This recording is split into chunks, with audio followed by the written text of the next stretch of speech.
General preface. The origin of these studies dates from many years back. As a youth I was faced, as others are, by the problem of sex, living partly in an Australian city, where the ways of life were plainly seen, partly in the solitude of the bush. I was free both to contemplate and to meditate many things. A resolve slowly grew up within me. One main part of my lifework should be to make clear the problems of sex.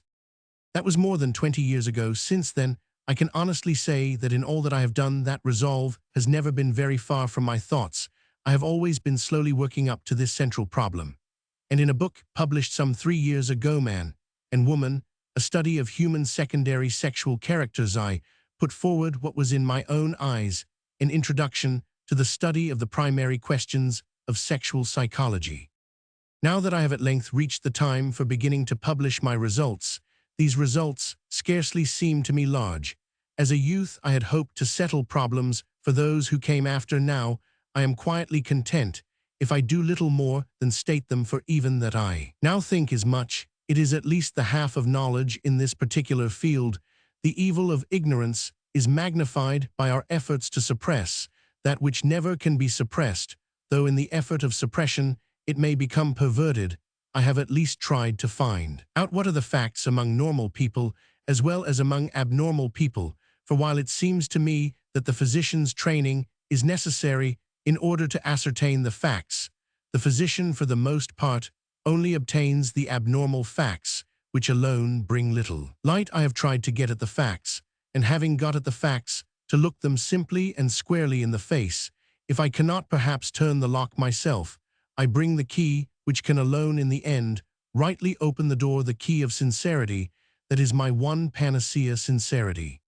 I know that many of my friends, people on whose side I too am to be found, retort with another word, reticence. It is a mistake, they say, to try to uncover these things. Leave the sexual instincts alone to grow up and develop in the shy solitude they love, and they will be sure to grow up and develop wholesomely. But as a matter of fact, that is precisely what we cannot and will not ever allow them to do. There are very few middle-aged men and women who can clearly recall the facts of their lives and tell you in all honesty that their sexual instincts have developed easily and wholesomely throughout, and it should not be difficult to see why this is so. Let my friends try to transfer their feelings and theories from the reproductive region to, let us say, the nutritive region, the only other which can be compared to it for importance. Suppose that eating and drinking was never spoken of openly save in veiled or poetic language, and that no one ever ate food publicly, because it was considered immoral and immodest to reveal the mysteries of this natural function. We know what would occur. A considerable proportion of the community, more especially the more youthful members possessed by an instinctive and legitimate curiosity, would concentrate their thoughts on the subject. They would have so many problems to puzzle over. How often ought I to eat?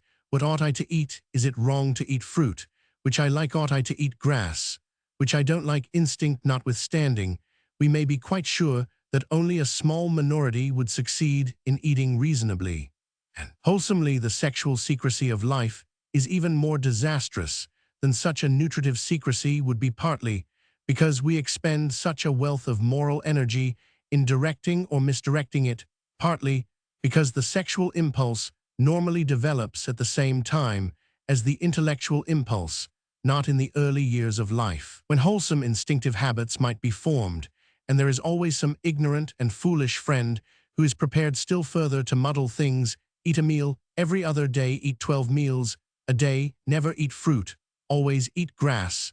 The advice emphatically given in sexual matters is usually not less absurd than this. When, however, the matter is fully open, the problems of food are not indeed wholly solved, but everyone is enabled by the experience of his fellows to reach some sort of situation suited to his own case. And when the rigid secrecy is once swept away, a sane and natural reticence becomes for the first time possible. This secrecy has not always been maintained. When the Catholic Church was at the summit of its power and influence, it fully realized the magnitude of sexual problems and took an active and inquiring interest in all the details of normal and abnormal sexuality. Even to the present time, there are certain phenomena of the sexual life which have scarcely been accurately described, except in ancient theological treatises. As the type of such treatises, I will mention the great tome of Sanchez de Matrimonio. Here you will find the whole sexual life of men and women analyzed in its relationships to sin. Everything is set forth as clearly and as concisely as it can be, without morbid prudery on the one hand or morbid sentimentality on the other. In the coldest scientific language, the right course of action is pointed out for all the cases that may occur, and we are told what is lawful, what a venial sin, what a mortal sin. Now, I do not consider that sexual matters concern the theologian alone, and I deny altogether that he is competent to deal with them in his hands.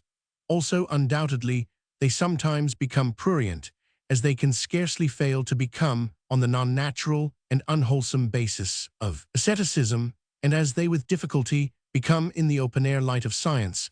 But we are bound to recognize the thoroughness with which the Catholic theologians dealt with these matters, and from their own point of view, indeed the entire reasonableness, we are bound to recognize the admirable spirit in which, successfully or not, they sought to approach them. We need today the same spirit and temper applied from a different standpoint. These things concern everyone. The study of these things concerns the physiologist, the psychologist, the moralist. We want to get into possession of the actual facts. And from the investigation of the facts, we want to ascertain what is normal and what is abnormal from the point of view of physiology and of psychology. We want to know what is naturally lawful under the various sexual chances that may befall man, not as the born child of sin, but as a naturally social animal. What is a venial sin against nature? What a mortal sin against nature? The answers are less easy to reach than the theologians' answers generally were, but we can at least put ourselves in the right attitude. We may succeed in asking that question, which is sometimes even more than the half of knowledge. It is perhaps a mistake to show so plainly at the outset that I approach what may seem only a psychological question, not without moral fervor. But I do not wish any mistake to be made. I regard sex as the central problem of life. And now that the problem of religion has practically been settled, and that the problem of labor has at least been placed on a practical foundation, the question of sex, with the racial questions that rest on it, stands before the coming generations as the chief problem for solution. Sex lies at the root of life, and we can never learn to reverence life until we know how to understand sex. So, at least, it seems to me. Having said so much, I will try to present such results as I have to record in that cold and dry light through which alone the goal of knowledge may truly be seen. Havelock, Ellis. July 1897. Preface to the third edition. The first edition of this volume was published in 1899, following Sexual Inversion, which now forms volume Roman II. The second edition, issued by the present publishers, and substantially identical with the first edition, appeared in the following year. 10 years have elapsed since then, and this new edition will be found to reflect the course of that long interval. Not only is the volume greatly enlarged, but nearly every page has been partly rewritten. This is mainly due to three causes: much new literature required to be taken into account, my own knowledge of the historical and ethnographic aspects of the sexual impulse has increased, many fresh illustrative cases of a valuable and instructive character have accumulated in my hands. It is to these three sources of improvement that the book owes its greatly revised and enlarged condition, and not to the need for modifying any of its essential conclusions. These, far from undergoing any change, have by the new material been greatly strengthened. It may be added that the general preface to the whole work, which was originally published in 1898 at the beginning of Sexual Inversion, now finds its proper place at the outset of the present volume. Havelock, Ellis. Carbis Bay, Cornwall, Angs. Preface to the first edition. The present volume contains three studies which seem to me to be necessary prolegomena to that analysis of the sexual instinct which must form the chief part of an investigation into the psychology of sex. The first sketches the main outlines of a complex emotional state, which is of fundamental importance in sexual psychology. The second, by bringing together evidence from widely different regions, suggests a tentative explanation of facts that are still imperfectly known. The third attempts to show that even in fields where we assume our knowledge to be adequate. A broader view of the phenomena teaches us to suspend judgment and to adopt a more cautious attitude. So far as they go, these studies are complete in themselves. Their special use as an introduction to a more comprehensive analysis of sexual phenomena is that they bring before us, under varying aspects, a characteristic which, though often ignored, is of the first importance in obtaining a clear understanding of the facts: the tendency of the sexual impulse to appear in a spontaneous, and to some extent periodic manner, affecting women differently from men. This is a tendency which later I hope to make still more apparent, for it has practical and social, as well as psychological implications, here and more especially in the study of those spontaneous solitary manifestations, which I call autoeroticae, have attempted to clear the ground, and to indicate the main lines along which the progress of our knowledge in these fields may best be attained. It may surprise many medical readers that in the third and longest study I have said little save incidentally either of treatment or prevention. The omission of such considerations at this stage is intentional. It may safely be said that in no other field of human activity is so vast an amount of strenuous didactic morality founded on so slender a basis of facts. In most other departments of life, we at least make a pretense of learning before we presume to teach. In the field of sex, we content ourselves with the smallest and vaguest minimum of information, often ostentatiously second-hand, usually unreliable. I wish to emphasize the fact that before we can safely talk either of curing or preventing these manifestations, we must know a great deal more than we know at present regarding their distribution, etiology, and symptomatology, and we must exercise the same coolness and caution as if our work is to be fruitful. We require in any other field of serious study. We must approach these facts as physicians, it is true, but also as psychologists primarily concerned to find out the workings of such manifestations in fairly healthy and normal people.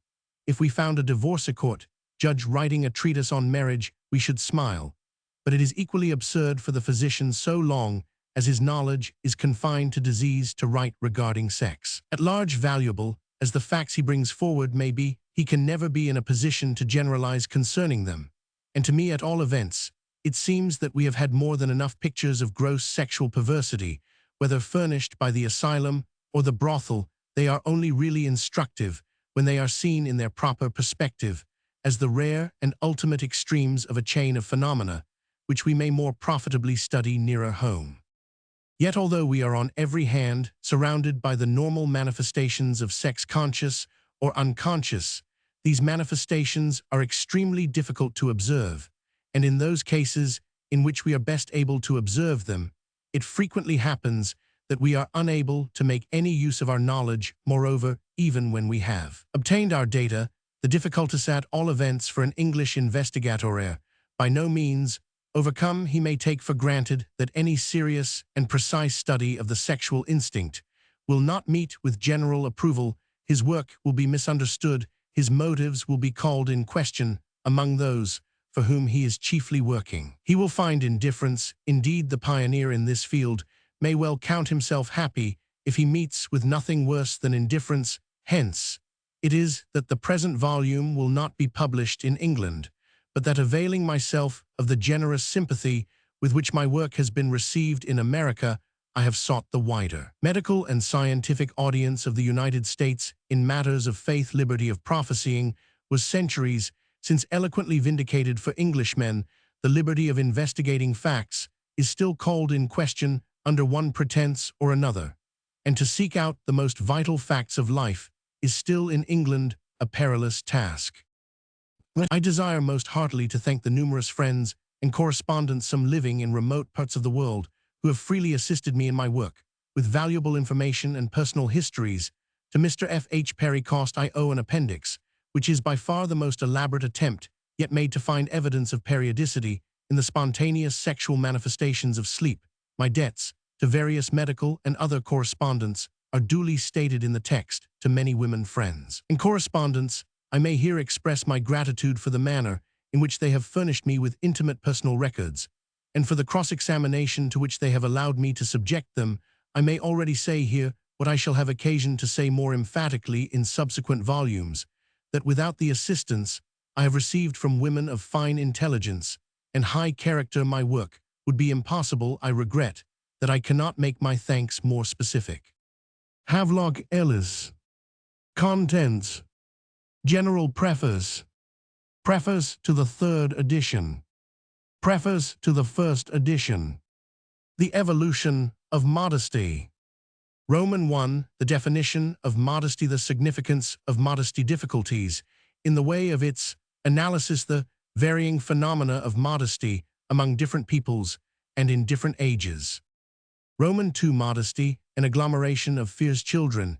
In relation to modesty. Modesty in animals. The attitude of the Medicean Venus. The sexual factor of modesty, based on sexual periodicity, and on the primitive phenomena of courtship. The necessity of seclusion in primitive sexual intercourse. The meaning of coquetry. The sexual charm of modesty. Modesty as an expression of feminine erotic impulse. The fear of causing disgust as a factor of modesty. The modesty of savages in regard to eating in the presence of others. The sacropubic region as a focus of disgust. The idea of ceremonial uncleanliness. The custom of veiling the face. Ornaments and clothing. Modesty becomes concentrated in the garment. The economic factor in modesty. The contribution of civilization to modesty. The elaboration of social ritual. Roman 3. The blush, the sanction of modesty. The phenomena of blushing influences, which modify the aptitude to blush. Darkness, concealment of the face, etc. Roman 4. Summary of the factors of modesty. The future of modesty. Modesty, an essential element of love. The phenomena of sexual periodicity.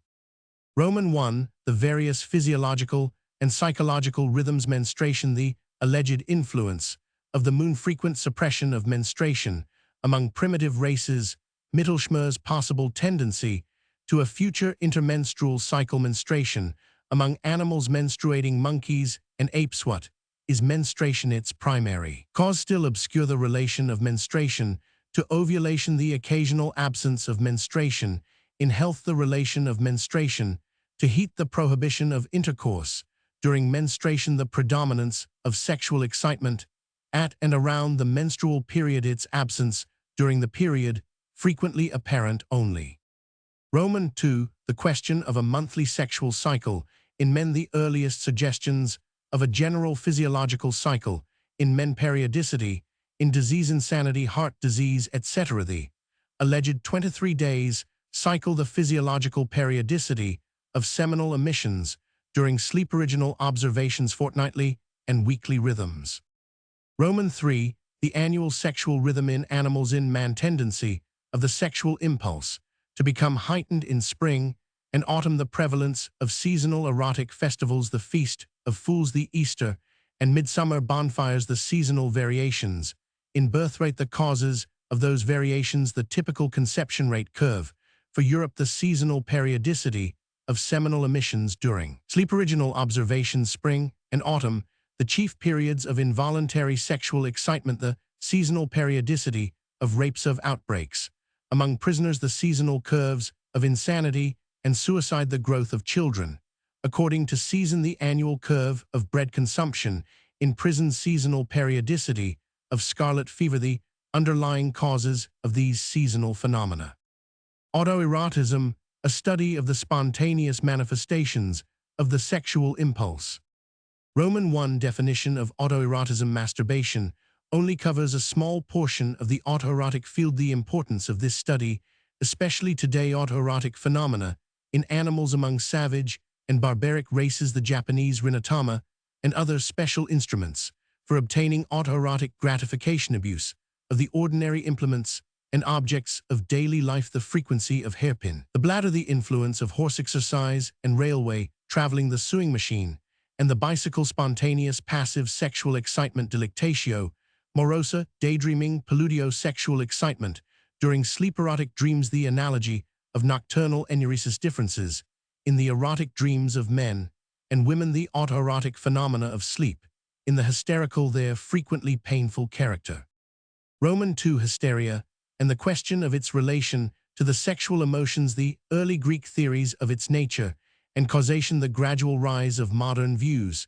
Charcot. The revolt against Charcot's 2 absolute conclusions fallacies involved Charcot's attitude the outcome of his personal temperament brewer, and Freud their views. Supplement and complete Charcot's at the same time, they furnish a justification for the earlier doctrine of hysteria, but they must not be regarded as final. The diffused hysteroid condition in normal persons, the physiological basis of hysteria, true pathological hysteria, is linked on to almost normal states, especially to sex hunger.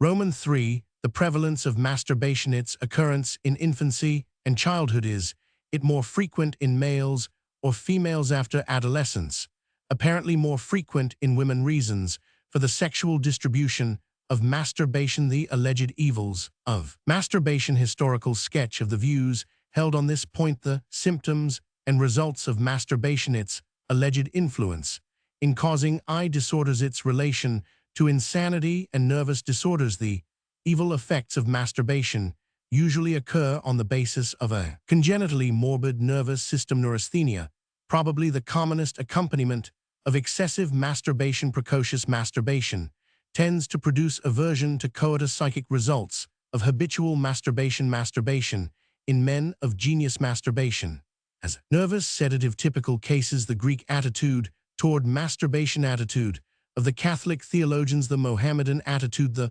modern scientific attitude. In what sense is masturbation normal? The immense part in life played by transmuted autoerotic phenomena. Appendix A. The influence of menstruation on the position of women. Appendix B. Sexual periodicity in men. Appendix Roman 100. The autoerotic factor in religion. Index of authors. Index of subjects. Diagrams. The evolution of modesty. Roman 1. The definition of modesty, the significance of modesty, difficulties in the way of its analysis, the varying phenomena of modesty among different peoples and in different ages. Modesty, which may be provisionally defined as an almost instinctive fear prompting to concealment and usually centering around the sexual processes, while common to both sexes, is more peculiarly feminine, so that it may almost be regarded as the chief secondary sexual character of women. On the psychical side, the woman who is lacking in this kind of fear is lacking also in sexual attractiveness to the normal and average man. The apparent exceptions seem to prove the rule, for it will generally be found that the women who are not immodest, for immodesty is more closely related to modesty than mere negative absence of the sense of modesty, but without that fear, which implies the presence of a complex emotional feminine organization to defend, only make a strong sexual appeal to men who are themselves lacking in the complementary masculine qualities. As a psychical secondary sexual character of the first rank, it is necessary, before any psychology of sex can be arranged, in order to obtain a clear view of modesty. The immense importance of feminine modesty in creating masculine passion must be fairly obvious. I may, however, quote the observations of two writers who have shown evidence of insight and knowledge regarding this matter. Casanova describes how when at Bern he went to the baths and was, according to custom, attended by a young girl whom he selected from a group of bath attendants. She undressed him, proceeded to undress herself, and then entered the bath with him and rubbed him thoroughly all over, the operation being performed in the most serious manner, and without a word being spoken. When all was over, however, he perceived that the girl had expected him to make advances, and he proceeds to describe and discuss his own feelings of indifference under such circumstances. Though without gazing on the girl's figure, I had seen enough to recognize that she had all that a man can desire to find in a woman: a beautiful face, lively and well-formed, eyes, a beautiful mouth with good teeth, a healthy complexion, well-developed breasts, and everything in harmony. It is true that I had felt that her hands could have been smoother, but I could only attribute this to hard work. Moreover, my Swiss girl was only 18, and yet I remained entirely cold. What was the cause of this? That was the question that I asked myself. It is clear, wrote Stendhal, that 3 parts of modesty are taught. This is perhaps the only law born of civilization which produces nothing but happiness. It has been observed that birds of prey hide themselves to drink, because being obliged to plunge their heads in the water, they are at that moment defenseless after. Having considered what passes at Otaheite, I can see no other natural foundation for modesty. Love is the miracle of civilization among savage and very barbarous races. We find nothing but physical love of a gross character. It is modesty that gives to love the aid of imagination, and in so doing imparts life to it. Modesty is very early taught to little girls by their mothers, and with extreme jealousy, one might say by esprit de corps, they are watching in advance over the happiness of the future lover. To a timid and tender woman, there ought to be no greater torture than to allow herself, in the presence of a man, something which she thinks she ought to blush at. I am convinced that a proud woman would prefer 1,000 deaths. A slight liberty taken on the tender side by the man she loves gives a woman a moment of keen pleasure, but if he has the air of blaming her for it, or only of not enjoying it with transport, an awful doubt must be left in her mind. For a woman above the vulgar level, there is then everything to gain by very reserved manners. The play is not equal she hazards against a slight pleasure, or against the advantage of appearing a little amiable, the danger of biting remorse, and a feeling of shame, which must render even the lover less dear an evening passed gaily and thoughtlessly, without thinking of what comes after, is dearly paid at this price. The sight of a lover, with whom one fears that one has had this kind of wrong, must become odious for several days. Can one be surprised at the force of a habit, the slightest infractions of which are punished with such atrocious shame? As to the utility of modesty, it is the mother of love. As to the mechanism of the feeling, nothing is simpler. The mind is absorbed in feeling shame. Instead of being occupied with desire, desires are forbidden, and desires lead to actions.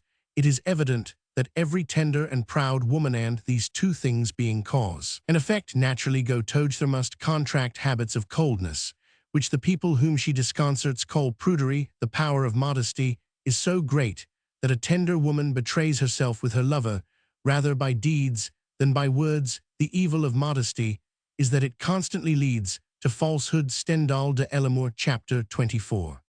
It thus happens that, as Adler remarks, Die Mangelhaft Geschlechtsempfindung des Weibes, p. 133, the sexual impulse in women is fettered by an inhibition which has to be conquered. A thin veil of reticence, shyness, and anxiety is constantly cast anew over a woman's love, and her wooer in every act of courtship has the enjoyment of conquering afresh and oft-won woman. An interesting testimony to the part played by modesty in effecting the union of the sexes is furnished by the facto which attention has often been called, that the special modesty of women usually tends to diminish, though not to disappear, with the complete gratification of the sexual impulses. This may be noted among savage as well as among civilized women. The comparatively evanescent character of modesty has led to the argument Venturi de Generazione Psychosexuali, pp. 92-93, that modesty pudor is possessed by women alone, men exhibiting instead a sense of decency, which remains at about the same level of persistency throughout life. Viasi pudor nell'uomo e nella donna rivista mensale di psichiatria Forns, 1898. On the contrary, following, Sergi argues that men are throughout more modest than women, but the points he brings forward, though often just scarcely justify his conclusion. While the young virgin, however, is more modest and shy than the young man of the same age, the experienced married woman is usually less so than her husband, and in a woman who is a mother, the shy reticences of virginal modesty would be rightly felt to be ridiculous. Les petites pudeurs n'existent pas pour les mères, remarks Goncourt, Journal des Goncourt, Vol. Roman 3, p. 5. She has put off a sexual livery that has no longer any important part to play in life, and would indeed be inconvenient and harmful, just as a bird loses its sexual plumage when the pairing season is over. Madame Céline renews in an elaborate study the psychological sexual differences between men and women, Psychologie comparée de l'homme et de la femme, 1898, pp. 85-87.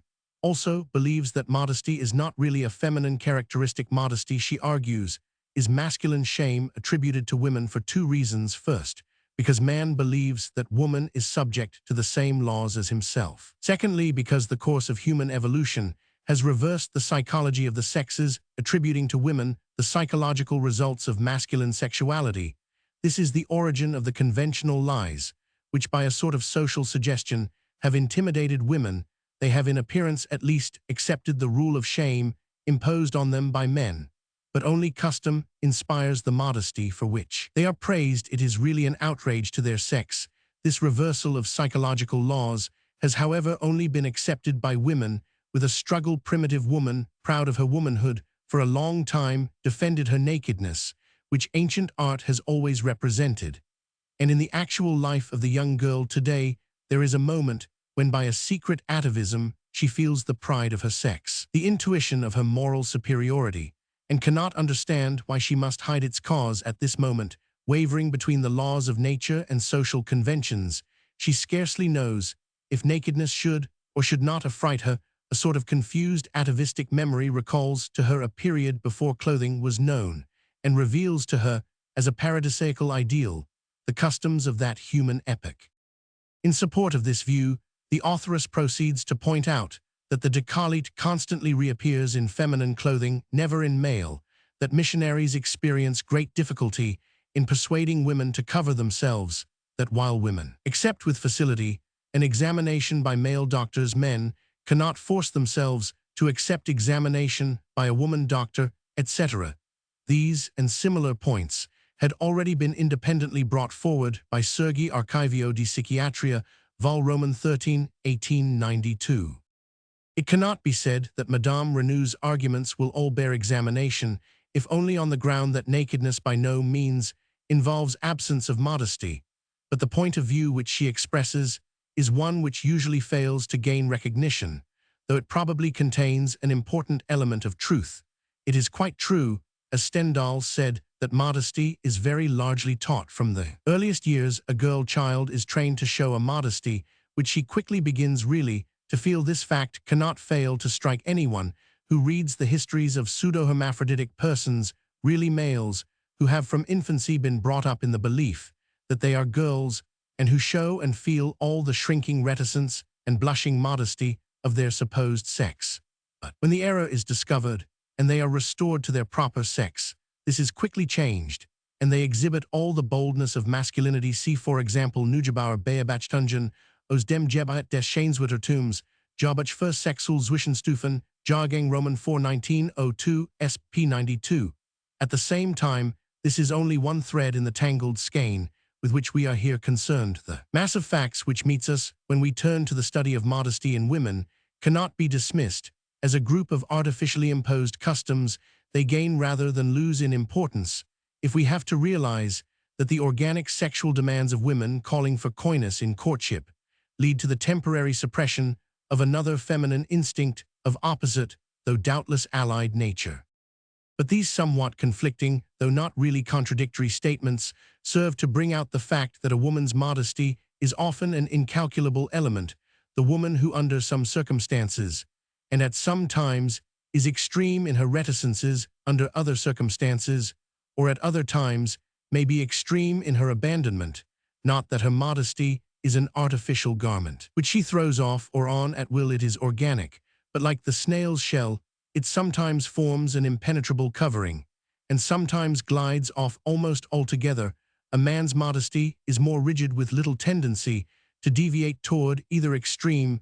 Thus it is that when uninstructed, a man is apt to be impatient with a woman's reticences, and yet shocked at her abandonments. The significance of our inquiry becomes greater when we reflect that to the reticences of sexual modesty, in their progression, expansion, and complication, we largely owe not only the refinement and development of the sexual emotions, la pudeur, as Gaia remarked, to civilize l'amour, but the subtle and pervading part which the sexual instinct has played in the evolution of all human culture. It is certain that very much of what is best in religion, art, and life, remark Stanley Hall and Allen, owes its charm to the progressively widening irradiation of sexual feeling. Perhaps the reluctance of the female first long-circuited the exquisite sensations connected with sexual organs, and acts to the antics of animal and human courtship, while restraint had the physiological function of developing the colors, plumes, excessive activity, and exuberant life of the pairing season to keep certain parts of the body covered, irradiated the sense of beauty to eyes, hair, face, complexion, dress, form, etc., while many savage dances, costumes, and postures are irradiations of the sexual act. Thus reticence, concealment, and restraint are among the prime conditions of religion and human culture. Stanley Hall and Allen, The Psychology of Tickling, American Journal, Psychology, 1897, p. 30. Grews attributes the deepening of the conjugal relation among birds to the circumstance that the male seeks to overcome the reticence of the female by the display of his charms and abilities, and in the human world, he continues, it is the same. Without the modest reserve of the woman that must in most cases be overcome by lovable qualities, the sexual relationship would with difficulty find a singer who would extol in love the highest movements of the human soul. Grew's Spiel der Menschen, p. 341. I have not, however, been able to find that the subject of modesty has been treated in any comprehensive way by psychologists, though valuable facts and suggestions bearing on the sexual emotions, on discussed the origins of tattooing on ornament and clothing, have been brought forward by physiologists, psychologists, and ethnographists. Few or no attempts appear to have been made to reach a general synthetic statement of these facts and suggestions. It is true that a great many unreliable, slight, or fragmentary efforts have been made to ascertain the constitution or basis of this emotion. Many psychologists have regarded modesty simply as the result of clothing. This view is overturned by the well-ascertained fact that many races which go absolutely naked possess a highly developed sense of modesty. These writers have not realized that physiological modesty is earlier in appearance and more fundamental than anatomical modesty. A partial contribution to the analysis of modesty has been made by Professor James, who, with his usual insight and lucidity, has set forth certain of its characteristics, especially the element, due to the application to ourselves of judgments primarily passed upon our mates. Gaio, in a very brief discussion of modesty, realized its great significance and touched on most of its chief elements. Westermarck, again, followed by Gross, has very ably and convincingly set forth certain factors in the origin of ornament and clothing, a subject which many writers imagine to cover the whole field of modesty. More recently, Ribot, in his work on the emotions, has vaguely outlined most of the factors of modesty, but has not developed a coherent view of their origins and relationships. Since the present study first appeared, Hohenemser, who considers that my analysis of modesty is unsatisfactory, has made a notable attempt to define the psychological mechanism of shame. Versuch, einer analyse der Schamarchive für die Gesamtpsychologie, BD Roman 2, Heft 23, 1903. He regards shame as a general psychophysical phenomenon, a definite tension of the whole soul with an emotion. Superadded, the state of shame consists in a certain psychic lameness or inhibition, sometimes accompanied by physical phenomena of paralysis, such as sinking of the head and inability to meet the eye. It is a special case of lips psychic stasis, or damming up psychic storm, always produced when the psychic activities are at the same time drawn in two or more different directions. In shame, there is always something present in consciousness which conflicts with the rest of the personality and cannot be brought into harmony with it, which cannot be brought, that is, into moral, not logical relationship with it. A young man in love with a girl is ashamed when told that he is in love, because his reverence for one whom he regards as a higher being cannot be brought into relationship with his own lower personality. A child, in the same way, feels shame in approaching a big grown-up person who seems a higher sort of being. Sometimes, likewise, we feel shame in approaching a stranger, for a new person tends to seem higher and more interesting than ourselves. It is not so in approaching a new natural phenomenon, because we do not compare it with ourselves. Another kind of shame is seen when this mental contest is lower than our personality, and on this account in conflict with it, as when we are ashamed of sexual thoughts. Sexual ideas tend to evoke shame, Hohenemser remarks, because they so easily tend to pass into sexual feelings when they do not so pass, as in scientific discussions, they do not evoke shame. It will be seen that this discussion of modesty is highly generalized and abstracted.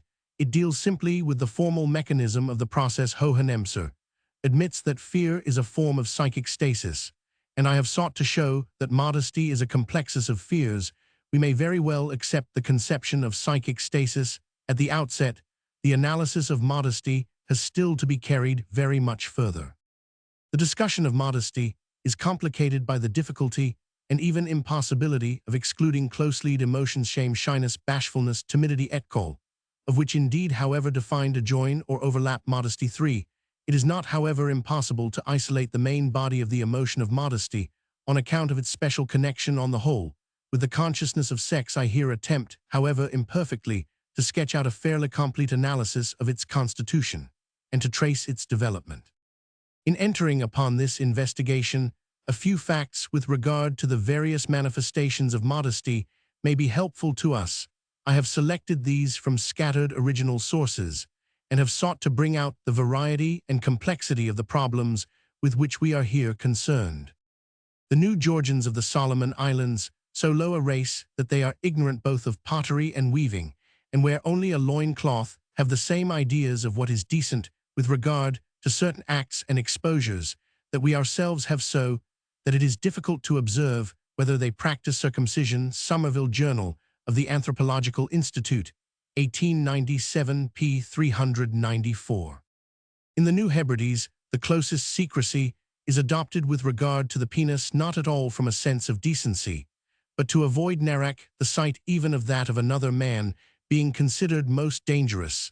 The natives of this savage island accordingly wrap the penis around with many yards of calico and other like materials, winding and folding them until a preposterous bundle 18 inches or 2 feet long and 2 inches or more in diameter is formed, which is then supported upward by means of a belt in the extremity decorated with flowering grasses, etc. The testicles are left naked. There is no other body covering. Somerville Journal of the Anthropological Institute, 1894, p. 368. In the Pelu Islands, says Kuberi as quoted by Bastian, it is said that when the god Irakatarugal and his wife were creating man and woman, he forming man and she forming woman, and were at work on the sexual organs, the god wished to see his consort's handiwork. She, however, was cross and persisted in concealing what she had made. Ever since then women wear an apron of pandanus leaves and men go naked. A Bastian in Selgruppen, in Oceanian, p. 112. In the Pelu Islands, Semper tells us that when approaching a large water hole, he was surprised to hear an affrighted long-drawn cry from his native friends. A girl's voice answered out of the bushes, and my people held us back, for there were women bathing there, who would not allow us to pass. When I remarked that they were only women of whom they need not be afraid, they replied that it was not so, that women had an unbounded right to punish men who passed them when bathing without their permission, and could inflict fines or even death on this account. The women's bathing place is a safe and favorite spot for a secret rendezvous. Fortunately, a lady's toilet lasts but a short time in this island. Carl Semper di Palo in Seln, 1873, p. 68. Among the western tribes of Tours, Strait Hatton states the men were formerly nude, and the women wore only a leaf petticoat, but I gather that they were a decent people. Now both sexes are prudish. A man would never go nude before me. The women would never voluntarily expose their breasts to white men's gaze. This applies to quite young girls, less so to old women. Amongst themselves, they are of course much less particular, but I believe they are becoming more so. Formerly, I imagine, there was no restraint in speech. Now there is a great deal of prudery. For instance, the men were always much ashamed when I asked for the name of the sexual parts of a woman. A Roman 100 Haddon Ethnography of the Western Tribes of Tours, Straits Journal of the Anthropological Institute, 1890, p. 336. After a subsequent expedition to the same region, the author reiterates his observations as to the ridiculously prudish manner of the men attributable to missionary influence during the past 30 years, and notes that even the children are affected by it. At Mabuyeg, some small children were paddling in the water, and a boy of about 10 years of age reprimanded a little girl of 5 or 6 years because she held up her dress too high. Reports of the Cambridge Anthropological Expedition to Torres Straits, Vol. VP 272. Although the women of New Guinea, Vana says, are very slightly clothed, they are by no means lacking in a well-developed sense of decorum. If they notice, for instance, that anyone is paying special attention to their nakedness, they become ashamed and turn round. When a woman had to climb the fence to enter the wild pig enclosure, she would never do it. In Varnes Presence Zeitschrift für Ethnologie Vertilgen 1900 Heft, 5 p. 415. In Australia, the feeling of decency is decidedly less prevalent among males than females. The clothed females retire out of sight to bathe Australian race. Except for waistbands, forehead bands, necklets and armlets, and a conventional pubic tassel shell, or in the case of the women, a small apron, the Central Australian native is naked. The pubic tassel is a diminutive structure about the size of a five-shilling piece, made of a few short strands of fur strings flattened out into a fan shape, and attached to the pubic hair, as the string, especially at corroboree times, is covered with white kaolin or gypsum. It serves as a decoration rather than a covering among the Arunta and Luricha. The women usually wear nothing, but further north, a small apron is made and worn. Baldwin Spencer and Gillan, Native Tribes of Central Australia, p. 572. Of the Central Australian sterling, says no sense of shame of exposure was exhibited by the men on removal of the diminutive articles worn as conventional coverings. They were taken off coram populo and bartered without hesitation. On the other hand, some little persuasion was necessary to allow inspection of the effect of urethral subincision, assent being given only after dismissal to a distance of the women and young children. As to the women, it was nearly always observed that, when in camp without clothing, they, especially the younger ones, exhibited by their attitude a keen sense of modesty, if indeed a consciousness of their nakedness can be thus considered. When we desired to take a photograph of a group of young women, they were very coy at the proposal to remove their scanty garments, and retired behind a wall to do so, but once in a state of nudity, they made no objection to exposure to the camera. Report of the Horn Scientific Expedition, 1896, Vol. Roman 4, p. 37. In northern Queensland, phallocrypts or penis concealers, only used by the males at corroborees and other public rejoicings, are either formed of pearl shell or opposumstring. The kumpara or opposumstring form of phallocrypt forms a kind of tassel and is colored red. It is hung from the waist belt in the middle line in both sexes. The privates are only covered on special public occasions or when in close proximity to white settlements. W. Roth, Ethnological Studies among the Northwest Central Queensland Aborigines, 1897, pp. 114,115. The principle of chastity, said Forster of his experiences in the South Sea Islands in their unspoilt state, we found in many families exceedingly well understood. I have seen many fine women who, with a modesty mixed with politeness, refused the greatest and most tempting offers made them by our forward youths. Often they excused themselves with a simple turritano, I am married, and at other times they smiled and declined it with epia. No virtuous women hear a joke without emotion, which amongst us might put some men to the blush. Neither austerity and anger, nor joy and ecstasy, is the consequence, but sometimes a modest, dignified, serene smile spreads itself over their face, and seems gently to rebuke the uncouth jester. J.R. Forster, Observations made during a voyage round the world, 1728, p. 392. Captain Cook at Tahiti in 1769, after performing divine service on Sunday, witnessed vespers of a very different kind. A young man near 6 feet high performed the rites of Venus with a little girl about 11 or 12 years of age before several of our people, and a great number of the natives, without the least sense of its being indecent or improper, but as it appeared in perfect conformity to the custom of the place. Among the spectators were several women of superior rank, who may properly be said to have assisted at the ceremony, for they gave instructions to the girl how to perform her part, which, young as she was, she did not seem much to stand in need of. J. Hawkesworth, Account of the Voyages, etc., 1775, vol. IP 469. At Tahiti, according to Cook, it was customary to gratify every appetite and passion before witnesses, and it is added in the conversation of these people that which is the principal source of their pleasure is always the principal topic. Everything is mentioned without any restraint or emotion, and in the most direct terms by both sexes. Hawkesworth, Op. Cit. Vol. Roman 2, p. 45. I have observed, Captain Cook wrote, that our friends in the South Seas have not even the idea of indecency with respect to any object or any action.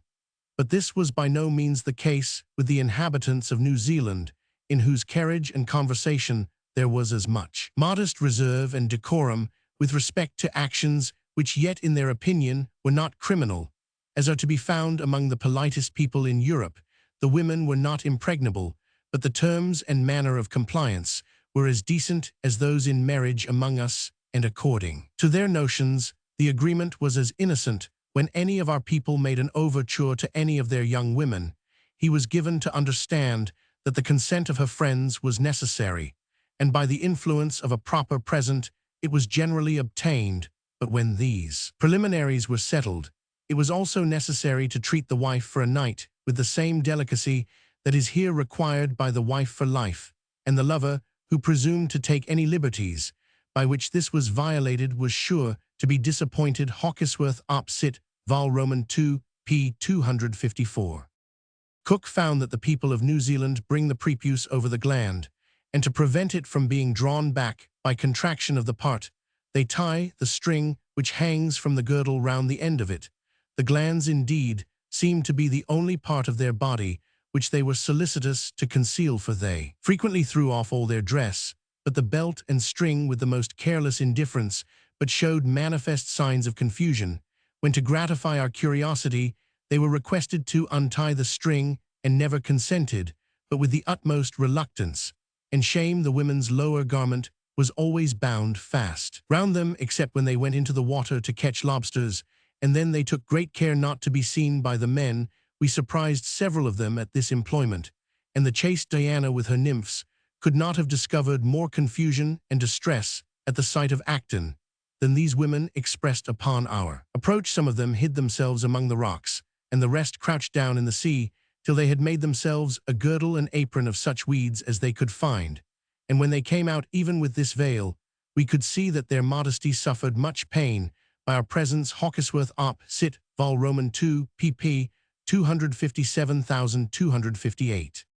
In Rotuma in Polynesia, where the women enjoy much freedom, but where at all events in old days married people were as a rule faithful to each other, the language is not chaste according to our ideas, and there is a great deal of freedom in speaking of immoral vices.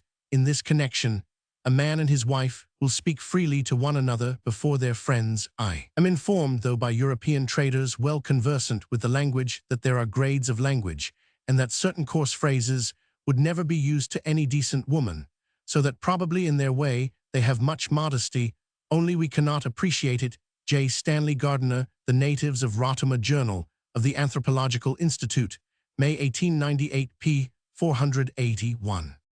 The men of Rotuma, says the same writer, are very clean, the women also bathing twice a day in the sea, but bathing in public without the kukuluga or Sulu loincloth, which is the ordinary dress around the waist, is absolutely unheard of, and would be much looked down upon. Journal of the Anthropological Institute, 1898, p. 410. In ancient Samoa, the only necessary garment for either man or woman was an apron of leaves, but they possessed so delicate a sense of propriety that even while bathing they have a girdle of leaves or some other covering around the waist. Turner, Samoa, 100 years ago, p. 121. After babyhood, the Indians of Guyana are never seen naked. When they change their single garment, they retire. The women wear a little apron, now generally made of European beads, but the Waras still make it of the inner bark of a tree, and some of seeds. Everard I.M. Thurn among the Indians of Guyana, 1883. The Manjuruku women of Brazil, according to Tocantins quoted by Mantegazza, are completely naked, but they are careful to avoid any postures which might be considered indecorous, and they do this so skillfully that it is impossible to tell when they have their menstrual periods. Mantegazza, Physiologia della Donna, cap. 9. The Indians of central Brazil have no private parts in men. The little girdle or string surrounding the lower part of the abdomen hides nothing. It is worn after puberty, the penis being often raised and placed beneath it to lengthen the prepuce. The women also use a little strip of bast that goes down the groin and passes between the thighs. Among some tribes, Caribs, Tupis, New Arawaks, a little triangular coquettishly made piece of bark bast comes just below the mons veneris.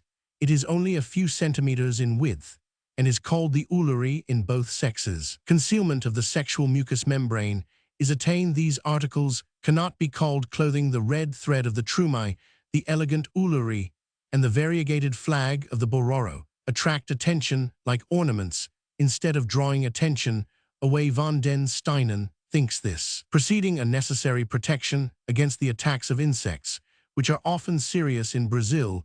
He does think, however, that there is more than this, and that the people are ashamed to show the gland's penis. Carl von den Steinen, Unter den Natervalken Zentral Brasilians, 1894 pp.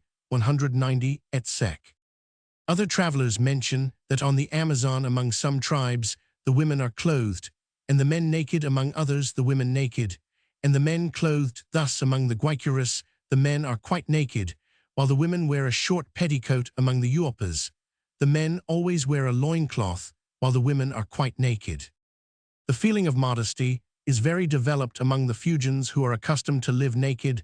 They manifest it in their bearing, and in the ease with which they show themselves in a state of nudity, compared with the awkwardness, blushing, and shame which both men and women exhibit if one gazes at certain parts of their bodies among themselves. This is never done even between husband and wife.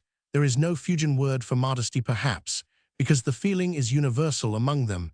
The women wear a minute triangular garment of skin suspended between the thighs, and never removed, being merely raised during conjugal relations. Heides and Denica Mission Scientifique, du Cap Hornval, Roman 7 pp. 239, 307, and 347. Among the Crow Indians of Montana, writes Dr. Holder, who has lived with them for several years, a sense of modesty forbids the attendance upon the female in labor of any male white man or Indian physician or layman. This antipathy to receiving assistance at the hands of the physician is overcome as the tribes progress toward civilization, and it is especially noticeable that half-breeds almost constantly seek the physician's aid. Dr. Holder mentions the case of a young woman who, although brought near the verge of death in a very difficult first confinement, repeatedly refused to allow him to examine her. At last, she consented. Her modest preparation was to take bits of quilt and cover thighs and lips of vulva, leaving only the aperture exposed. Their modesty would not be so striking were it not that almost to a woman the females of this tribe are prostitutes, and for a consideration will admit the connection of any man. A Beholder American Journal of Obstetrics, Vol. Roman 25, No. 6, 1892.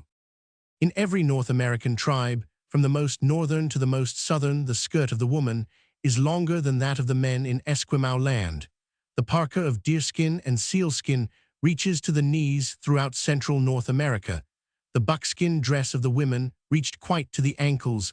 The West Coast women, from Oregon to the Gulf of California, wore a petticoat of shredded bark of plaited grass, or of strings upon which were strung hundreds of seeds. Even in the most tropical areas, the rule was universal, as anyone can see from the codices or in pictures of the natives. Otis T. Mason, Woman's Share in Primitive Culture, p. 237. Describing the loincloth worn by Nicobarese men, man says, from the clumsy mode in which this garment is worn by the sham pen, necessitating frequent readjustment of the fold zone, is led to infer that its use is not de rigueur, but reserved for special occasions, as when receiving or visiting strangers. E. H. Mann, Journal of the Anthropological Institute, 1886 p. 442.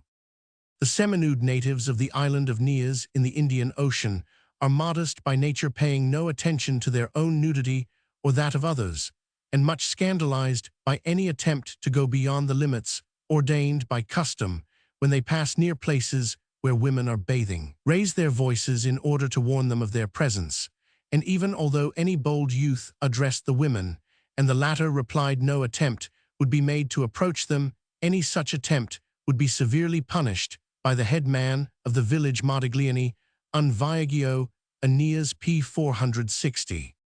Mann says that the Andamanese in modesty and self-respect compare favorably with many classes among civilized peoples. Women are so modest that they will not renew their leaf aprons in the presence of one another, but retire to a secluded spot for this purpose, even when parting with one of their bard appendages. Tails of leaves suspended from back of girdle to a female friend, the delicacy they manifest for the feelings of the bystanders in their mode of removing it amounts to prudishness, yet they wear no clothing in the ordinary sense. Journal of the Anthropological Institute, 1883 pp 94 and 331. Of the Garo women of Bengal, Dalton says their sole garment is a piece of cloth less than a foot in width that just meets around the loins, and in order that it may not restrain the limbs, it is only fastened where it meets under the hip at the upper corners. The girls are thus greatly restricted in the positions they may modestly assume, but decorum is in their opinion sufficiently preserved if they only keep their legs well together when they sit or kneel.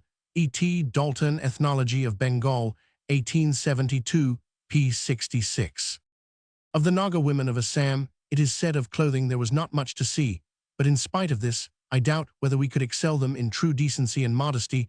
Ibn Muhammad Wali had already remarked in his History of the Conquest of Assam, 166,263, that the Naga women only cover their breasts. They declare that it is absurd to cover those parts of the body which everyone has been able to see from their births, but that it is different with the breasts which appeared later and are therefore to be covered. Dalton, Journal of the Asiatic Society, Bengal 40, 184 adds that in the presence of strangers, Naga women simply cross their arms over their breasts without caring much what other charms they may reveal to the observer. As regards some clans of the naked Nagas to whom the Banpara belong, this may still hold good. K. Clem Peel's Osflug, Nak Banpara Zeitschrift, für Ethnologie, 1898, Heft 5, p. 334. In Ceylon, a woman always bathes in public streams, but she never removes all her clothes. She washes under the cloth bit by bit, and then slips on the dry new cloth, and pulls out the wet one from underneath, much in the same sliding way as servant girls and young women in England. This is the common custom in India, and the Malay states the breasts are always bare in their own houses, but in the public roads are covered. Whenever a European passes, the vulva is never exposed. They say that a devil imagined as a white and hairy being might have intercourse with them, private communication. In Borneo, the surat called chawal by the Malays is a strip of cloth, a yard wide, worn round the loins and in between the thighs, so as to cover the pudenda and perineum. It is generally 6 yards or so in length, but the younger men of the present generation use as much as 12 or 14 yards, sometimes even more, which they twist and coil with great precision round and round their body, until the waist and stomach are fully enveloped in its folds. H. Lingrath Lowe's Natives of Borneo, Journal of the Anthropological Institute, 1892, p. 36. In their own houses in the depths of the forest, the dwarfs are said to neglect coverings for decency in the men as in the women, but certainly when they emerge from the forest into the villages of the agricultural Negroes, they are always observed to be wearing some small piece of bark cloth or skin, or a bunch of leaves over the pudenda. Elsewhere, in all the regions of Africa visited by the writer or described by other observers, a neglect of decency in the male has only been recorded among the Efik people of Old Calabar. The nudity of women is another question in parts of West Africa, between the Niger and the Gaboon, especially on the Cameroon River at Old Calabar. And in the Niger Delta, it is, or was customary for young women to go about completely nude before they were married in Swaziland. Until quite recently, unmarried women, and very often matrons, went stark naked, even amongst the prudish Baganda, who made it a punishable offense for a man to expose any part of his leg above the knee. The wives of the king would attend at his court, perfectly naked. Among the Kavirando, all unmarried girls are completely nude, and although women who have become mothers are supposed to wear a tiny covering before and behind, they very often completely neglect to do so when in their own villages.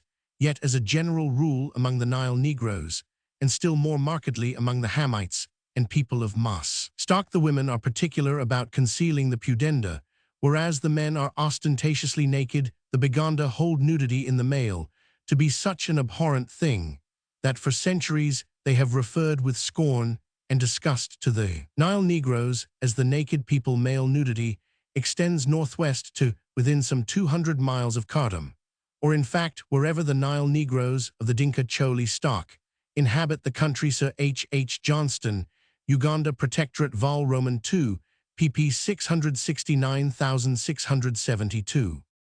Among the Nilotic Jaluo, Johnston states that unmarried men go naked. Married men who have children wear a small piece of goat skin, which, though quite inadequate for purposes of decency, is nevertheless a very important thing in etiquette, for a married man with a child must on no account call on his mother-in-law without wearing this piece of goat's skin to call on her in a state of absolute nudity would be regarded as a serious insult, only to be atoned for by the payment of goats.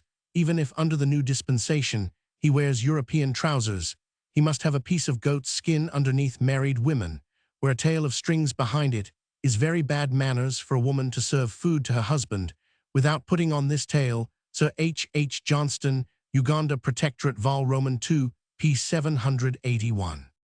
Mrs. French Sheldon remarks that the Maasai and other East African tribes, with regard to menstruation, observe the greatest delicacy, and are more than modest. Journal of the Anthropological Institute, 1894, p. 383. At the same time, the Maasai, among whom the penis is of enormous size, consider it disreputable to conceal that member, and in the highest degree reputable to display it, even ostentatiously. Sir H. H. Johnston, Kilimanjaro Expedition, p. 413. Among the African Dinka, who are scrupulously clean and delicate, smearing themselves with burnt cow's dung and washing themselves daily with cow's urine, and are exquisite cooks, reaching in many respects a higher stage of civilization, in Schweinfurth's opinion, than is elsewhere attained in Africa. Only the women wear aprons. The neighboring tribes of the Red Solbango Mitu Neem Etker, called women by the Dinka, because among these tribes the men wear an apron, while the women obstinately refuse to wear any clothes whatsoever of skin or stuff, going into the woods every day, however, to get a supple bough for a girdle, with perhaps a bundle of fine grass. Schweinfurth, Heart of Africa, Vol. IPP 152, etc. Lombroso and Carrara, examining some Dinka Negroes brought from the White Nile, remark, as to their psychology, what struck us first was the exaggeration of their modesty. Not in a single case would the men allow us to examine their genital organs or the women their breasts. We examined the tattoo marks on the chest of one of the women, and she remained sad and irritable for 2 days afterward. They add that in sexual and all other respects these people are highly moral. Lombroso and Carrara, Archivio di Psichiatria, 1896, Vol. Roman 17, Fasc. 4. The Negro is very rarely knowingly indecent or addicted to lubricity, says Sir H. H. Johnston. In this land of nudity, which I have known for 7 years, I do not remember once having seen an indecent gesture on the part of either man or woman, and only very rarely, and that not among unspoiled savages. In the case of that most shameless member of the communitithe, little boy, he adds that the native dances are only an apparent exception, being serious in character, though indecent to our eyes, almost constituting a religious ceremony. The only really indecent dance indigenous to Central Africa is one which originally represented the act of coition, but it is so altered to a stereotyped formula that its exact purport is not obvious. Until explained somewhat shyly by the natives, it may safely be asserted that the Negro race in Central Africa is much more truly modest, is much more free from real vice, than are most European nations. Neither boys nor girls wear clothing unless they are the children of chiefs. Until nearing the age of puberty among the Wankunda, practically no covering is worn by the men, except a ring of brass wire around the stomach. The Wankunda women are likewise almost entirely naked, but generally cover the pudenda with a tiny beadwork apron, often a piece of very beautiful workmanship, and exactly resembling the same article worn by Kaffir women. A like degree of nudity prevails among many of the Omba, among the Alungu, the Batambuka, and the Angoni. Most of the Angoni men, however, adopt the Zulu fashion of covering the glans penis with a small wooden case or the outer shell of a fruit. The Wayao have a strong sense of decency in matters of this kind, which is the more curious since they are more given to obscenity in their rites, ceremonies, and dances than any other tribe. Not only is it extremely rare to see any Yao uncovered, but both men and women have the strongest dislike to exposing their persons, even to the inspection of a doctor. The Atonga and many of the Enyanga people, and all the tribes west of Nyassa, with the exception possibly of the Alunda, have not the yao regard for decency, and although they can seldom or ever be accused of a deliberate intention to expose themselves, the men are relatively indifferent as to whether their nakedness is or is not concealed, though the women are modest and careful in this respect. H. Johnston, British Central Africa, 1897, pp. 408,419. In Azimba Land, Central Africa, H. Crawford Angus, who has spent many years in this part of Africa, writes, "It has been my experience that the more naked the people, and the more to us obscene and shameless their manners and customs, the more moral and strict they are in the matter of sexual intercourse."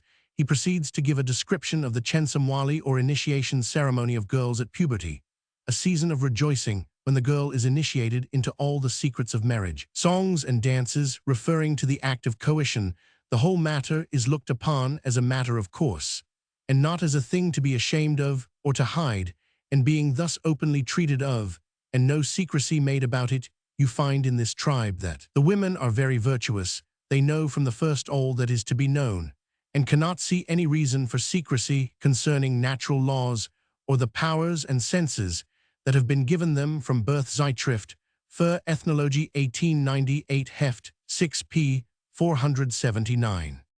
Of the Monbatu of Central Africa, another observer says it is surprising how a Monbatu woman of birth can, without the aid of dress, impress others with her dignity and modesty. British Medical Journal, June 14, 1890. The women at Upoto wear no clothes whatever, and came up to us in the most unreserved manner. An interesting gradation in the arrangement of the female costume has been observed by us. As we ascended the Congo the higher up the river, we found ourselves the higher the dress reached, till it has now at last culminated in absolute nudity. Th. Park, My Personal Experiences in Equatorial Africa, 1891, p. 61. There exists throughout the Congo population a marked appreciation of the sentiment of decency and shame as applied to private actions, says Mr. Herbert Ward in explanation of the nudity of the women at Upoto.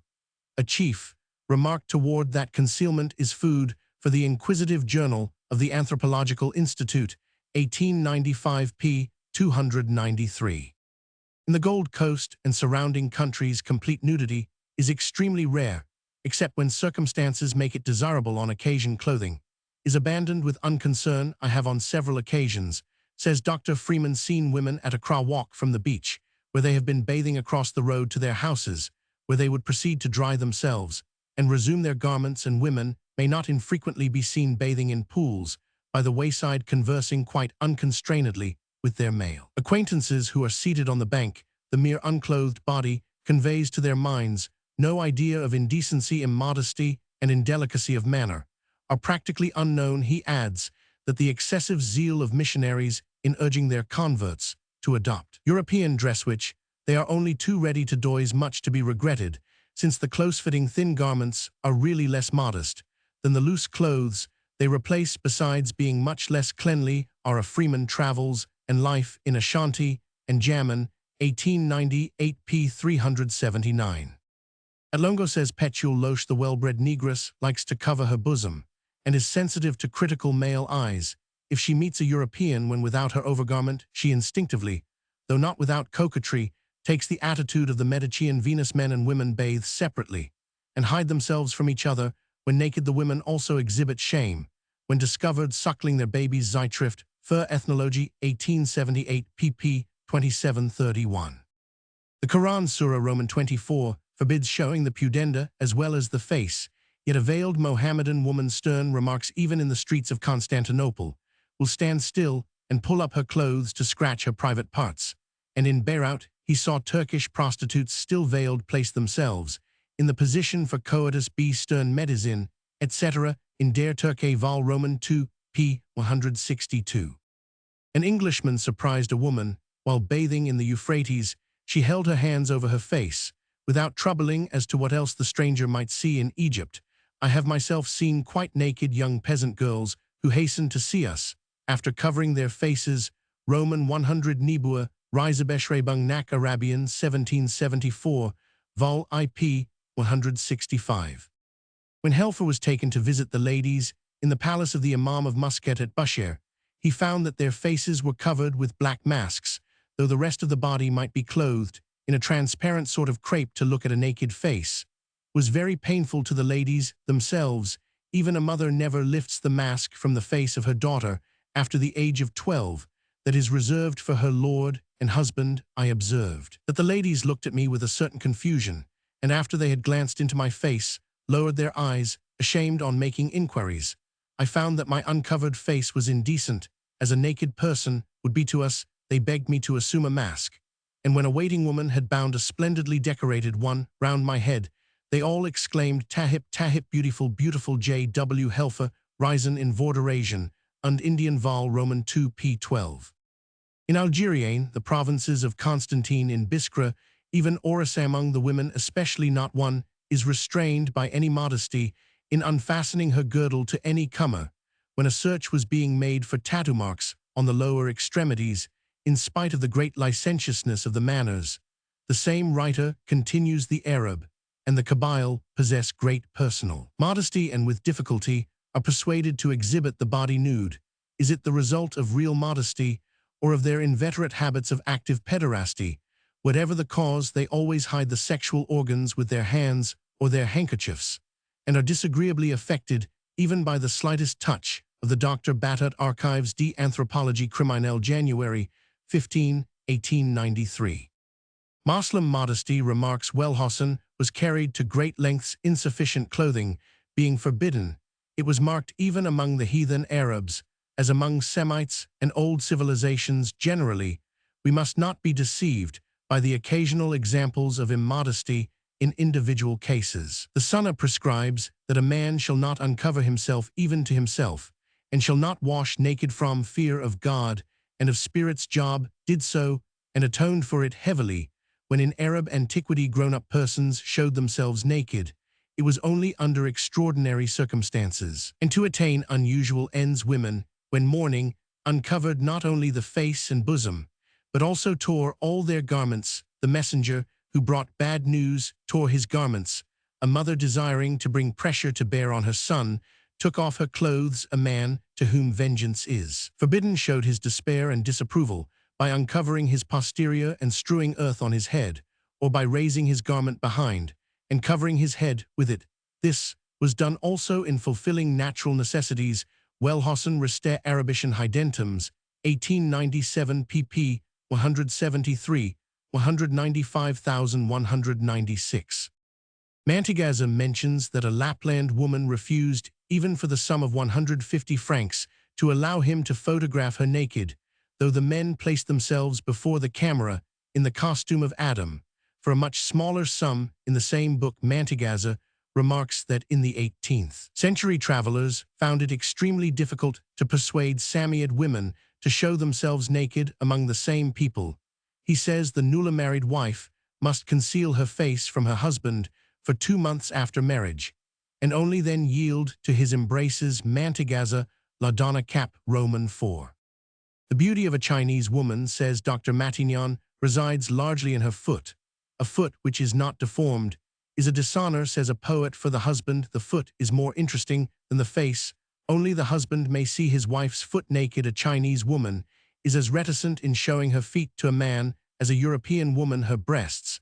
I have often had to treat Chinese women with ridiculously small feet for wounds and excoriations, the result of tight bandaging. They exhibited the prudishness of schoolgirls, blushed, turned their backs to unfasten the bandages, and then concealed the foot in a cloth, leaving only the affected part uncovered. Modesty is a question of convention. Chinese have it for their feet. J. Matignon, Apropos d'un Pied de Chinois, Archives d'Anthropologie Criminelle, 1898 p. 445.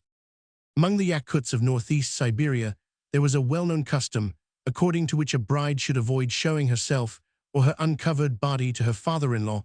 In ancient times, they say, a bride concealed herself for 7 years from her father-in-law, and from the brothers and other masculine relations of her husband. The men also tried not to meet her, saying the poor child will be ashamed if a meeting could not be avoided. The young woman put a mask on her face. Nowadays, the young wives only avoid showing to their male relatives-in-law the uncovered body. Amongst the rich, they avoid going about in the presence of these in the chemise alone. in some places they lay a special emphasis on the fact that it is a shame for young wives to show their uncovered hair and feet to the male relatives of their husbands on the other side. Male relatives of the husband ought to avoid showing to the young wife the body uncovered above the elbow or the sole of the foot, and they ought to avoid indecent expressions and vulgar vituperations in her presence. That these observances are not the result of a specially delicate modesty is proved by the fact that even young girls constantly twist thread upon the naked thigh unembarrassed by the presence of men who do not belong to the household, nor do they show any embarrassment if a strange man comes upon them when uncovered to the waist. The one thing which they do not like, and at which they show anger, is that such persons look carefully at their uncovered feet. The former simplicity with lack of shame in uncovering the body is disappearing. Sirashevsky, The Yakutsk Journal of the Anthropological Institute, June 1901, p. 93. In Japan, Captain tells me the bathing place of the women was perfectly open. The shampooing, indeed, was done by a man, and Englishmen were offered no obstacle nor excited the least repugnance. Indeed, girls, after their bath, would freely pass sometimes as if holding out their hair for innocent admiration, and this continued until countrymen of ours by vile laughter and jests made them guard themselves from insult by secrecy. So corruption spreads and heathenism is blacker by our contact, private communication. Speaking once with a Japanese gentleman, I observed that we considered it an act of indecency for men and women to wash together. He shrugged his shoulders as he answered, "But these Westerns have such prurient minds." Mitford Tales of Old Japan, 1871. Dr. Carl Davidson, who remarks that he had ample opportunity of noting the great beauty of the Japanese women in a national dance performed naked, points out that the Japanese have no aesthetic sense for the nude. This was shown at the Jubilee Exposition at Kyoto. Here, among many rooms full of art objects, one was devoted to oil pictures in the European manner. Among these, only one represented a nude figure, a Psyche or Truth. It was the first time such a picture had been seen. Men and women crowded around it. After they had gazed at it for a time, most began to giggle and laugh, some by their air and gestures clearly showed their disgust. All found that it was not aesthetic to paint a naked woman, though in nature nakedness was in no way offensive to them. In the middle of the same city, at a fountain reputed to possess special virtues, men and women will stand together naked and let the water run over them. Carl Davidson, Das Nackt bei den Japanern Globus, 1896, no. 16. It is very difficult to investigate the hairiness of Ainu women, Bales remarks, for they possess a really incredible degree of modesty, even when in summer they bathe, which happens, but seldom they keep their clothes on. He records that he was once asked to examine a girl at the mission school in order to advise as regards the treatment of a diseased spine. Although she had been at the school for 7 years, she declared that she would rather die than show her back to a man, even though a Dr. Bales die Ano Zeitschrift für Ethnologie 1901 Heft 2 p. 178. The Greeks, Etruscans, and Romans appear to have been accustomed to cover the foreskin with the kynodosme, a band, or the fibula, a ring. For custom and modesty demanded that the glands should be concealed. Such covering is represented in persons who were compelled to be naked, and is referred to by Celsus as decori causa Roman 50 Stieta anatomisch archaeologisch Studien anatomisch Heft BD Roman 19 Heft 2 1902. Among the Lydians, and indeed among the barbarians generally, it is considered a deep disgrace even for a man to be seen naked. Herodotus, Book 1, Chapter 10. The simple dress, which is now common, was first worn in Sparta, and there more than anywhere else the life of the rich was assimilated to that of the people. The Lacedaemonians, too, were the first who, in their athletic exercises, stripped naked and rubbed themselves over with oil. This was not the ancient custom. Athletes formerly, even when they were contending at Olympia, wore girdles about their loins. Earlier still, the Mycenaeans had always worn a loincloth, a practice which lasted until quite lately and still persists among barbarians, especially those of Asia, where the combatants at boxing and wrestling matches wear girdles. Thucydides' History, Book 1, Chapter 6. The notion of the women exercising naked in the schools with the men at the present day would appear truly ridiculous, not long since it was thought discreditable and ridiculous among the Greeks, as it is now among most barbarous nations for men to be seen naked, and when the Cretans first, and after them the Lacedaemonians began the practice of gymnastic exercises, the wits of the time had it in their power to make sport of those novelties. As for the man who laughs at the idea of undressed women going through gymnastic exercises as a means of revealing what is most perfect, his ridicule is but unripe fruit plucked from the tree of wisdom. Plato, Republic, Book 5. According to Plutarch, however, among the Spartans at all events nakedness in women was not ridiculous, since the institutes of Lycurgus ordained that at solemn feasts and sacrifices the young women should dance naked and sing, the young men standing around in a circle to see and hear them. Aristotle says that in his time, Spartan girls only wore a very slight garment, as described by Pausanias, and as shown by a statue in the Vatican, the ordinary tunic, which was the sole garment worn by women when running, left bare the right shoulder and breast, and only reached to the upper third of the thighs. Roman 1000 Evans, Chapters on Greek Dress, p. 34. Among the Greeks who were inclined to accept the doctrines of cynicism, it was held that while shame is not unreasonable, what is good may be done and discussed before all men. There are a number of authorities who say that Crates and Hipparchia consummated their marriage in the presence of many spectators. Lactantius, Inst. Roman 3:15, says that the practice was common, but this Zeller is inclined to doubt Zeller. Socrates and the Socratic Schools, translated from the third German edition, 1897. Among the Tyrrhenians, who carry their luxury to an extraordinary pitch, Timmus, in his first book, relates that the female servants wait on the men in a state of nudity, and Theopompus, in the 43rd book of his history, states that it is a law among the Tyrrhenians that all their women should be in common, and that the women pay the greatest attention to their persons, and often practice gymnastic exercises naked among the men, and sometimes with one another, for that it is not accounted shameful for them to be seen naked, nor is it reckoned among the Tyrrhenians at all disgraceful either to do or suffer anything in the open air, or to be seen while it is going on, for it is quite the custom of their country, and they are so far from thinking it disgraceful that they even say, when the master of the house is indulging his appetite, and anyone asks for him, that he is doing so and so, using the coarsest possible words, and they are very beautiful, as is natural for people to be who live delicately, and who take care of their persons. Athanas de Hypnosophists, Yonge's translation, Vol. Roman 3, p. 829. Dennis throws doubt on the foregoing statement of Athanas regarding the Tyrrhenians or Etruscans, and points out that the representations of women in Etruscan tombs shows them as clothed, even the breast being rarely uncovered. Nudity, he remarks, was a Greek, not an Etruscan characteristic. To the nudity of the Spartan women I need but refer. The Thessalian women are described by Perseus dancing at banquets naked, or with a very scanty covering. Apud Athanas, Roman 13, Roman 100. The maidens of Chios wrestled naked with the youths in the gymnasium, which Athanas, Roman 13:20, pronounces to be a beautiful sight. And at the marriage feast of Caranus, the Macedonian women tumblers performed naked before the guests. Athanas, Roman 4:3. G. Dennis, Cities and Cemeteries of Etruria, 1883, Vol. IP 321. In Rome, when there was at first much less freedom in this matter than in Greece, the bath became common to both sexes, and though each had its basin and hot room apart, they could see each other meet, speak, form intrigues, arrange meetings, and multiply adulteries. At first the baths were so dark that men and women could wash side by side, without recognizing each other, except by the voice. But soon the light of day was allowed to enter from every side. In the bath of Scipio, said Seneca, there were narrow vent-holes, rather than windows, hardly admitting enough light to outrage modesty.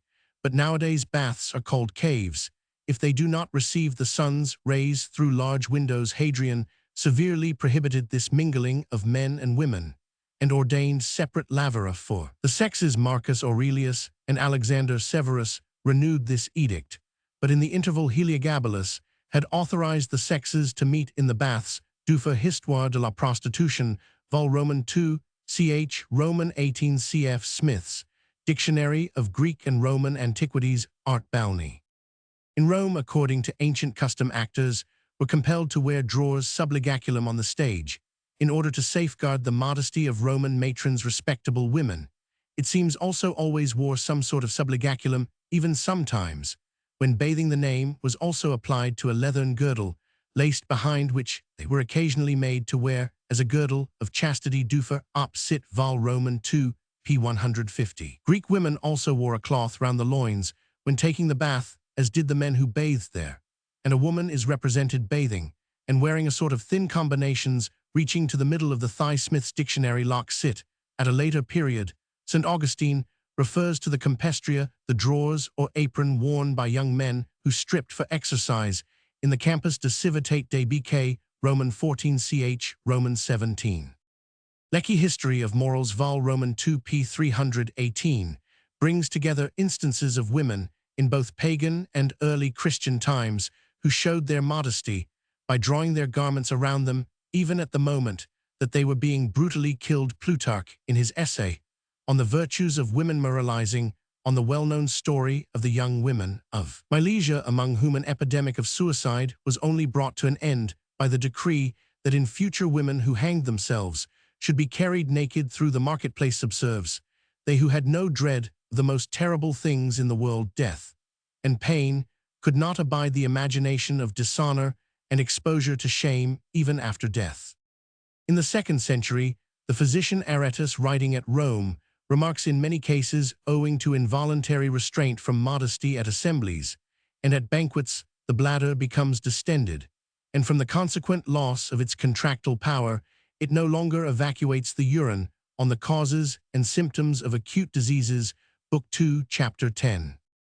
Apuleius, writing in the 2nd century, says most women, in order to exhibit their native gracefulness and allurements, divest themselves of all their garments, and long to show their naked beauty, being conscious that they shall please more by the rosy redness of their skin than by the golden splendor of their robes. Thomas Taylor's translation of Metamorphosis, p. 28.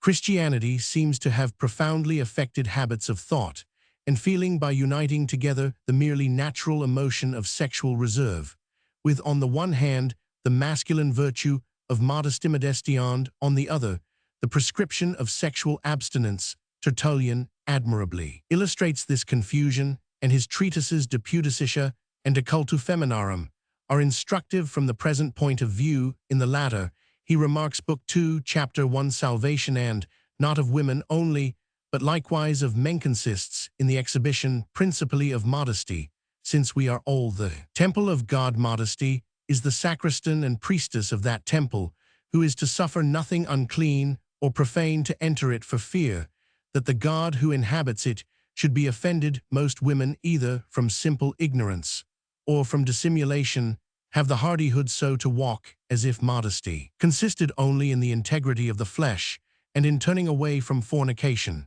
and there were no need for anything else in dress and ornament, the studied graces of form-wearing, in their gait the self-same appearance as the women of the nations, from whom the sense of true modesty is absent.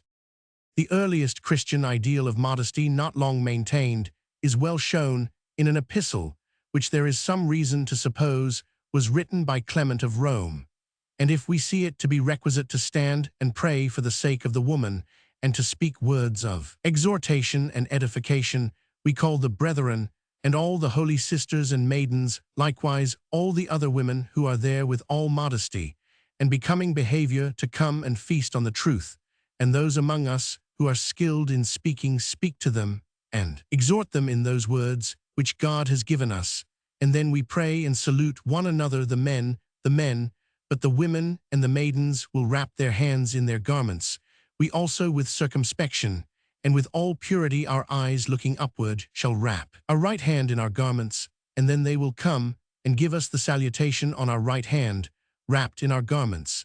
Then we go where God permits us. 2 epistles concerning virginity. 2nd Epistle, Chapter 3, Vol. Roman 14, Ante-Nicene Christian Library, p. 384. Women will scarce strip naked before their own husbands, affecting a plausible pretense of modesty, writes Clement of Alexandria about the end of the 2nd century, but any others who wish may see them at home, shut up in their own baths, for they are not ashamed to strip before spectators. As if exposing their persons for sale, the baths are opened promiscuously to men and women, and there they strip for licentious indulgence, for from looking men get to loving, as if their modesty had been washed away in the bath. Those who have not become utterly destitute of modesty shut out strangers, but bathe with their own servants and strip naked before their slaves, and are rubbed by them, giving to the crouching menial liberty to lust by permitting fearless handling for those who are introduced before their naked mistresses while in the bath study to strip themselves in order to show audacity in lust, casting off fear. In consequence of the wicked custom, the ancient athletes, ashamed to exhibit a man naked, preserved their modesty by going through the contest in drawers, but these women, divesting themselves of their modesty, along with their chemise wish to appear beautiful, but contrary to their wish, are simply proved to be wicked. Clement of Alexandria, Pedagogus, Book 3, Chapter Roman 5. For elucidations of this passage see, means patrologi cursus completus vol Roman 7. Promiscuous bathing was forbidden by the early apostolical constitutions, but Cyprian, bishop of Carthage, found it necessary in the 3rd century to upbraid even virgins vowed to chastity for continuing the custom. What of those, he asks, who frequent baths, who prostitute to eyes that are curious to lust, bodies that are dedicated to chastity and modesty, they who disgracefully behold naked men, and are seen naked by men, do they not themselves afford enticement to vice? Do they not solicit and invite the desires of those present to their own corruption and wrong? Let every one say, you look to the disposition with which he comes thither. My care is only that of refreshing and washing my poor body. That kind of defense does not clear you, nor does it excuse the crime of lasciviousness and wantonness. Such a washing defiles, it does not purify nor cleanse the limbs, but stains them. You behold no one immodestly, but you yourself are gazed upon immodestly. You do not pollute your eyes with disgraceful delight, but in delighting others you yourself are polluted. You make a show of the bathing place. The places where you assemble are fouler than a theater. There all modesty is put off together. With the clothing of garments, the honor and modesty of the body is laid aside. Virginity is exposed to be pointed at and to be handled. Let your baths be performed with women whose behavior is modest towards you. Cyprian de Habitu Virginum, cap. 1921. The Church carried the same spirit among the barbarians of northern Europe, and several centuries later the promiscuous bathing of men and women was prohibited in some of the penitentials. The custom was, however, preserved here and there in northern Europe, even to the end of the 18th century or later. In Rudex Geschichte der Öffentlichen Sittlichkeit in Deutschland, an interesting chapter with contemporary illustrations is devoted to this custom. Also Max Bauer das Geschlechtsleben in der deutschen Vergangenheit, pp. 216,265. Women, says Clement again, should not seek to be graceful by avoiding broad drinking vessels that oblige them to stretch their mouths in order to drink from narrow alabastra, that cause them indecently to throw back the head, revealing to men their necks and breasts. The thought of what she is ought to inspire a woman with modesty. On no account must a woman be permitted to show to a man any portion of her body naked, for fear lest both fall the one by gazing eagerly, the other by delighting to attract those eager glances. Pedagogus, Book 2, Chapter 5. James, bishop of Nisibis in the 4th century, was a man of great holiness. We are told by the Dorrit that once when James had newly come into Persia, it was vouchsafed to him to perform a miracle. Under the following circumstances, he chanced to pass by a fountain where young women were washing their linen, and his modesty being profoundly shocked by the exposure involved in this occupation, he cursed the fountain, which instantly dried up, and he changed the hair of the girls from black to a sandy color. Jortin remarks on Ecclesiastical History, vol Roman 3, p. 4. Procopius, writing in the 6th century after Christ and narrating how the Empress Theodora in early life would often appear almost naked before the public in the theater, adds that she would willingly have appeared altogether nude, but that no woman is allowed to expose herself altogether unless she wears at least short drawers over the lower part of the abdomen. Chrysostom mentions at the end of the 4th century that Arcadius attempted to put down the August festival Majuma, during which women appeared naked in the theaters or swimming in large baths. In medieval days, ladies, at all events, as represented by the poets, were not on the whole very prudish. Melorantz surprised a lady who was taking a bath under a lime tree. The bath was covered with samite, and by it was a magnificent ivory bed surrounded by tapestries representing the history of Paris and Helen, the destruction of Troy, the adventures of Nice, etc. As Melorantz rides, by the lady's waiting maids run away, she herself, however, with quick decision, raises the samite which covers the tub, and orders him to wait on her in place of the maids. He brings her shift and mantle and shoes, and then stands aside till she is dressed. When she has placed herself on the bed, she calls him back, and commands him to drive away the flies, while she sleeps. Strange to say, the men are represented as more modest than the women.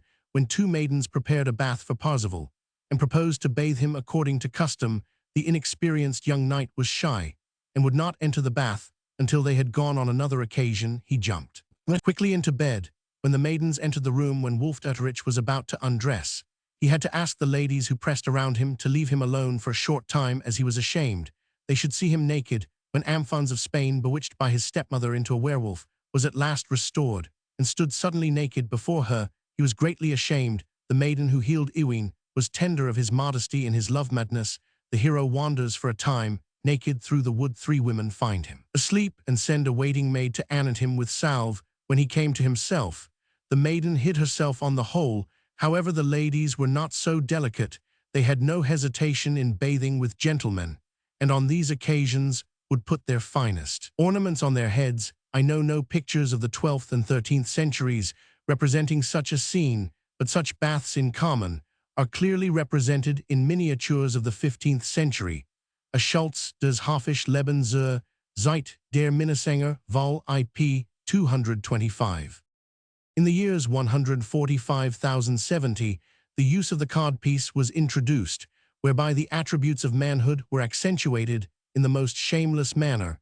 It was in fact the avowed aim at that period to attract attention to these parts.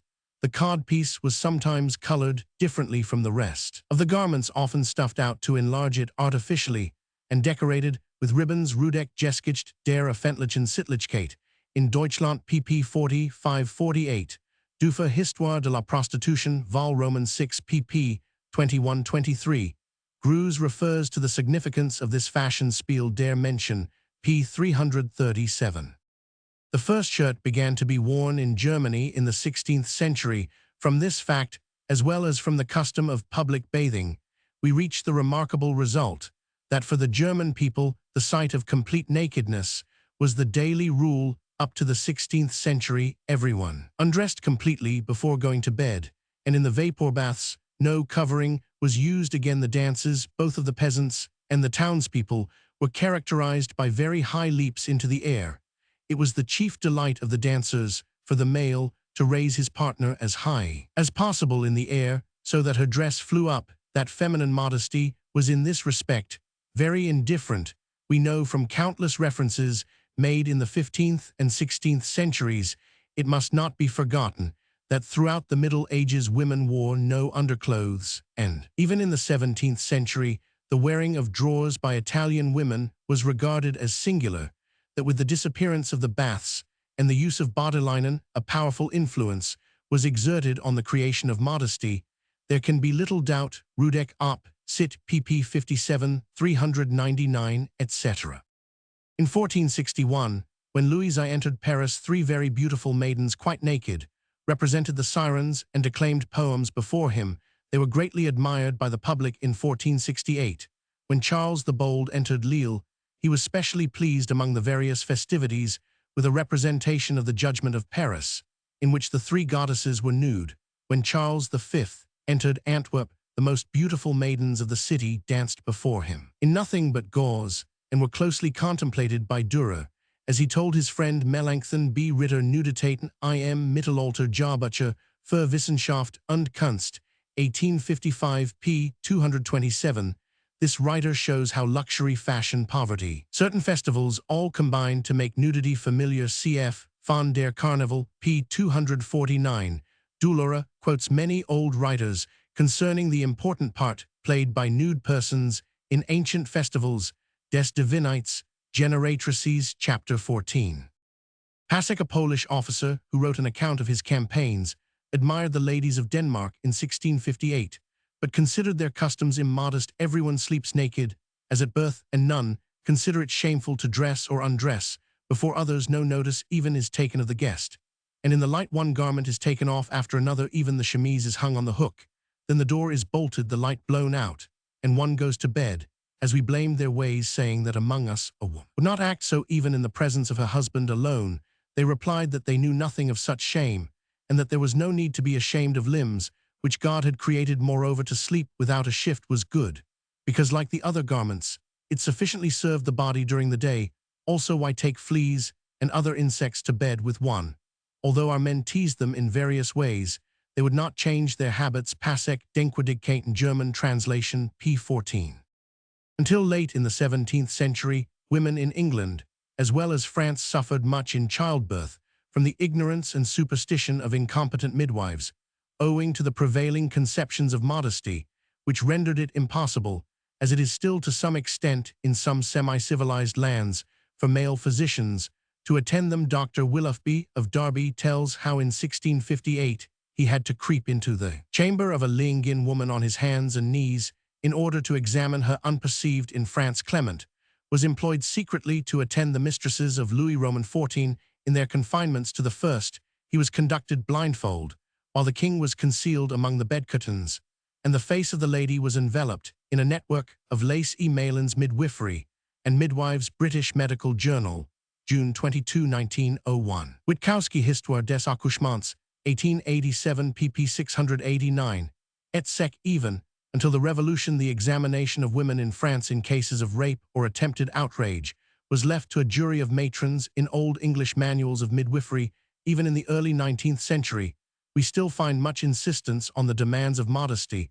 Thus Dr. John Burns of Glasgow, in his Principles of Midwifery, states that some women from motives of false delicacy are averse from examination. Until the pains become severe, he adds that it is usual for the room to be darkened and the bed curtains drawn close during an examination. Many old pictures show the accoucheur groping in the dark beneath the bedclothes to perform operations on women in childbirth. A kind des Weib als Geberin in der Kunstgeschlecht und Gesellschaft BD Roman 2 Heft 5 p. 203.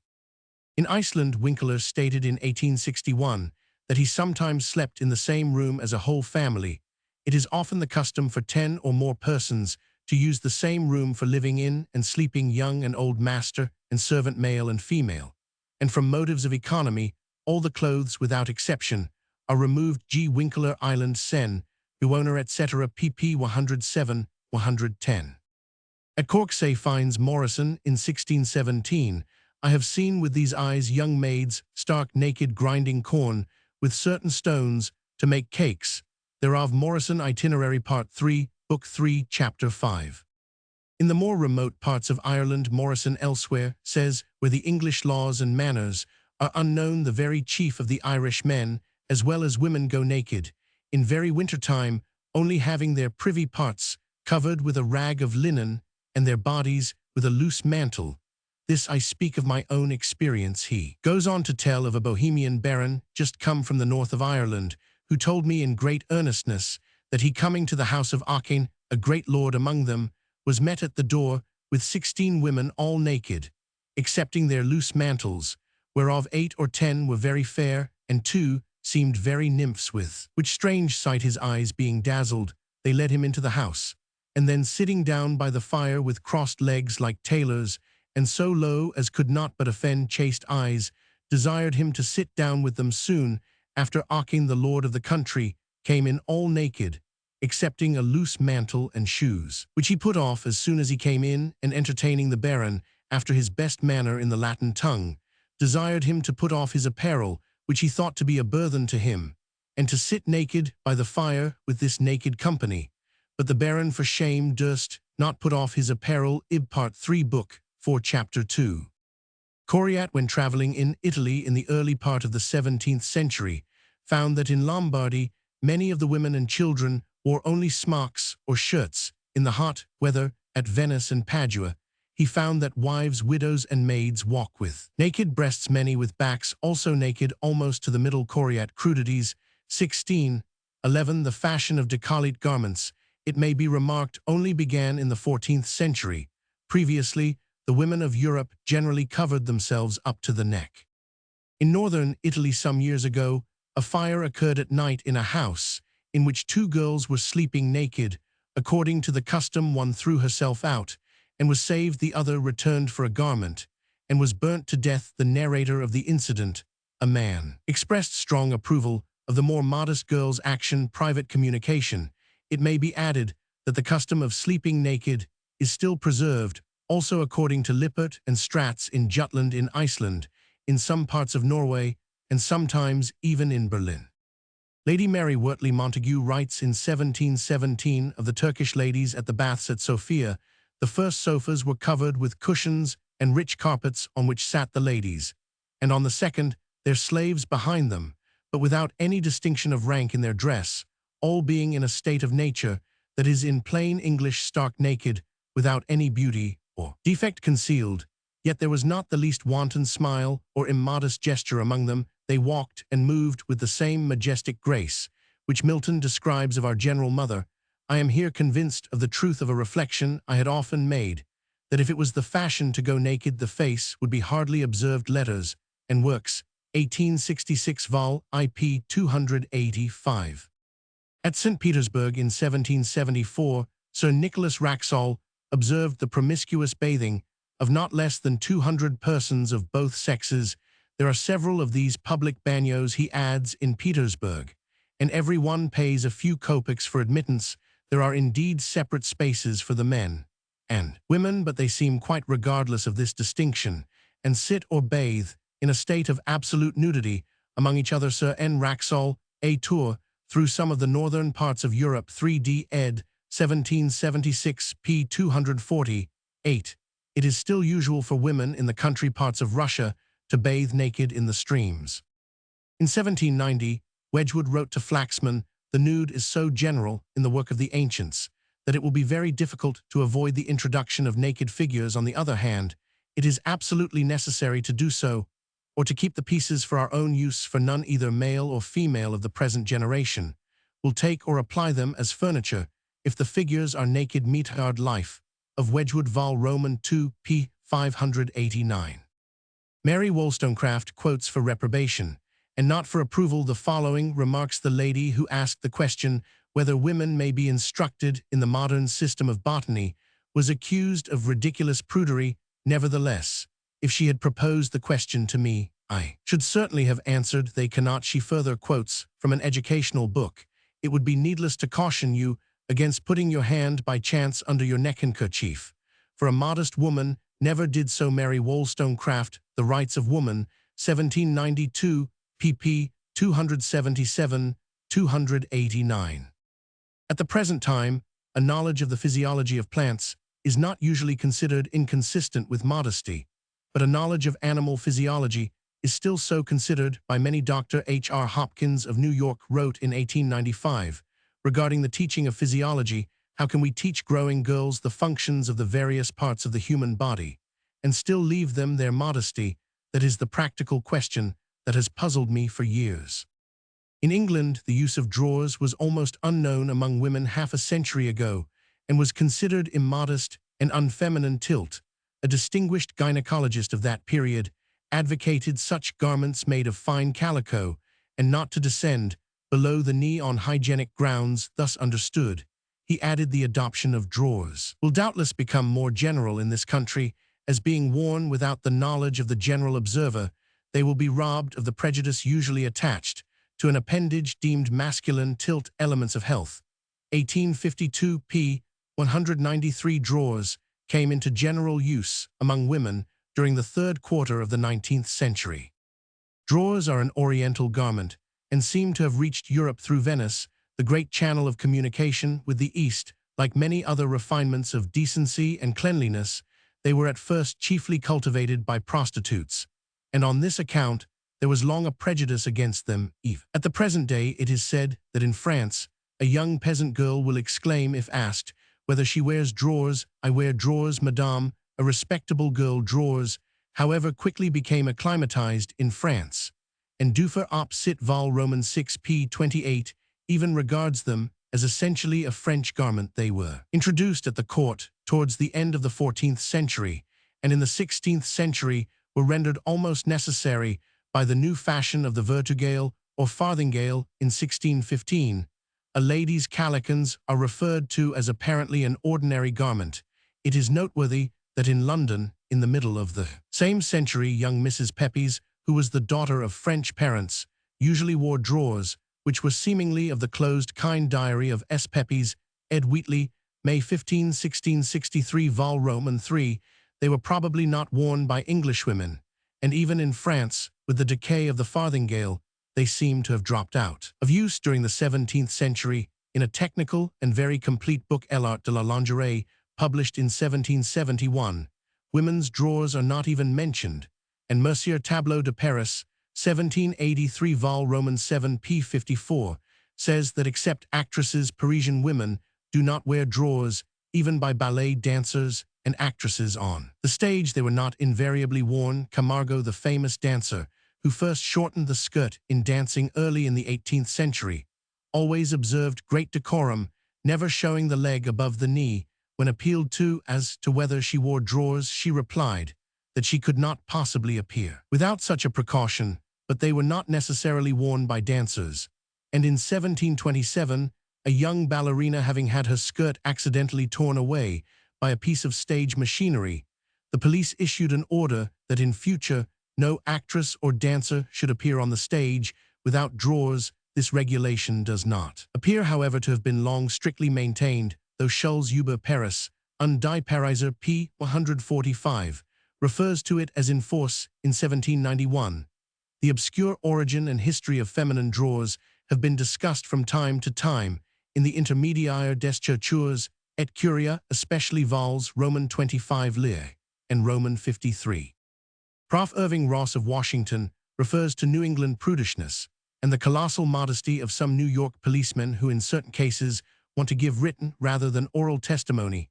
He adds, "I have known this sentiment carried to such an extent in a Massachusetts small town that a shopkeeper was obliged to drape a small but innocent statuette displayed in his window." Irving Ross, Virginia, Medical Monthly, October 1892. I am told that popular feeling in South Africa would not permit the exhibition of the nude in the art collections of Cape Town. Even in Italy, nude statues are disfigured by the addition of tin fig leaves and sporadic manifestations of horror. At the presence of nude statues, even when of most classic type, are liable to occur in all parts of Europe, including France and Germany. Examples of this are recorded from time to time in Sexual Reform, published as an appendix to Geschlecht und Gesellschaft. Some years ago, 1898, it was stated that the Philadelphia Ladies' Home Journal had decided to avoid in future all reference to ladies' underlinen, because the treatment of this subject in print calls for minuity of detail, which is extremely and pardonably offensive to refined and sensitive women. A man married 20 years told me that he had never seen his wife entirely nude. Such concealment of the external reproductive organs by married people appears to be common. Judging from my own inquiry, very few women care to look upon male nakedness, and many women, though not wanting in aesthetic feeling, find no beauty in man's form. Some are positively repelled by the sight of nakedness, even that of a husband or lover. On the contrary, most men delight in gazing upon the uncovered figure of women. It seems that only highly cultivated and imaginative women enjoy the spectacle of a finely shaped nude man, especially after attending art classes and drawing from the nude, as I am told by a lady artist, or else the majority of women dissemble their curiosity or admiration. A woman of 70, mother of several children, said to a young wife with whom I am acquainted, "I have never seen a naked man in my life." This old lady's sister confessed that she had never looked at her own nakedness in the whole course of her life. She said that it frightened her. She was the mother of 3 sons. A maiden woman of the same family told her niece that women were disgusting because they have monthly discharges. The niece suggested that women have no choice in the matter, to which the aunt replied, "I know that, but it doesn't make them less disgusting." I have heard of a girl who died from hemorrhage of the womb, refusing through shame to make the ailment known to her family. The misery suffered by some women at the anticipation of a medical examination appears to be very acute. Husbands have told me of brides who sob and tremble with fright on the wedding night, the hysteria being sometimes alarming. Aged 25, refused her husband for 6 weeks after marriage. Exhibiting the greatest fear of his approach, ignorance of the nature of the sexual connection is often the cause of exaggerated alarm. In Jersey, I used to hear of a bride who ran to the window and screamed murder on the wedding night. Private communication.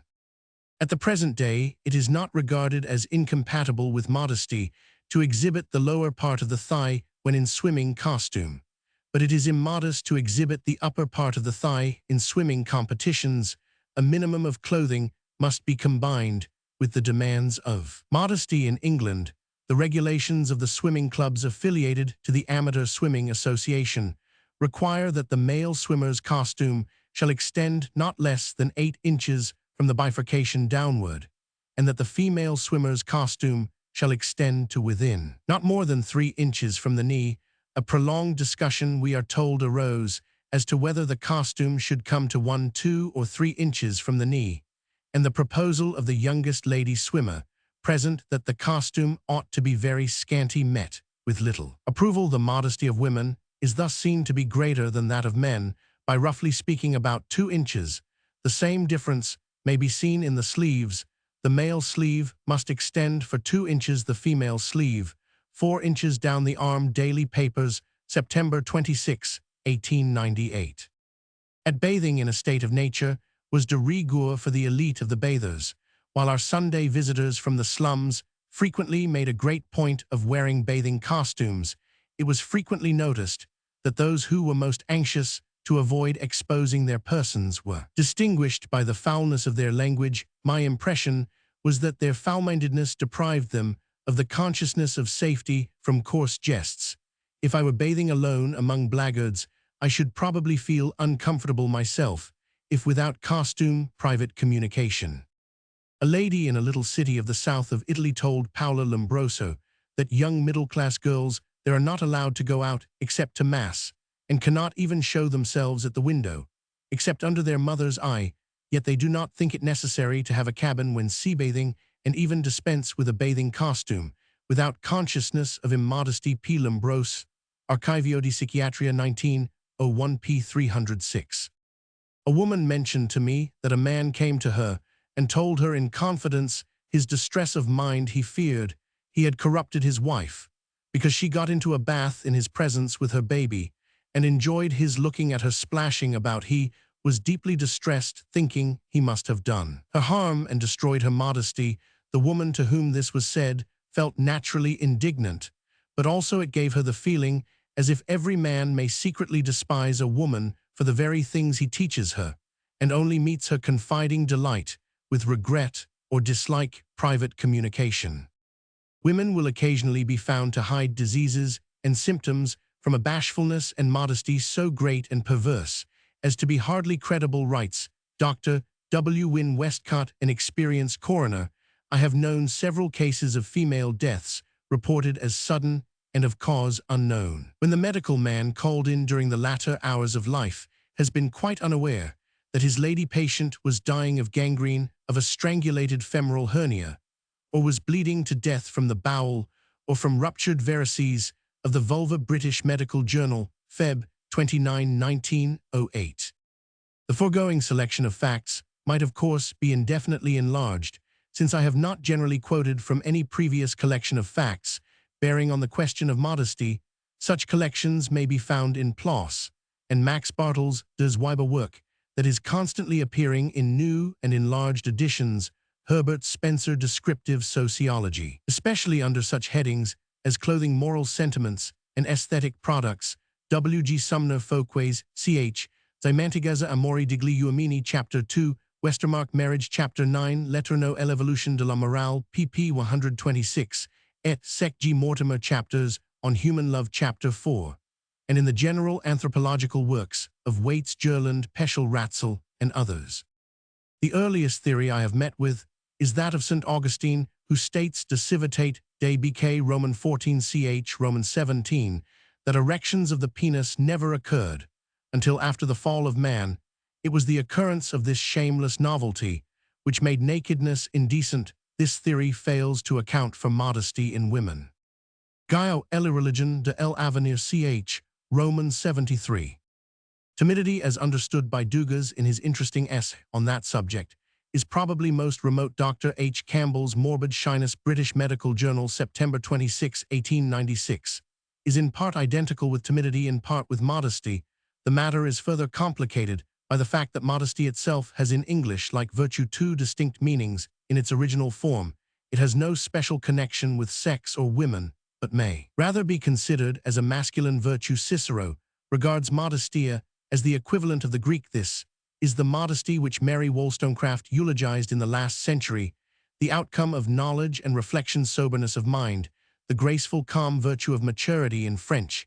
It is possible to avoid the confusion, and modesty is entirely distinct from pudeur. It is, of course, mainly with pudeur that I am here concerned. Roman II. Modesty, an agglomeration of fierce children. In relation to modesty, in animals, the attitude of the Medicean Venus, the sexual factor of modesty, based on sexual periodicity, and on the primitive phenomena of courtship, the necessity of seclusion.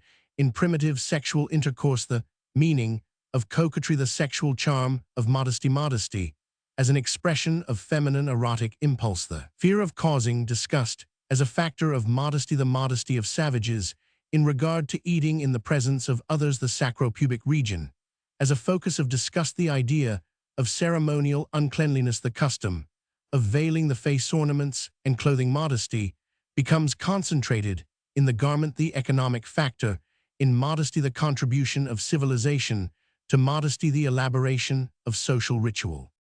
That modesty, like all the closely emotions, is based on fear, one of the most primitive of the emotions, seems to be fairly evident, for the association of modesty and fear is even a very ancient observation, and is found in the fragments of Epicharmus, while according to one of the most recent definitions, modesty is the timidity of the body. Modesty is indeed an agglomeration of fears, especially, as I hope to show, of two important and distinct fears, one of much earlier than human origin, and supplied solely by the female, the other of more distinctly human character, and of social rather than sexual origin. A child left to itself, though very bashful, is wholly devoid of modesty. 5. Everyone is familiar with the shocking inconveniences of children in speech and act, with the charming ways in which they innocently disregard the conventions of modesty, their elders thrust upon them, or even when anxious to carry them out, wholly miss the point at issue, as when a child thinks that to put a little garment round the neck satisfies the demands of modesty. Julius Moses states that modesty in the uncovering of the sexual parts begins about the age of 4, but in cases when this occurs, it is difficult to exclude teaching and example. Under civilized conditions, the convention of modesty long precedes its real development. Bell has found that in love affairs before the age of 9, the girl is more aggressive than the boy, and that at that age she begins to be modest. It may fairly be said that complete development of modesty only takes place at the advent of puberty. 7. We may admit with Perez, one of the very few writers who touch on the evolution of this emotion, that modesty may appear at a very early age. If sexual desire appears early 8, we should not, however, be justified in asserting that on this account modesty is a purely sexual phenomenon. The social impulses also develop about puberty, and to that coincidence, the compound nature of the emotion of modesty may well be largely due. The sexual factor is, however, the simplest and most primitive element of modesty, and may therefore be mentioned first. Anyone who watches a bitch not in heat, when approached by a dog with tail wagging gallantly, may see the beginnings of modesty. When the dog's attentions become a little too marked, the bitch squats firmly down on the front legs and hind quarters, though when the period of strews comes, her modesty may be flung to the air, and she eagerly turns her hind quarters to her admirer's nose and elevates her tail high in the air. Her attitude of refusal is equivalent, that is to say, to that which in the human race is typified by the classical example of womanly modesty in the Medicean Venus, who withdraws the pelvis, at the same time holding one hand to guard the pubis, the other to guard the breasts. 9. The essential expression in each case is that of defense of the sexual centers against the undesired advances of the male. Stratz, who criticizes the above statement, argues with photographs of nude women in illustration that the normal type of European surprised modesty is shown by an attitude in which the arms are crossed over the breast, the most sexually attractive region, while the thighs are pressed together, one being placed before the other, the shoulder raised, and the back slightly curved. Occasionally, he adds, the hands may be used to cover the face, and then the crossed arms conceal the breasts. The Medicean Venus, he remarks, is only a pretty woman coquetting with her body. Canova's Venus, in the pity, who has drapery in front of her, and presses her arms across her breast, being a more accurate rendering of the attitude of modesty. But Stratz admits that when a surprised woman is gazed at for some time, she turns her head away, sinks or closes her eyes, and covers her pubis or any other part she thinks is being gazed at with one hand, while with the other she hides her breast or face. This he terms the secondary expression of modesty. Stratz die Frankleidung, 3rd ed. p. 23.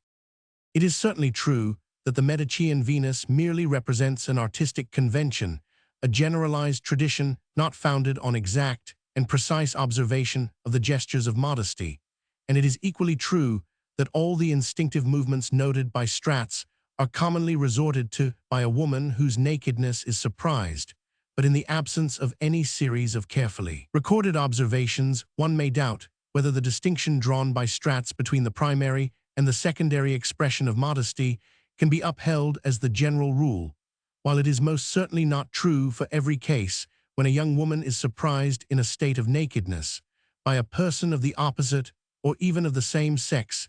It is her instinct to conceal the primary centers of sexual function and attractiveness, in the first place, the pubis; in the second place, the breasts. The exact attitude and the particular gestures of the hands in achieving the desired end vary with the individual, and with the circumstances. The hand may not be used at all as a veil, and indeed the instinct of modesty itself may inhibit the use of the hand for the protection of modesty. To turn the back towards the beholder is often the chief impulse of blushing modesty, even when clothed, but the application of the hand to this end is primitive and natural. The lowly Fuegian woman depicted by Heides and Denneker, who holds her hand to her pubis while being photographed, is one at this point with the Roman Venus described by Ovid Ars Amatoria, Book 2. Ipsa Venus pubum quatis velamnia ponet. Proceder lva semireducta manus. It may be added that young men of the lower social classes, at all events in England, when bathing at the seaside in complete nudity, commonly grasp the sexual organs with one hand for concealment as they walk up from the sea. The sexual modesty of the female animal is rooted in the sexual periodicity of the female, and is an involuntary expression of the organic fact that the time for love is not now, inasmuch as this fact is true of the greater part of the lives of all female animals below man. The expression itself becomes so habitual that it even intrudes at those moments when it has ceased to be in place. We may see this again illustrated in the bitch, who when in heat herself runs after the male and again turns to flee, perhaps only submitting with much persuasion to his embrace. Thus modesty becomes something more than a mere refusal of the male.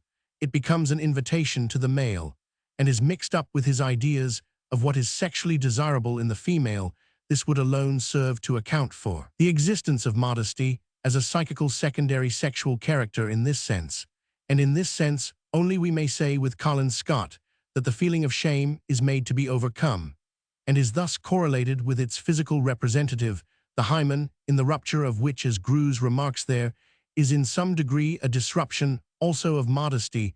The sexual modesty of the female is thus an inevitable byproduct of the naturally aggressive attitude of the male in sexual relationships, and the naturally defensive attitude of the female, this again being founded on the fact that willing man and the species allied to him, sexual function in the female is periodic, and during most of life, a function to be guarded from the opposite sex in the male. It rarely or never needs to be so guarded.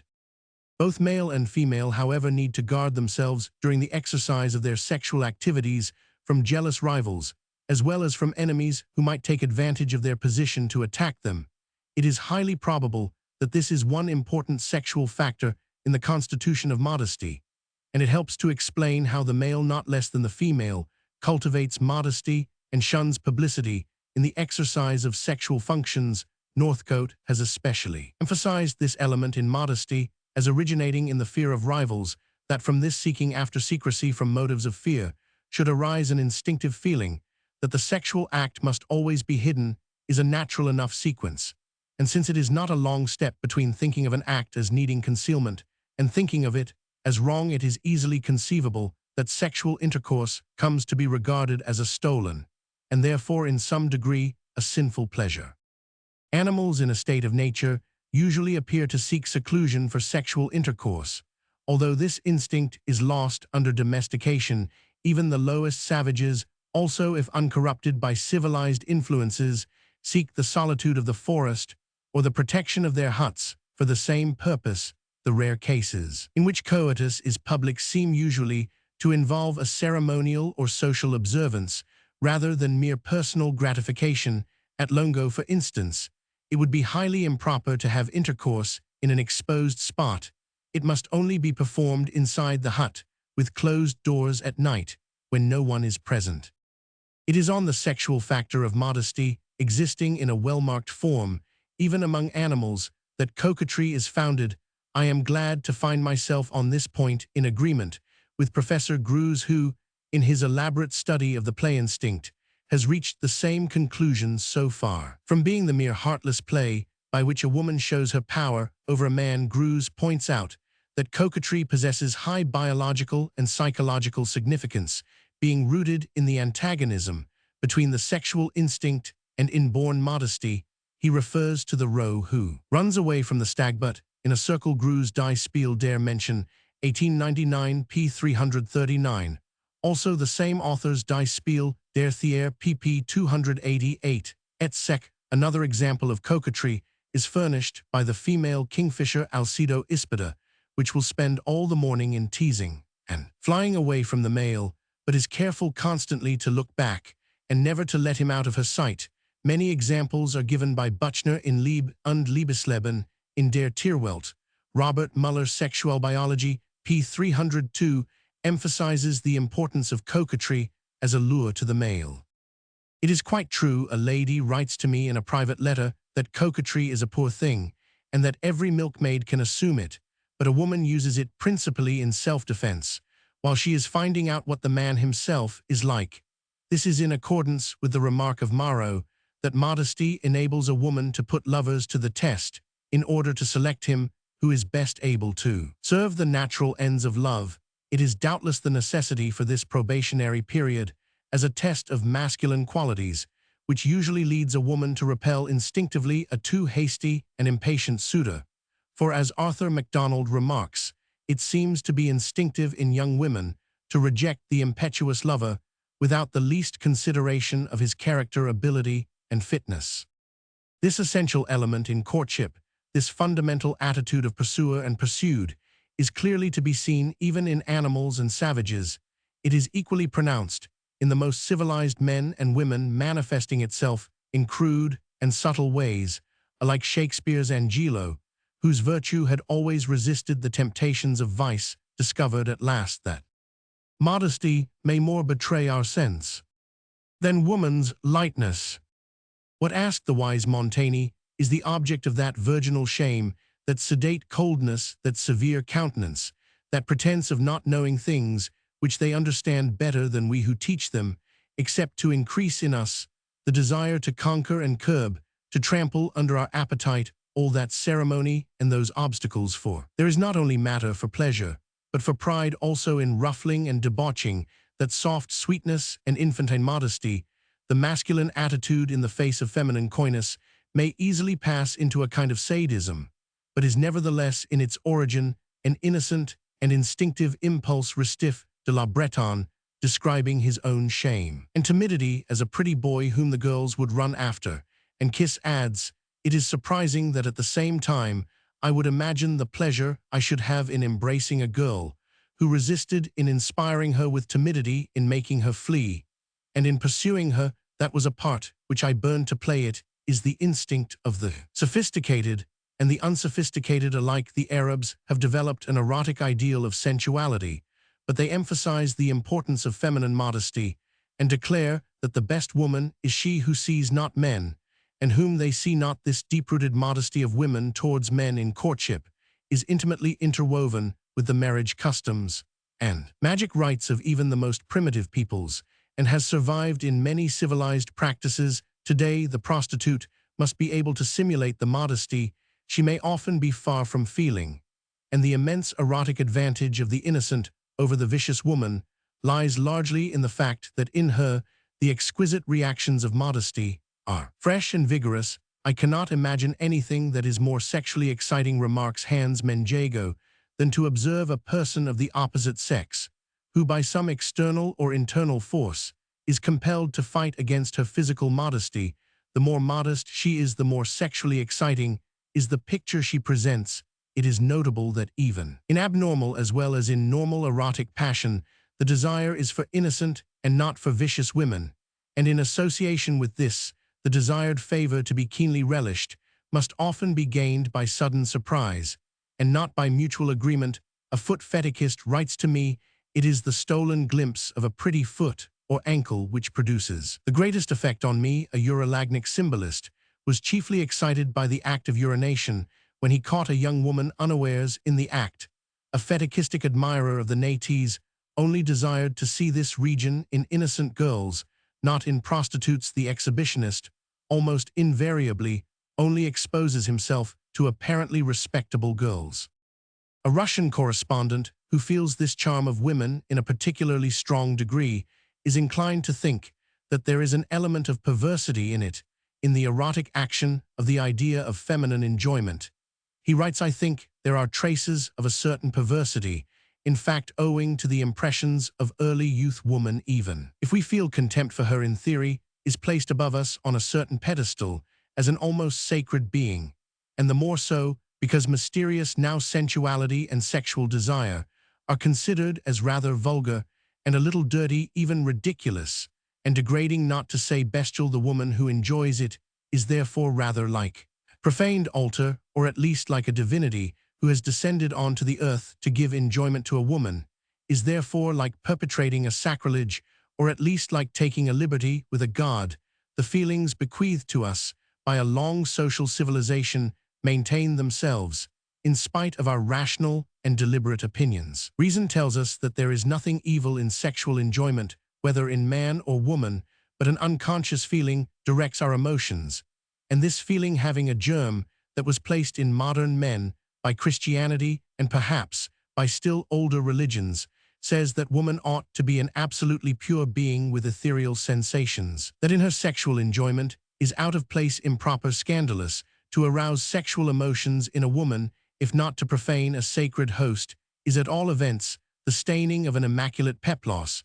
If not sacrilege, it is at least irreverence or impertinence. For all men, the chaster a woman is, the more agreeable it is to bring her to the orgasm that is felt as a triumph of the body over the soul of sin, over virtue of earth, over heaven. There is something diabolic in such pleasure, especially when it is felt by a man intoxicated with love and full of religious respect for the Virgin of his election. This feeling is from a rational point of view absurd and in its tendencies immoral, but it is delicious in its sacredly voluptuous subtlety. Defloration thus has its powerful fascination in the respect, consciously or unconsciously, felt for woman's chastity in marriage. The feeling is yet more complicated in deflowering his bride, the Christian, that is, any man brought up in a Christian civilization has the feeling of committing a sort of sin, for the flesh is for him always connected with sin, which by a special privilege has for him become legitimate. He has received a special permit to corrupt innocence, hence the peculiar prestige for civilized Christians of the wedding night, sung by Shelley in ecstatic verses. "O joy, O fear, what will be done in the absence of the sun?" This feeling has, however, its normal range, and is not per se a perversity, though it may doubtless become so when unduly heightened by Christian sentiment, and especially if it leads, as to some extent it has led in my Russian correspondent, to an abnormal feeling of the sexual attraction of girls who have only or scarcely reached the age of puberty. The sexual charm of this period of girlhood is well illustrated in many of the poems of Thomas Ashe, and it is worthy of note as perhaps supporting the contention that this attraction is based on Christian feeling, that Ashe had been a clergyman, and attentiveness to the woman's pleasure remains in itself very far from a perversion, but increases, as Colin Scott has pointed out with civilization, while its absence of indifference to the partner's pleasure raise a perversion of the most degraded kind. There is no such instinctive demand on the woman's part for innocence in the man, in the nature of things, that could not be such emotion is required for properly playing the part of the pursued. It is by no means an added attraction on the part of the pursuer. There is, however, an allied and corresponding desire, which is very often clearly or latently present in the woman, a longing for pleasure that is stolen or forbidden. It is a mistake to suppose that this is an indication of viciousness or perversity. It appears to be an impulse that occurs quite naturally in altogether innocent women. The exciting charm of the risky and dangerous naturally arises on a background of feminine shyness and timidity. We may trace its recognition at a very early stage of history in the story of Eve and the forbidden fruit that has so often been the symbol of the masculine organs of sex. It is on this ground that many have argued the folly of laying external restrictions on women in matters of love. Thus, in quoting the great Italian writer who afterwards became Pope Pius Roman II, Robert Burton, remarked, "I am of Nice Silvius mind. Those jealous Italians do very ill to lock up their wives, for women are of such a disposition, they will mostly covet that which is denied most, and offend least when they have free liberty to trespass." It is the spontaneous and natural instinct of the lover to desire modesty in his mistress, and by no means any calculated opinion on his part that modesty is the sign of sexual emotion. It remains true, however, that modesty is an expression of feminine erotic impulse. We have here one of the instances of which there are so many of that curious and instinctive harmony by which nature has sought the more effectively to bring about the ends of courtship. As to the fact itself, there can be little doubt. It constantly forces itself on the notice of careful observers, and has long been decided in the affirmative by those who have discussed the matter. Vignettes, one of the earliest writers on the psychology of sex, after discussing the question at length, decided that the timid woman is a more ardent lover than the bold woman.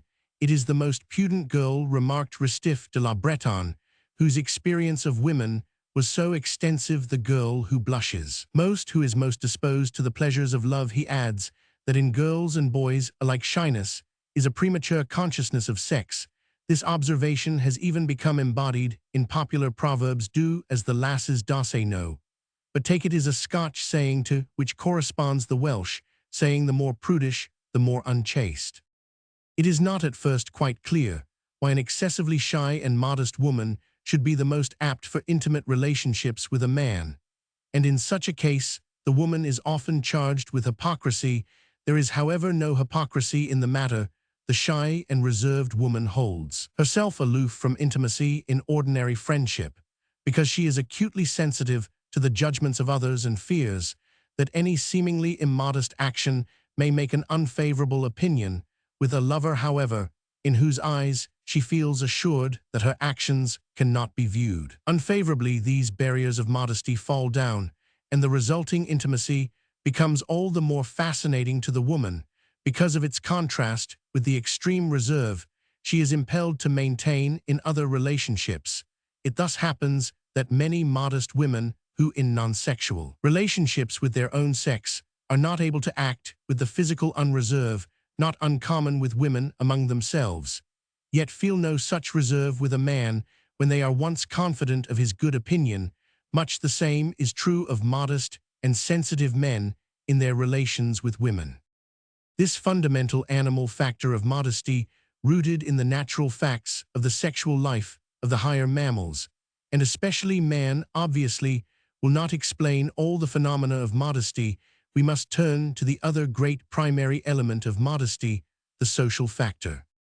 We cannot doubt that one of the most primitive and universal of the social characteristics of man is an aptitude for disgust, founded, as it is, on a yet more primitive and animal aptitude for disgust, which has little or no social significance in nearly all races, even the most savage.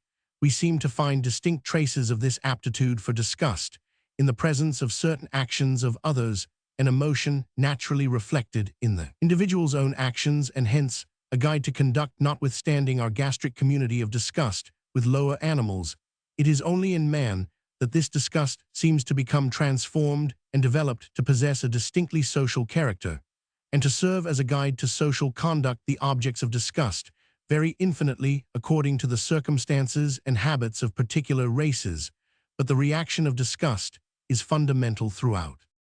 The best study of the phenomena of disgust known to me is without doubt Professor Richet concludes that it is the dangerous and the useless which evoke disgust, the digestive and sexual excretions and secretions being either useless or in accordance with widespread primitive ideas highly dangerous. The genital region became a concentrated focus of disgust.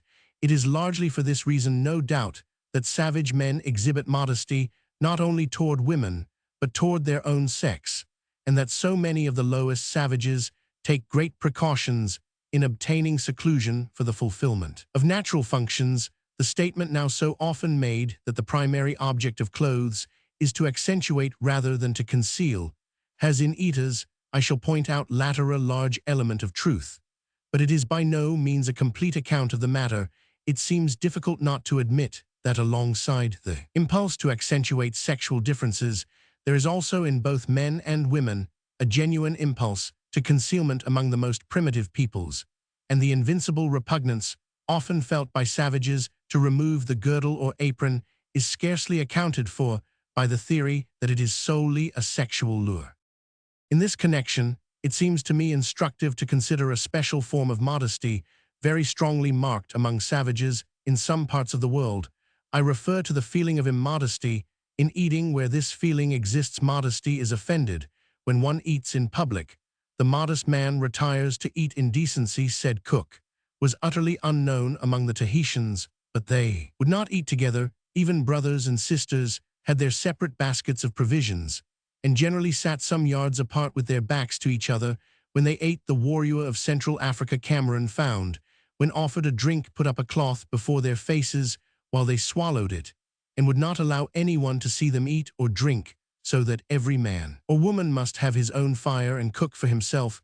Carl von den Steinen remarks in his interesting book on Brazil that though the Bacari of central Brazil have no feeling of shame about nakedness, they are ashamed to eat in public. They retire to eat and hung their heads in shamefaced confusion when they saw him innocently eat in public. H. Ralph Vaughan Stevens found that when he gave an orang laut Malay woman anything to eat, she not only would not eat it if her husband were present, but if any man were present, she would go outside before eating or giving her children to eat. Thus, among these peoples, the act of eating in public produces the same feelings as among ourselves, the indecent exposure of the body in public.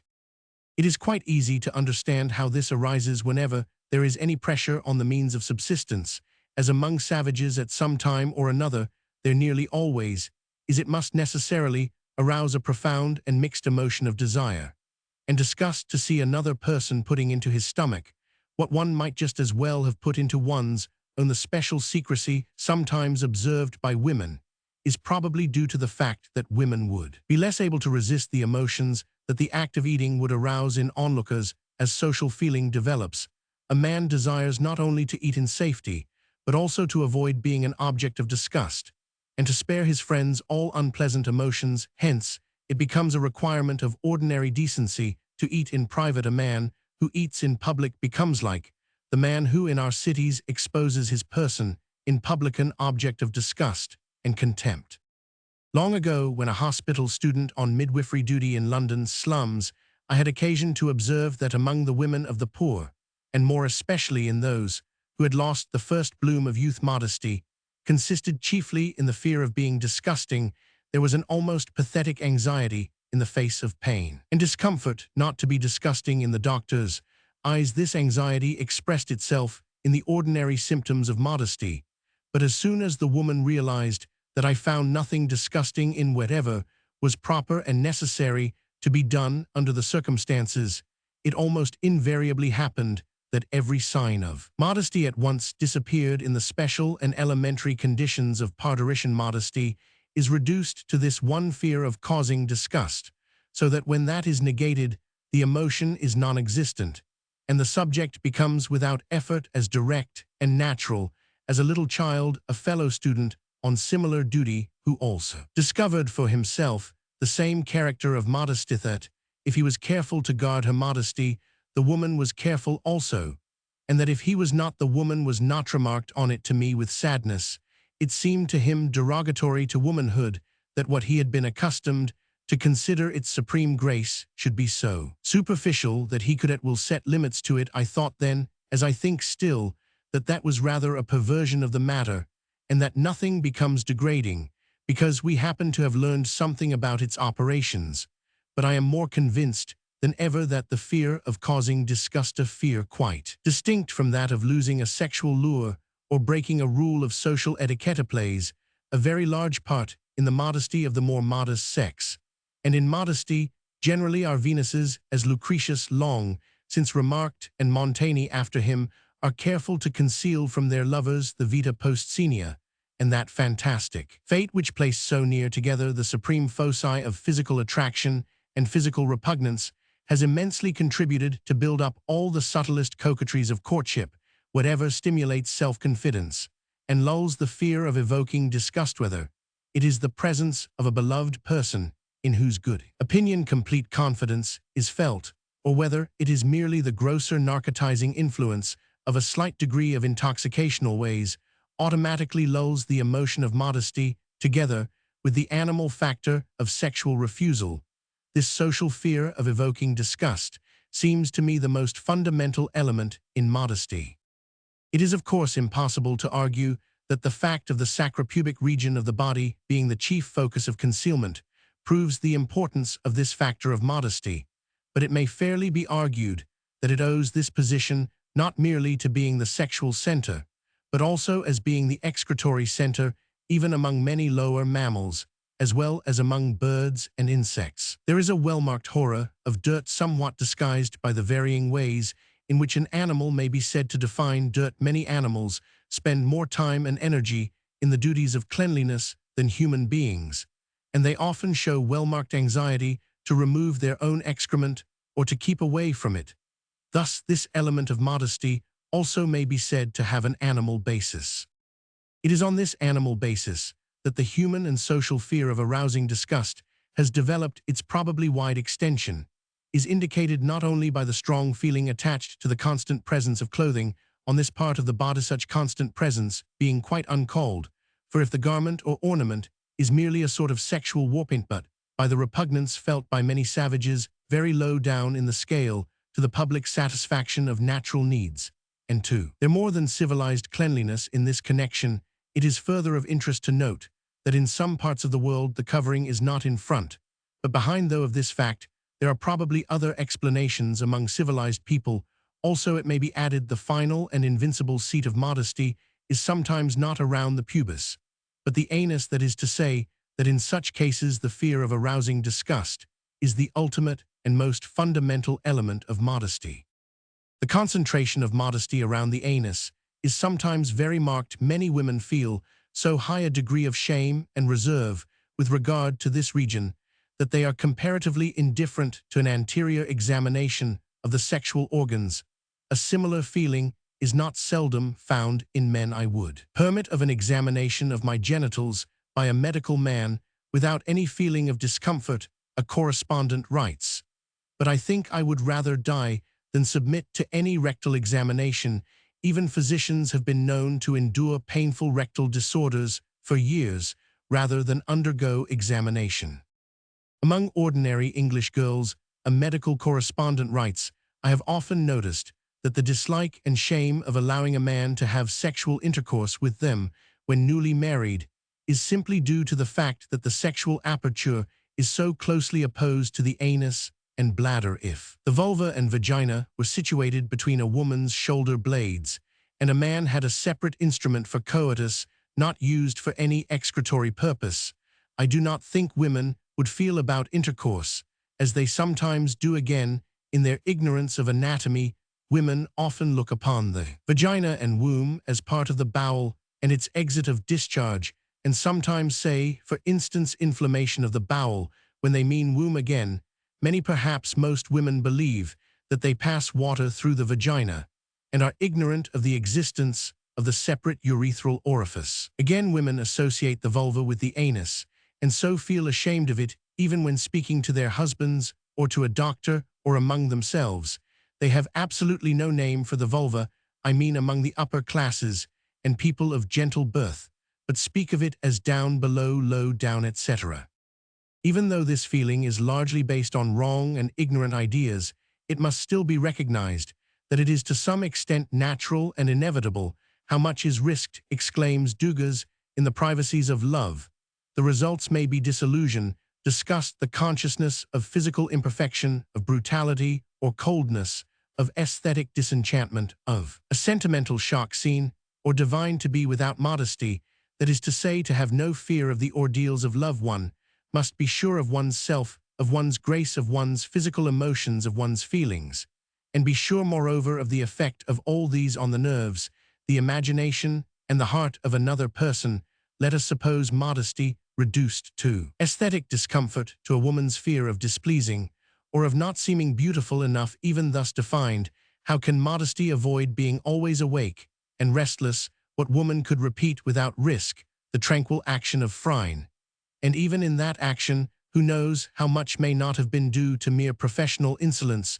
Dugas, La Pudeur Review. Philosophique, November 1903, Men and Women Shirts points out Altersklassen, Unmannerbund, pp. 40-151, have certainly the capacity mutually to supplement and enrich each other.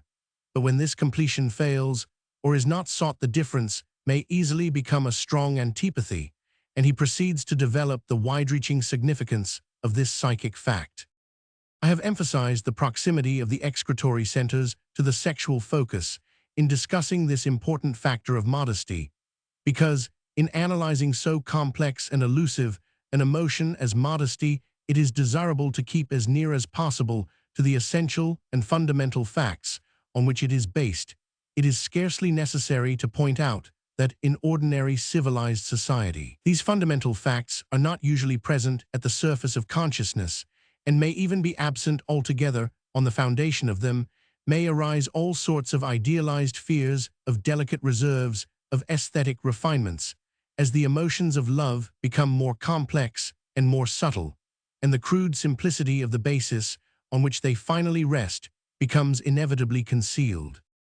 Another factor of modesty, which reaches a high development in savagery, is the ritual element, especially the idea of ceremonial uncleanness, based on a dread of the supernatural influences which the sexual organs and functions are supposed to exert. It may be to some extent rooted in the elements already referred to, and it leads us into a much wider field than that of modesty, so that it is only necessary to touch slightly on it here. It has been exhaustively studied by Fraser and by Crawley. Offenses against the ritual rendered necessary by this mysterious dread, though more serious than offenses against sexual reticence or the fear of causing disgust, are so obviously allied that they all reinforce one another and cannot easily be disentangled. Nearly everywhere all over the world, at a primitive stage of thought, and even to some extent in the highest civilization, the sight of the sexual organs or of the sexual act, the image, or even the names of the sexual parts of either man or woman, are believed to have a curiously potent influence, sometimes beneficent, but quite as often maleficent. The two kinds of influence may even be combined, and Riedel, quoted by Ploss and Bartels, states that the Ambon Islanders carve a schematic representation of the vulva on their fruit trees, in part to promote the productiveness of the trees, and in part to scare any unauthorized person who might be tempted to steal the fruit.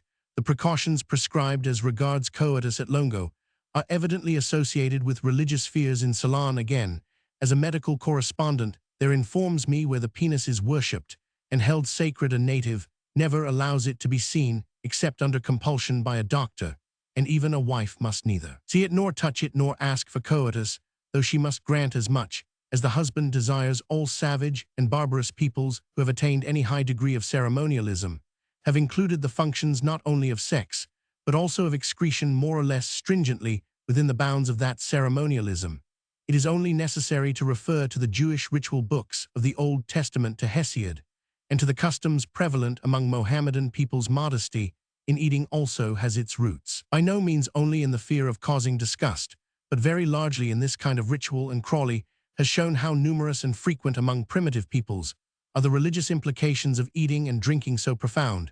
Is this dread of the sacred mystery of sex, and so widespread, is the ritual based upon it, that some have imagined that here alone we may find the complete explanation of modesty, and Salomon Reinach declares that at the origin of the emotion of modesty lies a taboo. Durkheim La Prohibition de l'inceste, l'année sociologique, 1898 p. 50, arguing that whatever sense of repugnance women may inspire must necessarily reach the highest point around the womb, which is hence subjected to the most stringent taboo, incidentally suggests that here is an origin of modesty. The sexual organs must be veiled at an early period to prevent the dangerous effluvia which they give off from reaching the environment. The veil is often a method of intercepting magic action. Once constituted, the practice would be maintained and transformed. It was doubtless as a secondary and derived significance that the veil became, as Reinach Le Voile de l'Oblation, op. cit. pp. 299,311, shows, it was alike among the Romans, and in the Catholic Church, the sign of consecration to the gods. At an early stage of culture again, menstruation is regarded as a process of purification, a dangerous expulsion of vitiated humors, hence, the term catharsis applied to it by the Greeks, hence, also the medieval view of women mulier speciosa, templum difficatum super. Clochem said Boethius, the sacropubic region in women, because it includes the source of menstruation, thus becomes a specially heightened seat of taboo, according to the Mosaic law Leviticus chapter 20 Roman 5, if a man uncovered a menstruating woman both were to be cut off. It is probable that the Mohammedan custom of veiling the face and head really has its source solely in another aspect of this ritual factor of modesty. It must be remembered that this custom is not Mohammedan in its origin, since it existed long previously among the Arabians, and is described by Tertullian in early Arabia. Very handsome men also veiled their faces in order to preserve themselves from the evil eye, and it has been conjectured with much probability that the origin of the custom of women veiling their faces may be traced to this magico-religious precaution among the Jews of the same period. According to Butchler, the women had their heads covered and never cut their hair to appear in the streets without such covering. Would be like a prostitute, and was adequate ground for divorce. Adulterous women were punished by uncovering their heads and cutting their hair. It is possible, though not certain, that St. Paul's obscure injunction to women to cover their heads because of the angels may really be based on the ancient reason that when uncovered, they would be exposed to the wanton assaults of spirits. 1 Corinthians ch. Roman 10,646, exactly as Sinhalese women believe that they must keep the vulva covered, lest demons should have intercourse with them. Even at the present day, St. Paul's injunction is still observed by Christendom, which is however far from accepting or even perhaps understanding the folklore ground on which are based such injunctions. Crawley thus summarizes some of the evidence concerning the significance of the veil. Sexual shyness, not only in woman, but in man, is intensified at marriage, and forms a chief feature of the dangerous sexual properties mutually feared. When fully ceremonial, the idea takes on the meaning that satisfaction of these feelings will lead to their neutralization, as in fact it does. The bridegroom in ancient Sparta supped on the wedding night at the men's mess, and then visited his bride, leaving her before daybreak. This practice was continued, and sometimes children were born before the pair had ever seen each other's faces. By day at weddings in the Babar Islands, the bridegroom has to hunt for his bride in a darkened room. This lasts a good while. If she is shy in South Africa, the bridegroom may not see his bride till the whole of the marriage ceremonies have been performed. In Persia, a husband never sees his wife till he has consummated the marriage. At marriages in South Arabia, the bride and bridegroom have to sit immovable in the same position from noon till midnight, fasting in separate rooms. The bride is attended by ladies, and the groom by men. They may not see each other till the night of the fourth day. In Egypt, the groom cannot see the face of his bride, even by a surreptitious glance, till she is in his absolute possession. Then comes the ceremony which he performs of uncovering her face. In Egypt, of course, this has been accentuated by the seclusion and veiling of women in Morocco. At the feast before the marriage, the bride and groom sit together on a sort of throne. All the time the poor bride's eyes are firmly closed, and she sits amidst the revelry as immovable as a statue. On the next day is the marriage. She is conducted after dark to her future home, accompanied by a crowd with lanterns and candles. She is led with closed eyes along the street by two relatives, each holding one of her hands. The bride's head is held in its proper position by a female relative who walks behind her. She wears a veil and is not allowed to open her eyes until she is set on the bridal bed with a girl friend beside her. Amongst the Zulus, the bridal party proceeds to the house of the groom, having the bride hidden amongst them. They stand facing the groom. While the bride sings a song, her companions then suddenly break away, and she is discovered standing in the middle with a fringe of beads covering her face. Amongst the people of Cumon, the husband sees his wife first after the joining of hands. Amongst the Bedouin of northeast Africa, the bride is brought on the evening of the wedding day by her girl friends to the groom's house. She is closely muffled up. Amongst the Jews of Jerusalem, the bride at the marriage ceremony stands under the nuptial canopy, her eyes being closed, that she may not behold the face of her future husband. Before she reaches the bridal chamber in Melanesia, the bride is carried to her new home on someone's back, wrapped in many mats with pompons held about her face. Because she is supposed to be modest and shy among the Damaras, the groom cannot see his bride for 4 days after marriage. When a Damara woman is asked in marriage, she covers her face for a time with the flap of a headdress made for this purpose. At the Linkit marriage ceremony, the bride must look down and keep her head bowed all the time. During the wedding day, she remains hiding in a corner of the house, and the groom is forbidden to enter. At a Yazidi marriage, the bride is covered from head to foot with a thick veil, and when arrived at her new home, she retires behind a curtain in the corner of a darkened room, where she remains for 3 days before her husband is permitted to see her. In Korea, the bride has to cover her face with her long sleeves. When meeting the bridegroom at the wedding, the Manchurian bride uncovers her face for the first time when she descends from the nuptial couch. It is dangerous even to see dangerous persons. Sight is a method of contagion in primitive science, and the idea coincides with the psychological aversion to see dangerous things, and with sexual shyness and timidity in the customs noticed.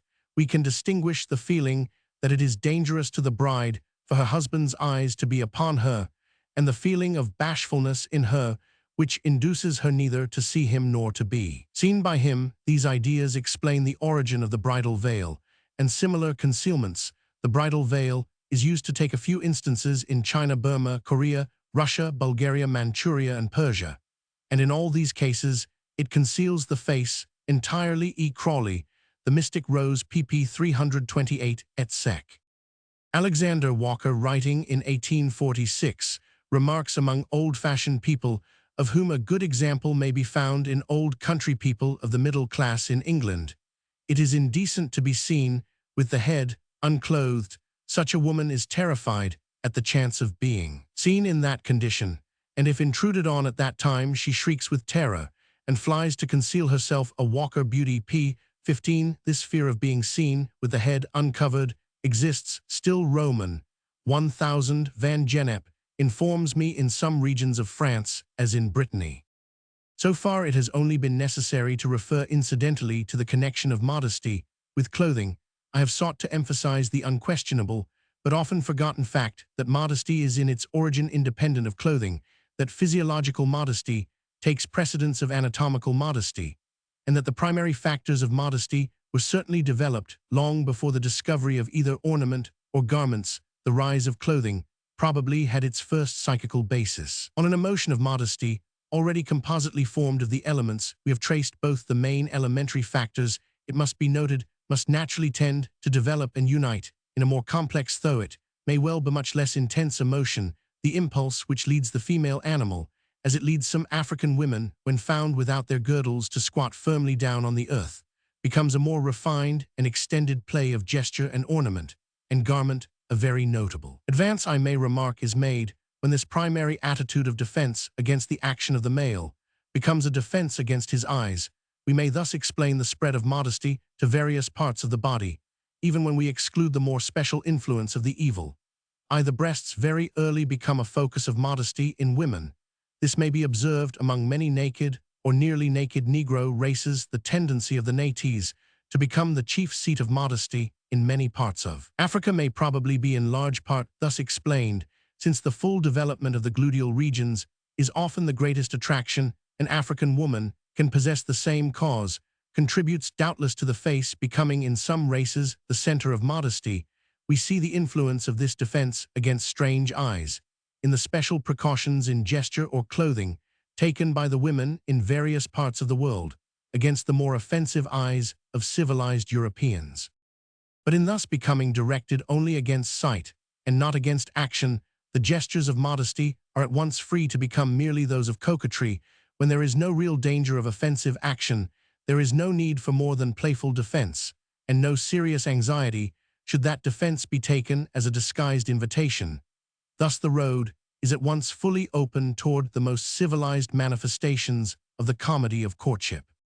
In the same way, the social fear of arousing disgust combines easily and perfectly with any new development in the invention of ornament or clothing as sexual lures, even among the most civilized races.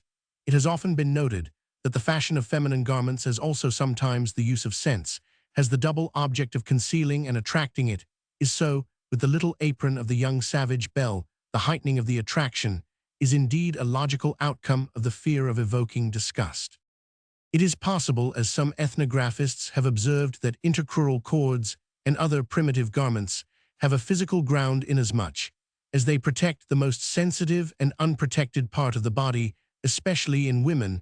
We may note in this connection the significant remarks of K. von den Steinen, who argues that among Brazilian tribes the object of the uluri etc. is to obtain a maximum of protection for the mucous membrane, with a minimum of concealment among the Eskimo. As Nansen noted, the corresponding intercrural cord is so thin as to be often practically invisible. This may be noted, I may add, in the excellent photographs of Eskimo women given by Home. But it is evident that in the beginning protection is to little or no extent the motive for attaching foreign substances to the body. Thus the tribes of Central Australia wear no clothes, although they often suffer from the cold. But in addition to armlets, neckbands, and headbands, they have string or hair girdles with, for the women, a very small apron, and for the men a pubic tassel. The latter does not conceal the organs, being no larger than a coin, and often brilliantly coated with white pipeclay, especially during the progress of corroborees, when a large number of men and women meet together. It serves the purpose of drawing attention to the organs. When Forster visited the unspoiled islanders of the Pacific early in the 18th century, he tells us that though they wore no clothes, they found it necessary to cover themselves with various ornaments, especially on the sexual parts. But though their males, he remarks, were to all appearances equally anxious in this respect with their females, this part of their dress served only to make that more conspicuous which it intended to hide. He adds the significant remark that these ideas of decency and modesty are only observed at the age of sexual maturity, just as in Central Australia women may only wear aprons after the initiation of puberty. There are certain things, said Montaigne, which are hidden in order to be shown, and there can be no doubt that the contention of Westermarck and others that ornament and clothing were in the first place intended not to conceal or even to protect the body, but in large part to render it sexually attractive, is fully proved. We cannot, in the light of all that has gone before, regard ornaments and clothing as the sole cause of modesty, but the feelings that are thus gathered around the garment constitute a highly important factor of modesty. Among some Australian tribes, it is said that the sexual organs are only covered during their erotic dances, and it is further said that in some parts of the world only prostitutes are clothed. The scanty covering, as Westermarck observes, was found to act as the most powerful obtainable sexual stimulus.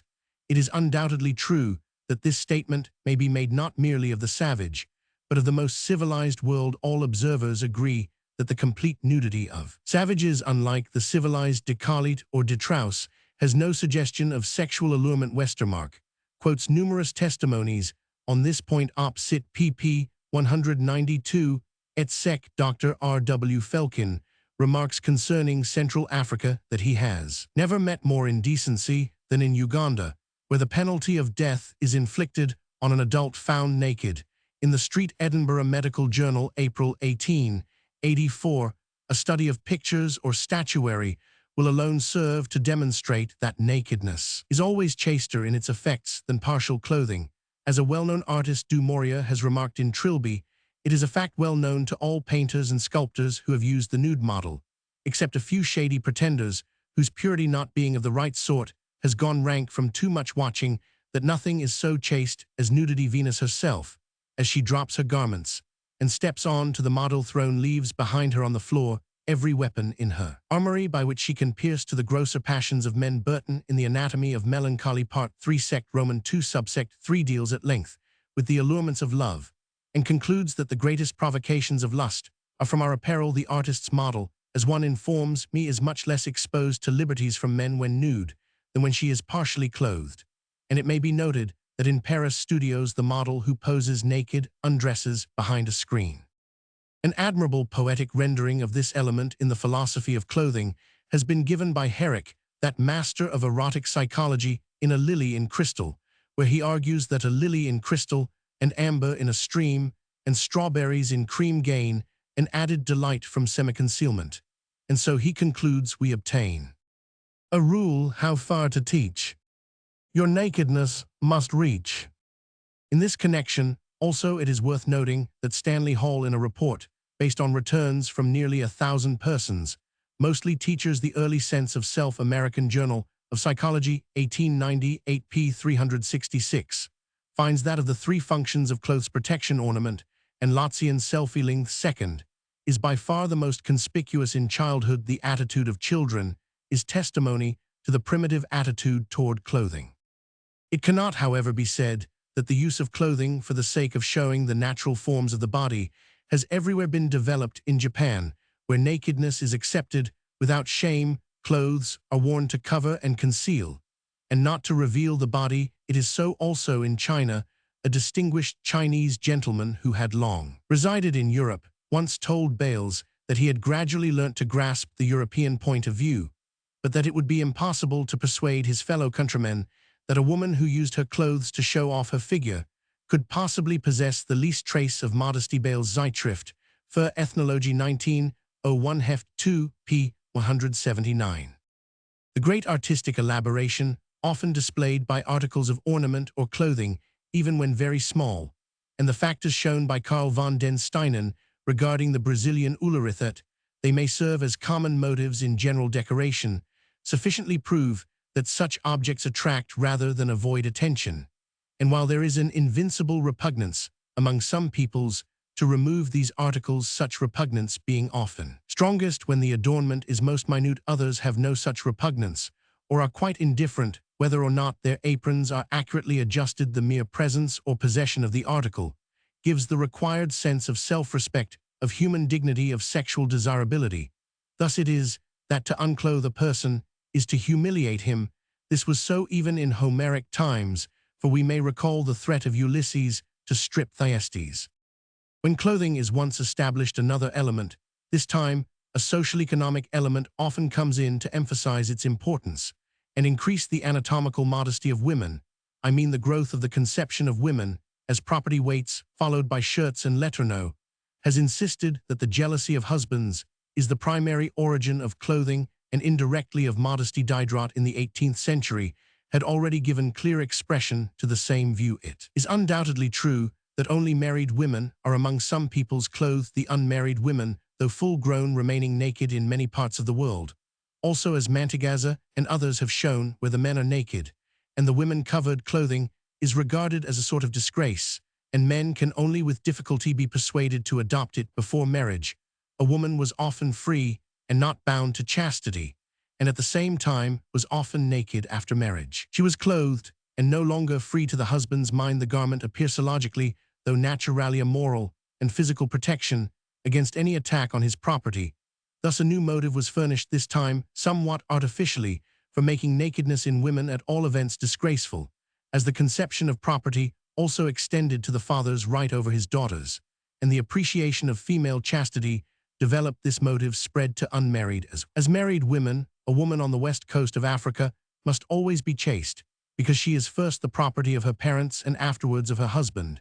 And even in the 17th century of Christendom, so able a thinker as Bishop Burnet furnished precisely the same reason for feminine chastity, this conception probably constituted the chief and most persistent element furnished to the complex emotion of modesty by the barbarous stages of human civilization. This economic factor necessarily involved the introduction of a new moral element into modesty. If a woman's chastity is the property of another person, it is essential that she shall be modest in order that men may not be tempted to incur the penalties involved by the infringement of property rights. Thus, modesty is strictly inculcated on women in order that men may be safeguarded from temptation. The fact was overlooked that modesty is itself a temptation. Immodesty being on this ground disapproved by men, a new motive for modesty is furnished to women in the book, which the Knight of the Tower Landry wrote in the 14th century for the instruction of his daughters. This factor of modesty is naively revealed. He tells his daughters of the trouble that David got into through the thoughtlessness of Bathsheba, and warns them that every woman ought religiously to conceal herself when dressing and washing, and neither out of vanity, nor yet to attract attention, show either her hair or her neck, or her breast, or any part which ought to be covered. Hinton went so far as to regard what he termed body modesty as entirely a custom imposed upon women by men, with the object of preserving their own virtue. While this motive is far from being the sole source of modesty, it must certainly be borne in mind as an inevitable outcome of the economic factor of modesty. In Europe, it seems probable that the generally accepted conceptions of medieval chivalry were not without influence in constituting the forms in which modesty shows itself among us. In the early Middle Ages, there seems to have been a much greater degree of physical familiarity between the sexes than is commonly found among barbarians elsewhere. There was certainly considerable promiscuity in bathing and indifference to nakedness. It seems probable, as Durkheim points out, that this state of things was modified in part by the growing force of the dictates of Christian morality, which regarded all intimate approaches between the sexes as sinful, and in part by the influence of chivalry, with its aesthetic and moral ideals of women, as the representative of all the delicacies and elegancies of civilization. This ideal was regarded as incompatible with the familiarities of the existing social relationships between the sexes, and thus a separation which at first existed only in art and literature began, by a curious reaction, to exert an influence on real life. The chief new feature rate is scarcely a new element added to modesty when an advanced civilization slowly emerges from barbarism, is the elaboration of its social ritual. Civilization expands the range of modesty and renders it at the same time more changeable. The French 17th century and the English 18th represent early stages of modern European civilization, and they both devoted special attention to the elaboration of the minute details of modesty. The frequenters of the Hotel Rambouillet, the Précieuses satirized by Molière, were not only engaged in refining the language, they were refining feelings and ideas, and enlarging the boundaries of modesty in England. Such famous and popular authors as Swift and Sterne bear witness to a new ardor of modesty in the sudden reticences, the dashes, and the asterisks, which are found throughout their works, the altogether new quality of literary prurience, of which Sterne is still the classical example, could only have arisen on the basis of the new modesty, which was then overspreading society and literature. Idle people, mostly no doubt the women in salons and drawing-rooms, people more familiar with books than with the realities of life, now laid down the rules of modesty, and were ever enlarging it, ever inventing new subtleties of gesture and speech, which it would be immodest to neglect, and which are ever being rendered vulgar by use and ever changing. It was at this time, probably, that the custom of inventing an arbitrary private vocabulary of words and phrases for the purpose of disguising references to functions and parts of the body regarded as immodest and indecent first began to become common. Such private slang growing up independently in families and, especially among women, as well as between lovers, is now almost universal. It is not confined to any European country and has been studied in Italy by Niceforo il Gergo 1897 Cap 1 and 2, who regards it as a weapon of social defense against an inquisitive or hostile environment, since it enables things to be said with a meaning which is unintelligible to all but the initiated person. While it is quite true that the custom is supported by the consciousness of its practical advantages, it has another source in a desire to avoid what is felt to be the vulgar immodesty of direct speech. This is sufficiently shown by the fact that such slang is mostly concerned with the sacropubic sphere. It is one of the chief contributions to the phenomena of modesty furnished by civilization. The claims of modesty having affected the clothing of the body, the impulse of modesty finds a further sphere of activity half-playful, yet wholly imperativing the clothing of language. Modesty of speech has, however, a deep and primitive basis. Although in modern Europe, it only became conspicuous at the beginning of the 18th century all over the world. As Duffer put it, to do is good to say is bad. Reticences of speech are not adequately accounted for by the statement that modesty tends to irradiate from the action to the words describing the action. For there is a tendency for modesty to be more deeply rooted in the words than in the actions. Modest women, as Kleinpaul truly remarks, have a much greater horror of saying immodest things than of doing them. They believe that fig leaves were especially made for the mouth. Kleinpaul Sprake, own word p. 309. It is a tendency which is linked on to the religious and ritual feeling, which we have already found to be a factor of modesty, and which even when applied to language appears to have an almost or quite instinctive basis. For it is found among the most primitive savages, who very frequently regard a name as too sacred or dangerous to utter. Among the tribes of Central Australia, in addition to his ordinary name, each individual has his sacred or secret name, only known to the older and fully initiated members of his own totemic group. Among the Warramunga, it is not permitted to women to utter even a man's ordinary name, though she knows it. Spencer and Gillen, Northern Tribes of Central Australia, p. 581. In the mysterious region of sex, this feeling easily takes root in many parts of the world. Men use among themselves, and women use among themselves words and even languages which they may not use without impropriety in speaking to persons of the opposite sex, and it has been shown that exogamy, or the fact that the wife belongs to a different tribe, will not always account for this phenomenon. Crawley, The Mystic Rose, p. 46.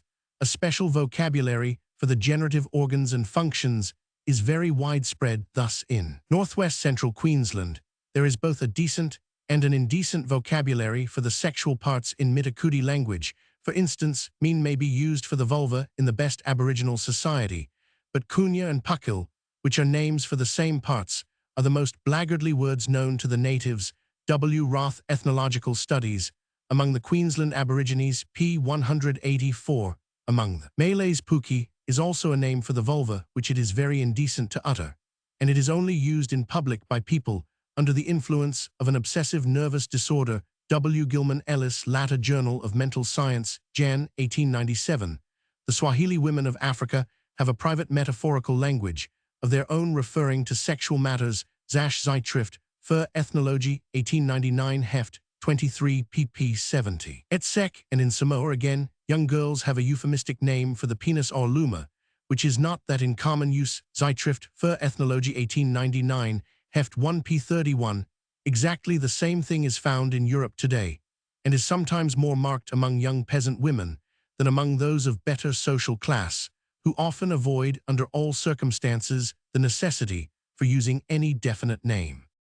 Singular as it may seem, the Romans, who in their literature impress us by their vigorous and naked grip of the most private facts of life, showed in familiar intercourse a dread of obscene language, a dread ultimately founded, it is evident, on religious grounds far exceeding that which prevails among ourselves today in civilization. It is remarkable. Duffer observes that the prostitutes of ancient Rome would have blushed to say an indecent word in public. The little tender words used between lovers and their mistresses were not less correct and innocent. When the mistress was a courtesan, and the lover an erotic poet, he called her his rose, his queen, his goddess, his dove, his light, his star. And she replied by calling him her jewel, her honey, her bird, her ambrosia, the apple of her eye, and never with any licentious interjection, but only I will love amabo, a frequent exclamation summing up a whole life and vocation. When intimate relations began, they treated each other as brother and sister. These appellations were common among the humblest and the proudest courtesans, like Dufa Histoire de la Prostitution, Vol Roman 2, p. 78. So excessive was the Roman horror of obscenity that even physicians were compelled to use a euphemism for urina, and though the urinal or vas urinarium was openly used at the dining table following a custom introduced by the Sybarites, according to Athenus Book 12 cap 17, the decorous guest could not ask for it by name, but only by a snap of the fingers. Dufa op sit Vol Roman 2, p. 174. In modern Europe, as seems fairly evident from the early realistic dramatic literature of various countries, no special horror of speaking plainly regarding the sacropubic regions and their functions existed among the general population. Until the 17th century, there is, however, one marked exception. Such a feeling clearly existed as regards menstruation. It is not difficult to see why it should have begun at this function we have here. Not only a function confined to one sex, and therefore easily lending itself to a vocabulary confined to one sex, but what is even of more importance, the belief, which existed among the Romans as elsewhere throughout the world, concerning the specially dangerous and mysterious properties of menstruation, survived throughout medieval times. See, for example, Ploss and Bartels, Des Bdi Roman 14, also Havelock, Ellis, Man and Woman 4th ed. Ch. Roman 11. The very name menses monthlies is a euphemism, and most of the old scientific names for this function are similarly vague. As regards popular feminine terminology, previous to the 18th century, Schurig gives us fairly ample information. Pathologia, 1729 pp. 27. Et sec. He remarks that both in Latin and Germanic countries menstruation was commonly designated by some term equivalent to flowers, because he says it is a blossoming that indicates the possibility of fruit. German peasant women, he tells us, called it the rosewreath, rosenkranz. Among the other current feminine names for menstruation which he gives, some are purely fanciful. Thus the Italian women dignified the function with the title of Marchese Magnifico. German ladies, again, would use the locution "I have had a letter," or would say that their cousin or aunt had arrived. These are closely similar to the euphemisms still used by women.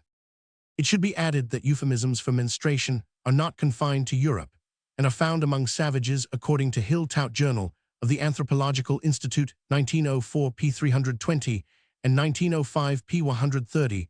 7. One of these euphemisms was putting on the moccasin, and in another branch of the same people putting the knees together, going outside in allusion to the customary seclusion at this period in a solitary hut, and so on.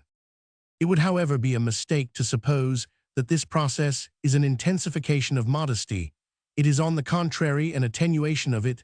The observances of modesty become merely a part of a vast body of rules of social etiquette, though a somewhat stringent part, on account of the vague sense still persisting of a deeply natural basis. It is a significant coincidence that the 18th century, which was marked by this new extension of the social ritual of modesty, also saw the first appearance of a new philosophically impulse, not merely to analyze, but to dissolve the conception of modesty.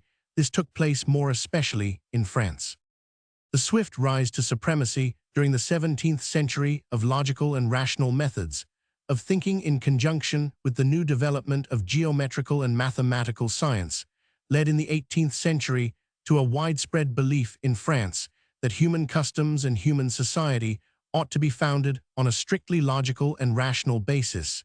It was a belief which ignored those legitimate claims of the emotional nature which the 19th century afterwards investigated and developed, but it was of immense service to mankind in clearing away useless prejudices and superstitions, and it culminated in the reforms of the Great Revolution, which most other nations have since been painfully struggling to attain. Modesty offered a tempting field for the 18th century philosophically spirit to explore. The manner in which the most distinguished and adventurous minds of the century approached it can scarcely be better illustrated than by a conversation reported by Madame d'Épinay, which took place in 1750 at the table of Emile Quinault, the eminent actress. A fine virtue Duclos remarked, which one fastens on in the morning with pins, he proceeded to argue that a moral law must hold good always, and everywhere which modesty does not. Saint Lambert the poet observed that it must be acknowledged that one can say nothing good about innocence without being a little corrupted, and Duclos added, or of modesty, without being impudent. Saint Lambert finally held forth with much poetic enthusiasm concerning the desirability of consummating marriages in public. This view of modesty, combined with the introduction of Greek fashions, gained ground to such an extent that towards the end of the century women, to the detriment of their health, were sometimes content to dress in transparent gauze, and even to walk abroad in the Champs-Élysées without any clothing. That, however, was too much for the public. The final outcome of the 18th century spirit in this direction was, as we know, by no means the dissolution of modesty, but it led to a clearer realization of what is permanent in its organic foundations, and what is merely temporary in its shifting manifestations. That is a realization which is no mean task to achieve, and is difficult for many even yet so intelligent. Traveler as Mrs. Bishop, Miss Bird, on her first visit to Japan, came to the conclusion that Japanese women had no modesty because they had no objection to being seen naked when bathing. 20 years later, she admitted to Dr. Bales that she had made a mistake, and that a woman may be naked and yet behave like a lady. In civilized countries, the observances of modesty differ in different regions and in different social classes, but however various the forms may be, the impulse itself remains persistent. Modesty has thus come to have the force of a tradition, a vague but massive force, bearing with special power on those who cannot reason, and yet having its root in the instincts of all people of all classes. It has become mainly transformed into the allied emotion of decency, which has been described as modesty fossilized into social customs. The emotion yields more readily than in its primitive state to any sufficiently strong motive. Even fashion in the more civilized countries can easily inhibit anatomical modesty and rapidly exhibit or accentuate, in turn, almost any part of the body, while the savage Indian woman of America, the barbarous woman of some Mohammedan countries, can scarcely sacrifice her modesty in the pangs of childbirth. Even when among uncivilized races, the focus of modesty may be said to be eccentric and arbitrary, it still remains very rigid. In such savage and barbarous countries, modesty possesses the strength of a genuine and irresistible instinct. In civilized countries, however, anyone who places considerations of modesty before the claims of some real human need excites ridicule and contempt. Fließt die Beziehungen zwischen Nace und weiblichen Geschlechts Organen p. 194 remarks on the fact that in the Bible narrative of Eden, shame and fear are represented as being brought into the world together. Adam feared God because he was naked. Mélanode Psychologie de la pudeur, La Revue, Nov 15, 1901, remarks that shame differs from modesty in being not a fear, but a kind of grief. This position seems untenable. Bashfulness in children has been dealt with by Professor Baldwin, see especially his mental development in the child, and the Race, Chapter 6, pp. 146, et seq., and Social Interpretations in Mental Development, Chapter 66. Bell, A Preliminary Study of the Emotion of Love Between the Sexes, American Journal Psychology, July 1902. Professor Starbuck, Psychology of Religion, Chapter 30, refers to unpublished investigations showing that recognition of the rights of others also exhibits a sudden increment at the age of puberty. Perez l'Enfant de Toi, Accept, ans 1886 pp. 267,277. It must be remembered that the Medicean Venus is merely a comparatively recent and familiar embodiment of a natural attitude which is very ancient and had impressed sculptors at a far earlier period. Reinach, indeed, believes La Sculpture en Europe, l'Anthropologie, No. 5, 1895, that the hand was first brought to the breast to press out the milk, and expresses the idea of exuberance, and that the attitude of the Venus of Medici as a symbol of modesty came later. He remarks that as regards both hands, this attitude may be found in a figurine of Cyprus 2,000 years before Christ. This is no doubt correct, and I may add that Babylonian figurines of Ishtar, the goddess of fertility, represent her as clasping her hands to her breasts or her womb. When there is no sexual fear, the impulse of modesty may be entirely inhibited French ladies under the old regime, as a Franklin points out in his Vie privée d'autrefois, sometimes showed no modesty towards their valets, not admitting the possibility of any sexual advance, and a lady would, for example, stand up in her bath, while a valet added hot water by pouring it between her separated feet.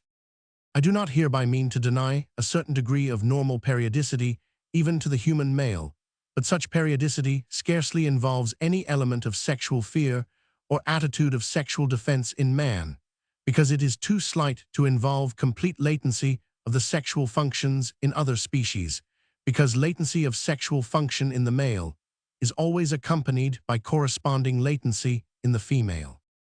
H. Northcote Christianity and the Sex Problem P. 8 Crawley had previously argued the Mystic Rose pp. 134-180 that this same necessity for solitude during the performance of nutritive sexual and excretory functions is a factor in investing such functions with a potential sacredness, so that the concealment of them became a religious duty.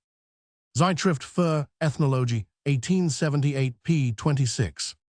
Essays Liver Roman 2, ch. Roman 1515. Monsieur Nicolas Val, IP 89. Lane Arabian Society, p. 228.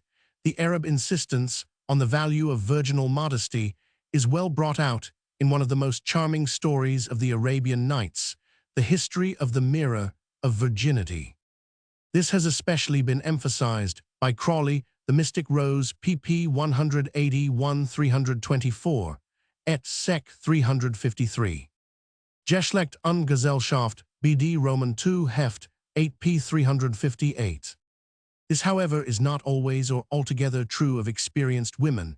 Thus the Russian correspondent, already referred to, who as a youth was accustomed, partly out of shyness, to feign complete ignorance of sexual matters, informs me that it repeatedly happened to him at this time that young married women took pleasure in imposing on themselves, not without shyness, but with evident pleasure, the task of initiating him, though they always hastened to tell him that it was for good to preserve him from bad women and masturbation. Prostitutes also often take pleasure in innocent men, and Hans Ostwald tells Sexual Problem, June 1908 p. 357, of a prostitute who fell violently in love with a youth who had never known a woman before. She had never met an innocent man before, and it excited her greatly, and I have been told of an Italian prostitute who spoke of the exciting pleasure which an unspoilt youth gave her by his freshness. Tutta questa freschezza. Anatomy of Melancholy, Part 3, Sect Roman 3 Mem Roman 4 Subs Roman 121. En Venette la Génération de l'Homme, Part 2, ch. Roman 10-22. Monsieur Nicolas Val, IP 94. Val Roman 2 p. 2631, Ib Val Roman 3 p. 162. Modesty is at first said renouvier, a fear which we have of displeasing others, and of blushing at our own natural imperfections. Renouvier, and Pratt La Nouvelle Monadologie, p. 221. Roman 100 Richet, Les Causes du Dégoût l'Homme et l'Intelligence, 1880. For this eminent physiologist's elaborate study of disgust was not written as a contribution to the psychology of modesty, but it forms an admirable introduction to the investigation of the social factor of modesty. It is interesting to note that whereas among the Eskimo urine, for instance, is preserved as a highly valuable commodity, the act of urination, even at table, is not regarded as in the slightest degree disgusting or immodest. Burke, Scatologic Rites, p. 202. Hawkesworth, An Account of the Voyages, etc., 1775, Vol. Roman 2, p. 52. Journal of the Anthropological Institute, Vol. Roman 6, p. 173. Stevens Mittelungen, aus dem Frauenleben der Orang Belende Zeitschrift für Ethnologie Heft, 4 p. 167, 1896, Crawley Mystic Rose ch. Roman 8 p. 439, gives numerous other instances, even in Europe, with however special reference to sexual taboo. I may remark that English people of lower class, especially women, are often modest about eating in the presence of people of higher class. This feeling is no doubt due, in part, to the consciousness of defective etiquette, but that very consciousness is in part a development of the fear of causing disgust, which is a component of modesty. Shame in regard to eating, it may be added, occasionally appears as a neurasthenic obsession in civilization, and has been studied as a form of psychasthenia by Janet C. For example, Raymond, and Janet Les Obsessions et la psychasthenie vol. Roman 2 p. 386, the case of a young girl of 24 who from the age of 12 or 13, the epoch of puberty, had been ashamed to eat in public, thinking it nasty and ugly to do so, and arguing that it ought only to be done in private, like urination. Desire and disgust are curiously blended, remarks Crawley, the mystic Rose p. 139, when with one's own desire unsatisfied one sees the satisfaction of another, and here we may see the altruistic stage beginning. This has two sides: the fear of causing desire in others, and the fear of causing disgust. In each case, personal isolation is the psychological result. Hohenemser argues that the fear of causing disgust cannot be a part of shame, but he also argues that shame is simply psychic stasis, and it is quite easy to see, as in the above case, that the fear of causing disgust is simply a manifestation of psychic stasis.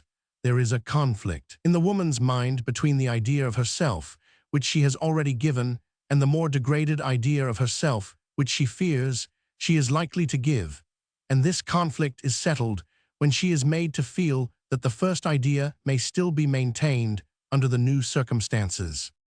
We neither of us knew that we had merely made afresh a very ancient discovery. Casanova, more than a century ago, quoted the remark of a friend of his that the easiest way to overcome the modesty of a woman is to suppose it non-existent, and he adds a saying which he attributes to Clement of Alexandria, that modesty, which seems so deeply rooted in women, only resides in the linen that covers them, and vanishes when it vanishes. The passage to which Casanova referred occurs in the Pedagogus, and has already been quoted. The observation seems to have appealed strongly to the fathers, always glad to make a point against women, and I have met with it in Cyprian's De Habitu Feminarum. It also occurs in Jerome's treatise against Jovinian. Jerome, with more scholarly instinct, rightly presents the remark as a quotation scribit. Herodotus quod mulier cum vest deponat et vericundium. In Herodotus, the saying is attributed to Gyges, Book 1, Chapter 8. We may thus trace very far back into antiquity an observation which in English has received its classical expression from Chaucer, who, in his Wife of Bath's prologue, has he said a woman cast her shame away when she cast of her smock. I need not point out that the analysis of modesty offered above robs this venerable saying of any sting it may have possessed as a slur upon women. In such a case, modesty is largely a doubt as to the spectator's attitude, and necessarily disappears when that doubt is satisfactorily resolved. As we have seen, the Central Australian maidens were very modest with regard to the removal of their single garment, but when that removal was accomplished and accepted, they were fearless. The same result occurs more markedly under the deadening influence of insanity. Grimaldi, Il Manicomio Moderno, 1888, found that modesty is lacking in 50% of the insane. For some facts bearing on this point, see House Industries of Animals, Chapter Romans 7, the defense and sanitation of dwellings, also P. Balian de l'instinct de propriété chez les animaux. Thus Stevens mentions Zeitschrift für Ethnologie p. 182, 1897, that the Dyaks of Malacca always wash the sexual organs even after urination, and are careful to use the left hand. In doing so, the left hand is also reserved for such uses. Among the Jekris of the Niger Coast Journal of the Anthropological Institute p. 122, 1898. Lombroso and Ferrarojo adopt the derivation of pudor from pudor Roman 1e, from the repugnance caused by the decomposition of the vaginal secretions. Consider that the fear of causing disgust to men is the sole origin of modesty among savage women, as also it remains the sole form of modesty among some prostitutes today. La Donna Delinquent, p. 540. Important as this factor is in the constitution of the emotion of modesty, I need scarcely add that I regard so exclusive a theory as altogether untenable. Does Weib ch. Roman 639. For references as to a similar feeling among other savages, see Westermarck History of Human Marriage p. 152. See, for example, Burke, Scatologic Rights, pp. 141, 145, etc. Crawley Opsit, ch. Roman 742. S. Reinach Cults, Myths, et Religions p. 172. Tertullian de Virginibus Velandis, cap. 17, Hottentot Women, also Fritsch Eingeberens Sudafricas, p. 311, cover their head with a cloth, and will not be persuaded to remove it. Wellhausen Reste Arabischen Heidentums, p. 196. The same custom is found among Tuareg men, though it is not imperative, for the women d'ouvrir les Tuaregs du Nord, p. 291. Quoted in Zentralblatt für Anthropology, 1906, Heft, IP 21. Or rather, perhaps, because the sight of their nakedness might lead the angels into sin, see W. G. Sumner Folkways, p. 431. In Morrowind, Emin Bey remarked that women are mostly naked, but some wear a girdle with a few leaves hanging behind the women of some Negro tribes, who thus cover themselves behind, if deprived of this soul, covering immediately throw themselves on the ground on their backs, in order to hide their nakedness. For example, Letourneau, L'Evolution de la Morale p. 146. Spencer and Gillan, Northern Tribes of Central Australia, p. 683. J. R. Forster, Observations made during a voyage round the world, 1728, p. 395. Westermarck History of Human Marriage ch. Roman 9 ably sets forth this argument with his usual wealth of illustration. Crawley Mystic, Rose p. 135 seeks to qualify this conclusion by arguing that tattooing etc. of the sex organs is not for ornament, but for the purpose of magically insulating the organs, and is practically a permanent amulet or charm. Iliad Roman 2, 262, Waits, gives instances Anthropology p. 301, showing that nakedness is sometimes a mark of submission. The Celtic races in their days of developed barbarism seem to have been relatively free from the idea of proprietorship in women, and it was probably among the Irish, as we learn from the 17th century itinerary of Fynes Morrison, that the habit of nakedness was longest preserved among the upper social class women of Western Europe. A. B. Ellis, Tichy-speaking peoples, p. 280. Burnett Life and Death of Rochester p. 110. L. Année sociologique, 7th year 1904 p. 439. Tollemont Desraux, who began to write his historiettes in 1657, says of the Marquise de Rambouillet l'Est, un peu trop delicate, on noscrate prononcer, le mot de Culcella Vardans, Lexes half a century later in England. Manville, in the remarks appended to his Fable of the Bees, refers to the almost prudish modesty inculcated on children from their earliest years. In one of its civilized developments, this ritualized modesty becomes prudery, which is defined by Fall die Sexual Frage 5th, ed. p. 125, as codified sexual morality. Prudery is fossilized modesty, and no longer reacts vitally. True modesty in an intelligent civilized person is instinctively affected by motives and circumstances, responding sensitively to its relationships. Memoirs de Madame d'Épinay, Part 1, ch. Roman 5. 30 years earlier, Manville had written in England that the modesty of women is the result of custom and education. Goncourt, Histoire de la Société Francaise, pendant le Directoire p. 422. Clothes became so gauze-like and receded to such an extent from the limbs that for a time the chemise was discarded as an awkward and antiquated garment.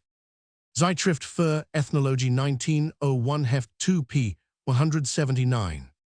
In the rural districts of Hanover, Pastor Grashoff states even when natural necessities are performed with the greatest possible freedom, there is no offense to modesty in rural opinion, but he makes a statement which is both contradictory and false when he adds that modesty is to the countryman in general a foreign idea. Geschlechtlich sittlich Verhältnis, im Deutsch, Reich Wahl Roman 2 p. 45. It is frequently stated that prostitutes are devoid of modesty, but this is incorrect. They possess a partial and diminished modesty, which for a considerable period still remains genuine. See, for example, Rus la Prostitution, p. 58, Lombroso and Ferreira. La Donna, p. 540, refer to the objection of prostitutes to be examined during the monthly periods as often greater than that of respectable women. Again, Calari states prostituzione in Sicilia Archivio di Psichiatria, 1903 p. 205, that Sicilian prostitutes can only with difficulty be persuaded to expose themselves naked in the practice of their profession. Aretino, long since, remarked in La Pippa that no women so detest gratuitous décolletage as prostitutes. When prostitutes do not possess modesty, they frequently simulate it, and Ferriani remarks in his Delinquenti Minorenni that of 97 minors, mostly females accused of offenses against public decency, 7 to 5 simulated a modesty, which in his opinion they were entirely without. Roman 3, the blush, the sanction of modesty, the phenomena of blushing influences, which modify the aptitude to blush, darkness, concealment of the face, etc. It is impossible to contemplate this series of phenomena, so radically persistent, whatever its changes of form, and so constant throughout every stage of civilization, without feeling that although modesty cannot properly be called an instinct, there must be some physiological basis to support it. Undoubtedly, such a basis is formed by that vasomotor mechanism of which the most obvious outward sign is in human beings the blush. All the allied emotional forms of fear, shame, bashfulness, timidity are, to some extent, upheld by this mechanism. But such is especially the case with the emotion we are now concerned with. The blush is the sanction of modesty. The blush is indeed only a part, almost perhaps an accidental part, of the organic turmoil with which it is associated. Partridge, who has studied the phenomena of blushing in 120 cases, Pedagogical Seminary, April 1897, finds that the following are the general symptoms: tremors near the waist, weakness in the limbs, pressure, trembling, warmth, weight or beating in the chest, warm wave from feet upward, quivering of heart, stoppage and then rapid beating of heart, coldness all over followed by heat, dizziness, tingling of toes and fingers, numbness, something rising in throat, smarting of eyes, singing in ears, prickling sensations of face and pressure inside head. Partridge considers that the disturbance is primarily central, a change in the cerebral circulation, and that the actual redness of the surface comes late in the nerve storm and is really but a small part of it. There has been some discussion as to why and indeed how far blushing is confined to the face. Henel Huber does Erathan thought that we blush in the face because all nervous phenomena produced by mental states appear first in the face, owing to the anatomical arrangement of the nerves of the body. Darwin, expression of the emotions, argued that attention to a part tends to produce capillary activity in the part, and that the face has been the chief object of attention. It has also been argued, on the other hand, that the blush is the vestigial remains of a general erethism of sex, in which shame originated, that the blush was thus once more widely diffused, and is so still among the women of some lower races, its limitation to the face being due to sexual selection, and the enhanced beauty thus achieved. Fear once had occasion to examine, when completely nude, a boy of 13 whose sexual organs were deformed. When accused of masturbation, he became covered by a blush which spread uniformly over his face, neck, body, and limbs before and behind, except only the hands and feet. Fear asks whether such a universal blush is more common than we imagine, or whether the state of nudity favors its manifestation. Comte's Rendus Société de Biologie, April 1, 1905. It may be added that Partridge mentions one case in which the hands blushed. The sexual relationships of blushing are unquestionable. It occurs chiefly in women. It attains its chief intensity at puberty, and during adolescence. Its most common occasion is some more or less sexual suggestion. Among 162 occasions of blushing enumerated by Partridge, by far the most frequent cause was teasing, usually about the other sex. An erection, it has been said, is a blushing of the penis. Stanley Hall seems to suggest that the sexual blush is a vicarious genital flushing of blood, diverted from the genital sphere by an inhibition of fear, just as in girls giggling is also very frequently a vicarious outlet of shame, the sexual blush would thus be the outcome of an ancestral sex fear. It is as an irradiation of sexual erethism that the blush may contain an element of pleasure. Bloch remarks that the blush is sexual because reddening of the face, as well as of the genitals, is an accompaniment of sexual emotion. Beiträge zur Theologie der Psychopathia Sexualis, Tale Roman 2p39. Do you not think, a correspondent writes, that the sexual blush at least really represents a vasorelaxer effect, quite the same as erection? The embarrassment which arises is due to a perception of this fact under circumstances which are felt to be unsuited for such a condition. There may arise the fear of awakening disgust by the exhibition of a state which is out of place. I have noticed that such a blush is produced when a sufficiently young and susceptible woman is pumped full of compliments. This blush seems accompanied by pleasure, which does not always change to fear or disgust, but is felt to be attractive when discomfort arises. Most women say that they feel this because it looks as if they had no control over themselves. When they feel that there is no need for control, they no longer feel fear. And the relaxer effect has a wider field of operation, producing a general rosiness, erection of spinal sexual organs, etc. Such a blush would thus be partial sexual equivalent and allow of the inhibition of other sexual effects through the warning it gives, and the fear aroused, as well as being in itself a slight outlet of relaxer energy. When the relationships of the persons concerned allow freedom to the special sexual stimuli, as in marriage, blushing does not occur so often, and when it does, it is not so often the consequent of fear. There can be no doubt that the blush is sexually attractive. The blush is the expression of an impulse to concealment and flight, which tends automatically to arouse in the beholder the corresponding impulse of pursuit, so that the central situation of courtship is at once presented. Women are more or less conscious of this, as well as men, and this recognition is an added source of embarrassment when it cannot become a source of pleasure.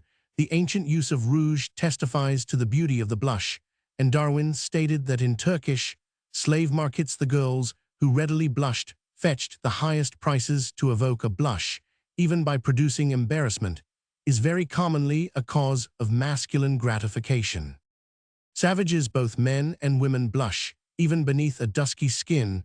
For the phenomenon of blushing among different races, see Waite's Anthropologie der Naturvölker BD, IPP 149150, and it is possible that natural selection, as well as sexual selection, has been favorable to the development of the blush.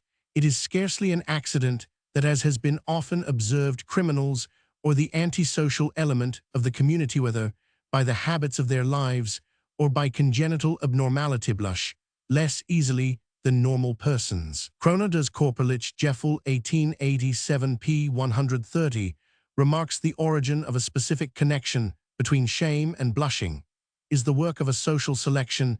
It is certainly an immediate advantage for a man not to blush. Indirectly, however, it is a disadvantage because in other ways he will be known as shameless, and on that account, as a rule, he will be shut out from propagation. This social selection will be specially exercised on the female sex, and on this account women blush to a greater extent and more readily than men.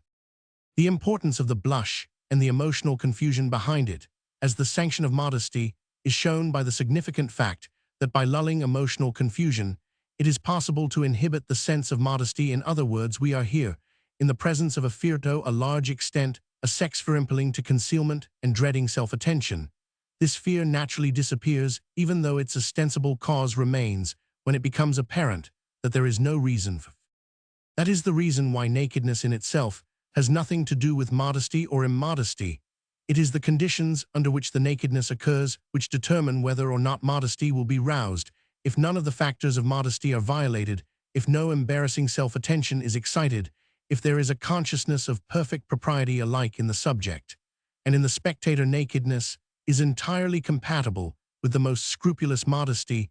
A. Duval, a pupil of Ingres, tells that a female model was once quietly posing completely nude at the École des Beaux-Arts. Suddenly, she screamed and ran to cover herself with her garments. She had seen a workman on the roof, gazing inquisitively at her through a skylight, and Paolo Lombroso describes how a lady, a diplomatist's wife, who went to a gathering, where she found herself the only woman in evening dress, felt to her own surprise such sudden shame that she could not keep back her tears. It thus comes about that the emotion of modesty necessarily depends on the feelings of the people around. The absence of the emotion by no means signifies immodesty, provided that the reactions of modesty are at once set in motion under the stress of a spectator's eye that is seen to be lustful, inquisitive, or reproachful. This is proved to be the case among primitive peoples. Everywhere the Japanese woman naked, as in daily life, she sometimes remains unconcerned, because she excites no disagreeable attention, but the inquisitive and unmannerly European's eye at once causes her to feel confusion. Strat's a physician, and one moreover who had long lived among the Javanese, who frequently go naked, found that naked Japanese women felt no embarrassment in his presence. It is doubtless as a cloak to the blush that we must explain the curious influence of darkness in restraining the manifestations of modesty, as many lovers have discovered. And as we may notice in our cities after dark, this influence of darkness in inhibiting modesty is a very ancient observation. Burton in the Anatomy of Melancholy quotes from Dandinus the saying nox facit impudence, directly associating this with blushing and bargagli. The Sienese novelist wrote in the 16th century that it is commonly said of women that they will do in the dark what they would not do in the light. It is true that the immodesty of a large city at night is to some extent explained by the eruption of prostitutes at that time. Prostitutes, being habitually nearer to the threshold of immodesty, are more markedly affected by this influence, but it is an influence to which the most modest women are at all events in some degree susceptible. It has indeed been said that a woman is always more her real self in the dark than in the glare of daylight. This is part of what Chamberlain calls her night inspiration. Traces of the night inspiration of the influence of the primitive fire group abound in woman. Indeed, it may be said the life of Southern Europe and of American society of today illustrates this point abundantly, that she is in a sense a night being for the activity physical and moral of modern women, revealed, for example, in the dance and the nocturnal intellectualities of society. In this direction is remarkable. Perhaps we may style a good deal of her ordinary day labor as rest, or the commonplaces and banalities of her existence, her evening and night life being the true side of her activities. A F. Chamberlain work, and Rest Popular Science, Monthly, March 1902. Giesler, who has studied the general influence of darkness on human psychic life, reaches conclusions which harmonize with these. Roman 100 Roman 1000 Giesler, der Einfluss der Dunkelheit auf das Seelenleben des Menschen, Wirteljahrschrift für wissenschaftliche Philosophie, 1904 pp. 255,279. I have not been able to see Giesler's paper, but according to a summary of it, he comes to the result that in the dark the soul's activities are nearer to its motor pole than to its sensitive pole, and that there is a tendency for phenomena belonging to the early period of development to be prominent motor memory, functioning more than representative memory, attention, more than apperception, imagination, more than logical thinking, egoistic, more than altruistic morals. It is curious to note that short-sightedness naturally, though illogically, tends to exert the same influence as darkness in this respect. I am assured by short-sighted persons of both sexes that they are much more liable to the emotions of shyness and modesty with their glasses than without them. Such persons with difficulty realize that they are not so dim to others as others are to them. To be in the company of a blind person seems also to be a protection against shyness. It is interesting to learn that congenitally blind children are as sensitive to appearances as normal children and blush as readily. This would seem to be due to the fact that the habitually blind have permanently adjusted their mental focus to that of normal persons and react in the same manner as normal persons. Blindness is not for them, as it is for the short-sighted without their glasses, a temporary and relative, almost unconscious refuge from clear vision. It is, of course, not as the mere cloak of a possible blush that darkness gives courage. It is because it lulls detailed self-realization, such conscious self-realization being always a source of fears. And the blush, their definite symbol and visible climax, it is to the blush that we must attribute a curious complementary relationship between the face and the sacropubic region, as centers of anatomical modesty, the women of some African tribes, who go naked. Bay remarked, cover the face with the hand, under the influence of modesty. Marshall, long since observed lib Roman 3 LXVI, that when an innocent girl looks at the penis, she gazes through her fingers, whereas among many Mohammedan peoples the face is the chief focus of modesty, the exposure of the rest of the body, including sometimes even the sacropubic region, and certainly the legs and thighs, often becomes a matter of indifference. This concealment of the face is more than a convention, it has a psychological basis. We may observe among ourselves the well-marked feminine tendency to hide the face in order to cloak a possible blush, and to hide the eyes as a method of lulling self-consciousness, a method fabulously attributed to the ostrich, with the same end of concealment. A woman who is shy with her lover will sometimes experience little or no difficulty in showing any part of her person, provided she may cover her face. When in gynecological practice examination of the sexual organs is necessary, women frequently find evident satisfaction in concealing the face with the hands, although not the slightest attention is being directed toward the face. And when an unsophisticated woman is betrayed into a confession which affects her modesty, she is apt to turn her back to her interlocutor. When the face of woman is covered, it has been said her heart is bared, and the Catholic Church has recognized this psychological truth by arranging that in the confessional the penitent's face shall not be visible. The gay and innocent freedom of Southern women during Carnival is due not entirely to the permitted license of the season or the concealment of identity, but to the mask that hides the face. In England during Queen Elizabeth's reign, and at the Restoration, it was possible for respectable women to be present at the theatre, even during the performance of the most free-spoken plays, because they wore masks. The fan has often subserved a similar end.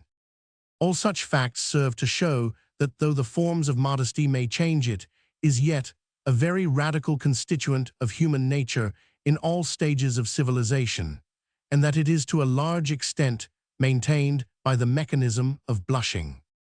Mélinard Pourquoi Rougeton Revue des Deux Mondes, 1 October 1893 points out that blushing is always associated with fear, and indicates in the various conditions under which it may arise modesty, timidity, confusion, that we have something to conceal which we fear may be discovered. All the evidence, Partridge states, seems to point to the conclusion that the mental state underlying blushing belongs to the fear family, the presence of the feeling of dread, the palpitation of the heart, the impulse to escape, to hide the shock. All confirms this view.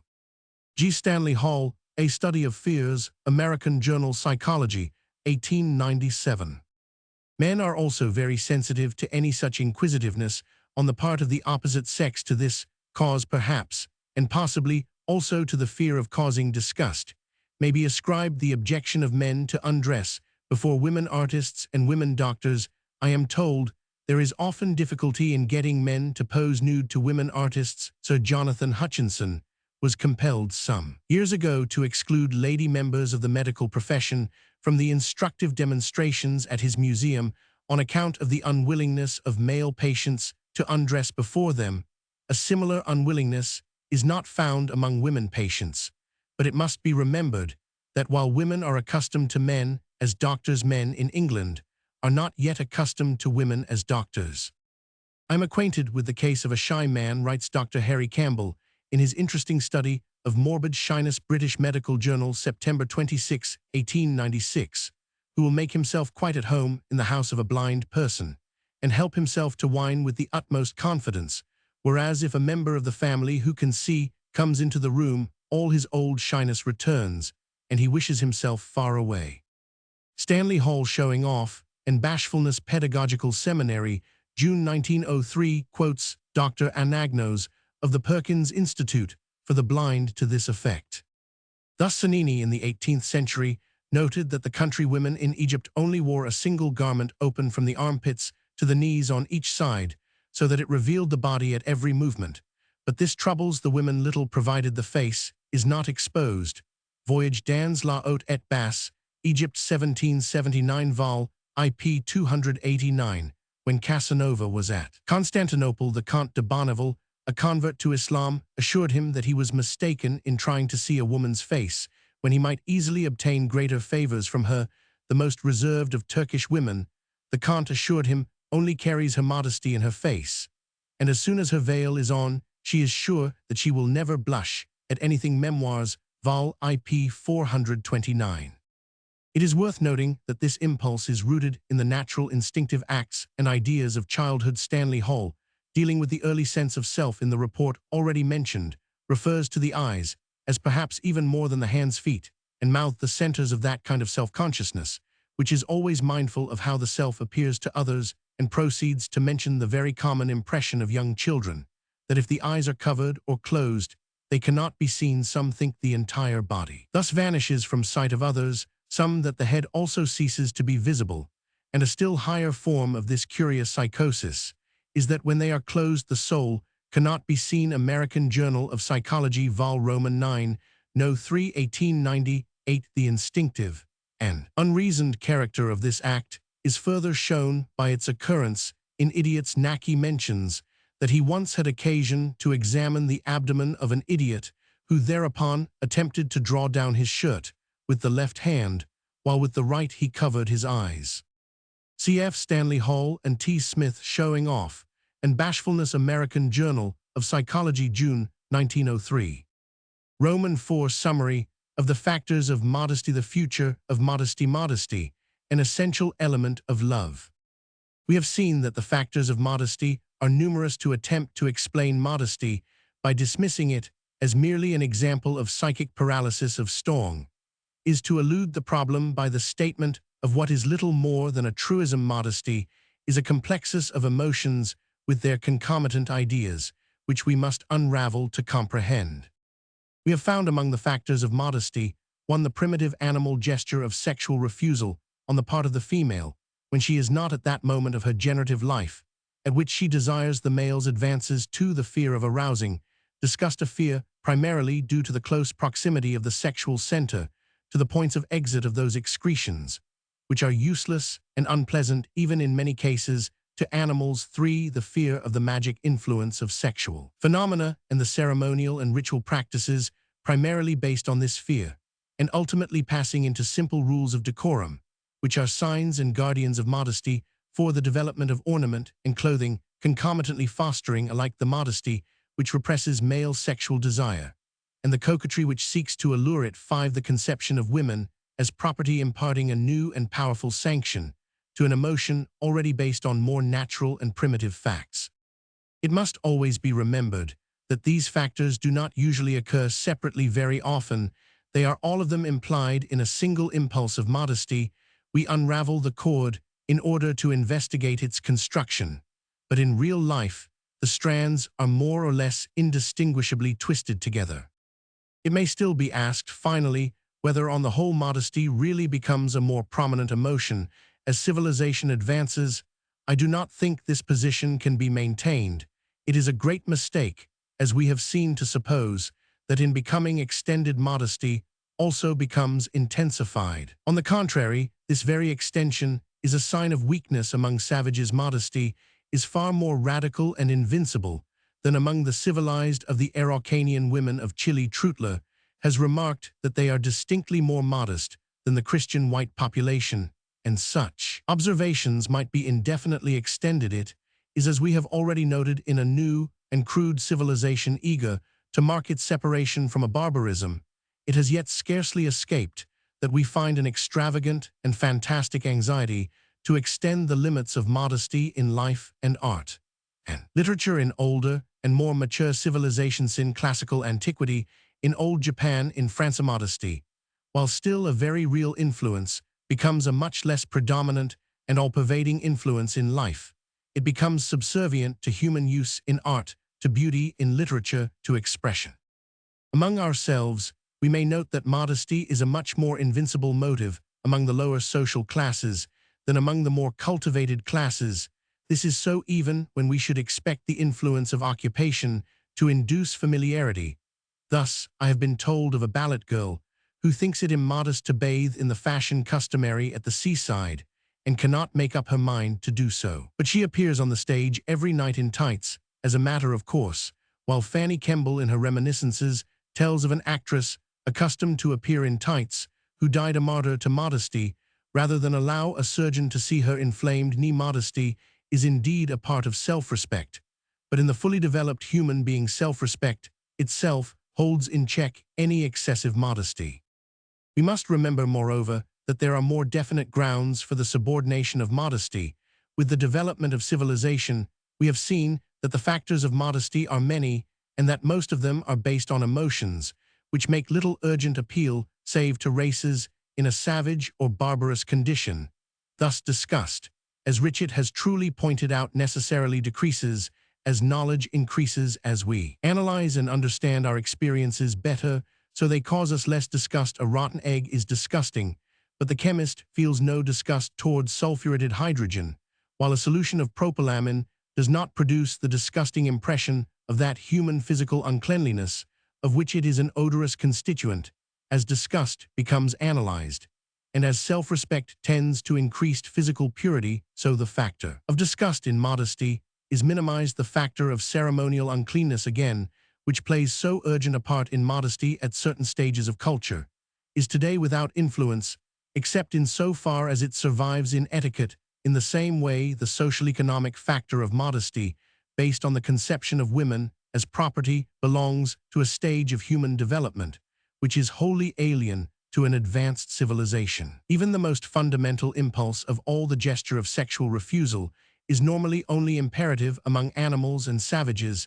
Thus civilization tends to subordinate, if not to minimize, modesty, to render it a grace of life, rather than a fundamental social law of life.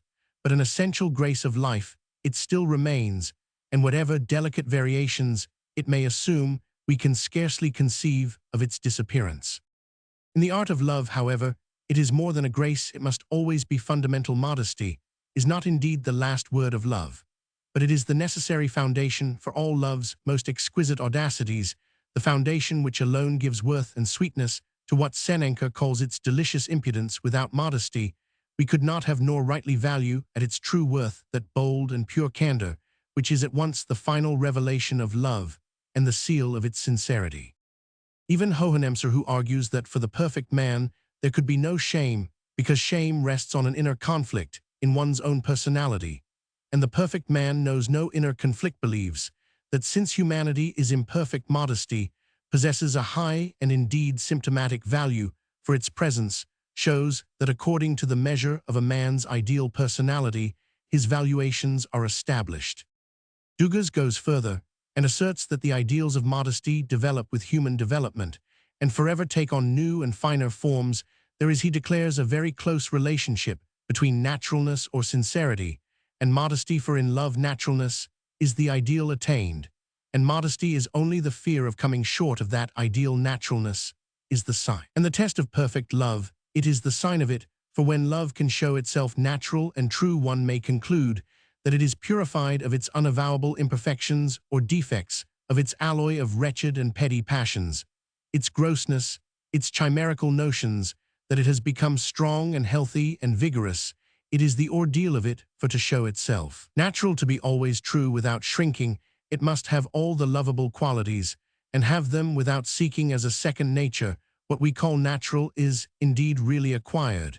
It is the gift of a physical and moral evolution, which it is precisely the object of modesty to keep. Modesty is the feeling of the true, that is to say, of the healthy in love. It long exists as a vision not yet attained, vague, yet sufficiently clear for all that deviates from it to be repelled as offensive and painful.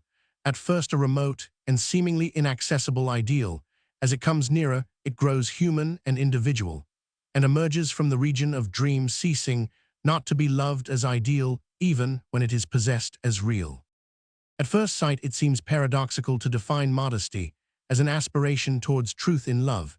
It seems, on the contrary, to be an altogether factitious feeling. But to simplify the problem, we have to suppose modesty reduced to its normal functions, disengaged from its superstitions, its variegated customs and prejudices, the true modesty of simple and healthy natures, as far removed from prudery as from immodesty, and what we term the natural or the true. Love is the singular mingling of two forms of imaginations, wrongly supposed to be incompatible, ideal aspiration, and the sense for the realities of life. Thus defined, modesty not only repudiates that cold and dissolving criticism, which deprives love of all poetry and prepares the way for brutal realism, it also excludes that light and detached imagination, which floats above love, the mere idealism of heroic sentiments, which cherishes poetic illusions, and passes without seeing it. The love that is real and alive. True modesty implies a love not addressed to the heroes of vain romances, but to living people with their feet on the earth. But on the other hand, modesty is the respect of love if it is not shocked by its physical necessities, if it accepts physiological and psychological conditions. It also maintains the ideal of those moral proprieties outside of which, for all of us, love cannot be enjoyed. When love is really felt, and not vainly imagined, modesty is the requirement of an ideal of dignity, conceived as the very condition of that love. Separate modesty from love that is from love which is not floating in the air, but crystallized around a real person. And its psychological reality, its poignant and tragic character, disappears. Dugas La Pudeur, Revue Philosophique, Nov 1903. So conceived modesty becomes a virtue almost identical with the Roman modestia. Freud remarks that one may often hear concerning elderly ladies that in their youth in the country they suffered almost to collapse from hemorrhages from the genital passage, because they were too modest to seek medical advice and examination. He adds that it is extremely rare to find such an attitude among our young women today. S. Freud zur Neurosenlehre, 1906, p. 182. It would be easy to find evidence of the disappearance of misplaced signs of modesty formerly prevalent, although this mark of increasing civilization has not always penetrated to our laws and regulations. Disgust, he remarks, is a sort of synthesis which attaches to the total form of objects, and which must diminish and disappear as scientific analysis separates into parts what as a whole is so repugnant. Senancour de Elamour, 1834, Vol. IP 316. He remarks that a useless and false reserve is due to stupidity rather than to modesty. The phenomena of sexual periodicity. Roman 1. The various physiological and psychological rhythms. Menstruation. The alleged influence of the moon. Frequent suppression of menstruation among primitive races. Mittelschmer's possible tendency to a future intermenstrual cycle. Menstruation among animals. Menstruating monkeys and apes. What is menstruation? Its primary cause still obscure. The relation of menstruation to ovulation. The occasional absence of menstruation in health. The relation of menstruation to heat. The prohibition of intercourse during menstruation. The predominance of sexual excitement at and around the menstrual period. Its absence during the period, frequently apparent only. Throughout the vegetable and animal worlds, the sexual functions are periodic, from the usually annual period of flowering in plants, with its play of sperm cell and germ cell, and consequent seed production, through the varying sexual energies of animals, up to the monthly effervescence of the generative organism in woman seeking, not without the shedding of blood, for the gratification of its reproductive function. From first to last, we find unfailing evidence of the periodicity of sex.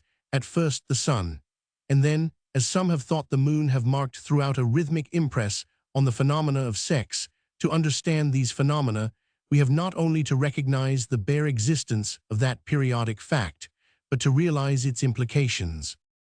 Rhythm, it is scarcely necessary to remark, is far from characterizing sexual activity alone. It is the character of all biological activity alike, on the physical and the psychic sides. All the organs of the body appear to be in a perpetual process of rhythmic contraction and expansion. The heart is rhythmic, so is the respiration. The spleen is rhythmic, so also the bladder. The uterus constantly undergoes regular rhythmic contractions at brief intervals. The vascular system, down to the smallest capillaries, is acted on by 3 series of vibrations, and every separate fragment of muscular tissue possesses rhythmic contractility. Growth itself is rhythmic, and as Malling, Hansen, and subsequent observers have found, follows a regular annual course, as well as a larger cycle on the psychic side's attention, is rhythmic. We are always irresistibly compelled to impart a rhythm to every succession of sounds, however uniform and monotonous. A familiar example of this is the rhythm we can seldom refrain from hearing in the puffing of an engine. A series of experiments by Bolton on 30 subjects showed that the clicks of an electric telephone connected in an induction apparatus nearly always fell into rhythmic groups, usually of 2 or 4, rarely of 3 or 5, the rhythmic perception being accompanied by a strong impulse to make corresponding muscular movements. It is, however, with the influencito, some extent real, to some extent perhaps only apparent of cosmic rhythm, that we are here concerned. The general tendency, physical and psychic, of nervous action to fall into rhythm is merely interesting from the present point of view as showing a biological predisposition to accept any periodicity that is habitually imposed upon the organism. Menstruation has always been associated with the lunar revolutions. Darwin, without specifically mentioning menstruation, has suggested that the explanation of the allied cycle of gestation in mammals, as well as incubation in birds, may be found in the condition under which ascidians live at high and low water in consequence of the phenomena of tidal change. It must, however, be remembered that the ascidian origin of the vertebrates has since been contested from many sides, and even if we admit that at all events some such allied conditions in the early history of vertebrates and their ancestors tended to impress a lunar cycle on the race, it must still be remembered that the monthly periodicity of menstruation only becomes well marked in the human species, bearing in mind the influence exerted on both the habits and the emotions even of animals by the brightness of moonlight nights. It is perhaps not extravagant to suppose that on organisms already ancestrally predisposed to the influence of rhythm in general and of cosmic rhythm in particular, the periodically recurring full moon, not merely by its stimulation of the nervous system, but possibly by the special opportunities which it gave for the exercise of the sexual functions, served to implant a lunar rhythm on menstruation. How important such a factor may be we have evidence in the fact that the daily life of even the most civilized peoples is still regulated by a weekly cycle, which is apparently a segment of the cosmic lunar cycle. Mantegazza has suggested that the sexual period became established with relation to the lunar period, because moonlight nights were favorable to courting, and Nelson remarks that in his experience, young and robust persons are subject to recurrent periods of wakefulness at night, which they attribute to the action of the full moon. One may perhaps refer also to the tendency of bright moonlight to stir the emotions of the young, especially at puberty, a tendency which in neurotic persons may become almost morbid. It is interesting to point out that the farther back we are able to trace the beginnings of culture, the more important we find the part played by the moon. Next to the alteration of day and night, the moon's changes are the most conspicuous and startling phenomena of nature. They first suggest a basis for reckoning time. They are of the greatest use in primitive agriculture, and everywhere the moon is held to have vast influence on the whole of organic life. Hahn has suggested that the reason why mythological systems do not usually present the moon in the supreme position which we should expect is that its immense importance is so ancient a fact that it tends with mythological development to become overlaid by other elements. According to Seller, Quetzalcoatl and Tezcatlipoca, the two most considerable figures in the Mexican pantheon are to be regarded mainly as complementary forms of the moon divinity, and the moon was the chief Mexican measurer of time even in Babylonia, where the sun was most specially revered. At the earliest period, the moon ranked higher, being gradually superseded by the worship of the sun, although such considerations as these will by no means take us as far back as the earliest appearance of menstruation. They may serve to indicate that the phases of the moon probably played a large part in the earliest evolution of man. With that statement, we must at present rest content. It is possible that the monthly character of menstruation, while representing a general tendency of the human race, always and everywhere prevalent, may be modified in the future. It is a noteworthy fact that among many primitive races, menstruation only occurs at long intervals. Thus, among Eskimo women, menstruation follows the peculiar cosmic conditions to which the people are subjected. Cook, the ethnologist of the Peary North Greenland expedition, found that menstruation only began after the age of 19, and that it was usually suppressed during the winter months, when there is no sun. Only about 1 in 10 women continuing to menstruate during this period. It was stated by Velpo that Lapland and Greenland women usually only menstruate every 3 months, or even only 2 or 3 times during the year on the Faroe Islands. It is said that menstruation is frequently absent among the Samoyeds. Mantegazza mentions that menstruation is so slight that some travelers have denied its existence. Azara noted among the Guaranis of Paraguay that menstruation was not only slight in amount, but the periods were separated by long intervals among the Indians in North America. Again, menstruation appears to be scanty, thus Holder speaking of his experience with the Crow Indians of Montana says, "I am quite sure that full-blood Indians in this latitude do not menstruate so freely as white women, not usually exceeding 3 days among the naked women of Tierra del Fuego. It is said that there is often no physical sign of the menses for 6 months at a time. These observations are noteworthy, though they clearly indicate on the whole that primitiveness in race is a very powerless factor without a cold climate. On the other hand, again, there is some reason to suppose that in Europe there is a latent tendency in some women for the menstrual cycle to split up further into 2 cycles by the appearance of a latent minor climax in the middle of the monthly interval. I allude to the phenomenon usually called Mittelschmer's middle period or intermenstrual pain. Since the investigations of Goodman Stephenson, Van Ott Reynolds Jacobi, and others, it has been generally recognized that menstruation is a continuous process, the flow being merely the climax of a menstrual cycle, a physiological wave, which is in constant flux or reflux. This cycle manifests itself in all a woman's activities in metabolism, respiration, temperature, etc. As well as on the nervous and psychic side, the healthier the woman is, the less conscious is the cyclic return of her life. But the cycle may be traced, as Heger has found, even before puberty takes place, while Salerni has found that even in a menora, the menstrual cycle still manifests itself in the temperature and respiration. Rivista Sperimental di Freniatria XXX, Fask, 23.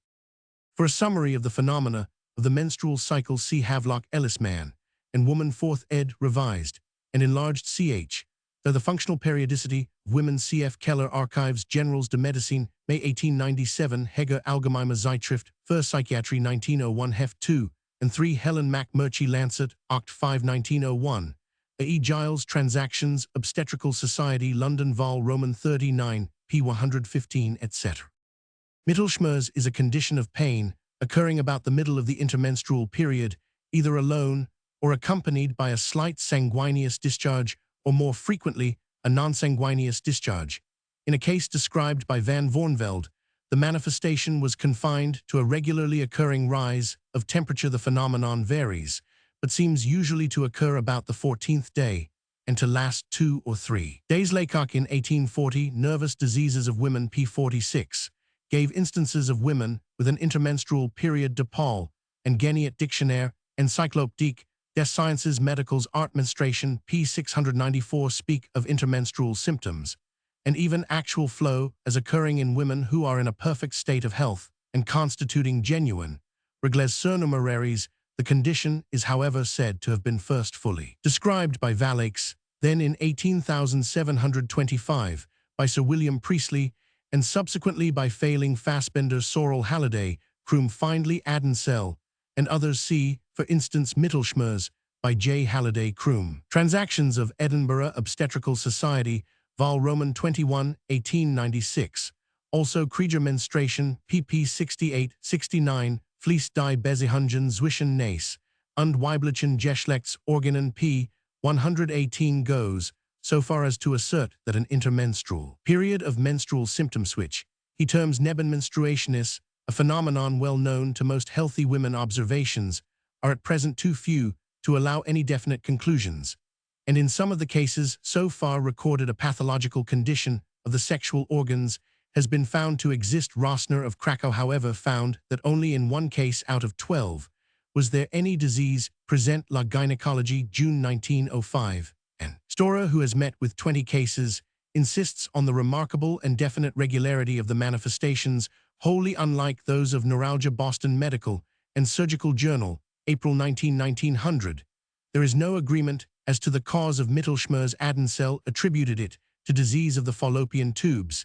This, however, is denied by such competent authorities as Cullingworth and Bland, Sutton, others like Priestley, and subsequently Marsh. American Journal of Obstetrics, July 1897, have sought to find the explanation in the occurrence of ovulation.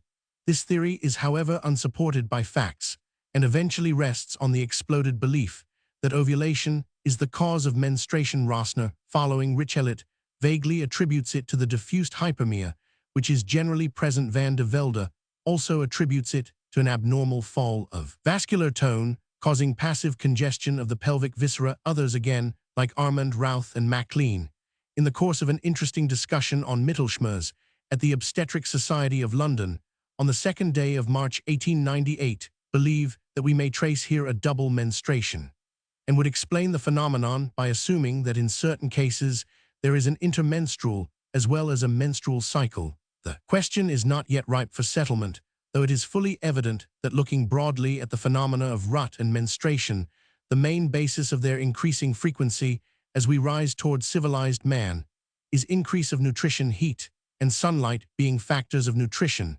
When dealing with civilized man, however, we are probably concerned not merely with general nutrition, but with the nervous direction of that nutrition. At this stage, it is natural to inquire what the corresponding phenomena are among animals. Unfortunately imperfect, as is our comprehension of the human phenomena, our knowledge of the corresponding phenomena among animals is much more fragmentary and incomplete among most animals. Menstruation does not exist, being replaced by what is known as heat or strus, which usually occurs once or twice a year in spring, and in autumn, sometimes affecting the male as well as the female. There is, however, a great deal of progression in the upward march of the phenomena as we approach our own and allied zoological series. Heat in domesticated cows usually occurs every 3 weeks. The female hippopotamus in the zoological gardens has been observed to exhibit monthly sexual excitement, with swelling and secretion from the vulva. Progression is not only toward greater frequency with higher evolution or with increased domestication, but there is also a change in the character of the flow, as Wiltshire, in his remarkable lectures on the comparative physiology of menstruation, asserted as a law. The more highly evolved the animal, the more sanguineous the catamenial flow. It is not until we reach the monkeys that this character of the flow becomes well-marked. Monthly sanguineous discharges have been observed among many monkeys. In the 17th century, various observers in many parts of the world, Bonius Payer, Helbigius van der Wiel, and others, noted menstruation in monkeys. Buffon observed it among various monkeys, as well as in the orangutan. J.G. St. Hilaire and Cuvier many years ago declared that menstruation exists among a variety of monkeys and lower apes. Renger described a vaginal discharge in a species of cebus in Paraguay, while Rasiborski observed in the Jardin des Plantes that the menstrual hemorrhage in Ganans was so abundant that the floor of the cage was covered by it to a considerable extent. The same variety of monkey was observed at Suriname by Hill, a surgeon in the Dutch army, who noted an abundant sanguineous flow occurring at every new moon and lasting about 3 days, the animal at this time also showing signs of sexual excitement.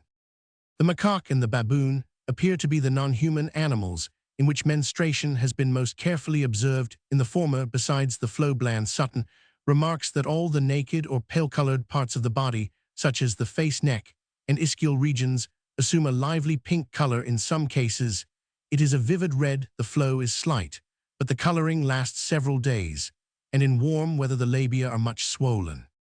Heap has most fully and carefully described menstruation in monkeys. He found at Calcutta that the Macacus cynomolgus menstruated regularly on the 20th of December, 20th of January, and about the 20th of February, the Cynocephalus porcaria and the Semnopithecus entellus both menstruated each month for about 4 days. In the Macacus rhesus and cynomolgus, at menstruation, the nipples and vulva become swollen and deeply congested, and the skin of the buttocks swollen, tense, and of a brillianted or even purple color, the abdominal wall also for a short space upward, and the inside of the thighs, sometimes as far down as the heel, and the undersurface of the tail for half its length or more, are all colored a vivid red, while the skin of the face, especially about the eyes, is flushed or blotched with red in late gestation. The coloring is still more Roman. 508. Something similar is to be seen in the males also. Distant, who kept a female baboon for some time, has recorded the dates of menstruation during a year. He found that 9 periods occurred during the year. The average length between the periods was nearly 6 weeks, but they occurred more frequently in the late autumn and the winter than in the summer. It is an interesting fact. Heap noted that notwithstanding menstruation, the seasonal influence, or rut, still persisted in the monkeys he investigated.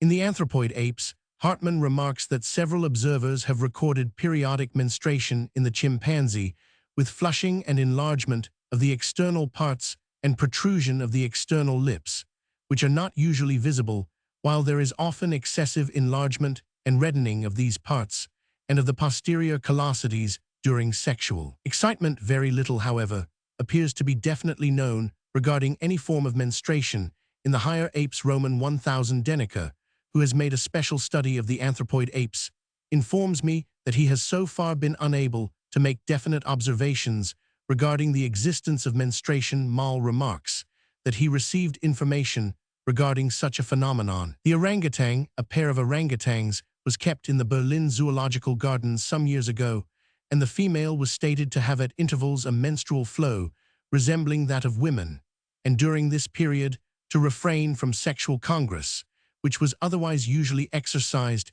at regular intervals, at least every 2 or 3 days. Mal adds, however, that while his informant is a reliable man, the length of time that has elapsed may have led him to make mistakes in details. Keith, in a paper read before the Zoological Society of London, has described menstruation in a chimpanzee.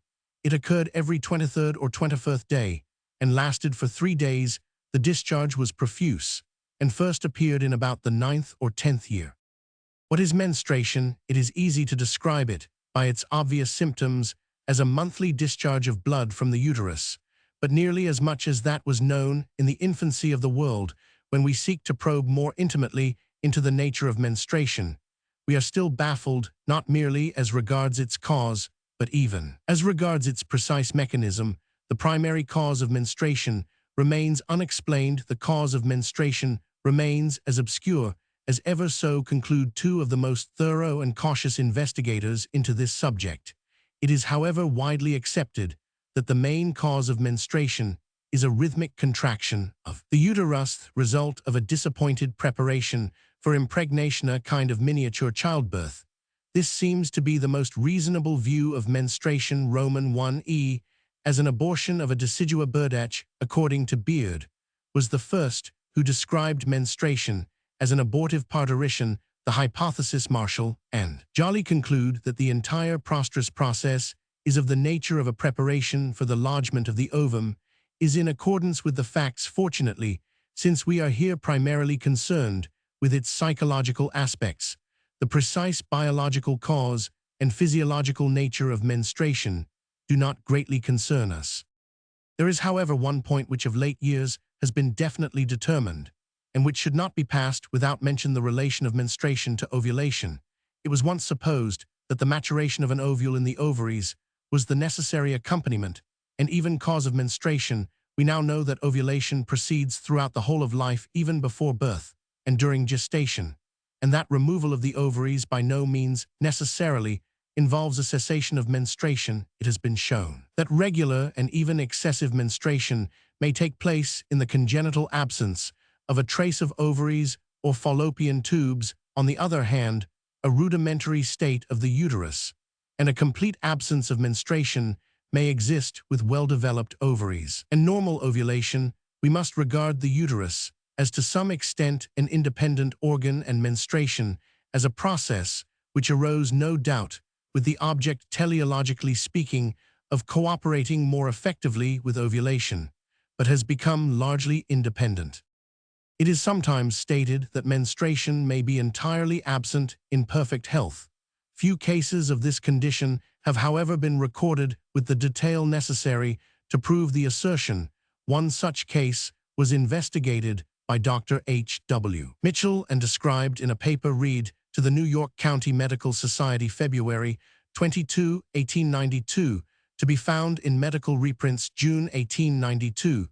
The subject was a young unmarried woman, 24 years of age. She was born in Ireland. and until her emigration lived quietly at home with her parents. Being then 20 years of age, she left home and came to New York. Up to that time, no signs of menstruation had appeared, and she had never heard that such a function existed. Soon after her arrival in New York, she obtained a situation as a waiting maid, and it was noticed after a time that she was not unwell. At each month, friends filled her ears with wild stories about the dreadful effects likely to follow the absence of menstruation. This worried her greatly, and as a consequence, she became pale and anemic with loss of flesh, appetite, and sleep, and a long train of imaginary nervous symptoms. She presented herself for treatment and insisted upon a uterine examination. This revealed no pathological condition of her uterus. She was assured that she would not die or become insane, nor a chronic invalid in consequence. She soon forgot that she differed in any way from other girls. A course of chalybeate tonics, generous diet, and proper care of her general health soon restored her to her normal condition. After close observation for several years, she submitted to a thorough examination. Although entirely free from any abnormal symptoms, the examination revealed the following physical condition: weight 105 pounds. Her weight before leaving Ireland was 130, girth of chest 29.5 inches, girth of abdomen 25 inches, girth of pelvis 34.5 inches, girth of thigh upper third 20 inches, heart healthy, sounds and rhythm perfectly normal, pulse 76, lungs healthy, respiratory murmur clear and distinct over every part, respiration easy and 20 per minute. The ma'am are well developed, firm and round nipples, small, no areola. Her skin is soft, smooth and healthy, figure erect, plump and symmetrical. Her bowels are regular, kidneys healthy. She has a good appetite, sleeps well, and in no particular shows any sign of ill health. The uterine examination reveals a short vagina and a small round cervix, uteri rather less in size than the average, and projecting very slightly into the vaginal canal. Depth of uterus from os to fundus 2.25 inches is very nearly normal. No external sign of abnormal ovaries. She is a well-developed, healthy young woman, performing all her physiological functions naturally and regularly, except the single function, menstruation. No vicarious menstruation takes the place of the natural function, though she has been watched very closely during the past 2 years, nor the least periodical excitement. It is added that though the clitoris is normal, the mons veneris is almost destitute of hair, and the labia rather undeveloped, while as far as is known, sexual instincts and desire are entirely absent. These latter facts, I may add, would seem to suggest that in spite of the health of the subject, there is yet some concealed lack of development of the sexual system of congenital character. In a case recorded by Plant's Centralblatt für Gynäkologie, No. 9, 1896, summarized in the British Medical Journal, April 4, 1896, in which the internal sexual organs were almost wholly undeveloped, and menstruation absent. The labia were similarly undeveloped, and the pubic hair scanty, while the axillary hair was wholly absent, though that of the head was long and strong. We may now regard as purely academic the discussion formerly carried on as to whether menstruation is to be regarded as analogous to heat in female animals. For many centuries, at least, the resemblance has been sufficiently obvious. Rasiborski and Pouchet, who first established the regular periodicity of ovulation in mammals, identified heat and menstruation.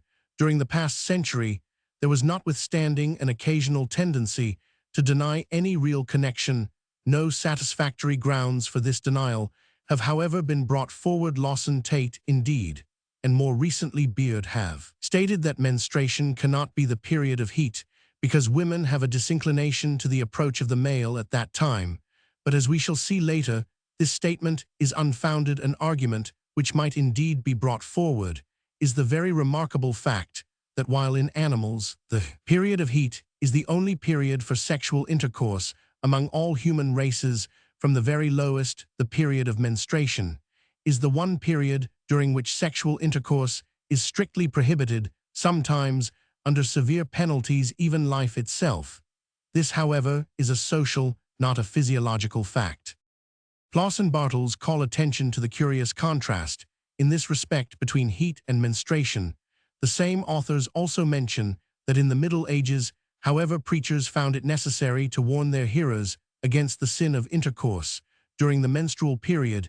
It may be added that Aquinas and many other early theologians held not only that such intercourse was a deadly sin, but that it engendered leprous and monstrous children, Some later theologians, however, like Sanchez, argued that the Mosaic enactments, such as Leviticus ch Roman 20 Roman 5, no longer hold good. Modern theologians in part influenced by the tolerant traditions of Liguori, and in part like Debrin Mochialogi pp 275 et sec, informed by medical science no longer prohibit intercourse during menstruation, or regard it as only a venial sin. We have here a remarkable, but not an isolated example of the tendency of the human mind, in its development, to rebel against the claims of primitive nature. The whole of religion is a similar remolding of nature, a repression of natural impulses, an effort to turn them into new channels. Prohibition of intercourse during menstruation is a fundamental element of savage ritual, an element which is universal merely because the conditions which caused it are universal, and because is now beginning to be generally recognized that the causes of human psychic evolution are everywhere the same. A strictly analogous phenomenon in the sexual sphere itself is the opposed attitude in barbarism and civilization toward the sexual organs under barbaric conditions, and among savages, when no magico-religious ideas intervene, the sexual organs are beautiful and pleasurable objects under modern conditions. This is not so. This difference of attitude is reflected in sculpture in savage and barbaric carvings of human beings. The sexual organs of both sexes are often enormously exaggerated. This is true of the archaic European figures on which Salomon Reinach has thrown so much light, but in modern sculpture, from the time when it reached its perfection in Greece, onward the sexual regions in both men and women are systematically minimized. With advancing cultures again, we shall see later there is a conflict of claims, and certain considerations are regarded as higher and more potent than merely natural claims. Nakedness is more natural than clothing, and on many grounds more desirable under the average circumstances of life, yet everywhere under the stress of what are regarded as higher considerations, there is a tendency for all races to add more and more to the burden of clothes. In the same way, it happens that the tendency of the female to sexual intercourse during menstruation has everywhere been overlaid by the ideas of a culture which has insisted on regarding menstruation as a supernatural phenomenon, which for the protection of everybody must be strictly tabooed. This tendency is reinforced, and in high civilization replaced by the claims of an aesthetic regard for concealment and reserve. During this period, such facts are significant for the early history of culture, but they must not blind us to the real analogy between heat and menstruation, an analogy or even identity which may be said to be accepted now by most careful investigators. If it is perhaps somewhat excessive to declare with Johnstone that woman is the only animal in which rut is omnipresent, we must admit that the two groups of phenomena merge into or replace each other, that their object is identical, that they involve similar psychic conditions. Here also we see a striking example of the way in which women preserve a primitive phenomenon which earlier in the zoological series was common to both sexes, but which man has now lost. Heat and menstruation, with whatever difference of detail, are practically the same phenomenon. We cannot understand menstruation unless we bear this in mind. On the psychic side, the chief normal and primitive characteristic of the menstrual state is the more predominant presence of the sexual impulse. There are other mental and emotional signs of irritability and instability, which tend to slightly impair complete mental integrity and to render in some unbalanced individuals explosions of anger or depression, in rarer cases, crime more common. But the heightening of the sexual impulse, languor, shyness, and caprice are the more human manifestations of an emotional state, which in some of the lower female animals during heat may produce a state of fury. The actual period of the menstrual flow, at all events, the first 2 or 3 days, does not among European women usually appear to show any heightening of sexual emotion. This heightening occurs usually a few days before, and especially during the latter part of the flow, and immediately after it ceases. I have, however, convinced myself by inquiry that this absence of sexual feeling during the height of the flow is in large part apparent only, no doubt, the onset of the flow often producing a general depression of vitality may tend directly to depress the emotions which are heightened by the general emotional state and local congestion of the days immediately preceding. But among some women at all events who are normal and in good health, I find that the period of menstruation itself is covered by the period of the climax of sexual feeling. Thus a married lady writes, "My feelings are always very strong, not only just before and after, but during the period very unfortunately, as of course they cannot then be gratified, while a refined girl of 19 living a chaste life, without either coitus or masturbation, which she has never practiced habitually, feels very strong sexual excitement about the time of menstruation, and more especially during the period. This desire torments her life, prevents her from sleeping at these times, and she looks upon it as a kind of illness." I could quote many other similar and equally emphatic statements. And the fact that so cardinal a relationship of the sexual life of women should be ignored or denied by most writers on this matter is a curious proof of the prevailing ignorance. This ignorance has been fostered by the fact that women often disguise even to themselves the real state of their feelings. One lady remarks that while she would be very ready for coitus during menstruation, the thought that it is impossible during that time makes her put the idea of it out of her mind.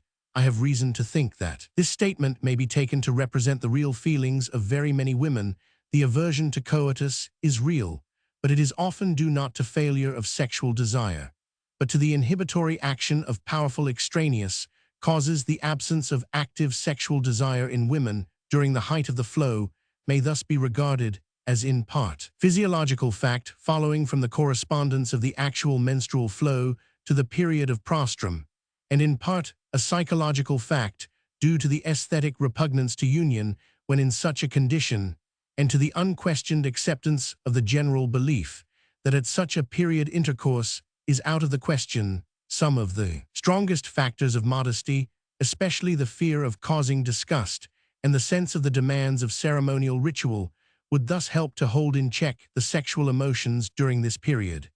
And when under the influence of insanity, these motives are in abeyance, the coincidence of sexual desire with the menstrual flow often becomes more obvious. It must be added that especially among the lower social classes, the primitive belief of the savage that coitus during menstruation is bad for the man still persists. Ploss and Bartels mention that among the peasants in some parts of Germany where it is believed that impregnation is impossible during menstruation, coitus at that time would be frequent were it not thought dangerous for the man. It has also been a common belief, both in ancient and modern times, that coitus during menstruation engenders monsters. Notwithstanding all the obstacles that are thus placed in the way of coitus during menstruation, there is nevertheless good reason to believe that the first coitus very frequently takes place at this point of least psychic resistance. When still a student, I was struck by the occurrence of cases in which seduction took place during the menstrual flow, though at that time seemed to me inexplicable, except as evidencing brutality on the part of the seducer. Negrier, in the Ling-in wards of the Hotel Dieu at Angers, constantly found that the women from the country who came there pregnant as the result of a single coitus had been impregnated at or near the menstrual epoch, more especially when the period coincided with a feast day as St. John's Day or Christmas. Whatever doubt may exist as to the most frequent state of the sexual emotions during the period of menstruation, there can be no doubt whatever that immediately before and immediately after, very commonly at both times, thighs varying slightly in different women, there is usually a marked heightening of actual desire. It is at this period, and sometimes during the menstrual flow, that masturbation may take place in women who at other times have no strong autoerotic impulse. The only women who do not show this heightening of sexual emotion seem to be those in whom sexual feelings have not yet been definitely called into consciousness, or the small minority, usually suffering from some disorder of sexual or general health, in whom there is a high degree of sexual anesthesia. The majority of authorities admit a heightening of sexual emotion before or after the menstrual crisis. See, for example, Kraft-Ebing, who places it at the postmenstrual period. Psychopathia Sexualis, in translation of 10th edition p. 27, Adler states that sexual feeling is increased before, during, and after menstruation. Die Mangelhaft Geschlechtsempfindung des Weibes, 1904 p. 88. Kosman Senator and Kaminer Health and Disease, in relation to marriage, I-249, advises intercourse just after menstruation, or even during the latter days of the flow, as the period when it is most needed. Guillot says that the 8 days after menstruation are the period of sexual desire in women. Breviaire de l'amour expérimental p. 144. Harry Campbell investigated the periodicity of sexual desire in healthy women of the working classes in a series of cases by inquiries made of their husbands who were patients at a London hospital. People of this class are not always skillful in observation, and the method adopted would permit many facts to pass unrecorded. It is therefore noteworthy that only in 1/3 of the cases had no connection between menstruation and sexual feeling been observed. In the other 2/3, sexual feeling was increased either before, after, or during the flow, or at all of these times. The proportion of cases in which sexual feeling was increased before the flow to those in which it was increased after was as 3:2. H. Campbell, Nervous Organization of Men and Women, p. 203. Even this elementary fact of the sexual life has, however, been denied, and strange to say, by 2 women doctors. Dr. Mary Putnam Jacoby of New York, who furnished valuable contributions to the physiology of menstruation, wrote some years ago in a paper on the theory of menstruation, in reference to the question of the connection between strus and menstruation, neither can any such rhythmical alternation of sexual instinct be demonstrated in women as would lead to the inference that the menstrual crisis was an expression of this Roman 1e of strus. Dr. Elizabeth Blackwell, again, in her book on the human element in sex, asserts that the menstrual flow itself affords complete relief for the sexual feelings in women, like sexual emissions during sleep in men, and thus practically denies the prevalence of sexual desire in the immediately postmenstrual period, when on such a theory sexual feeling should be at its minimum. It is fair to add that Dr. Blackwell's opinion is merely the survival of a view which was widely held a century ago, when various writers, Bourdieu, Roussel, Duffier, J. Arnaud, etc., as Icard has pointed out, regarded menstruation as a device of providence for safeguarding the virginity of women. Thaddeus Roman 50. Bolton, Rhythm, American Journal of Psychology, January, 1894. It is scarcely necessary to warn the reader that this statement does not prejudge the question of the inheritance of acquired characters.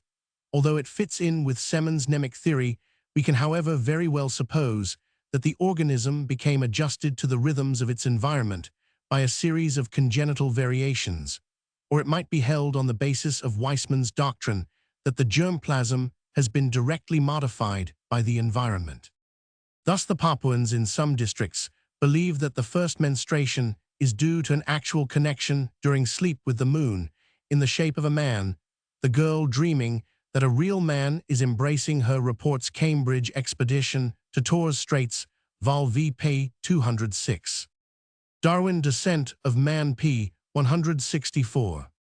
While in the majority of women, the menstrual cycle is regular for the individual and corresponds to the lunar month of 28 days, it must be added that in a considerable minority, it is rather longer or more usually shorter than this, and in many individuals is not constant. Osterloh found a regular type of menstruation in 68% healthy women, 4 weeks being the most usual length of the cycle in 21%. The cycle was always irregular. See Naki die Menstruation und ihr Einfluss, bei chronischen Psychosen Archive für Psychiatrie, 1896, BD 28, Heft 1. Among the Douala and allied Negro peoples of Bantu, stock dances of markedly erotic character take place at full moon. Gasson describes the dances and sexual festivals of the South Australian blacks, generally followed by promiscuous intercourse, as taking place at full moon. Journal of the Anthropological Institute, November 1894, p. 174. In all parts of the world, indeed including Christendom, festivals are frequently regulated by the phases of the moon. It has often been held that the course of insanity is influenced by the moon of comparatively recent years. This thesis has been maintained by Koster über die Gesetze des periodischen Irrsinns Unverwenter Nervenzustand, Bahn 1882, who argues in detail that periodic insanity tends to fall into periods of 7 days or multiples of 7. Ed Han Demeter und Bobo p. 23. Eseller Zeitschrift für Ethnologie 1907 Heft, IP 39, and as regards the primitive importance of the moon, see also Fraser, Adonis, Attis, Osiris, ch. Roman 884. Jastrow Religion of Babylonia, 1898, pp. 68, 75-79, 461. Even in England, Barnes has known women of feeble sexual constitution, who menstruated only in summer. R. Barnes' Diseases of Women, 1878, p. 192. A B. Holder Gynesic Notes, Among American Indians, American Journal of Obstetrics, No. 6, 1892.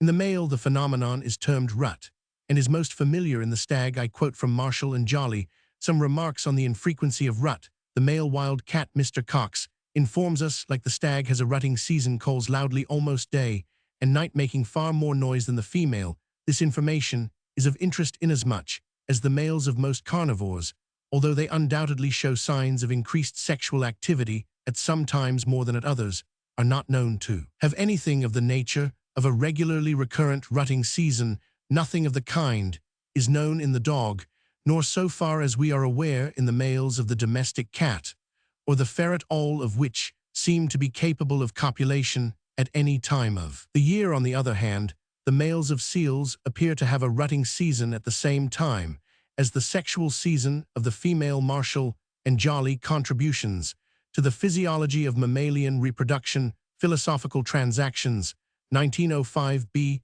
198. A Wiltshire British Medical Journal, March 1883.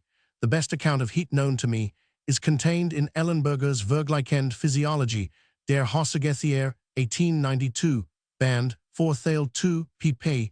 276,284. Schurig Parthenologia, 1729, p. 125, gives numerous references and quotations. Quoted by Icard, La Femme, etc., p. 63. Bland Sutton, Surgical Diseases of the Ovaries, and British Gynecological Journal, Vol. Roman, 292. W. Heap, The Menstruation of Semnopithecus Entellus, Philosophical Transactions, 1894, Menstruation and Ovulation of Macacus rhesus, Philosophical Transactions, 1897. W. Roman 50, Distant Notes on the Chacma Baboon Zoologist, January, 1897, p. 29. Nature, March 23, 1899. W. Heap, The Menstruation of Semnopithecus Entellus, Philosophical Transactions, 1894, p. 483. Bland, Sutton, Surgical Diseases of the Ovaries, 1896. T. Bryce and J. Teacher, Contributions to the Study of the Early Development of the Human Ovum, 1908, putting the matter somewhat differently, regard menstruation as a cyclical process, providing for the maintenance of the endometrium in a suitable condition of immaturity for the production of the decidua of pregnancy, which they believe may take place at any time of the month, though most favorably shortly before or after a menstrual period, which has been accompanied by ovulation. Robinson, American Gynecological and Obstetrical Journal, August 1905. Bossi, Annali di Ostetrica e Ginecologia, September 1896, summarized in the British Medical Journal, October 31, 1896, as regards the more normal influence of the ovaries over the uterus. See, for example, Carmichael and F. H., A Martial Correlation of the Ovarian and Uterine Functions, Proceedings, Royal Society, Vol. 79, Series B, 1907. Buettner, Centralblatt für Gynäkologie, No. 49, 1893, summarized in British Medical Journal, December 1893. Many cases show that pregnancy may occur in the absence of menstruation. See, for example, Nouvelles Archives d'Obstétrique et de Gynecologie, 25 Janvier 1894, Supplement p. 9. It is still possible, and even probable, that the primordial cause of both phenomena is the same. Heap, Transactions, Obstetrical Society of London, 1898, Vol. XL p. 161.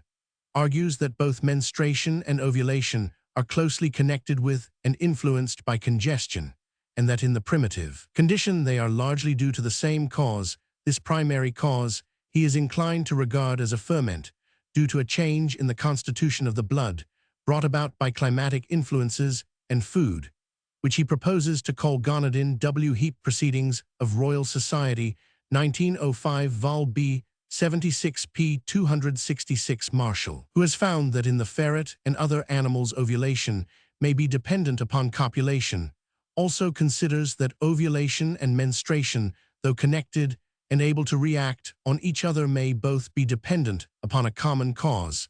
He finds that in bitches and rats heat can be produced by injection of extract from ovaries in the Strews state.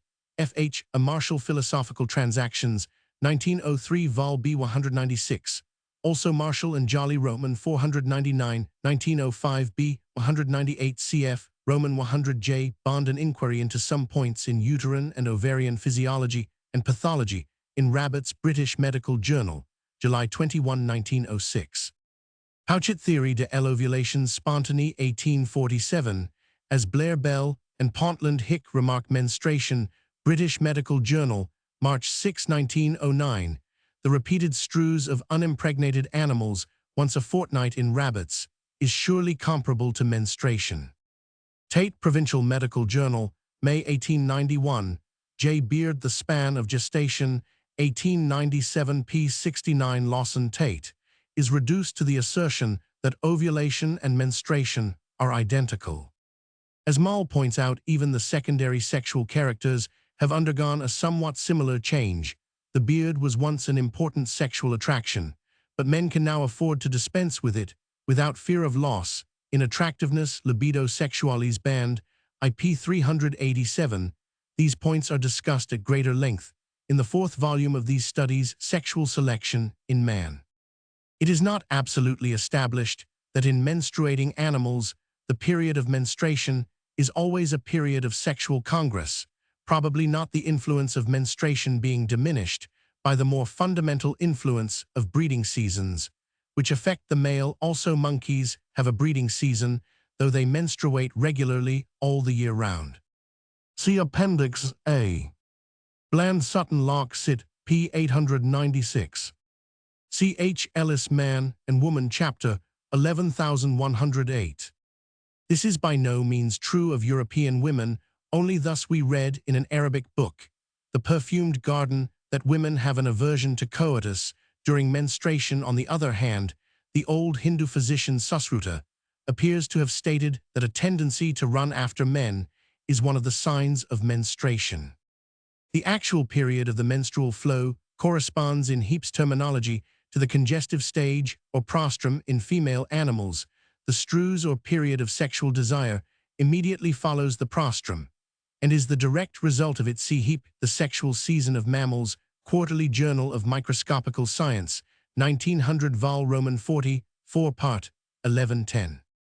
It may be noted that, as Barnes, Oliver, and others have pointed out, there is heightened blood pressure during menstruation. Haig remarks that he has found a tendency for high pressure to be accompanied by increased sexual appetite. Uric acid, 6th edition, p. 155.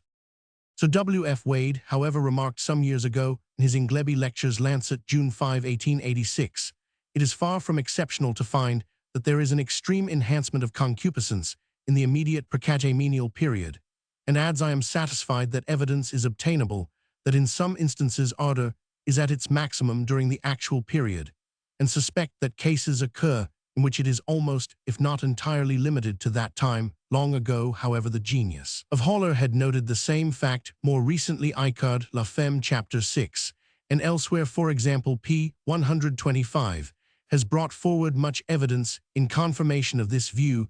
It may be added that there is considerable significance in the fact that the erotic hallucinations, which are not infrequently experienced by women under the influence of nitrous oxide gas, are more likely to appear at the monthly period than at any other time. Roman 500 W. Buxton Anesthetics, 1892, p. 61.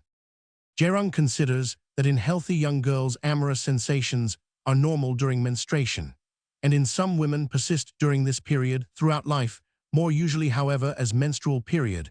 After menstrual period recurs without the natural interruption of pregnancy, the feeling abates and gives place to sensations of discomfort or pain. He ascribes this to the vital tissues being sapped of more blood than can be replaced in the intervals, the vital powers being thus kept in abeyance. The amative sensations are either not developed or destroyed. This, superadded by the usual moral and religious teachings, is amply sufficient by degrees to extinguish or prevent such feelings with the great majority. The sequestration as unclean of women during their catamenial period, as practiced in olden times, had the same tendency. Roman 100, Jerung the Status of Menstruation Transactions, American Gynecology Society, 1901 p. 48. It is possible there may be an element of truth in this belief. Didet of Lyon found that chronic urethora is an occasional result of intercourse during menstruation. Rasiborski, Trait de la Menstruation, 1868 p. 12, who also paid attention to this point, while confirming Didet came to the conclusion that some special conditions must be present on one or both sides. See, for example, Ballantyne, Teratogenesis, Transactions of the Edinburgh Obstetrical Society, 1896, Vol. Roman 21, pp.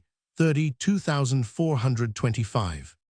As quoted by Icard, La Femme, etc., p. 194, I have not been able to see Negrier's work.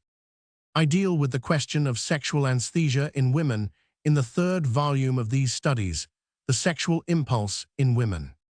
Roman 2, the question of a monthly sexual cycle in men. The earliest suggestions of a general physiological cycle in men, periodicity, in disease, insanity, heart disease, etc. The alleged 23 days cycle, the physiological periodicity of seminal emissions during sleep, original observations, fortnightly and weekly rhythms.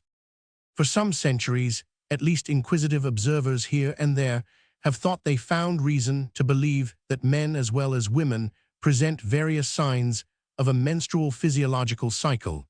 It would be possible to collect a number of opinions in favor of such a monthly physiological periodicity in men. Precise evidence, however, is for the most part lacking. Men have expended infinite ingenuity in establishing the remote rhythms of the solar system and the periodicity of comets.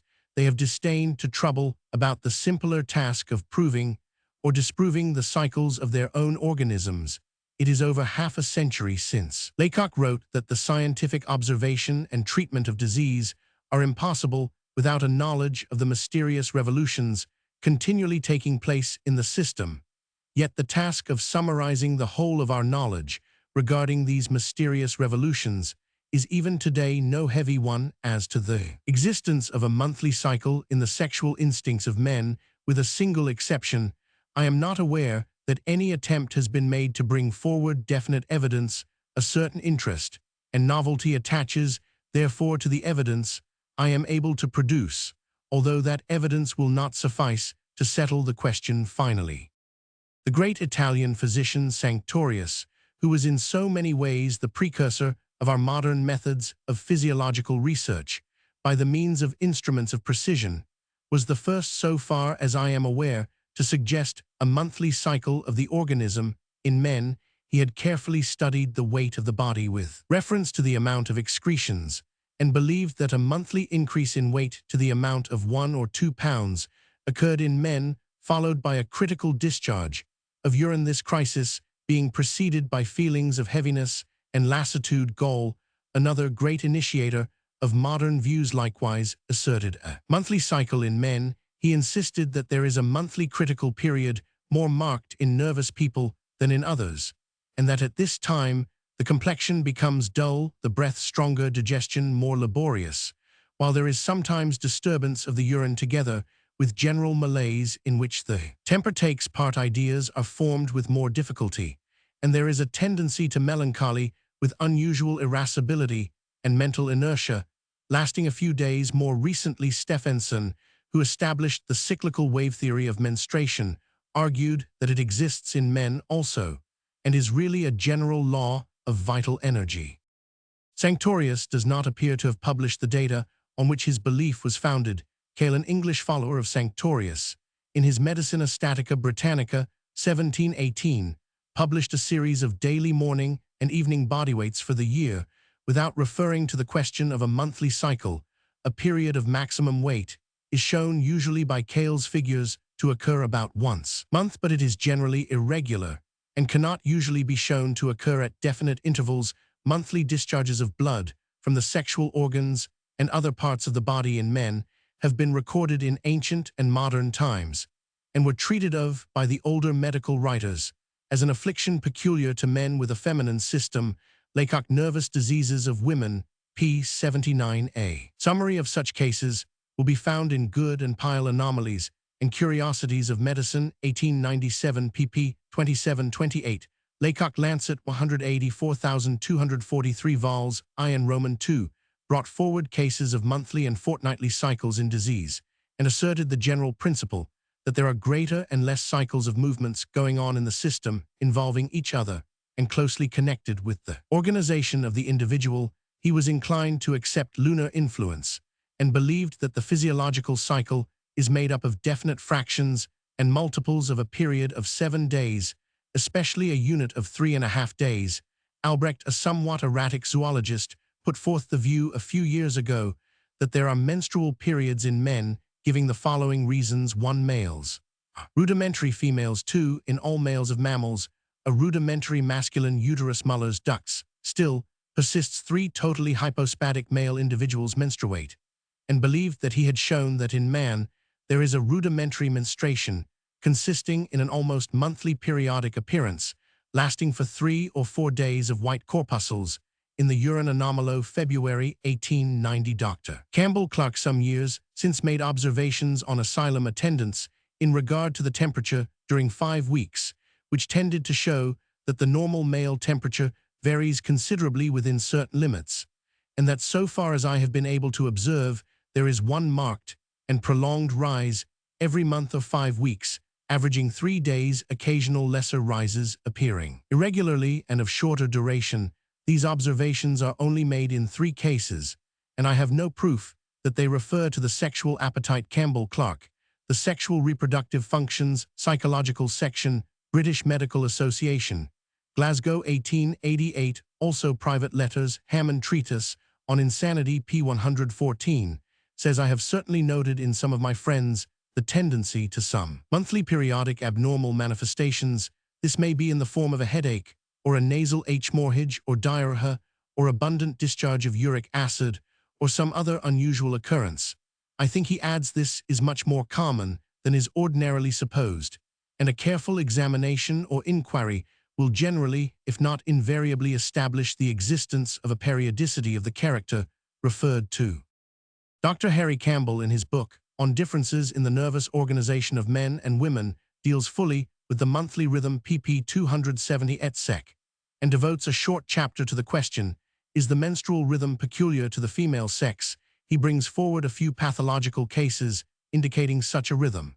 But although he had written a letter to the Lancet asking medical men to supply him with evidence bearing on this question, it can scarcely be said that he has brought forward much evidence of a convincing kind, and such as he has brought forward is purely pathological. He believes, however, that we may accept a monthly cycle in men.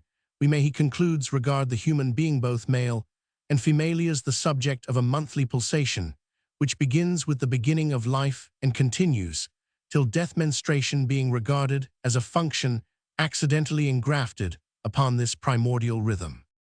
It is not unreasonable to argue that the possibility of such a menstrual cycle is increased if we can believe that in women also the menstrual cycle persists, even when its outward manifestations no longer occur. Etius said that menstrual changes take place during gestation in more modern times. Buffon was of the same opinion. Laycock also maintained that menstrual changes take place during pregnancy. Nervous Diseases of Women, p. 47. Fleece considers that it is certainly incorrect to assert that the menstrual process is arrested during pregnancy, and he refers to the frequency of monthly epistaxis and other nasal symptoms throughout this period. W. Fleece, Bezihungen zwischen Nace, Ungeschlechts Organen, pp. 44, et seq. Beard, who attaches importance to the persistence of a cyclical period in gestation, calls it the muffled striking of the clock. Harry Campbell, Causation of Disease, p. 54, has found post-climacteric menstrual rhythm in a fair sprinkling of cases up to the age of 60. It is somewhat remarkable that so far as I have observed, none of these authors refer to the possibility of any heightening of the sexual appetite at the monthly crisis which they believe to exist in men. This omission indicates that, as is suggested by the absence of definite statements on the matter of increase of sexual desire at menstruation, it was an ignored or unknown fact of recent years. However, many writers, especially alienists, have stated their conviction that sexual desire in men tends to be heightened at approximately monthly intervals, though they have not always been able to give definite evidence in support of their statements. Clouston, for instance, has frequently asserted this monthly periodic sexual heightening in men in the article Developmental Insanity in Tuke's Psychological Dictionary. He refers to the periodic physiological heightening of the reproductive nisus, and again in an article on alternation periodicity. Relapse in Mental Diseases, Edinburgh Medical Journal, July 1882, he records the case of an insane gentleman, aged 49, who for the past 26 years has been subject to the most regularly occurring brain exaltation every 4 weeks, almost to a day.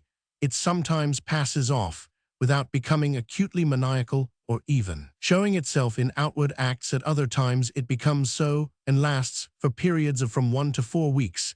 It is always preceded by an uncomfortable feeling in the head and pain in the back, mental hebetude, and slight depression.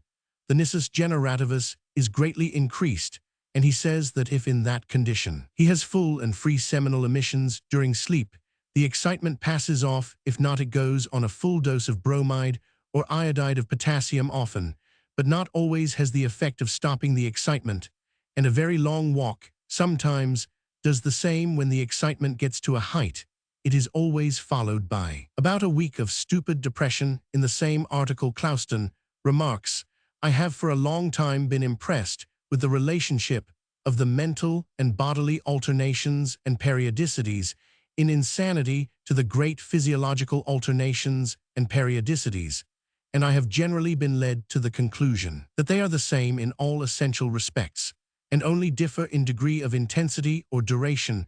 By far the majority of the cases in women follow the law of the menstrual and sexual periodicity. The majority of the cases in men follow the law of the more irregular periodicities of the nisus generativus. In that sex, many of the cases in both sexes follow the seasonal periodicity, which perhaps in man is merely a reversion to the seasonal generative activities of the majority of the lower animals. He found that among 338 cases of insanity, chiefly mania and melancholia, 46% of females and 40% of males showed periodicity, diurnal, monthly, seasonal, or annual, and more marked in women than in men, and in mania than in melancholia. And adds, "I found that the younger the patient, the greater is the tendency to periodic remission and relapse. The phenomenon finds its acme in the cases of pubescent and adolescent insanity." Connolly Norman, in the article Mania, Hysterical, Tuke's Psychological Dictionary, states that the activity of the sexual organs is probably in both sexes fundamentally periodic. Kraft Ebing records the case of a neurasthenic Russian aged 24 who experienced sexual desires of urologenic character with fair regularity every 4 weeks, psychopathia sexualis. And Naki mentions the case of a man who had nocturnal emissions at intervals of 4 weeks. Archive for Criminal Anthropology, 1908, p. 363, while mal libido sexualis BD, IPP 621623, recorded the case of a man otherwise normal who had attacks of homosexual feeling every 4 weeks, and Rolder Zeitschrift für Sexualwissenschaft, Nov 1908, gives the case of an unmarried, slightly neuropathic physician who for several days every 3 to 5 weeks has attacks of almost satyriacal sexual excitement. Fear, whose attention was called to this point from time to time, noted the existence of sexual periodicity. Thus, in a case of general paralysis, attacks of continuous sexual excitement with sleeplessness occurred every 28 days. At other times, The patient, a man of 42, in the stage of dementia, slept well and showed no signs of sexual excitation. Societe de Biologie, October 6, 1900. In another case of a man of sound heredity and good health, till middle life, periodic sexual manifestations began from puberty, with localized genital congestion, erotic ideas, and copious urination lasting for 2 or 3 days. These manifestations became menstrual, with a period of intermenstrual excitement appearing regularly, but never became intense. Between the age of 36 and 42, the intermenstrual crises gradually ceased. At about 45, the menstrual crises ceased. The periodic crises continued, however, with the sole manifestation of increased frequency of urination. Societe de Biologie, July 23, 1904, in a third case of sexual neurasthenia, fear, found that from puberty onwards to middle life, there appeared every 25 to 28 days tenderness and swelling below the nipple, accompanied by slight sexual excitation and erotic dreams lasting for 1 or 2 days. Revue de Médecine, March 1905. It is in the domain of disease that the most strenuous and, on the whole, the most successful efforts have been made to discover a menstrual cycle in men. Such a field seems promising at the outset, for many morbid exaggerations or defects of the nervous system might be expected to emphasize or to free from inhibition fundamental rhythmical processes of the organism which in health, and under the varying conditions of social existence, are overlaid by the higher mental activities and the pressure of external stimuli. In the 18th century, Erasmus Darwin wrote a remarkable and interesting chapter on the periods of disease, dealing with solar and lunar influence on biological processes. Since then, many writers have brought forward evidence, especially in the domain of nervous and mental disease, which seems to justify a belief that under pathological conditions, a tendency to a male menstrual rhythm may be clearly laid bare. We should expect an organ so primitive in character as the heart, and with so powerful a rhythm already stamped upon its nervous organization, to be peculiarly apt to display a menstrual rhythm under the stress of abnormal conditions. This expectation might be strengthened by the menstrual rhythm, which Mr. Perry Coste has found reason to suspect in pulse frequency during health. I am able to present a case in which such a periodicity seems to be indicated. It is that of a gentleman who suffered severely for some years before his death from valvular disease of the heart, with a tendency to pulmonary congestion and attacks of cardiac asthma. His wife, lady of great intelligence, kept notes of her husband's condition, and at last observed that there was a certain periodicity in the occurrence of the exacerbations. The periods were not quite regular, but show a curious tendency to recur at about 30 days interval, a few days before the end of every month. It was during one of these attacks that he finally died. There was also a tendency to minor attacks about 10 days after the major attacks. It is noteworthy that the subject showed a tendency to periodicity when in health, and once remarked laughingly before his illness, "I am just like a woman, always most excitable at a particular time of the month." Periodicity has been noted in various disorders of nervous character. Periodic insanity has long been known and studied. See, for example, Pilkes, Die Periodischen, Geistesstörungen, 1901. It is much commoner in women than in men. Periodicity has been observed in stammering, a 6-weekly period in one case, and notably in hemicrania or migraine by Harry Campbell Osler, etc. The periodicity of a case of hemicrania has been studied in detail by Roman 500 Fraser Harris, Edinburgh Medical Journal, July 1902, but the cycle in these cases is not always or even usually of a menstrual type. It is now possible to turn to an investigation which, although of very limited extent, serves to place the question of a male menstrual cycle for the first time on a sound basis. If there is such a cycle analogous to menstruation in women, it must be a recurring period of nervous erethism, and it must be demonstrably accompanied by greater sexual activity. In the American Journal of Psychology, for 1888, Mr. Julius Nelson, afterward professor of biology at the Rutgers College of Agriculture, New Brunswick, published a study of dreams in which he recorded the results of detailed observations of his dreams, and also of seminal emissions during sleep by him, termed gonokbol or ekbol, during a period of something over 2 years, Mr. Nelson found that both dreams and ecboles fell into a physiological cycle of 28 days, the climax of maximum dreaming as determined by the number of words in the dream record, and the climax of maximum ecbole fell at the same point of the cycle, the ecbolic climax being more distinctly marked than the dream climax. The question of cyclic physiological changes is considerably complicated by our uncertainty regarding the precise length of the cycle. We may expect to find Nelson finds a 28-day cycle satisfactory peri cost, as we shall see, accepts a strictly lunar cycle of 29-12 days. Fleece has argued that in both women and men, many physiological facts fall into a cycle of 23 days, which he calls male. The 28-day cycle being female. W. Fleece die Besihungen zwischen Nace und weiblichen Geschlechtsorganen 1897 pp 113. Et sec. Although Fleece brings forward a number of minutely observed cases, I cannot say that I am yet convinced of the reality of this 23-day cycle.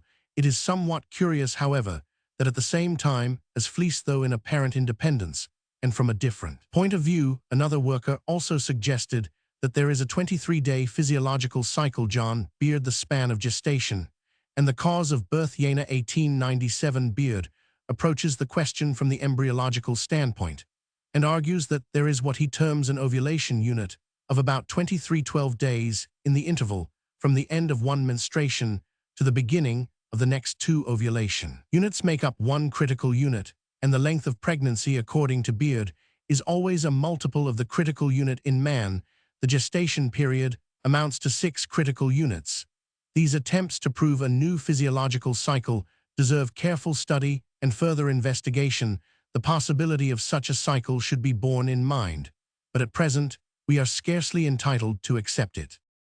So far as I am aware, Professor Nelson's very interesting series of observations, which for the first time placed the question of a menstrual rhythm in men on a sound and workable basis, have not directly led to any further observations. I am, however, in possession of a much more extended series of ecbolic observations completed before Nelson's paper was published, although the results have only been calculated at a comparatively recent date. I now propose to present a summary of these observations and consider how far they confirm Nelson's conclusions. These observations cover no less a period than 12 years between the ages of 17 and 29, the subject WK being a student and afterwards schoolmaster, leading on the whole a chaste life. The records were faithfully made throughout the whole of this long period. Here, if anywhere, should be material for the construction of a menstrual rhythm on an ecbolic basis. While the results are in many respects instructive, it can scarcely perhaps be said that they absolutely demonstrate a monthly cycle when summated in a somewhat similar manner to that adopted by Nelson in his ecbolic observations.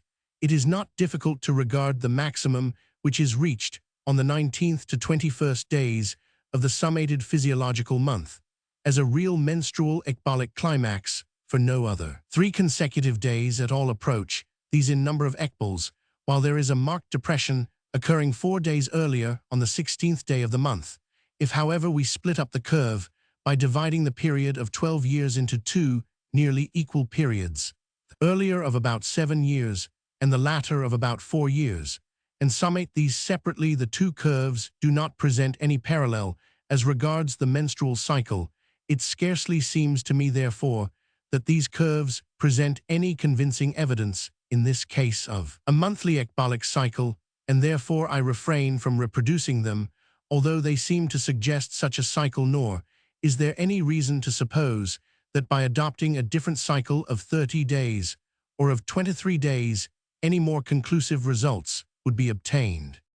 It seems, however, when we look at these curves more closely, that they are not wholly without significance. If I am justified in concluding that they scarcely demonstrate a monthly cycle, it may certainly be added that they show a rudimentary tendency for the ecboles to fall into a fortnightly rhythm, and a very marked and unmistakable tendency to a weekly rhythm. The fortnightly rhythm is shown in the curve for the earlier period, but is somewhat disguised in the curve for the total period, because the first climax is spread over 2 days, the 7th and 8th of the month. If we readjust the curve for the total period, By presenting the days in pairs, the fortnightly tendency is more clearly brought out. Chart I. A more pronounced tendency still is traceable to a weekly rhythm. This is indeed the most unquestionable fact brought out by these curves. All the maxima occur on Saturday or Sunday, with the minima on Tuesday, Wednesday, Thursday, or Friday. This very pronounced weekly rhythm will serve to swamp more or less completely any monthly rhythm on a 28-day basis, although here probably seen in an exaggerated form, it is almost certainly a characteristic of the ecbolic curve. Generally, I have been told by several young men and women, especially those who work hard during the week, that Saturday and especially Sunday afternoon are periods when the thoughts spontaneously go in an erotic direction.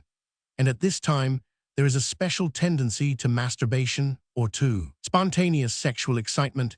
It is on Friday, Saturday, Sunday, and Monday, according to Gurry's tables, that the fewest suicides are committed Tuesday, Wednesday, and Thursday, with however a partial fall on Wednesday those on which most suicides are committed, so that there would appear to be an antagonism between sexual activity and the desire to throw off life. It also appears in reports of the Bavarian factory inspectors that accidents in factories have a tendency to occur chiefly at the beginning of the week, and toward the end rather than in the middle. Even growth, as Fleischmann has shown, in the case of children tends to fall into weekly cycles. It is evident that the nervous system is profoundly affected by the social influences resulting from the weekly cycle. The analysis of this series of ecbolic curves may thus be said to recall the suggestion of Laycock that the menstrual cycle is really made up of 4 weekly cycles, the periodic unit, according to Laycock, being 3½ days. I think it would, however, be more correct to say that the menstrual cycle perhaps originally formed with reference to the influence of the moon on the sexual and social habits of men and other animals, tends to break up by a process of segmentation into fortnightly and weekly cycles. If we are justified in assuming that there is a male menstrual cycle, we must conclude that in such a case as that just analyzed, the weekly rhythm has become so marked as almost entirely to obliterate the larger monthly rhythm. However constituted, there seems little doubt that a physiological weekly cycle really exists. This was indeed very clearly indicated many years ago by the observations of Edward Smith, who showed that there are weekly rhythms in pulse respiration, temperature carbonic, acid evolution urea, and body weight, Sunday being the great day of repair and increase of weight. In an appendix to this volume, one am able to present the results of another long series of observations of nocturnal ecbolic manifestations, carried out by Mr. Perry Coste, who has elaborately calculated the results and has convinced himself that on the basis of a strictly lunar month, thus abolishing the disturbing influence of the weekly rhythm, which in his case also appears a real menstrual rhythm, may be traced. It does not appear to me, however, even yet, that a final answer to the question whether a menstrual sexual rhythm occurs in men can be decisively given in the affirmative. That such a cycle will be proved in many cases seems to me highly probable, but before this can be decisively affirmed, it is necessary that a much larger number of persons should be induced to carry out on themselves the simple but protracted series of observations that are required. Since the first edition of this volume appeared, numerous series of ecbolic records have reached me from different parts of the world. The most notable of these series comes from a professional man of scientific training, who has for the past 6 years lived in different parts of India, where the record was kept. Though the record extends over nearly 6 years, there are 2 breaks in it due to a visit to England and to loss of interest. Both involuntary and voluntary discharges are included in the record. The involuntary discharges occurred during sleep, usually with an erotic dream, in which the subject invariably awaked, and frequently made an effort to check the emission. The voluntary discharges in most cases commenced during sleep, or in the half-waking state. Deliberate masturbation, when fully awake, was comparatively rare. The proportion of involuntary to more or less voluntary ecboles was about 3:1. A third kind of sexual manifestation of frequency, intermediate between the other 2 forms, is also included, in which a high degree of erethism is induced during the half-waking state, culminating in an orgasm, in which the power of preventing discharge has been artificially acquired. The subject, E. Roman 1000, was 32 years of age, when the record began. He belongs to a healthy family and is himself physically sound, 5 feet 6 inches in height, but weight low due to rickets in infancy in early life. He stammered badly, his temperament is emotional and self-conscious, while his work is unusually exacting, and he lives for most of the year in a very trying climate. As a boy he was very religious, and has always felt obliged to resist sexual vice to the utmost, though there have been occasional lapses. As regards lunar periodicity, E. Roman 1000 has summated his results in a curve after the same manner as Mr. Perry Cost.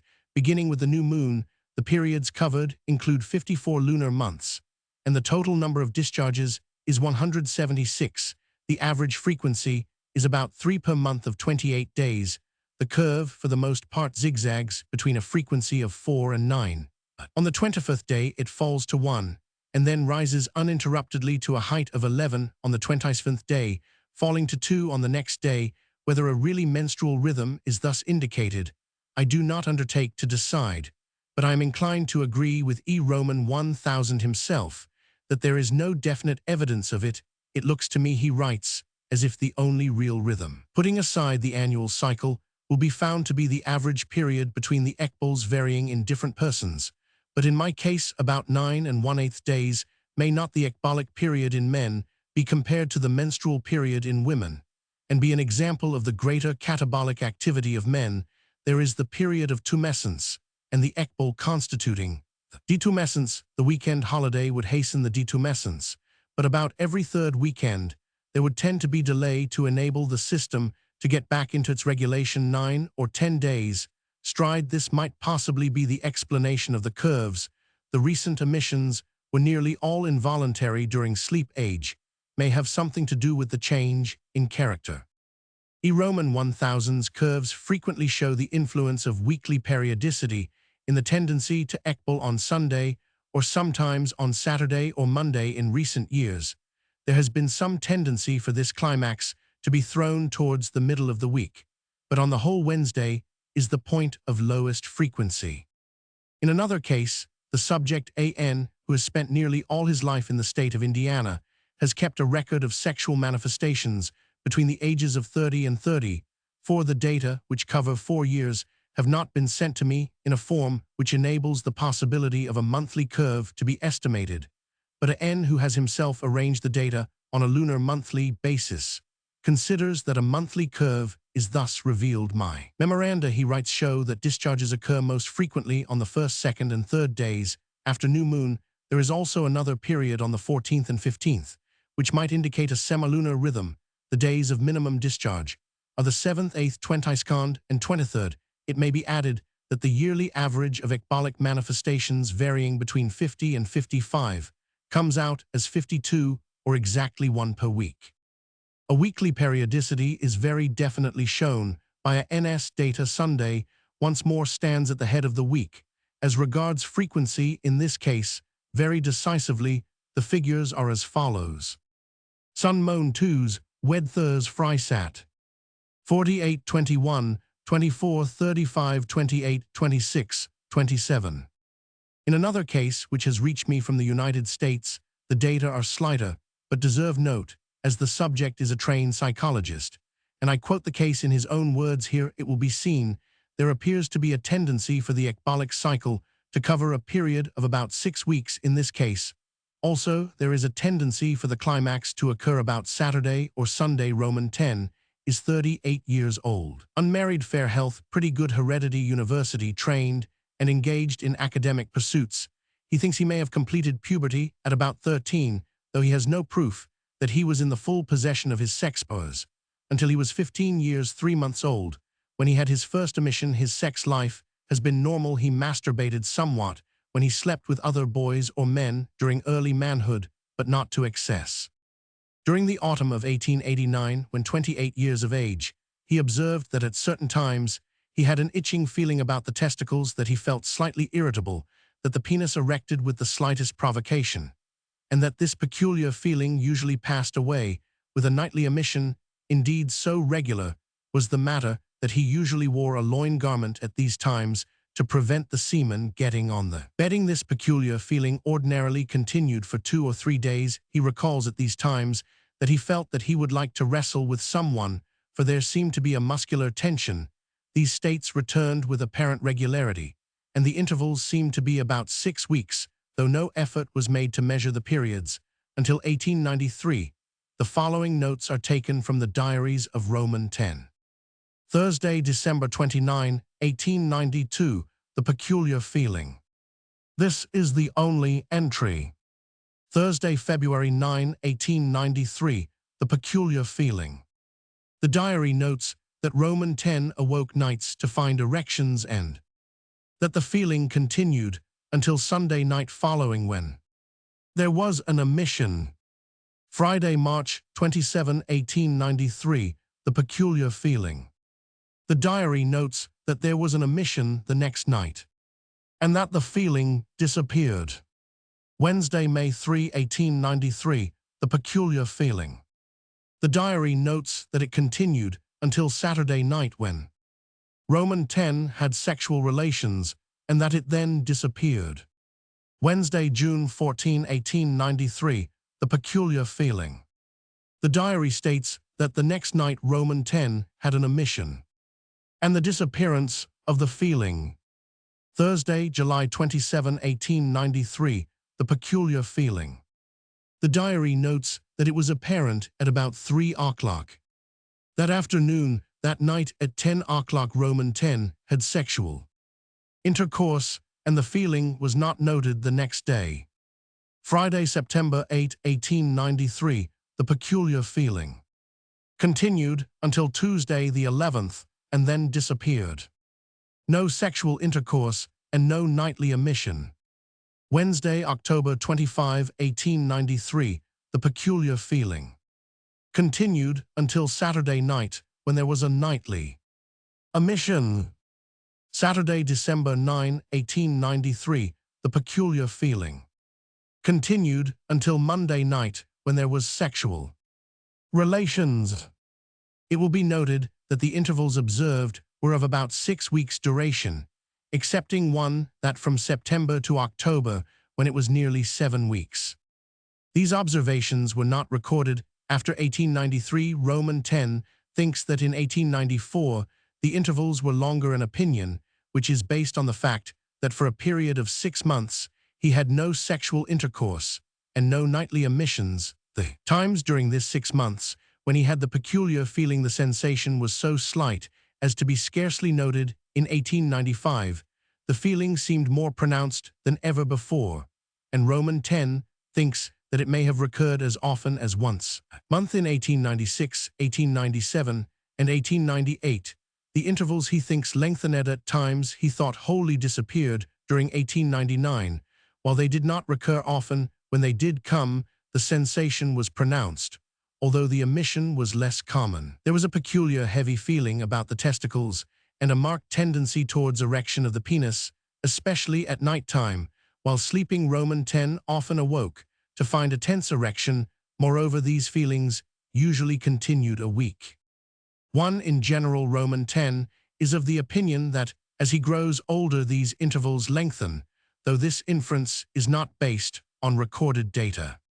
2. He notes that a discharge through sexual intercourse or in sleep invariably brings the peculiar feeling to a close for the time being.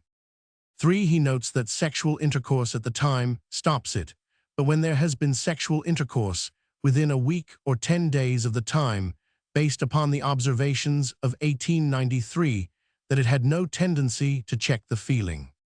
In another case, that of F. Roman 100, an Irish farmer born in Waterford, the data are still more meager, though the periodicity is stated to be very pronounced.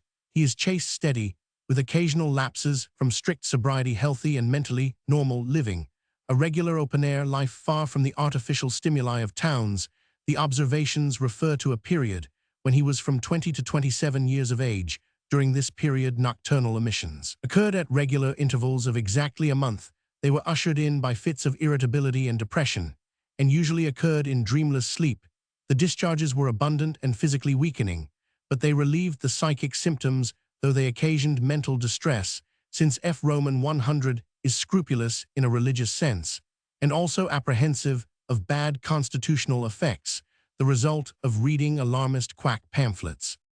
In another case, known to me, a young man leading a chaste life experienced crises of sexual excitement every 10 to 14 days, the crisis lasting for several days. Finally, an interesting contribution to this subject suggested by this study has been made and published in the Proceedings of the Amsterdam International Congress of Psychology in 1907 by the well-known Amsterdam neurologist and psychologist Dr. Roman 50 S. a Roman 1000 von Römer under the title Über das Verhältnis zwischen Mondalter und Sexualität von Römer's data are made up not of nocturnal involuntary emissions, but of the voluntary acts of sexual intercourse of an unmarried man during a period of 4 years. Von Römer believes that these, to a much greater extent than those of a married man, would be liable to periodic influence if such exist on making a curve of exact lunar length similarly to peri-cost. He finds that there are every month 2 maxima and 2 minima in a way that approximately resemble peri-costs curve. The main point in von Römer's results is, however, the correspondence that he finds with the actual lunar phases. The chief maximum occurs at the time of the full moon, and the secondary maximum at the time of the new moon, the minima being at the first and fourth quarters. He hazards no theory in explanation of this coincidence, but insists on the need for further observations. It will be seen that a NS results anti-P 117 seem in the main to correspond to von Römer's. Even counting the pulse is a comparatively recent method of physiological examination. It was not until 1450 that Nicholas of Cusa advocated counting the pulse beats. Binz Deutsche Medizinische Wochenschrift, October 6, 1898. I leave this statement as it stands, though, since the first publication of this book, it has ceased to be strictly accurate. Sanctorius Medicina Statica Sect, IAPH Roman 65120. American Journal of Obstetrics, Roman 14-18-82. Zoonomia Section 36122. I reproduced these notes in full in earlier editions of this volume. Mahl refers to the case of a man whose erotic dreams occurred every fortnight and always on Friday night. Libido sexualis band IP 136.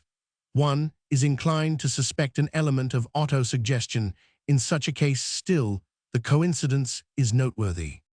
See Durkheim Le Suicide p. 101. We must of course see here the results of the disorganization produced by holidays and the exhaustion produced by the week's labor, but such influences are still the social effects of the cosmic week. E. Smith, Health and Disease, Chapter Roman 3.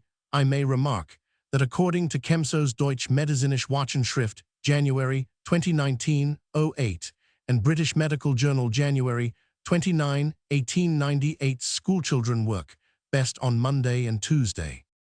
See Appendix B. Roman 3, the annual sexual rhythm in animals in man, tendency of the sexual impulse to become heightened in spring and autumn, the prevalence of seasonal erotic festivals, the Feast of Fools, the Easter and Midsummer bonfires, the seasonal variations in birth rate, the causes of those variations, the typical conception rate curve for Europe, the seasonal periodicity of seminal emissions during sleep, original observations, spring and autumn, the chief periods of involuntary sexual excitement, the seasonal periodicity of rapes, of outbreaks among prisoners, the seasonal curves of insanity and suicide, the growth of children according to season, the annual curve of bread consumption in prisons, seasonal periodicity of scarlet fever, the underlying causes of these seasonal phenomena. That there are annual seasonal changes in the human organism, especially connected with the sexual function, is a statement that has been made by physiologists and others from time to time, and the statement has even reached the poets, who have frequently declared that spring is the season of love. Thus, 60 years ago, Laycock, an acute pioneer in the investigation of the working of the human organism, brought together in a chapter on the periodic movements in the reproductive organs of woman, in his Nervous Diseases of Women, 1840 pp. 6170, much interesting evidence to show that the system undergoes changes about the vernal and autumnal equinoxes, and that these changes are largely sexual. Edward Smith, also a notable pioneer in this field of human periodicity, and indeed the first to make definite observations on a number of points bearing on it, sums up in his remarkable book Health and Disease as influenced by daily seasonal and other cyclical changes in the human system, 1861, to the effect that season is a more powerful influence on the system than temperature or atmospheric pressure. In the early and middle parts of spring, every function of the body is in its highest degree of efficiency, while autumn is essentially a period of change from the minimum toward the maximum of vital conditions. He found that in April and May most carbonic acid is evolved, there being then a progressive diminution to September, and then a progressive increase. The respiratory rate also fell from a maximum in April to a minimum, maintained at exactly the same level throughout August, September, October, and November. Spring was found to be the season of maximum autumn, of minimum muscular power. Sensibility to tactile and temperature impressions was also greater in spring.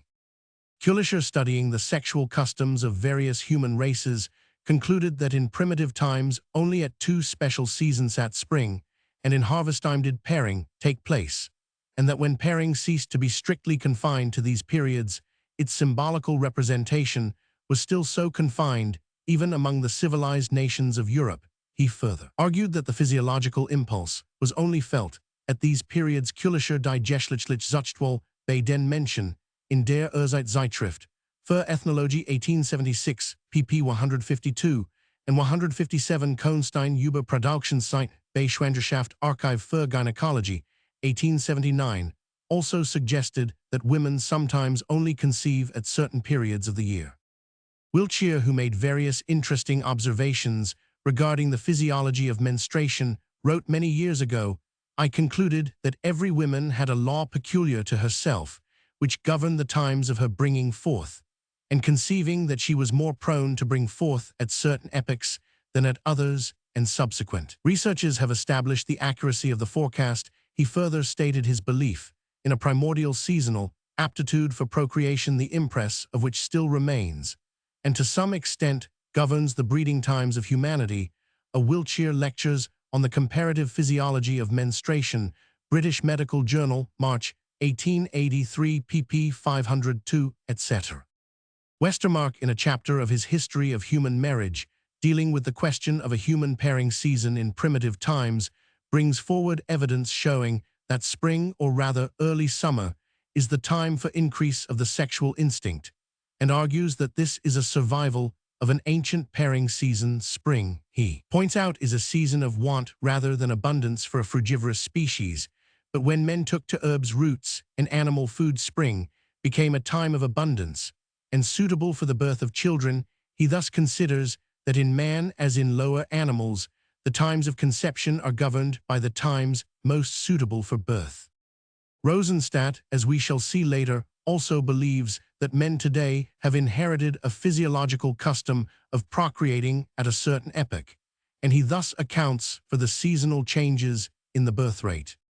Heap, who also believes that at one period of its existence, the human species had a special breeding season, follows Wiltshire in suggesting that there is some reason to believe that the human female is not always in a condition to breed. Heap, Menstruation and Ovulation of Macacus Rhesus, Philosophical Transactions, 1897, Roman 499. The Sexual Season of Mammals, Quarterly Journal Microscopical Science, 1900. Except, however, in one important respect, with which we shall presently have to deal, few attempts have been made to demonstrate any annual organic sexual rhythm. The supposition of such annual cycle is usually little more than a deduction from the existence of the well-marked seasonal sexual rhythm. In animals, most of the higher animals breed only once or twice a year, and at such a period that the young are born when food is most plentiful. At other periods, the female is incapable of breeding and without sexual desires, while the male is either in the same condition or in a condition of latent sexuality. Under the influence of domestication, animals tend to lose the strict periodicity of the wild condition and become apt for breeding at more frequent intervals. Thus, among dogs in the wild state, the bitch only experiences heat once a year in the spring. Among domesticated dogs, There is not only the spring period of heat early in the year, but also an autumn period about 6 months later. The primitive period, however, remains the most important one, and the best litters of pups are said to be produced in the spring. The mare is in season in spring, and summer sheep take the ram in autumn. Many of the menstruating monkeys also, whether or not sexual desire is present throughout the only conceive in spring, and in autumn almost any time of the year may be an animal's pairing season, this season being apparently in part determined by the economic conditions which will prevail at birth. While it is essential that animals should be born during the season of greatest abundance, it is equally essential that pairing which involves great expenditure of energy should also take place at a season of maximum physical vigor. As an example of the sexual history of an animal through the year, I may quote the following description by Dr. A. W. Johnstone of the habits of the American deer. Our common American deer in wintertime is half-starved for lack of vegetation in the woods. The low-temperature snow and ice make his conditions of life harder for lack of the proper amount of food, whereby he becomes an easier prey to carnivorous animals. He has difficulty even in preserving life in spring. He sheds his winter coat and is provided with a suit of lighter hair. And while this is going on, the male grows antlers for defense. The female about this time is far along in pregnancy, and when the antlers are fully grown, she drops the fawn. When the fawns are dropped, vegetation is plentiful and lactation sets in. During this time, the male is kept fully employed in getting food and guarding his more or less helpless family. As the season advances, the vegetation increases and the fawn begins to eat grass. When the summer heat commences, the little streams begin to dry up, and the animal once more has difficulty in supporting life because of the enervating heat, the effect of drought on the vegetation, and the distance which has to be traveled to get water. Therefore, fully 10 months in each year, the deer has all he can do to live without extra exertion. Incident to rutting. Soon after the autumn rains commence, vegetation becomes more luxurious. The antlers of the male and new suits of hair for both are fully grown. Heat of the summer is gone. Food and drink are plentiful everywhere. The fawns are weaned, and both sexes are in the very finest condition. Then, and then only in the whole year, comes the rut, which to them, as to most other animals, means an unwanted amount of physical exercise. Besides, the everyday runs for life from their natural enemies, and an unusual amount of energy is used up. If a doe dislikes the attention of a special buck, miles of racing result. If jealous males meet, furious battles take place. The strain on both sexes could not possibly be endured at any other season of the year. With approach of cold, whether climatic deprivations and winter dangers commence, and rut closes. In all wild animals, rut occurs only when the climatic and other conditions favor the highest physical development. This law holds good in all wild birds, for it is then only that they can stand the strain. Incident to lovemaking. The common American crow is a very good study in the winter. He travels around the rice fields of the South, leading a tramp's existence in a country foreign to him, and to which he goes only to escape the rigors of the northern climate. For several weeks in the spring he goes about the fields gathering up the worms and grubs. After his long flight from the South, he experiences several weeks of an almost ideal existence. His food is plentiful, he becomes strong and hardy, and then he turns to thoughts of love. In the pairing season, he does more work than at any other time in the year. Fantastic dances, racing and chasing after the females, and savage fights with rivals he endures more than would be possible in his ordinary physical state. Then come the care of the young and the long flights for water and food during the drought of the summer. After the molt, autumn finds him once more in flock, and with the first frosts he is off again to the south in the wild state. Rut is the capstone of perfect physical condition. A W. Johnstone, The Relation of Menstruation to the Other Reproductive Functions, American Journal of Obstetrics, Vol. Roman 32, 1895. Wiltshire Lectures on the Comparative Physiology of Menstruation, British Medical Journal, March, 1888, and Westermarck History of Human Marriage, Chapter 2, enumerate the pairing season of a number of different animals. With regard to the breeding seasons of monkeys, little seems to be positively known. Heap made special inquiries with reference to the 2 species whose sexual life he investigated. He was informed that Semnopithecus entellus breeds twice a year in April, and in October he accepts Hson's statement that the Macacus rhesus in Simla copulates in October, and adds that in the very different climate of the plains, it appears to copulate. Mehi concludes that the breeding season varies greatly in dependence on climate, but believes that the breeding season is always preserved, and that it affects the sexual aptitude of the male. He could not make his monkeys copulate during February or March, but is unable to say whether or not sexual intercourse is generally admitted outside the breeding season. He quotes the observation of Breschet that monkeys copulate during pregnancy. In primitive human races, we very frequently trace precisely the same influence of the seasonal impulse as may be witnessed in the higher animals, although among human races it does not always result that the children are born at the time of the greatest plenty and on account of the development of human skill. Such a result is not necessary. Thus Dr. Cook found among the Eskimo that during the long winter nights the secretions are diminished, muscular power is weak, and the passions are depressed soon after the sun appears. A kind of rut affects the young population. They tremble with the intensity of sexual passion, and for several weeks much of the time is taken up with courtship and love. Hence, the majority of the children are born 9 months later, when the 4 months of perpetual night are beginning. A marked seasonal periodicity of this kind is not confined to the Arctic regions.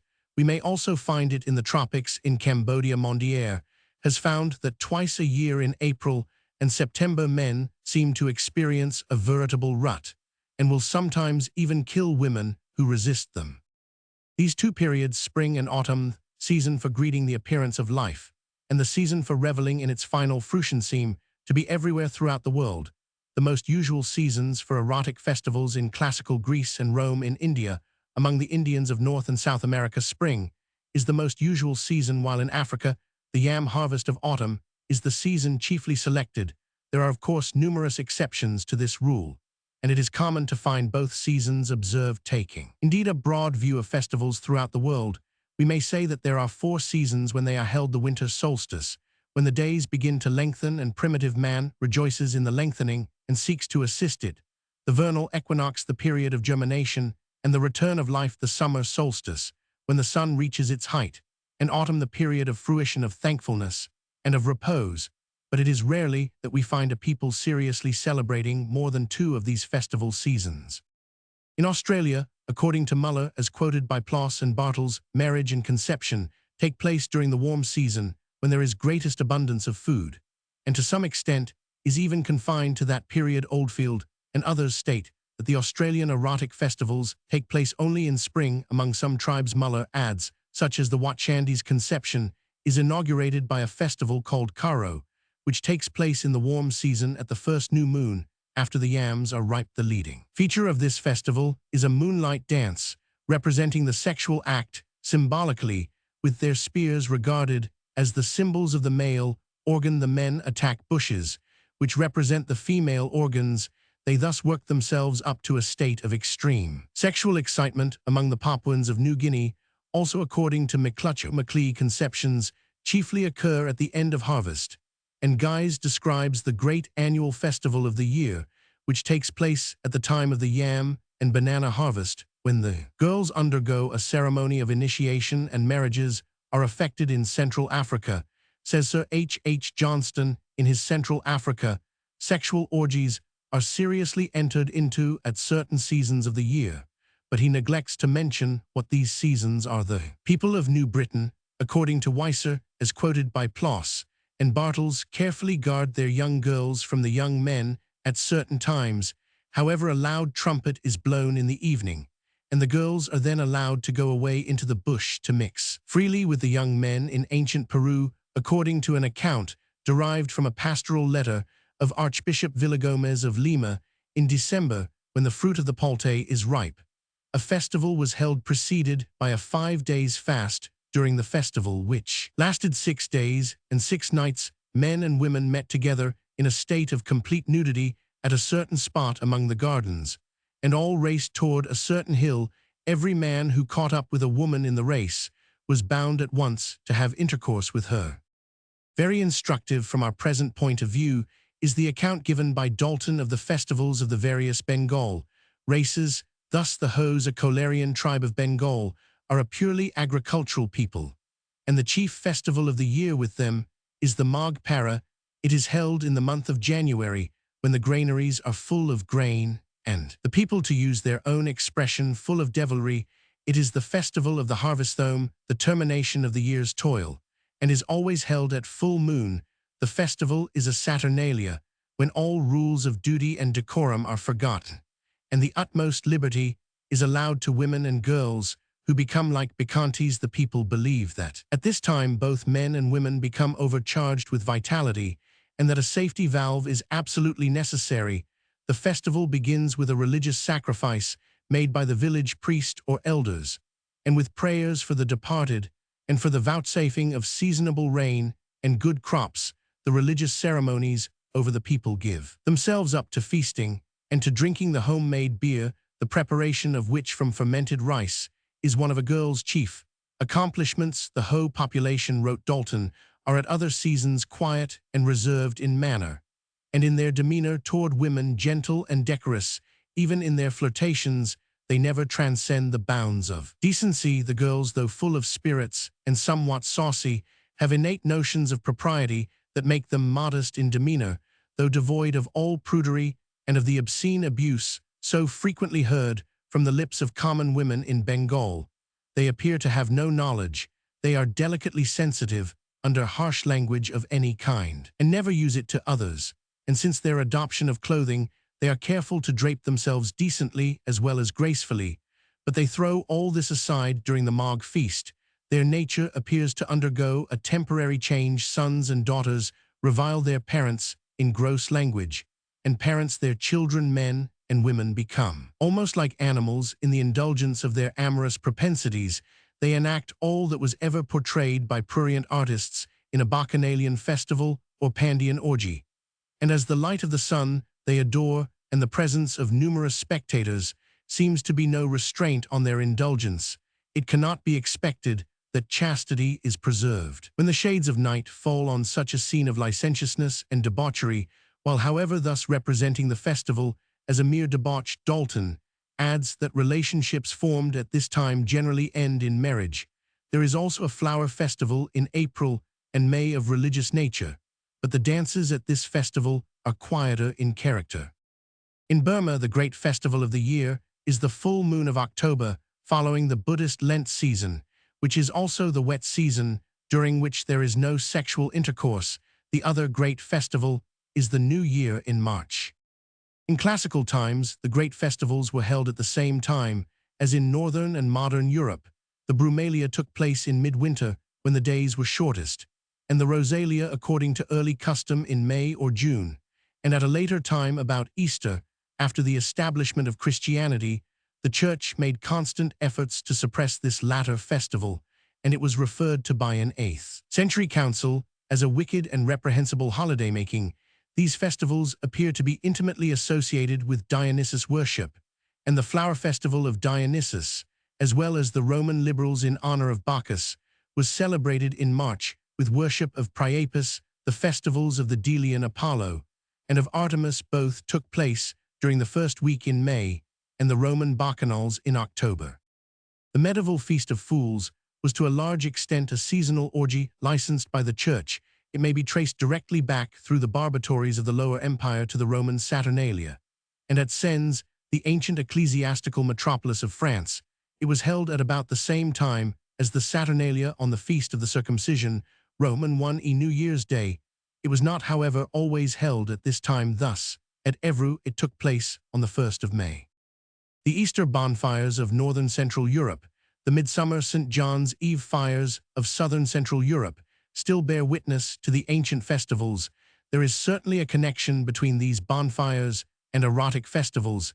It is noteworthy that they occur chiefly at the period of spring and early summer, which on other grounds is widely regarded as the time for the increase of the sexual instinct, while the less frequent period for the bonfires is that of the minor sexual climax. Manhut was perhaps the first to show how intimately these spring and early summer festivals shelled with bonfires and dances and the music of violin have been associated with lovemaking and the choice of a mate. In spring, the first Monday in Lent, Quadragesima, and Easter Eve were frequent days for such bonfires. In May, among the Franks of the Main, the unmarried women naked and adorned with flowers danced on the Blocksberg before the men, as described by Herbals in the 10th century. In the central highlands of Scotland, the Beltane fires were kindled on the 1st of May. Bonfires sometimes took place on Halloween, October 31st, and Christmas, but the great season all over Europe for these bonfires, then often held with erotic ceremonial, is the summer solstice, the 23rd of June, the eve of Midsummer or St. John's Day. The Bohemians and other Slavonic races formerly had meetings with sexual license. This was so up to the beginning of the 16th century on the banks of rivers near Novgorod. The meetings took place, as a rule, the day before the festival of John the Baptist, which in pagan times was that of a divinity known by the name of Jarillo, equivalent to Priapus half a century later. A new ecclesiastical code sought to abolish every vestige of the early festivals held on Christmas Day, on the day of the baptism of our Lord, and on John the Baptist's Day. A general feature of all these festivals, says Kowalewski, was the prevalence of the promiscuous intercourse of the sexes among the Estonians. At the end of the 18th century, thousands of persons would gather around an old ruined church in the Fellenchen on the eve of St. John, light a bonfire, and throw sacrificial gifts into it. Sterile women danced naked among the ruins, much eating and drinking went on, while the young men and maidens disappeared into the woods to do what they would. Festivals of this character still take place at the end of June. In some districts, young unmarried couples jump barefoot over large fires, usually rivers or ponds. Licentiousness is rare, but in many parts of Russia, the peasants still attach little value to virginity and even prefer women who have been mothers. The population of the Grisons in the 16th century held regular meetings not less licentious than those of the Cossacks. These were abolished by law. Kowalewski regards all such customs as a survival of early forms of promiscuity. Fraser Goldenbough 2d. ed. 1900 vol. Roman 3 pp. 236,350 fully describes and discusses the dances, bonfires, and festivals of spring and summer, of Halloween, October 31, and Christmas. He also explains the sexual character of these festivals. There are clear indications, he observes p. 305, that even human fecundity is supposed to be promoted by the genial heat of the fires. It is an Irish belief that a girl who jumps thrice over the midsummer bonfire will soon marry and become the mother of many children, and in various parts of France, they think that if a girl dances round 9 fires, she will be sure to marry within a year. On the other hand, in Lecrain, people say that if a young man and woman leaping over the midsummer fire together escape unsmirched, the young woman will not become a mother within 12 months. The flames have not touched and fertilized her, the rule observed in some parts of France and Belgium, that the bonfires on the first Sunday in Lent should be kindled by the person who was last married, seems to belong to the same class of ideas, whether it be that such a person is supposed to receive from or impart to the fire a generative and fertilizing influence. The common practice of lovers leaping over the fires hand in hand may very well have originated in a notion that thereby their marriage would be more likely to be blessed with offspring, and the scenes of profligacy which appear to have marked the midsummer celebration among the Estonians, as they once marked the celebration of May Day among ourselves, may have sprung not from the mere license of holidaymakers, but from a crude notion that such orgies were justified, if not required, by some mysterious bond which linked the life of man to the courses of the heavens at the turning point of the year. As regards these primitive festivals, although the evidence is scattered and sometimes obscure, certain main conclusions clearly emerge. In early Europe, there were, according to Grimm, only 2 seasons, sometimes regarded as spring and winter, sometimes as spring and autumn, and for mythical purposes these seasons were alone available. The appearance of each of these 2 seasons was inaugurated by festivals which were religious and often erotic in character. The Slavonic year began in March, at which time there was formerly, it is believed, a great festival, not only in Slavonic, but also in Teutonic countries in northern Germany. There were Easter bonfires always associated with mountains or hills.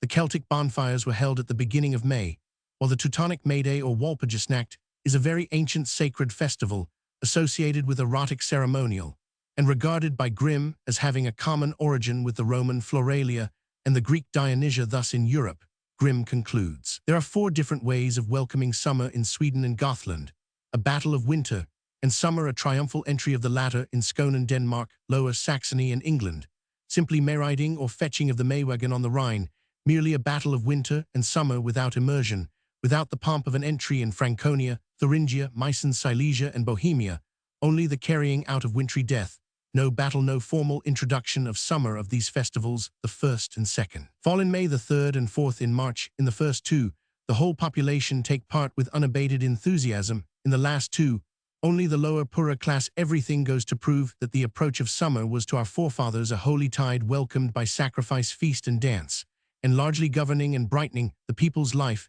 The early spring festival of March, the festival of Ostara, the goddess of spring, has become identified with the Christian festival of resurrection, just as the summer solstice festival has been placed beneath the patronage of St. John the Baptist, but there has been only an amalgamation of close-lead rites, for the Christian festival also may be traced back to a similar origin among the early Arabians, the great Ragab feast, identified by Ewald and Robertson Smith, with the Jewish Paschal feast, fell in the spring or early summer, when the camels and other domestic animals brought forth their young, and the shepherds offered their sacrifices. Babylonia, the supreme early center of religious and cosmological culture, presents a more decisive example of the sex festival. The festival of Tammuz is precisely analogous to the European festival of St. John's Day. Tammuz was the solar god of spring vegetation, and closely associated with Ishtar, also an agricultural deity of fertility.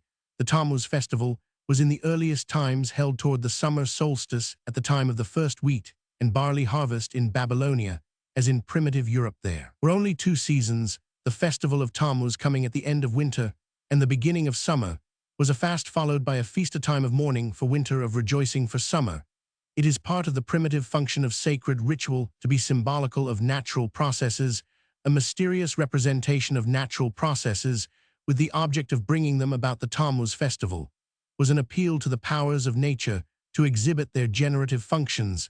Its erotic character is indicated not only by the well-known fact that the priestesses of Ishtar, the Kadishtu or holy ones, were prostitutes, but by the statements in Babylonian legends concerning the state of the earth during Ishtar's winter absence, when the bull, the ass and man cease to reproduce. It is evident that the return of spring, coincident with the Tammuz festival, was regarded as the period for the return of the reproductive instinct even in man, so that along this line also we are led back to a great procreative festival. Thus the great spring festivals were held between March and June, frequently culminating in a great orgy on Midsummer's Eve. The next great season of festivals in Europe was in autumn. The beginning of August was a great festival in Celtic lands, and the echoes of it, Rhys remarks, have not yet died out in Wales. The beginning of November, both in Celtic and Teutonic countries, was a period of bonfires. In Germanic countries especially, there was a great festival at the time the Germanic year began at Martinmas, November 11th, and the great festival of the year was then held. It is the oldest Germanic festival on record, and retained its importance even in the Middle Ages. There was feasting all night, and the cattle that were to be killed were devoted to the gods. The goose was associated with this festival. These autumn festivals culminated in the great festival of the winter solstice, which we have perpetuated in the celebrations of Christmas and New Year. Thus, while the two great primitive culminating festivals of spring and autumn correspond exactly, as we shall see, with the seasons of maximum fecundation, even in the Europe of today, the earlier spring, March, and though less closely autumn, November festivals correspond with the periods of maximum spontaneous sexual disturbance, as far as I have been able to obtain precise evidence of such disturbance, that the maximum of physiological sexual excitement should tend to appear earlier than the maximum of fecundation, is a result that might be expected. The considerations so far brought forward clearly indicate that among primitive races there are frequently one or two seasons in the year, especially spring and autumn, during which sexual intercourse is chiefly or even exclusively carried on, and they further indicate that these primitive customs persist to some extent even in Europe today. It would still remain to determine whether any such influence affects the whole mass of the civilized population, and determines the times at which intercourse or fecundation most frequently takes place. This question can be most conveniently answered by studying the seasonal variation in the birth rate, calculating back to the time of conception. Wargentin, in Sweden, first called attention to the periodicity of the birth rate in 1,767,151, the matter seems to have attracted little further attention until Quetelet, who instinctively scented unreclaimed fields of statistical investigation, showed that in Belgium and Holland there is a maximum of births in February and consequently of conceptions in May and a minimum of births about July with consequent minimum of conceptions in October. Quetelet considered that the spring maximum of conceptions corresponded to an increase of vitality after the winter cold.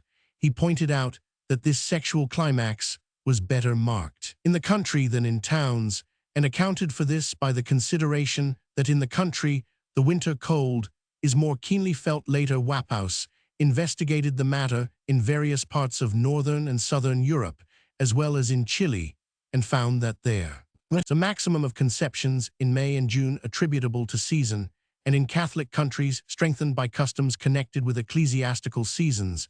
This maximum was, he found, followed by a minimum in September, October, and November, due to gradually increasing exhaustion and the influence of epidemic diseases as well as the strain of harvest work.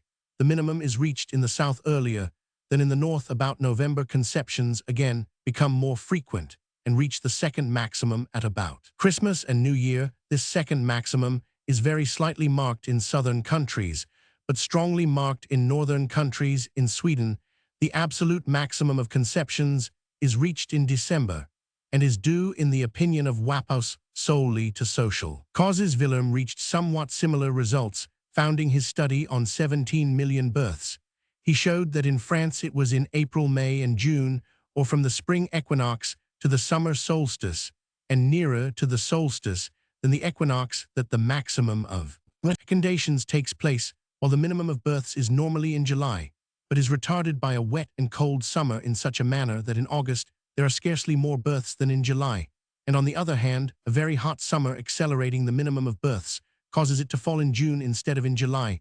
He also showed that in Buenos Aires, where the seasons are reversed, the conception rate follows the reversed seasons, and is also raised by epochs of repose, of plentiful food, and of increased social life. Sormani studied the periodicity of conception in Italy, and found that the spring maximum in the southern provinces occurs in May and gradually falls later as one proceeds northward, until in the extreme north of the peninsula it occurs in July. In southern Italy there is only one maximum and one minimum. In the north there are two. The minimum, which follows the spring or summer maximum, increases as we approach the south, while the minimum associated with the winter cold increases as we approach the north. Buchanan, who studied the matter in various parts of Germany, found that seasonal influence was specially marked in the case of illegitimate births.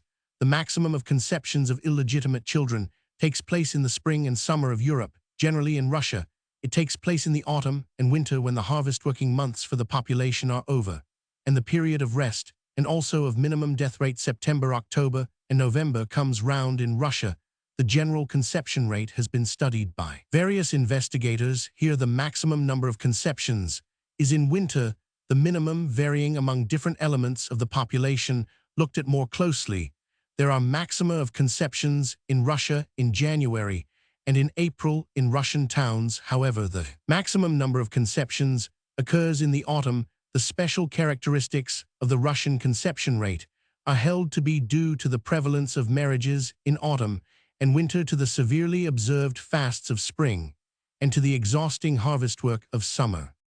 It is instructive to compare the conception rate of Europe with that of a non-European country. Such a comparison has been made by S.A. Hill for the northwest provinces of India.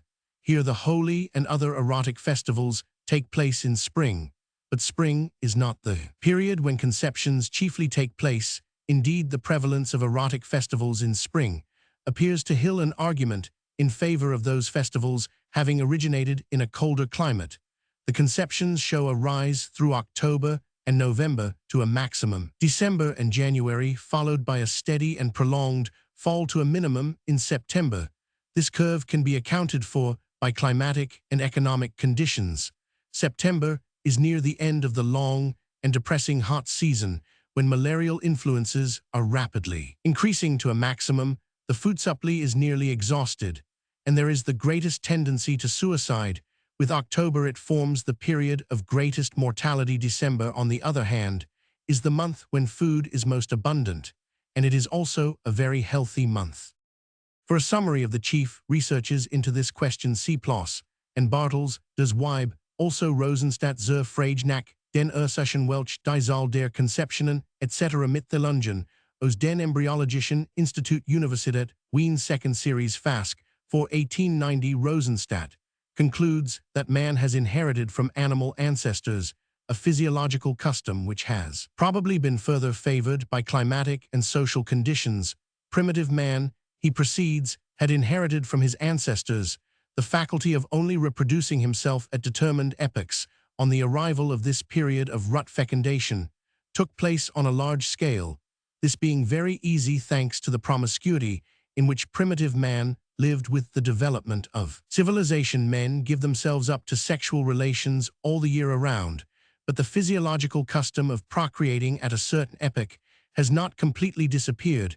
It remains as a survival of the animal condition, and manifests itself in the recrudescence of the number of conceptions during certain months of the year. O. Rosenbach Bemerkungen über das Problem einer Brunszeit beim Menschen, Archive für Rassen und Gesellschaftsbiologie BD Roman 3 Heft 5, has also argued in favor of a chief sexual period in the year in man, with secondary and even tertiary climaxes in March, August, and December.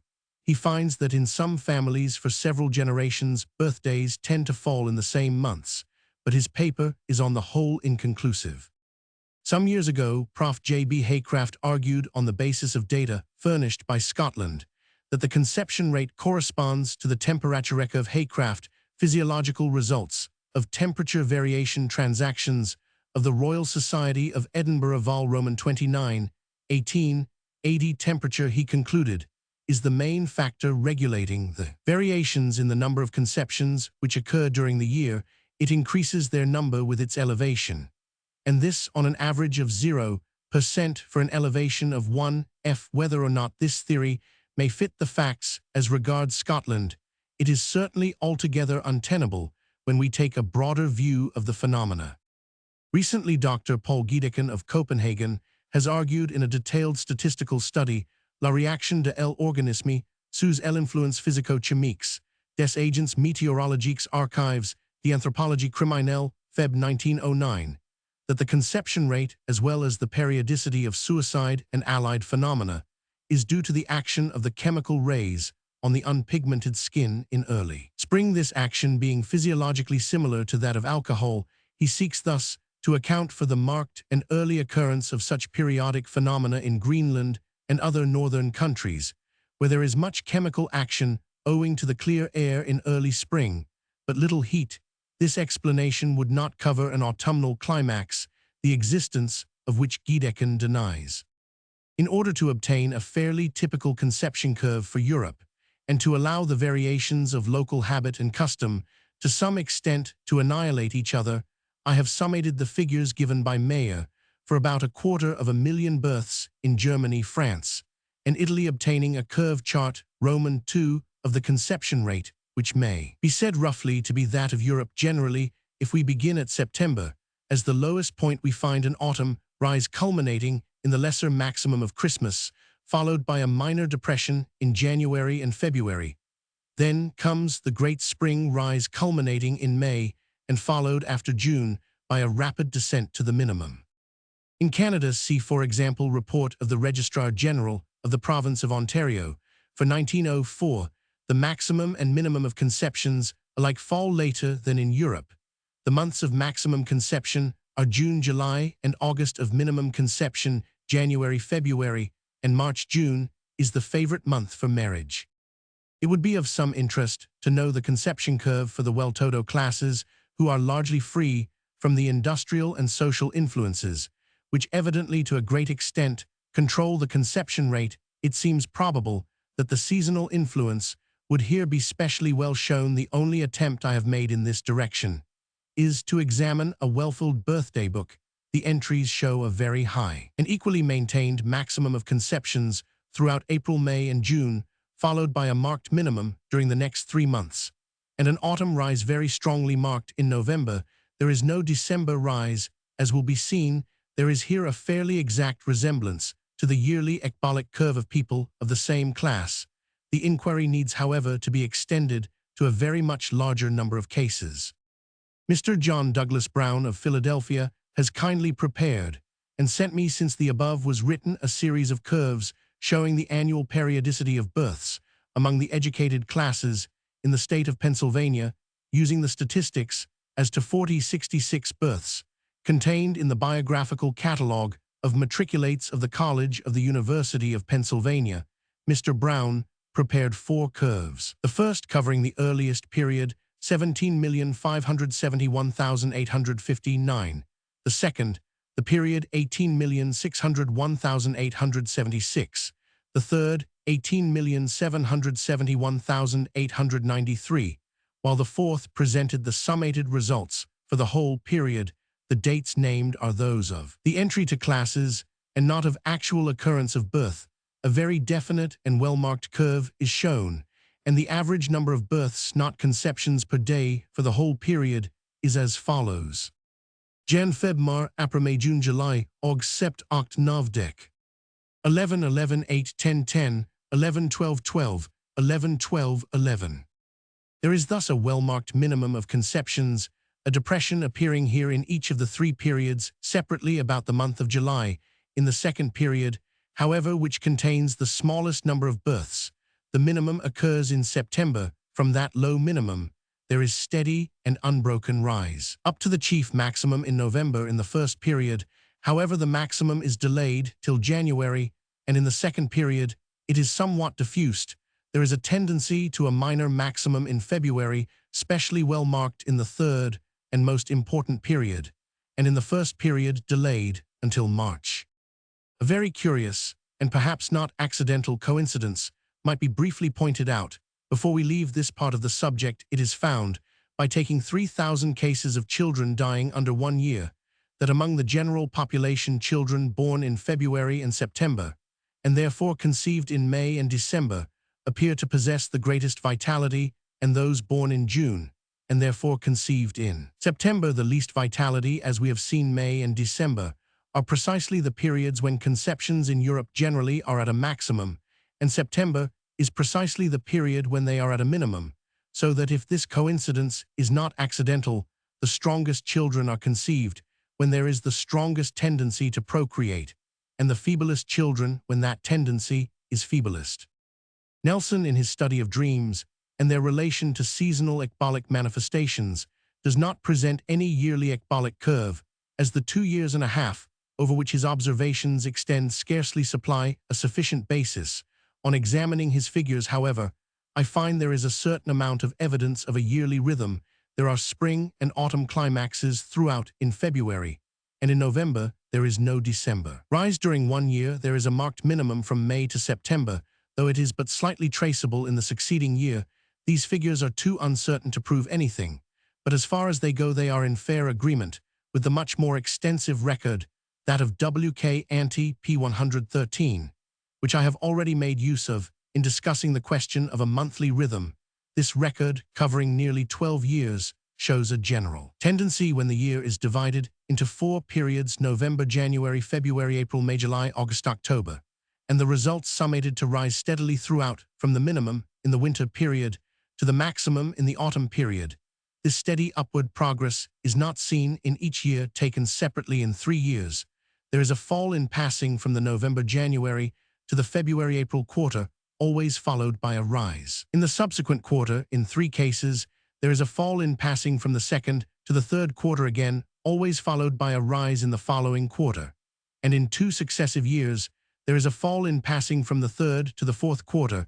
If, however, beginning at the second year, we summate the results for each year with those for all previous years, a steady rise from season to season is seen throughout. If we analyze the data according to the months of the year, still more precise and interesting results, as shown in the curve chart Roman 3, are obtained. 2 maximum points are seen, one in spring, March, one in autumn, October, or rather August, October, and each of these maximum points is followed by a steep and sudden descent to the minimum points in April, and in December, if we compare this result with pericosts, also extending. Over a long series of years, we find a marked similarity in both alike. There are spring and autumn maxima in both. The autumn maximum is the highest, and in both also, there is an intervening fall. In both cases again, the maxima are followed by steep descents.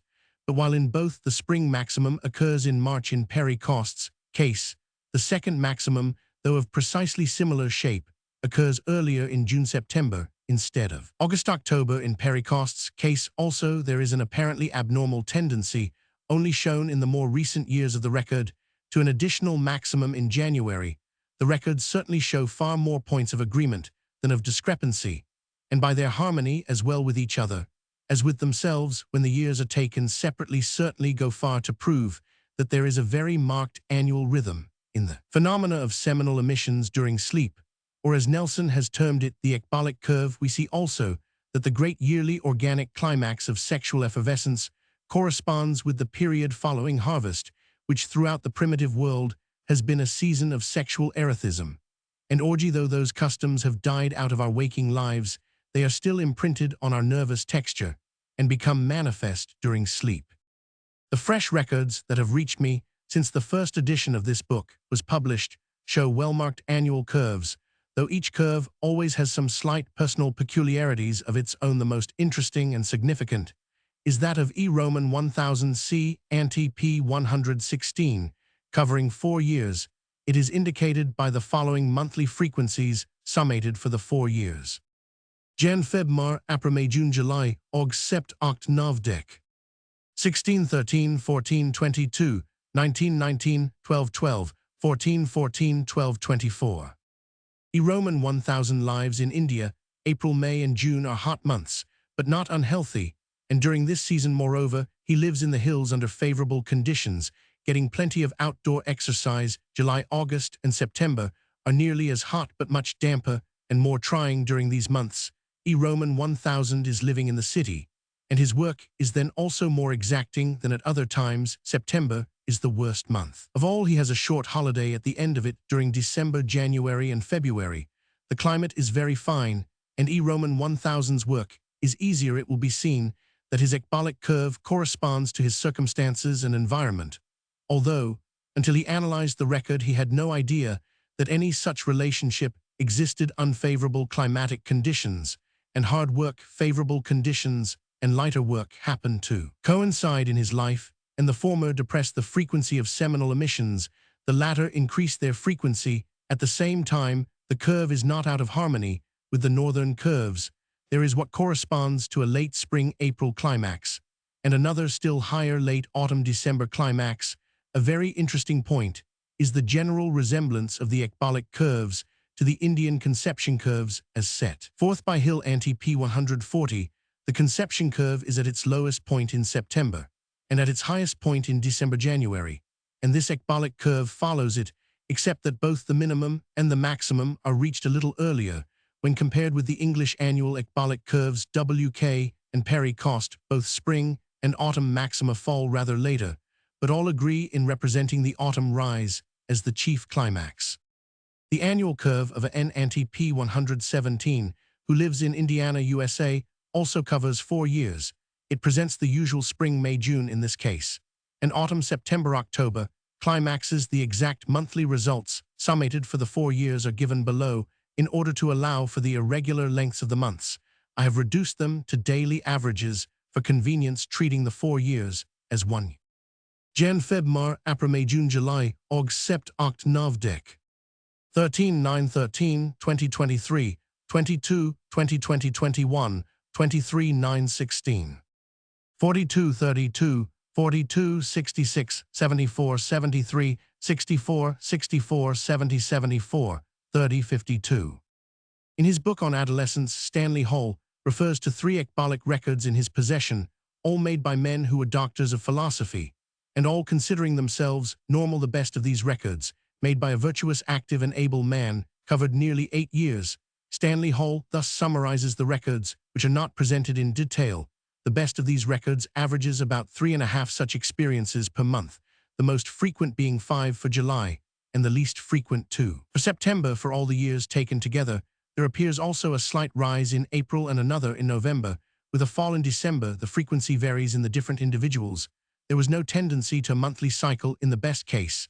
The minimum number for the year was 37, and the maximum 59% of all were at an interval of a week or less 40%, at an interval of from 1 to 4 days 34%, at an interval of from 8 to 17 days, the longest being 4 to 2 days. Poor condition, overwork, and undersleep led to infrequency. Early morning was the most common time. Normally, there was a sense of distinct relief, but in low conditions or with over-frequency depression G.S. whole adolescence, Vol. IP 453, I may add that an anonymous article on nocturnal emissions, American Journal of Psychology, Jan 1904, is evidently a fuller presentation of the first of Stanley Hall's 3 cases.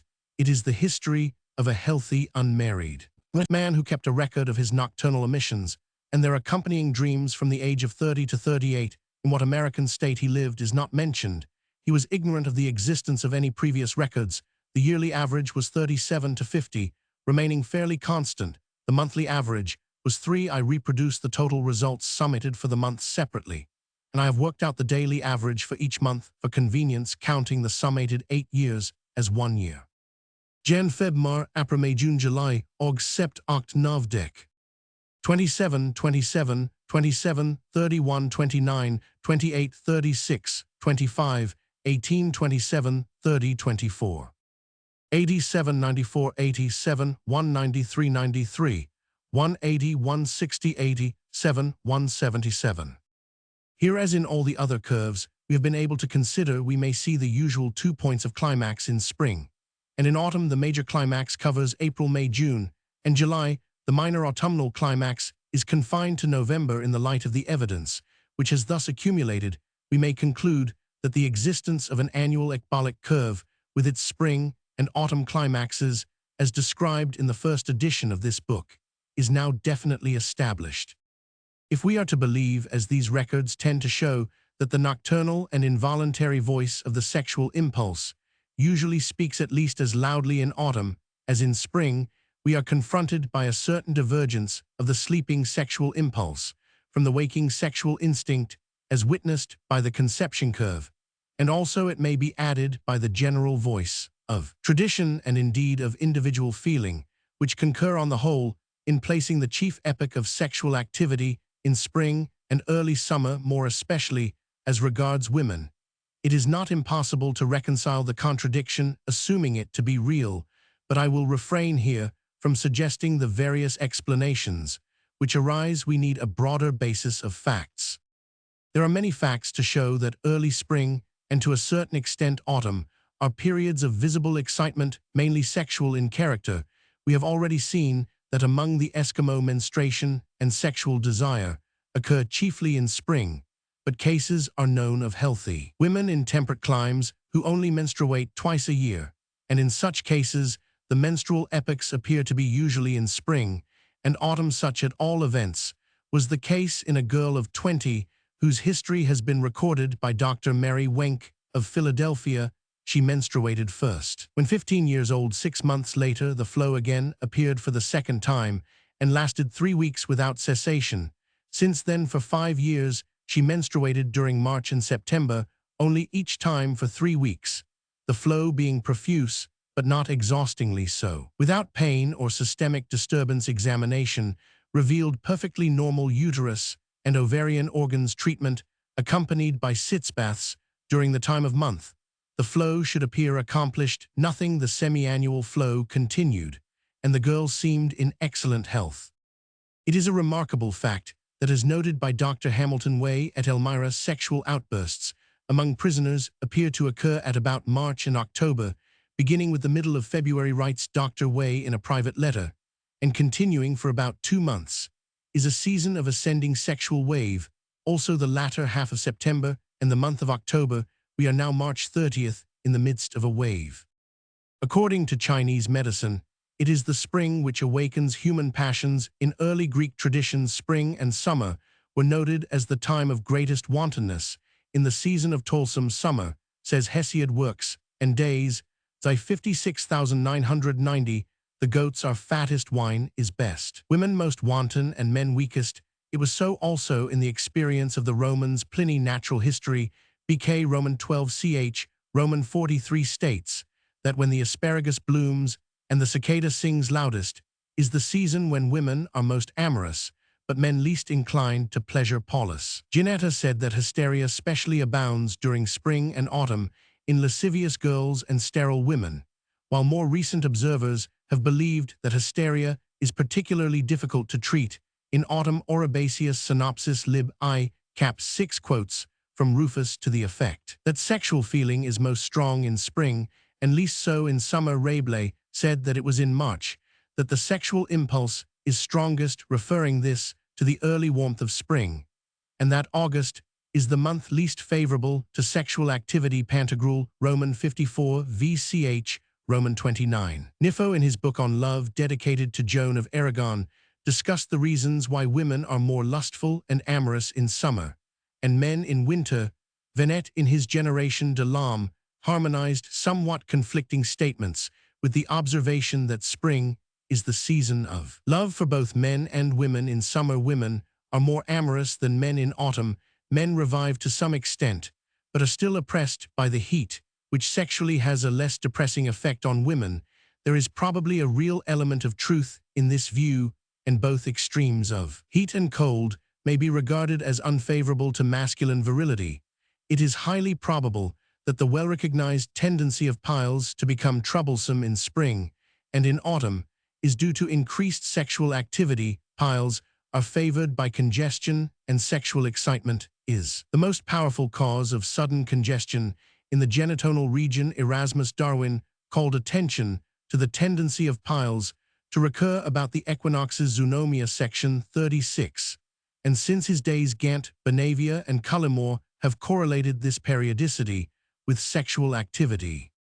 Laycock, quoting the opinions of some earlier authorities as to the prevalence of sexual feeling in spring, stated that popular opinion appears to be founded on fact. Nervous diseases of women, p. 69.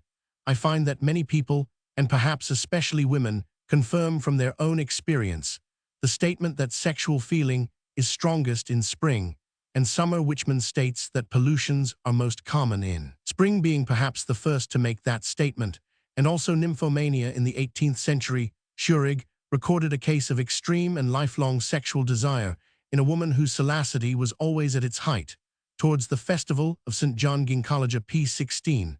A correspondent in the Argentine Republic writes to me that on big estancias, where we have a good many shepherds nearly always married, or rather I should say living with some woman, for our standard of morality is not very high in these parts, we always look out for trouble in springtime, as it is a very common thing at this season for wives to leave their husbands and go and live with some other man. A corresponding tendency has been noted even among children. Thus Sanford Bell, The Emotion of Love Between the Sexes, American Journal Psychology, July 1902, remarks, the season of the year seems to have its effect upon the intensity of the emotion of sex love among children. One teacher from Texas, who furnished me with 76 cases, said that he had noticed that in the matter of love, children seemed fairly to break out in the springtime. Many of the others who reported, incidentally, mentioned the love affairs as beginning in the spring. This also agrees with my own observations. Crichton Brown remarks that children in springtime exhibit restlessness, excitability, perversity, and indisposition to exertion that are not displayed at other times. This condition, sometimes known as spring fever, has been studied in over 100 cases, both children and adults, by Klein. The majority of these report a feeling of tiredness, languor, lassitude, sometimes restlessness, sometimes drowsiness. There is often a feeling of suffocation and a longing for nature and fresh air and daydreams, while work seems distasteful and unsatisfactory. Change is felt to be necessary at all costs, and sometimes there is a desire to begin some new plan of life. In both sexes, there is frequently a wave of sexual emotion, a longing for love. Klein also found by examination of a very large number of cases that between the ages of 4 and 17, it is in spring that running away from home most often occurs. He suggests that this whole group of phenomena may be due to the shifting of the metabolic processes from the ordinary grooves into reproductive channels, and seeks to bring it into connection with the migrations of animals for reproductive purposes. It has long been known that the occurrence of insanity follows an annual curve, and though our knowledge of this curve being founded on the date of admissions to asylums cannot be said to be quite precise, it fairly corresponds to the outbreaks of acute insanity.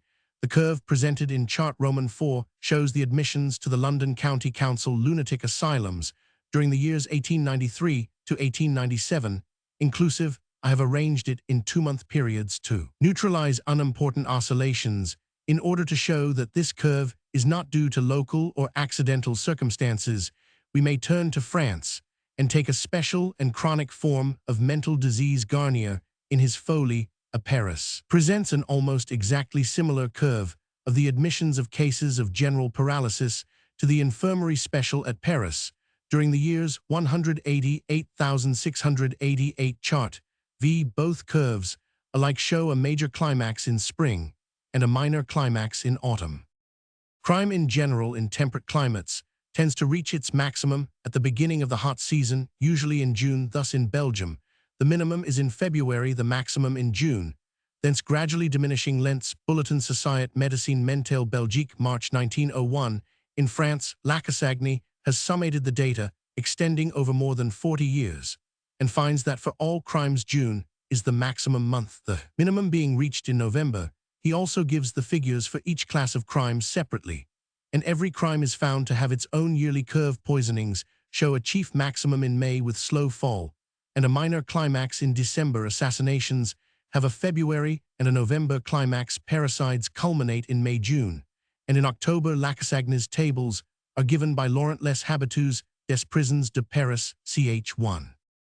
Notwithstanding the general tendency for crime to reach its maximum in the first hot month, a tendency not necessarily due to the direct influence of heat, we also find, when we consider the statistics of crime generally including sexual crime, that there is another tendency for minor climaxes in spring and autumn.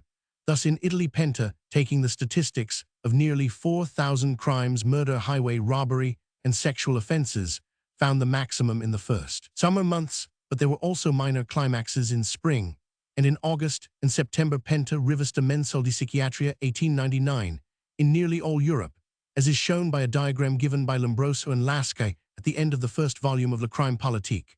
While the chief climaxes occur about July, there is in most countries a distinct tendency to spring, usually about March, and autumn, September and November climaxes, though they rarely rise as high as the July climax.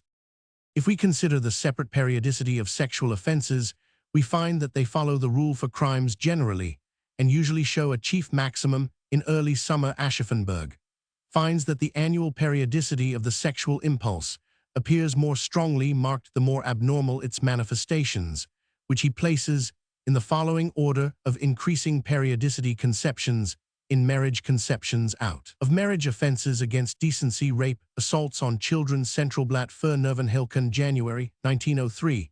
In France, rapes and offenses against modesty are most numerous in May, June, and July, as Villerm, Lacassagne, and others have shown. Villerm, investigating 1,000 such cases, found a gradual ascent in frequency, only slightly broken in March, to a maximum in June, oscillating between May and July, when the years are considered separately, and then a gradual descent to a minimum in December. Legludic gives, for the 159 cases he had investigated, a table showing a small February-March climax and a large June-August maximum, the minimum being reached in November-January. Legludic Attentats, Auxmers, 1896, p. 16. In Germany, Aschaffenburg finds that sexual offenses begin to increase in March and April, reach a maximum in June or July, and fall to a minimum in winter. Monotrift, First Psychiatry, 1903, Heft 2. In Italy, Penta shows that sexual offenses reach a minor climax in May, corresponding, in his experience, with the maximum for crimes generally, as well as with the maximum for conceptions, and a more marked climax in August-September. Penta, I Pervertimenti Sessuali, 1893, p. 115, Roman 499, Rivista Mensile di Psichiatria, 1899. Core, in his Crime en Pays Creole, presents charts of the seasonal distribution of crime in Guadeloupe, with relation to temperature, which show that while in a mild temperature like that of France and England, crime attains its maximum in the hot season, it is not so in a more tropical climate in July, when in Guadeloupe the heat attains its maximum degree. Crime of all kinds falls suddenly to a very low minimum. Even in the United States, where the summer heat is often excessive, it tends to produce a diminution of crime. Dexter, in an elaborate study of the relationship of conduct to the weather, shows that in the United States assaults present the maximum of frequency in April and October, with a decrease during the summer and the winter. The unusual and interesting fact demonstrated here with a certainty that cannot be doubted is, he concludes, that the unseasonably hot days of spring and autumn are the pugnacious ones. Even though the actual heat be much less than for summer, we might infer from this that conditions of heat up to a certain extent are vitalizing while at the same time irritating, but above that limit heat is so devitalizing in its effects as to leave hardly energy enough to carry on a fight, e.g. Dexter Conduct and the Weather 1899 pp 63 et seq. It is not impossible that the phenomena of seasonal periodicity in crimes may possess a real significance in relation to sexual periodicity, if, as is possible, the occurrence of spring and autumn climaxes of criminal activity is due less to any special exciting causes at these seasons than to the depressing influences of heat and cold in summer and winter. It may appear reasonable to ask whether the spring and autumn climaxes of sexual activity are not really also largely due to a like depressing influence of extreme temperatures at the other two seasons. Not only is there periodicity in criminal conduct, but even within the normal range of good and bad conduct, seasonal periodicity may still be traced in his physical and industrial training of criminals. H. Roman 500 Way gives charts of the conduct of 7 prisoners during several years, as shown by the marks received. These charts show that there is a very decided tendency to good behavior during summer and winter, while in spring, February, March, and April, and in autumn, August, September, and October, there are very marked falls to bad conduct, each individual tending to adhere to a conduct curve of his own way, does not himself appear to have noticed this seasonal periodicity. Marrow, however, has investigated this question in Turin on a large scale, and reaches results not very dissimilar from those shown by Way's figures in New York. He noted the months in which over 4,000 punishments were inflicted on prisoners for assaults, insults, threatening language, etc., and shows the annual curve in Tavola Roman 6 of his Caratteri dei Delinquenti. There is a marked and isolated climax in May. A still more sudden rise leads to the chief maximum of punishment in August, and from the minimum in October there is rapid ascent during the 2 following months to a climax much inferior to that of May. The seasonal periodicity of bad conduct in prisons is of interest as showing that we cannot account for psychic periodicity by invoking exclusively social causes.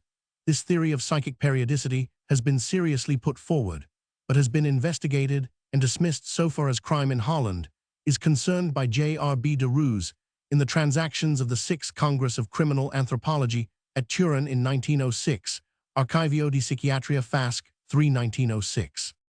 The general statistics of suicides in continental Europe show a very regular and unbroken curve, attaining a maximum in June and a minimum in December, the curve rising steadily through the first 6 months, sinking steadily through the last 6 months, but always reaching a somewhat greater height in May than in July. Morcelli shows that in various European countries there is always a rise in spring, and in autumn, October or November. Morcelli attributes these spring and autumn rises to the influence of the strain of the early heat and the early cold in England.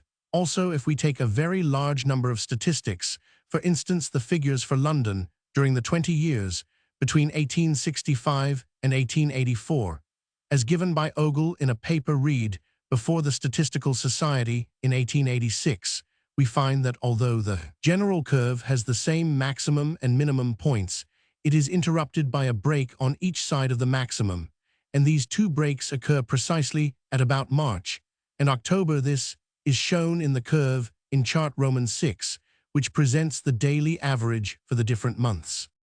The growth of children follows an annual rhythm while the director of an educational establishment for homeless girls in Denmark, who investigated this question, found that the increase of weight for all the ages investigated was constantly about 33% greater in the summer half-year than in the winter half-year. It was noteworthy that even the children who had not reached school age and therefore could not be influenced by school life showed a similar though slighter difference in the same direction. It is, however, Malling Hansen, the director of an institution for deaf-mutes in Copenhagen, who has most thoroughly investigated this matter over a great many years. He finds that there are 3 periods of growth throughout the marked off in a fairly sharp manner, and that during each of these periods, the growth in weight and height shows constant characteristics. From about the end of November up to about the end of March is a period when growth both in height and weight proceeds at a medium rate, reaching neither a maximum nor a minimum increase in weight, is slight the increase in height. Although trifling, preponderating after this follows a period during which the children show a marked increase in height, while increase in weight is reduced to a minimum. The children constantly lose in weight during this period of growth in height, almost as much as they gain in the preceding period. This period lasts from March and April to July, and August then follows the 3rd period, which continues until November and December. During this period, increase in height is very slight, being at its early minimum. Increase in weight, on the other hand, at the beginning of the period, in September and October, is rapid, and to the middle of December, very considerable daily increase in weight, being 3 times as great as during the winter months. Thus it may be said that the spring sexual climax corresponds roughly with growth in height and arrest of growth in weight, while the autumn climax corresponds roughly with a period of growth in weight and arrest of growth in height. Malling Hansen found that slight variations in the growth of the children were often dependent on changes in temperature in such a way that rise of temperature, even lasting for only a few days, caused an increase of growth, and a fall of temperature a decrease in growth. At Schmid Monod found that nearly all growth in weight took place in the second half of the year, and that the holidays made little difference in America. Peckham has shown that increase of growth is chiefly from the 1st of May to the 1st of September among young girls in St. Petersburg. Genchko found that increase in weight takes place in summer. Gopel found that increase in height takes place mostly during the first 8 months of the year, reaching a maximum in August, declining during the autumn and winter, in February being nil, while in March there is sometimes loss in weight even in healthy children. In the course of a study as to the consumption of bread in normal schools during each month of the year, as illustrating the relationship between intellectual work and nutrition, Binet presents a number of curves which bring out results to which he makes no allusion, as they are outside his own investigation almost without exception. These curves show that there is an increase in the consumption of bread in spring and in autumn, the spring rise being in February, March, and April, the autumn rise in October or November. There are, however, certain fallacies in dealing with institutions like normal schools, where the conditions are not perfectly regular throughout the year owing to vacations, etc. It is therefore instructive to find that, under the monotonous conditions of prison life, precisely the same spring and autumn rises are found. Binet takes the consumption of bread in the women's prison at Clermont, where some 400 prisoners, chiefly between the ages of 30 and 40, are confined, and he presents 2 curves for the years 1895 and 1896. The curves for these 2 years show certain marked disagreements with each other, but both unite in presenting a distinct rise in April, preceded and followed by a fall, and both present a still more marked autumn rise, in one case in September and November, in the other case in October. Some years ago, Sir J. Crichton Browne stated that a manifestation of the sexual stimulus of spring is to be found in the large number of novels read during the month of March. Address in Psychology at the annual meeting of the British Medical Association, Leeds 1889, Lancet August 14, 1889. The statement was supported by figures furnished by lending libraries and has since been widely copied.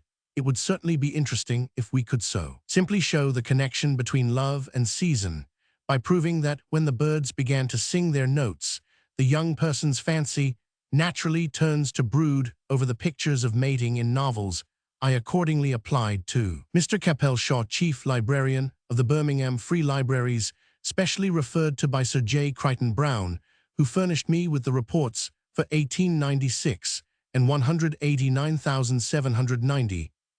This latter report is carried on to the end of March 1898. The readers who use the Birmingham Free Lending Libraries are about 30,000. In number, they consist very largely of young people between the ages of 14 and 25. Somewhat less than half are women certainly. We seem to have here a good field for the determination of this question. The monthly figures for each of the 10 Birmingham libraries are given separately, and it is clear at a glance that without exception, the maximum number of readers of prose fiction at all the libraries during 189,798 is found in the month of March.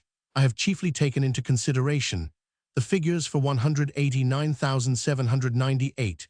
The figures for 1896 are somewhat abnormal and irregular, probably owing to a decrease in readers attributed to increased activity in trade and partly to a disturbing influence caused by the opening of a large new library in the course of the year, suddenly increasing the number of readers and drafting off borrowers from some of the other libraries. Not only so, but there is a second or autumnal climax almost equaling the spring climax and occurring with equal certainty, appearing during 189,798, either in October or November, and during 1896, constantly in October. Thus the periodicity of the rate of consumption of prose fiction corresponds with the periodicity which is found to occur in the conception rate and in sexual ecbolic manifestations. It is necessary, however, to examine somewhat more closely the tables presented in these reports, and to compare the rate of the consumption of novels with that of other classes of literature. In the first place, if instead of merely considering the consumption of novels per month, we make allowance for the varying length of the months, and consider the average daily consumption per month, the supremacy of March at once vanishes. February is really the month during which most novels were read during the first quarter of 1898, except at 2 libraries where February and March are equal. The result is similar if we ascertain the daily averages for the first quarter in 1897, while in 1896, which, however, as I have already remarked, is a rather abnormal year, the daily average for March in many of the libraries falls below that for January as well. As for February again, when we turn to the other classes of books, we find that this predominance which February possesses, and to some extent shares with March and January, by no means exclusively applies to novels. It is not only shared by both music and poetry, which would fit in well with the assumption of a sexual nisus, but the department of history, biography, voyages, and travels shares it also with considerable regularity. So also does that of arts, sciences, and natural history, and it is quite well marked in theology, moral philosophy, etc.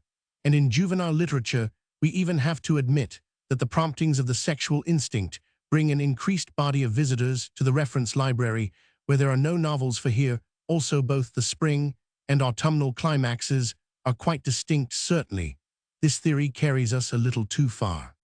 The main factor in producing this very marked annual periodicity seems to me to be wholly unconnected with the sexual impulse. The winter half of the year, from the beginning of October to the end of March, when outdoor life has lost its attractions and much time must be spent in the house, is naturally the season for reading. But during the 2 central months of winter, December and January, the attraction of reading meets with a powerful countertraction in the excitement produced by the approach of Christmas and the increased activity of social life which accompanies and for several weeks follows Christmas. In this way, the other 4 winter months, October and November at the autumnal end and February and March at the spring end, must inevitably present the 2 chief reading climaxes of the year. And so the reports of lending libraries present us with figures which show a striking but fallacious resemblance to the curves which are probably produced by more organic causes. I am far from wishing to deny that the impulse which draws young men and women to imaginative literature is unconnected with the obscure promptings of the sexual instinct, but until the disturbing influence I have just pointed out is eliminated, I see no evidence here for any true seasonal periodicity, possibly in presence the value of which, as laboratories of experimental psychology, we have scarcely yet begun to realize. More reliable evidence might be obtained and those French and other prisons, where novels are freely allowed to the prisoners might yield evidence, as regards the consumption of fiction as instructive as that yielded at Clermont concerning the consumption of bread. Certain diseases show a very regular annual curve. This is notably the case with scarlet fever cager, found in a London fever hospital, a marked seasonal prevalence. There was a minor climax in May repeated in July, and a great autumnal climax in October, falling to a minimum in December and January. This curve corresponds closely to that usually observed in London. It is not peculiar to London or to urban districts, for in rural districts, we find nearly the same spring minor maximum and major autumnal maximum in Russia. It is precisely the same. Many other epidemic diseases show very similar curves. An annual curve may be found in the expulsive force of the bladder, as measured by the distance to which the urinary stream can be projected. This curve, as ascertained for one case, is interesting on account of the close relationship between sexual and vesical activity after a minimum point in autumn. There is a rise through the early part of the year to a height maintained through spring and summer, and reaching its maximum in August. This may be said to correspond with the general tendency found in some cases of nocturnal seminal emissions from a winter minimum to an autumn maximum. There is an annual curve in voluntary muscle strength. Thus in Antwerp, where the scientific study of children is systematically carried out by a pedagogical bureau, Schuyten found that measured by the dynamometer both at the ages of 8 and 9, both boys and girls showed a gradual increase of strength from October to January, a fall from January to March, and a rise to June or July. March was the weakest month, June, and July the strongest. Schuyten also found an annual curve for mental ability as tested by power of attention, which for much of the year corresponded to the curve of muscular strength being high during the cold winter months. Lobsien at Kiel, seeking to test Schuyten's results and adopting a different method so as to gauge memory as well as attention, came to conclusions which confirmed those of Schuyten. He found a very marked increase of ability in December and January, with a fall in April, and May were the minimum months, while July and October also stood low. The inquiries of Schuyten and Lobsien thus seem to indicate that the voluntary aptitudes of muscular and mental force in children reach their maximum at a time of the year when most of the more or less involuntary activities we have been considering show a minimum of energy. If this conclusion should be confirmed by more extent investigations, it would scarcely be matter for surprise and would involve no true contradiction. It would indeed be natural to suppose that the voluntary and regulated activities of the nervous system should work most efficiently at those periods when they are least exposed to organic and emotional disturbance.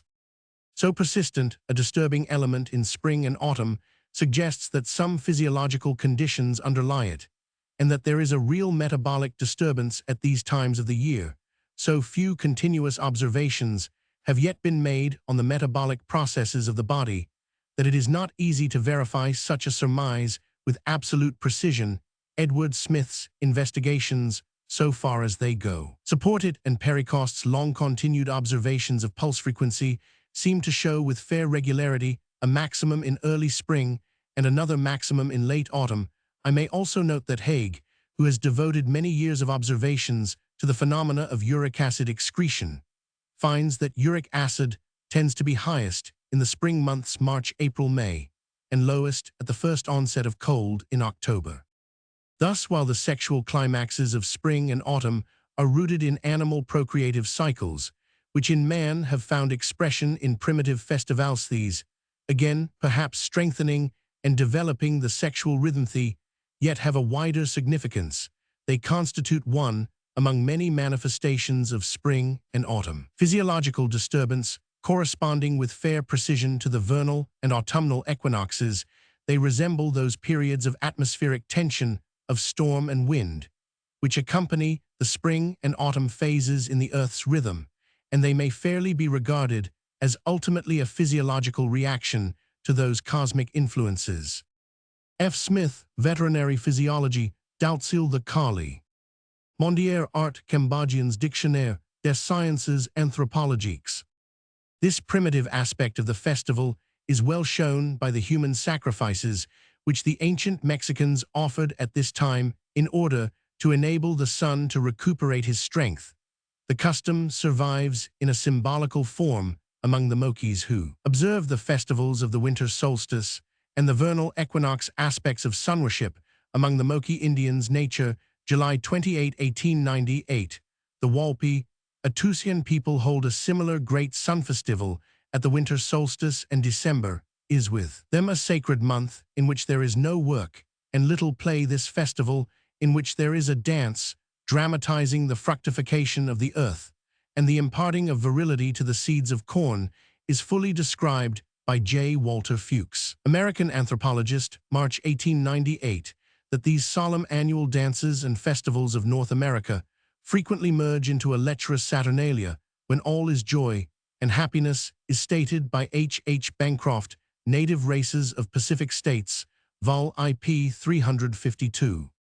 As regards the northern tribes of Central Australia, Spencer and Gillen state that during the performance of certain ceremonies, which bring together a large number of natives from different parts, the ordinary marital rules are more or less set aside. Northern tribes of Central Australia, p. 136, just in the same way among the Siberian Yakuts, according to Sirashevsky, during weddings, and at the great festivals of the year, the usual oversight of maidens is largely removed. Journal of the Anthropological Institute, June 1901, p. 96.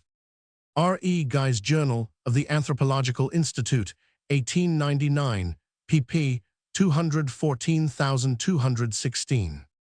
Dalton Ethnology of Bengal, pp. 196, et seq. W. Crook Journal of the Anthropological Institute, p. 243, 1899, also refers to the annual harvestry dance and saturnalia, and its association with the seasonal period for marriage. We find a similar phenomenon in the Malay Peninsula. In former days, at harvest time, the Jakuns kept an annual festival, at which the entire settlement, having been called together, fermented liquor brewed from jungle fruits was drunk, and to the accompaniments of strains of their rude and incondite music, both sexes, crowning themselves with fragrant leaves and flowers, indulged in bouts of singing and dancing, which grew gradually wilder throughout the night, and terminated in a strange kind of sexual orgy. W. Skeet, The Wild Tribes of the Malay Peninsula, Journal of the Anthropological Institute, 1902, p. 133. Fielding Hall, The Soul of a People, 1898, chapter 13135. See, for example, Roman 50, Dire Studies of the Gods in Greece, 1891, pp. 86, 89, 375, etc. For a popular account of the Feast of Fools, see Loli La Fête, Des Fous Revue des Revues, May 15, 1898. Also J. G. Burke's Scatologic Rites of All Nations, pp. 1123. J. Grimm Teutonic Mythology, p. 615, points out that the observance of the spring or Easter bonfires marks off the Saxon from the Franconian peoples. The Easter bonfires are held in Lower Saxony, Westphalia, Lower Hesse, Geldern, Holland, Friesland, Jutland, and Zeeland. The midsummer bonfires are held on the Rhine, in Franconia, Thuringia, Swabia, Bavaria, Austria, and Silesia. Schwartz Zeitschrift für Ethnologie, 1896, p. 151, shows that at Lauterberg in the Harz Mountains, the line of demarcation between these two primitive districts may still be clearly traced. Waldund Feldkult, 1875, vol. IPP 422, et seq. He also mentions p. 458 that St. Valentine's Day, 14th of February, Ember Day, or the last day of February when the pairing of birds was supposed to take place, was associated especially in England with lovemaking, and the choice of a mate. In Lorraine, it may be added, on the 1st of May, the young girls chose young men as their valentines, a custom known by this name to Rabelais. Rochhull's Dre Gogatinen, p. 37. Manhart Ibid, pp. 466, et seq. Also J. G. Fraser Golden, Bauval Roman 2, chapter Roman 4. For further facts and references, C. K. Pearson, The Chances of Death, 1897, vol. Roman 2, Woman, as Which Kindred Group Marriage, an appendix on the Malayan and Cult Gang, who incidentally brings together some of the evidence concerning primitive sex festivals in Europe, also Ihan Demeter and Bobo 1896 pp. 3840. And for some modern survivals, see Denica Races of Man 1900 chapter Roman 3, on a lofty tumulus near the megalithic remains at Karnak in Brittany, the custom still prevails of lighting a large bonfire at the time of the summer solstice. It is called Tan Hial or Tan St. Jean in Ireland. The bonfires also take place on St. John's Eve, and a correspondent who has often witnessed them in County Waterford writes that women with garments raised jump through these fires, and conduct which on ordinary occasions would be reprobated is regarded as excusable and harmless outside Europe. The Berbers of Morocco still maintain this midsummer festival, and in the Rif, they light bonfires here. The fires seem to be now regarded as mainly purificatory, but they are associated with eating ceremonies, which are still regarded as multiplicative Westermark midsummer customs in Morocco folklore, March 1905. Manhart Opsit p. 469 quotes a description of an Estonian festival in the island of Moon, when the girls dance in a circle round the fire, and one of them tow the envy of the rest, and the pride of her own families, chosen by the young men borne away so violently that her clothes are often torn and thrown down by a youth who places one leg over her body in a kind of symbolical coitus, and lies quietly by her side till morning. The spring festivals of the young people of Ukraine, in which also there is singing, dancing, and sleeping together, are described in Folklore de l'Ukraine, vol v pp 26, and vol Roman 8 pp 303, et sec. Roman 1000 Kowaluski marriage, among the early Slavs folklore, December 1890. Until, however, Yule and Christmas 1899, while admitting that the general Aryan division of the year was dual, follows Tacitus in asserting that the Germanic division of the year, like the Egyptian, was tripartite: winter, spring, and summer. Grimm Teutonic Mythology, English translation, by Stalabras, pp. 612, 1630, 779, 788. Wellhausen, Rester, Arabischen Heidentums, 1897 p. 98. See, for example, the chapter on ritual in Gerard Varret's interesting book L'Ignorance et l'Irréflexion 1899 for a popular account of this and allied primitive conceptions. Jastrow Religion of Babylonia, especially pp. 480, 571, regarding the priestesses. Jastrow remarks, among many nations, the mysterious aspects of woman's fertility lead to rites that, by a perversion of their original import, appear to be obscene. The prostitutes were priestesses attached to the Ishtar cult, and who took part in ceremonies intended to symbolize fertility, whether there is any significance in the fact that the first 2 months of the Babylonian year, roughly corresponding to our March and April, when we should expect births to be at a maximum, were dedicated to E and Bel, who, according to varying legends, were the creators of man, and that New Year's Day was the festival of Bau, regarded as the mother of mankind. I cannot say, but the suggestion may be put forward. Celtic Heathendom, p. 421. Grimm Teutonic Mythology, p. 1465. In England, the November bonfires have become merged into the Guy Fawkes celebrations in the East. The great primitive autumn festivals seem to have fallen somewhat earlier in Babylonia. The 7th month, roughly corresponding to September, was specially sacred, though nothing is known of its festivals, and this also was the sacred festival month of the Hebrews, and originally of the Arabs in Europe. Among the southern Slavs, the Ryjan or Kaloil dances by girls adorned with flowers, and with skirts girt high, followed by sexual intercourse, take place in autumn during the nights following harvest time. Until Yule and Christmas, p. 21, etc. Long before Wargentin, however, Rabelais had shown some interest in this question, and had found that there were most christenings in October and November. This showing, he pointed out that the early warmth of spring influenced the number of conceptions. Pantagruel, Roman 54 vch, Roman 29. The spring maximum of conceptions is not now so early in France. Villerme de la Distribution, par mois, des conceptions, Annales d'hygiène publique, tome v. 1830, 1 pp. 55155. Sormani, Giornale di Medicina Militaire, 1870. Throughout Europe, it may be said marriages tend to take place either in spring or autumn. Oedinger Moral Statistic p. 181 gives details, that is to say that there is a tendency for marriages to take place at the season of the great public festivals, during which sexual intercourse was prevalent in more primitive times. Hill Nature, July 12, 1888. G. Mayer die Gesichtsmäßigkeit im Gesellschaftsleben, 1877, p. 240.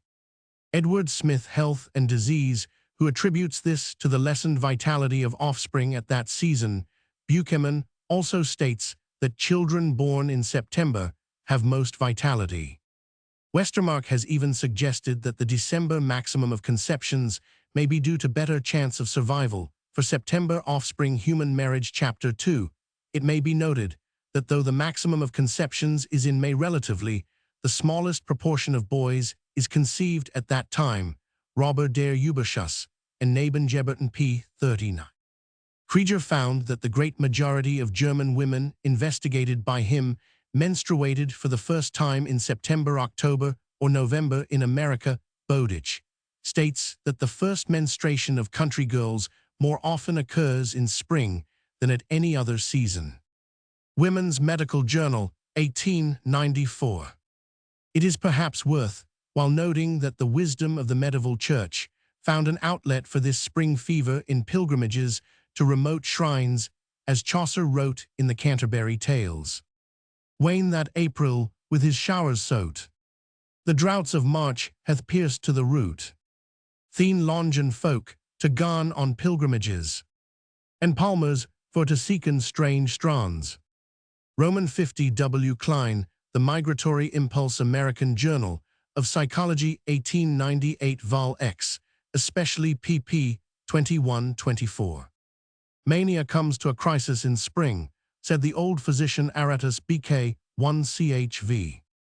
This is at all events the case in France, Prussia, and Italy. See, for instance, Durkheim's discussion of the cosmic factors of suicide. Le Suicide, 1897, chapter Roman 3.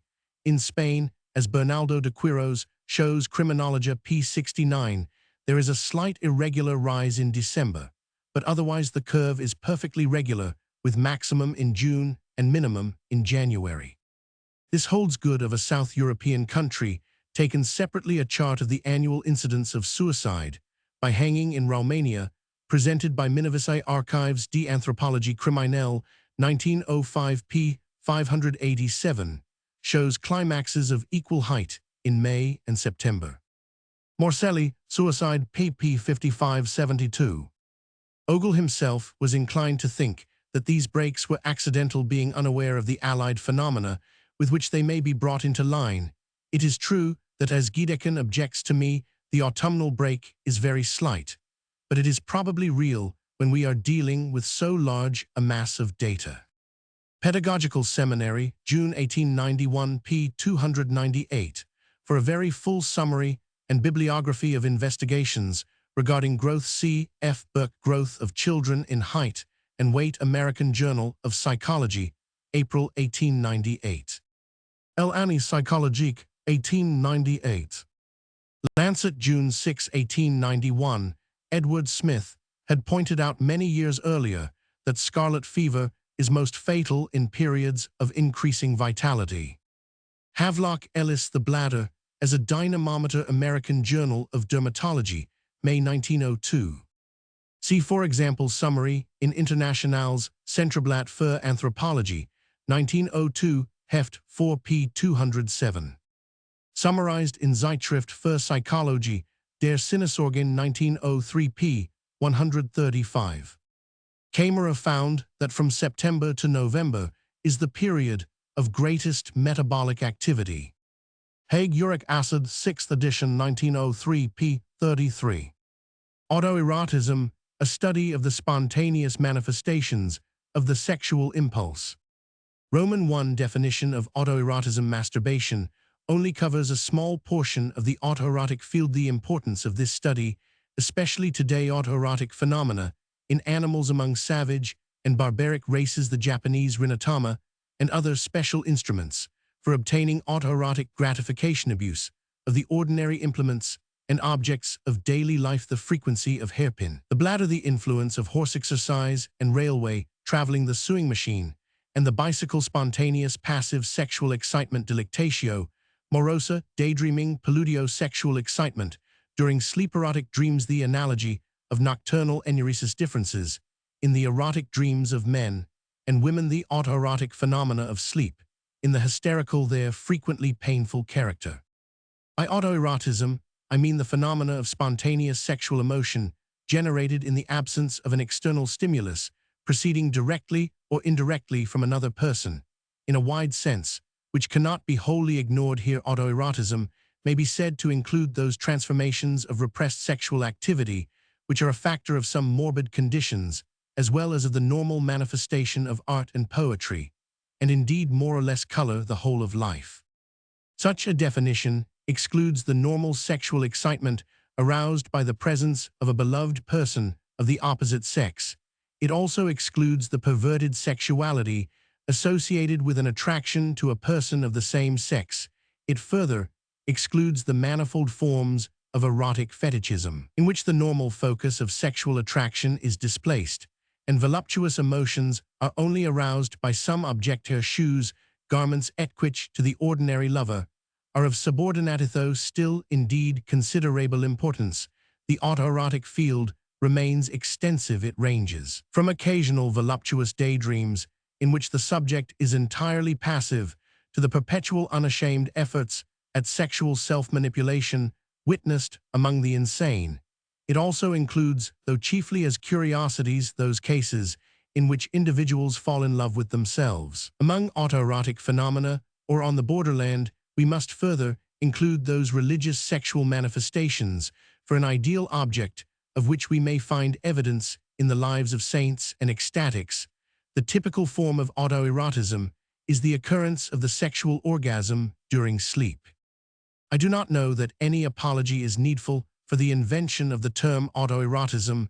There is no existing word in current use to indicate the whole range of phenomena I am here concerned with. We are familiar with masturbation, but that, strictly speaking, only covers a special and arbitrary subdivision of the field, although it is true the subdivision with which physicians and alienists have chiefly occupied themselves, self-abuse, is somewhat wider, but by no means covers the whole ground, while for various reasons it is an unsatisfactory term. Onanism is largely used, especially in France, and some writers even include all forms of homosexual connection under this name.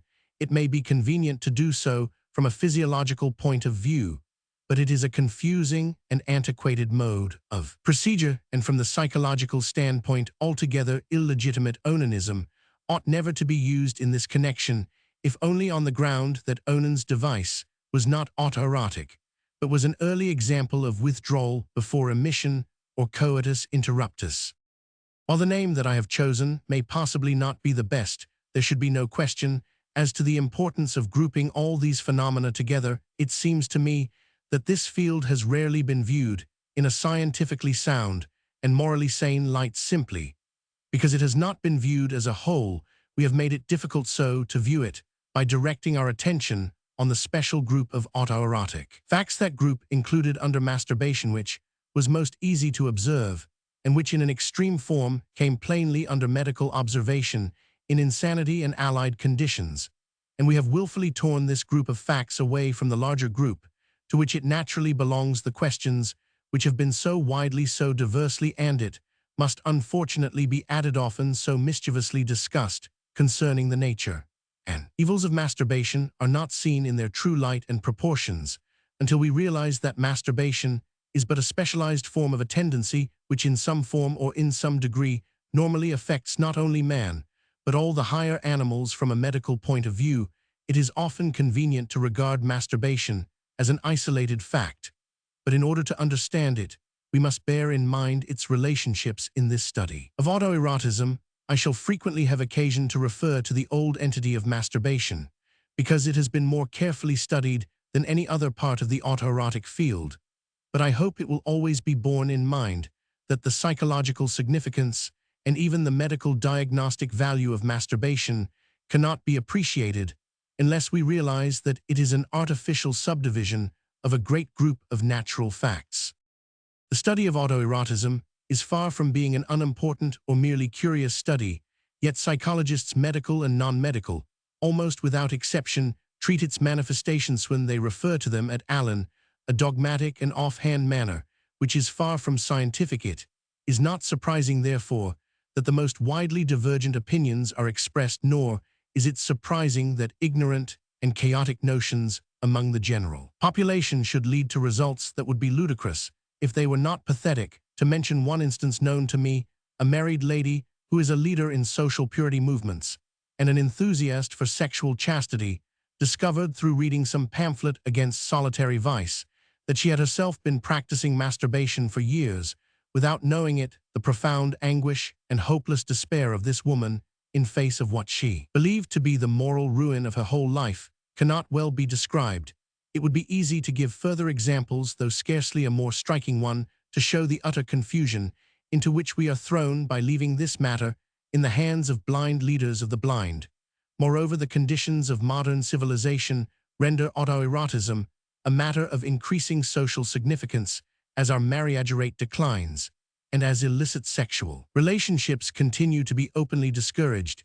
It is absolutely inevitable that autoerotic phenomena of one kind or another, not only among women, but also among men, should increase among us, both in amount and intensity. It becomes therefore a matter of some importance, both to the moralist and the physician, to investigate the psychological nature of these phenomena and to decide precisely what their attitude should be toward them.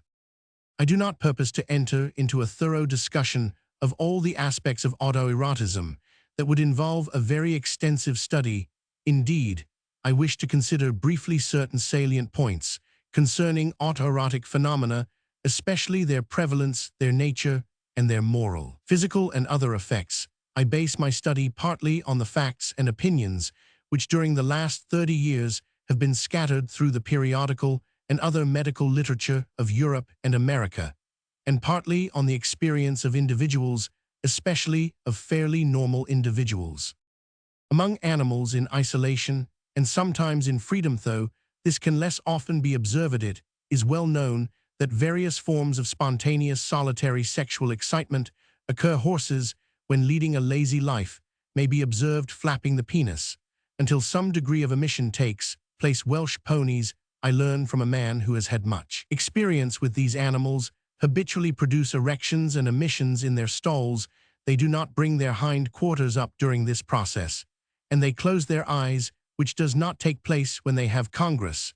With mares, the same informant observed that bulls and goats produce emissions by using their forelegs as a stimulus, bringing up their hind quarters, and mares rub themselves against objects. I am informed by a gentleman who is a recognized authority on goats that they sometimes take the penis into the mouth and produce actual orgasm, thus practicing autofellatio. As regards ferrets, the Rev. H. Northcote states, I am informed by a gentleman who has had considerable experience of ferrets, that if the bitch when in heat cannot obtain a dog, she pines and becomes Roman 99. If a smooth pebble is introduced into the hutch, she will masturbate upon it, thus preserving her normal health for one season. But if this artificial substitute is given to her a second season, she will not as formerly be content with it. Stags in the rutting season, when they have no partners, rub themselves against trees to produce ejaculation. Sheep masturbate, as also do camels, pressing themselves down against convenient objects, and elephants compress the penis between the hind legs to obtain emissions. Blumenbach observed a bear act somewhat similarly on seeing other bears coupling, and hyenas, according to Ploss and Bartels, have been seen practicing mutual masturbation by licking each other's genitals. Mammary masturbation, remarks Fear, is found in certain female and even male animals like the dog and the cat. Apes are much given to masturbation, even in freedom, according to the evidence of good observers, for while no female apes are celibates, many of the males are obliged to lead a life of celibacy. Male monkeys use the hand in masturbation to rub and shake the penis.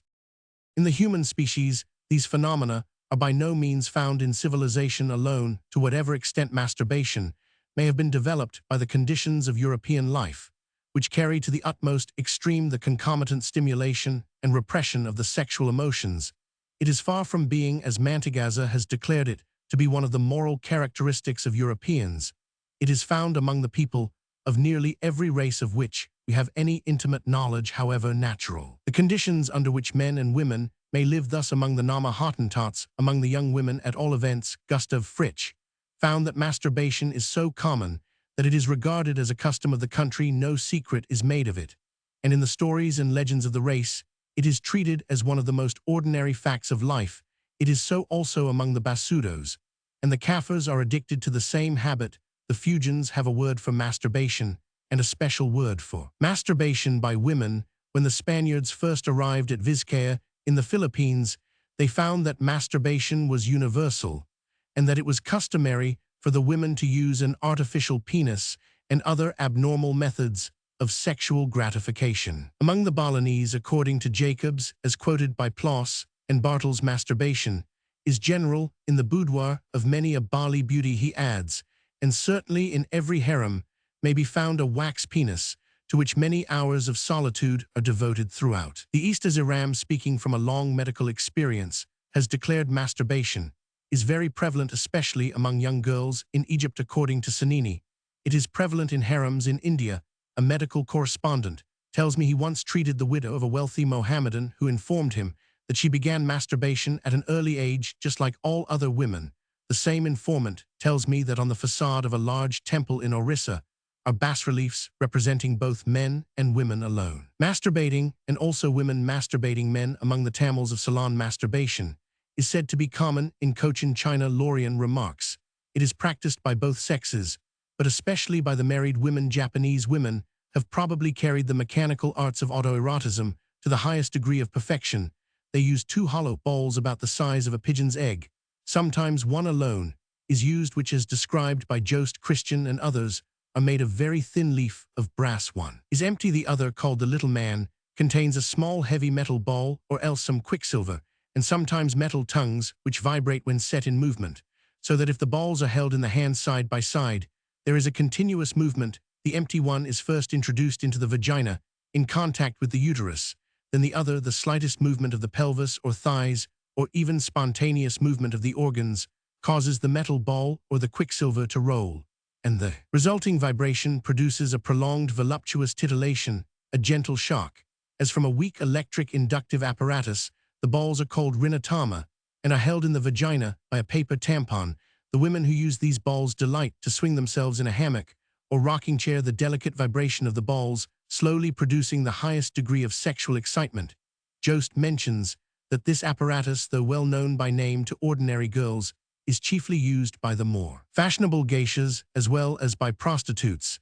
Its use has now spread to China, Annam, and India. Japanese women also, it is said, frequently use an artificial penis of paper or clay called enji. Among the Atjay, again, according to Jacobs, as quoted by Ploss, the young of both sexes masturbate, and the elder girls use an artificial penis of wax. In China, also the artificial penis made of rosin supple, and like the classical instrument described by Herendas Rose-Coloredis, publicly sold and widely used by women. It may be noticed that among non-European races it is among women, and especially among those who are subjected to the excitement of a life professionally devoted to some form of pleasure, that the use of the artificial instruments of autoerotism is chiefly practiced. The same is markedly true in Europe. The use of an artificial penis in solitary sexual gratification may be traced down from classic times and doubtless prevailed in the very earliest human civilization, for such an instrument is said to be represented in old Babylonian sculptures, and it is referred to by Ezekiel ch. Roman 16 Roman 5. The lesbian women are said to have used such instruments made of ivory or gold, with silken stuffs and linen. Aristophanes, Lysistrata Roman 5 speaks of the manufacture by the Milesian women of a leather artificial penis or alispos. In the British Museum is a vase representing a hetera holding such instruments, which is found at Pompeii, may be seen in the museum at Naples. One of the best of Herendas mimes, the private conversation, presents a dialogue between two ladies concerning a certain alispos. or which one of them vaunts as a dream of delight through the Middle Ages, when from time to time the clergy reprobated the use of such instruments, they continued to be known. And after the 15th century, the references to them became more precise. Thus Fortini, the Sienese novelist of the 16th century, refers in his Novelle de Novesi 7th de Novella, Roman 39, to the glass object filled with warm water which nuns use to calm the sting of the flesh, and to satisfy themselves as well as they can. He adds that widows and other women anxious to avoid pregnancy availed themselves of it in Elizabethan England. At the same time, it appears to have been of similar character, and Marston, in his satires, tells how Lucia prefers a glassy instrument to her husband's lukewarm bed. In 16th century France also, such instruments were sometimes made of glass, and Brantome refers to the Gaudermich. In 18th century Germany, they were called samthants, and their use, according to Heinz as quoted by Duren, was common among aristocratic women in England. By that time, the dildo appears to have become common. Archambault states that while in Paris they are only sold secretly, in London, assert Mrs. Phillips sold them openly on a large scale in her shop in Leicester Square. John B. in 1835, stating that the name was originally dildo, remarks that their use was formerly commoner than it was in his day in France. Madame Gourdon, the most notorious brothel keeper of the 18th century, carried on a wholesale trade in consolateurs, as they were called, and at her death, numberless letters from abbesses and simple nuns were found among her papers asking for a consolateur to be sent. The modern French instrument is described by Gamier as of hardened red rubber, exactly imitating the penis and capable of holding warm milk or other fluid for injection at the moment of orgasm. The compressible scrotum is said to have been first added in the 18th century. In Islam, the artificial penis has reached nearly as high a development as in Christendom. Turkish women use it, and it is said to be openly sold in Smyrna, in the harems of Zanzibar. According to Baumann, it is of considerable size, carved out of ebony or ivory, and commonly bored through so that warm water may be injected. It is here regarded as an Arab invention. Somewhat similar appliances may be traced in all centers of civilization, but throughout they appear to be frequently confined to the world of prostitutes, and to those women who live on the fashionable or semi-artistic verge of that world. Ignorance and delicacy combine with a less versatile and perverted concentration on the sexual impulse to prevent any general recourse to such highly specialized methods of solitary gratification. On the other hand, the use, or rather abuse, of the ordinary objects and implements of daily life in obtaining autoerotic gratification among the ordinary population in civilized modern lands has reached an extraordinary degree of extent and variety we can only feebly estimate by the occasional resulting mischances which come under the surgeon's hands, because only a certain proportion of such instruments are dangerous. Thus, the banana seems to be widely used for masturbation by women, and appears to be marked out for the purpose by its size and shape. It is, however, innocuous, and never comes under the surgeon's notice. The same may probably be said of the cucumbers and other vegetables, more especially used by country and factory girls in masturbation. A lady living near Vichy told Pouillet that she had often heard, and had herself been able to verify the fact, that the young peasant women commonly used turnips, carrots, and beetroots in the 18th century. Murabeau, in his Erotica Biblion, gave a list of the various objects used in convents, which he describes as vast theaters of such practices to obtain solitary sexual excitement. In more recent years, the following are a few of the objects found in the vagina or bladder, whence they could only be removed by surgical interference: pencils, sticks of sealing wax, cotton reels, hairpins, and in Italy very commonly, the bone pins used in the hair, bodkins, knitting needles, crochet needles, needle cases, compasses, glass stoppers, candles, corks, tumblers, forks, toothpicks, toothbrushes, pomade pots, in a case recorded by Schroeder with a cockchafer inside. Makeshift substitute for the Japanese rinatama, while in one recent English case, a full-sized hen's egg was removed from the vagina of a middle-aged married woman. More than 9/10 of the foreign bodies found in the female bladder or urethra are due to masturbation. The age of the individuals in whom such objects have been found is usually from 17 to 30, but in a few cases, they have been found in girls below 14, infrequently in women between 40 and 50. The large objects naturally are found chiefly in the vagina and in married women. Hairpins have above all been found in the female bladder with special frequency. This point is worth some consideration as an illustration of the enormous frequency of this form of autoerotism. The female urethra is undoubtedly a normal center of sexual feeling, as Pouillet pointed out many years ago. A woman medical correspondent also writes that in some women, the maximum of voluptuous sensation is at the vesical sphincter or orifice, though not always so limited. E.H. Smith indeed considers that the urethra is the part in which the orgasm occurs, and remarks that in sexual excitement, mucus always flows largely from the urethra. It should be added that when once introduced, the physiological mechanism of the bladder apparently causes the organ to tend to swallow the foreign object, yet for every case in which the hairpin disappears and is lost in the bladder from carelessness or the oblivion of the sexual spasm, there must be a vast number of cases in which the instrument is used without any such unfortunate result.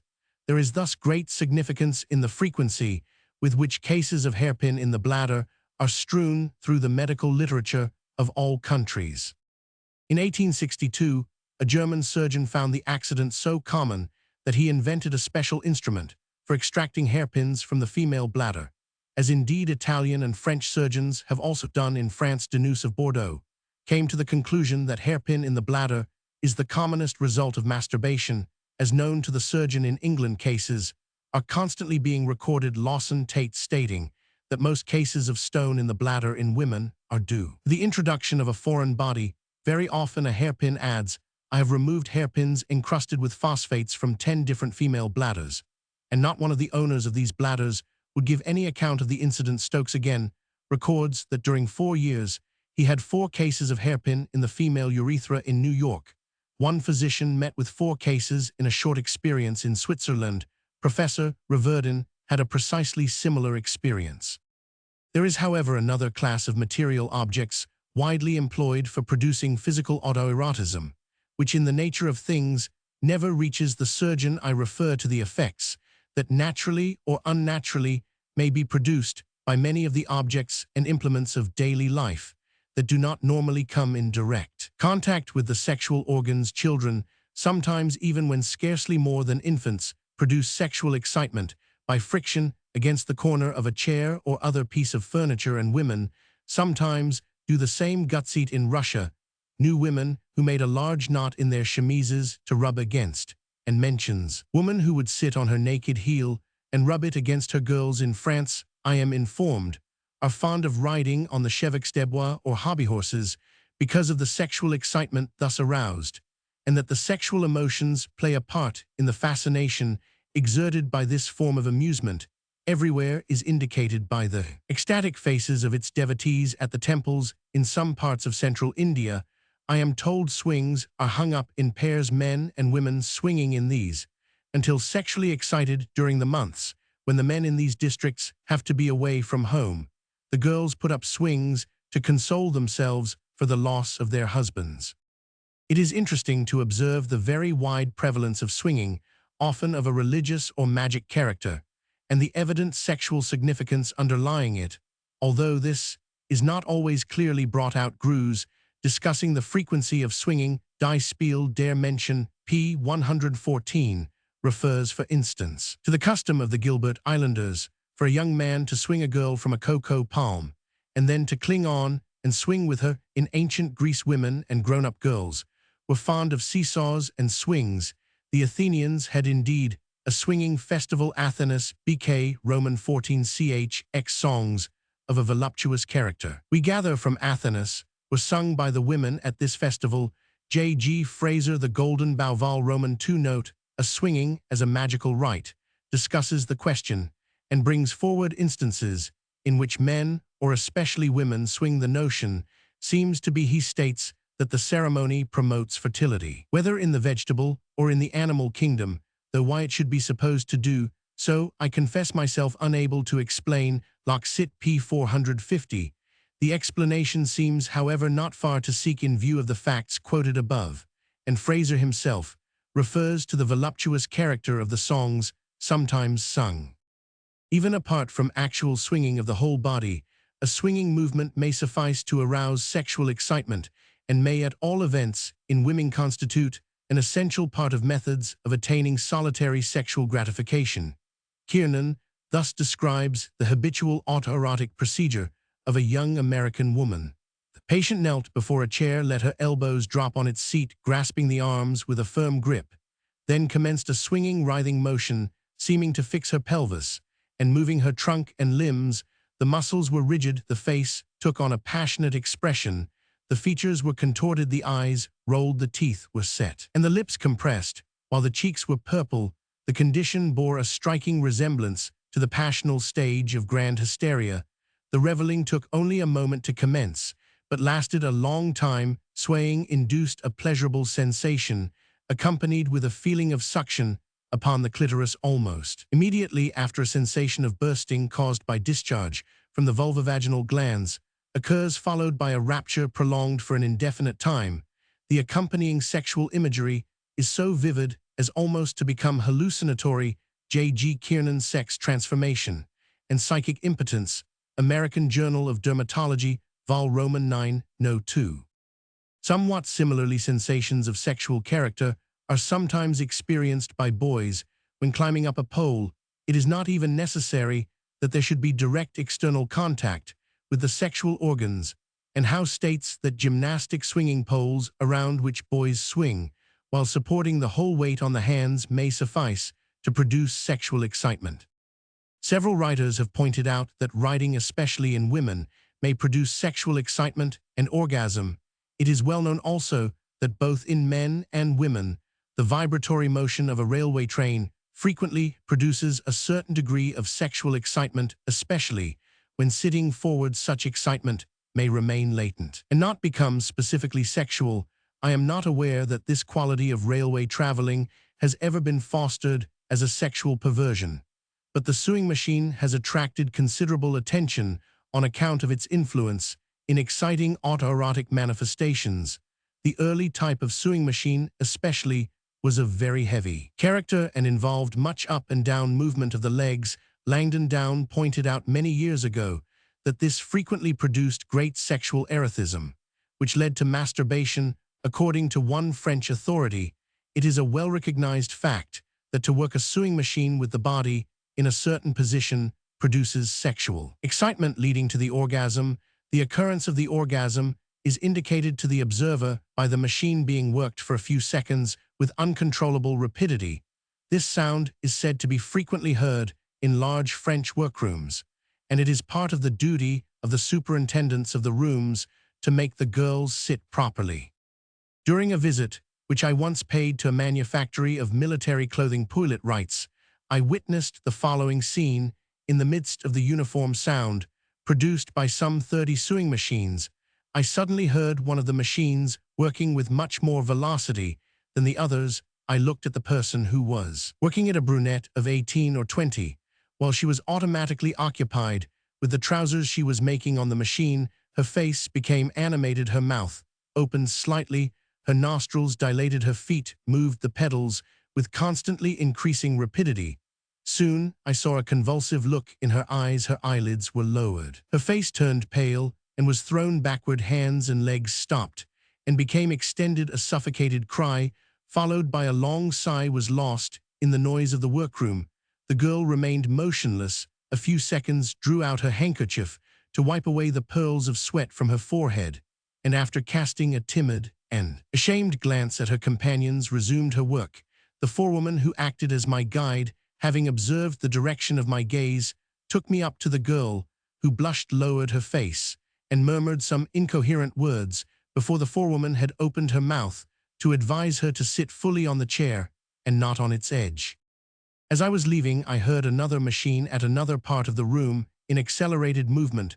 The forewoman smiled at me and remarked that that was so frequent that it attracted no notice. It was specially observed, she told me, in the case of young workgirls, apprentices, and those who sat on the edge of their seats, thus much facilitating friction of the labia. In cases where the sewing machine does not lead to direct self-excitement, it has been held as by Fothergill to predispose to frequency of involuntary sexual orgasm during sleep from the irritation set up by the movement of the feet in the sitting posture. During the day, the essential movement in working the sewing machine is the flexion and extension of the ankle, but the muscles of the thighs are used to maintain the feet firmly on the treadle. The thighs are held together, and there is a considerable degree of flexion or extension of the thighs on the trunk by special adjustment of the body, and sometimes perhaps merely in the presence of sexual hyposthesia. It is thus possible to act upon the sexual organs, but this is by no means a necessary result of using the sewing machine. An inquiry of various women with well-developed sexual feelings who are accustomed to work the treadle has not shown the presence of any tendency in this direction. Sexual irritation may also be produced by the bicycle in women. Thus Moll remarks that he knows many married women and some unmarried who experience sexual excitement when cycling. In several cases, he has ascertained that the excitement is carried as far as complete orgasm. This result cannot, however, easily happen unless the seat is too high, the peak in contact with the organs, and a rolling movement is adopted. In the absence of marked hyposthesia, these results are only affected by a bad seat or an improper attitude. The body during cycling resting under proper conditions on the buttocks, and the work being mainly done by the muscles of the thighs and legs, which control the ankle's flexion of the thigh on the pelvis, being very small. Most medical authorities on cycling are of opinion that when cycling leads to sexual excitement, the fault lies more with the woman than with the machine. This conclusion does not appear to me to be absolutely correct. I find on inquiry that with the old-fashioned saddle with an elevated peak rising toward the pubis, a certain degree of sexual excitement, not usually producing the orgasm, but as one lady expressed it, making one feel quite ready, for it is fairly common among women. Lidston finds that irritation of the genital organs may unquestionably be produced in both males and females by cycling. The aggravation of hemorrhoids, sometimes produced by cycling, indicates also the tendency to local congestion, with the improved flat saddles, however, constructed with more definite adjustment to the anatomical formation of the parts. This general tendency is reduced to a negligible minimum. Reference may be made at this point to the influence of tightlacing. This has been recognized by gynecologists as a factor of sexual excitement and a method of masturbation. Women who have never worn corsets sometimes find that on first putting them on, sexual feeling is so intensified that it is necessary to abandon their use. The reason of this, as Siebert points out in his Butch Fur Elton, seems to be that the corset both favors pelvic congestion and at the same time exerts a pressure on the abdominal muscles, which brings them into the state produced during coitus. It is doubtless for the same reason that, as some women have found, more distension of the bladder is possible without corsets than with them. In a further class of cases, no external object whatever is used to procure the sexual orgasm, but the more or less voluntary pressure of the thighs alone is brought to bear upon the sexual regions. It is done either when sitting or standing, the thighs being placed together and firmly crossed, and the pelvis rocked so that the sexual organs are pressed against the inner and posterior parts of the thighs. This is sometimes done by men, and is fairly common among women, especially according to Martineau among those who sit much, such as dressmakers and milliners, those who use the sewing machine, and those who ride. Vetterler remarks that in his experience in Scandinavia, thigh friction is the commonest form of masturbation in women. The practice is widespread, and a medical correspondent in India tells me of a Brahmin widow who confessed to this form of masturbation. I am told that in London board schools at the present time thigh rubbing is not infrequent among the girl scholars. The proportion mentioned in one school was about 10% of the girls over 11. The thigh rubbing is done more or less openly, and is interpreted by the uninitiated as due merely to a desire to relieve the bladder. It is found in female infants. Thus Townsend records the case of an infant 8 months old who would cross her right thigh over the left, close her eyes, and clench her fists. After a minute or two, there would be complete relaxation with sweating and redness of face. This would occur about once a week or oftener. The child was quite healthy, with no abnormal condition of the genital organs. The frequency of thigh friction among women, as a form of masturbation, is due to the fact that it is usually acquired innocently, and it involves no indecorum, thus Souts reports the case of a girl of 12 who at school, when having to wait her turn at the water closet for fear of wetting herself, would put her clothes between her legs and press her thighs together, moving them backwards and forwards in the effort to control the bladder. She discovered that a pleasurable sensation was thus produced and acquired the habit of practicing the maneuver for its own sake. At the age of 17, she began to vary it in different ways. Thus she would hang from a tree with her legs swinging and her chemise pressed between her thighs, which she would rub together. Thigh friction in some of its forms is so comparatively decorous a form of masturbation that it may even be performed in public places. Thus a few years ago, while waiting for a train at a station on the outskirts of a provincial town, I became aware of the presence of a young woman sitting alone on a seat at a little distance, whom I could observe unnoticed. She was leaning back with legs crossed, swinging the crossed foot vigorously and continuously. This continued without interruption for some 10 minutes after I first observed her. Then the swinging movement reached a climax. She leant still further back, thus bringing the sexual region still more closely in contact with the edge of the bench, and straightened and stiffened her body and legs in what appeared to be a momentary spasm. There could be little doubt as to what had taken place. A few moments later, she slowly walked from her solitary seat into the waiting room and sat down among the other waiting passengers, quite still now, and with uncrossed legs, a pale, quiet young woman, possibly a farmer's daughter, serenely unconscious that her maneuver had been detected, and very possibly herself ignorant of its true nature. There are many other forms in which the impulse of autoerotism presents itself. Dancing is often a powerful method of sexual excitement, not only among civilized, but among savage peoples, and Zash describes the erotic dances of Swahili women as having masturbatory object stimulation of the nates, is a potent adjuvant to the production of self-excitement, and self-flagellation with rods etc. is practiced by some individuals, especially young women. Urtication is another form of this stimulation.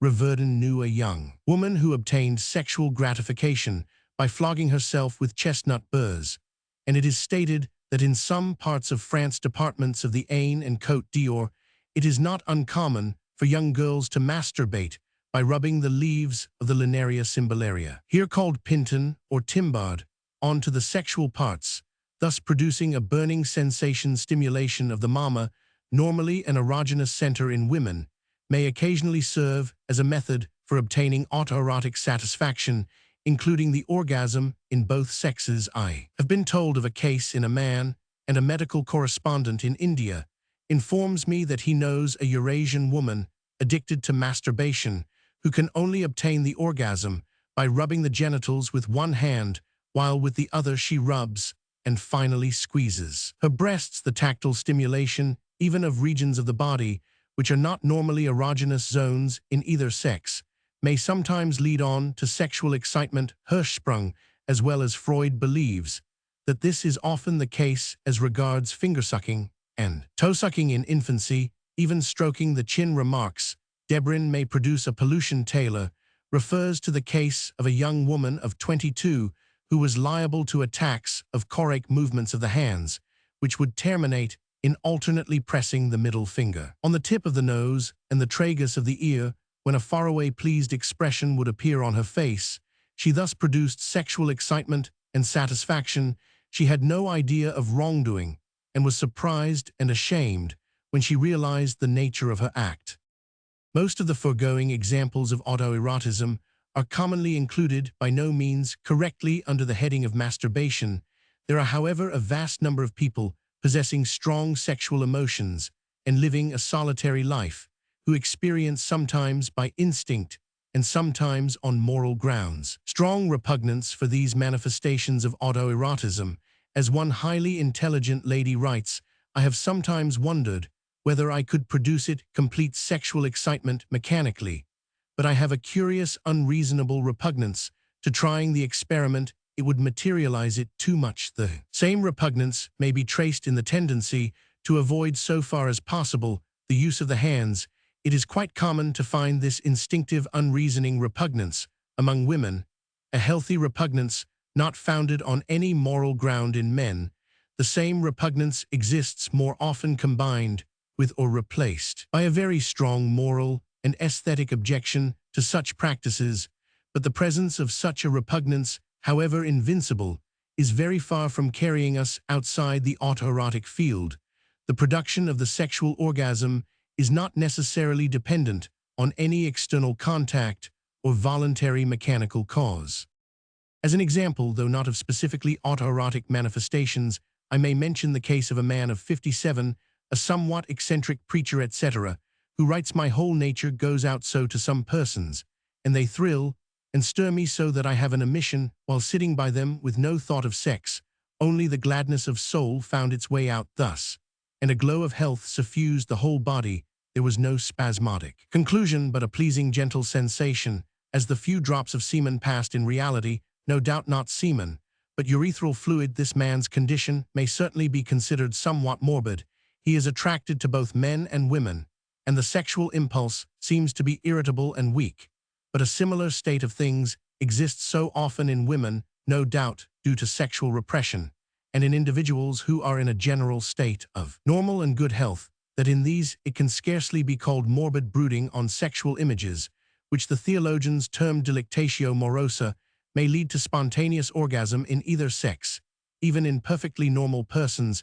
Hammond described as a not uncommon form of psychic coitus, a condition in which the simple act of imagination alone in the presence of the desired object suffices to produce orgasm. In some public conveyance, theater, or elsewhere, the man sees a desirable woman, and by concentrating his attention on her person and imagining all the stages of intimacy, he quickly succeeds in producing orgasm. Niceforo refers to an Italian workgirl of 14 who could obtain ejaculation of mucus 4 times a day in the workroom, in the presence of the other girls, without touching herself or moving her body, by simply thinking of sexual things.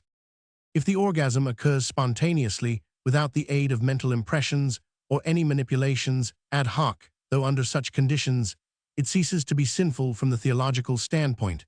It certainly ceases also to be normal. Siriu records the case of a somewhat neurotic woman of 50 who had been separated from her husband for 10 years, and since lived a chaste life at this age.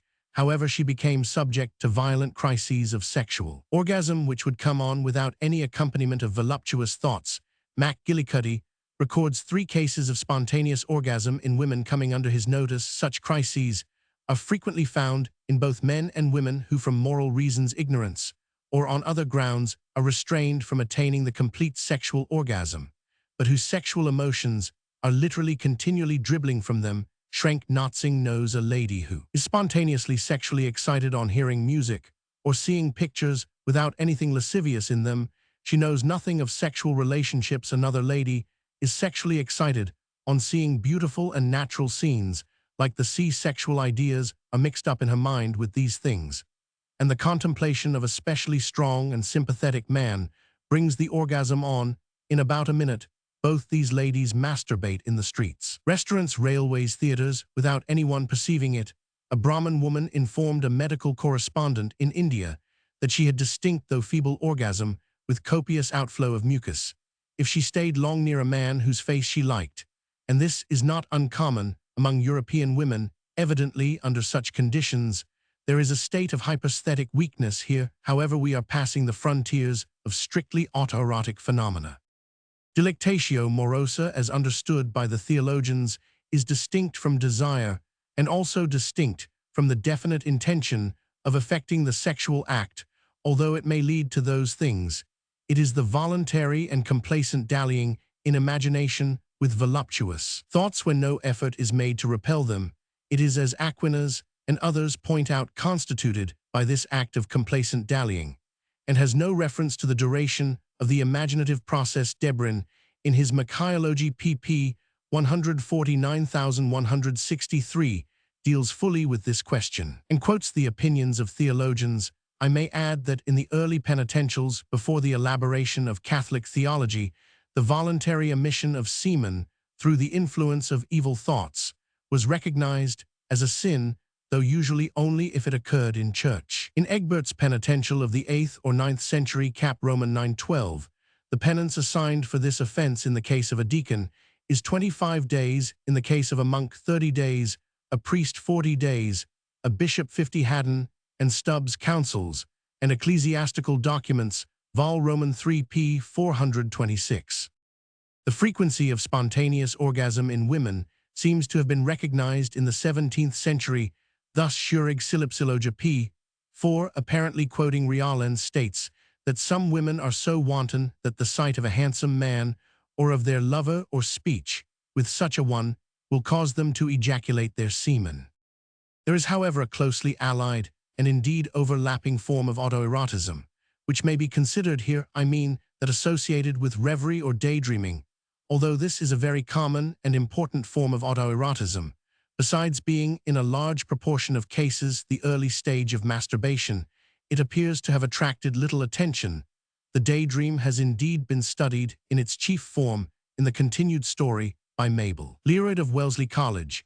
The continued story is an imagined narrative more or less peculiar to the individual by whom it is cherished with fondness and regarded as an especially sacred mental possession, to be shared only if at all with very sympathizing friends. It is commoner among girls and young women than among boys and young men. Among 352 persons of both sexes, 47% among the women, and only 14% among men have any continued story. The starting point is an incident from a book, or more usually some actual experience, which the subject develops. The subject is nearly always the hero, or the heroine of the story. The growth of the story is favored by solitude, and lying in bed before going to sleep is the time specially sacred to its cultivation.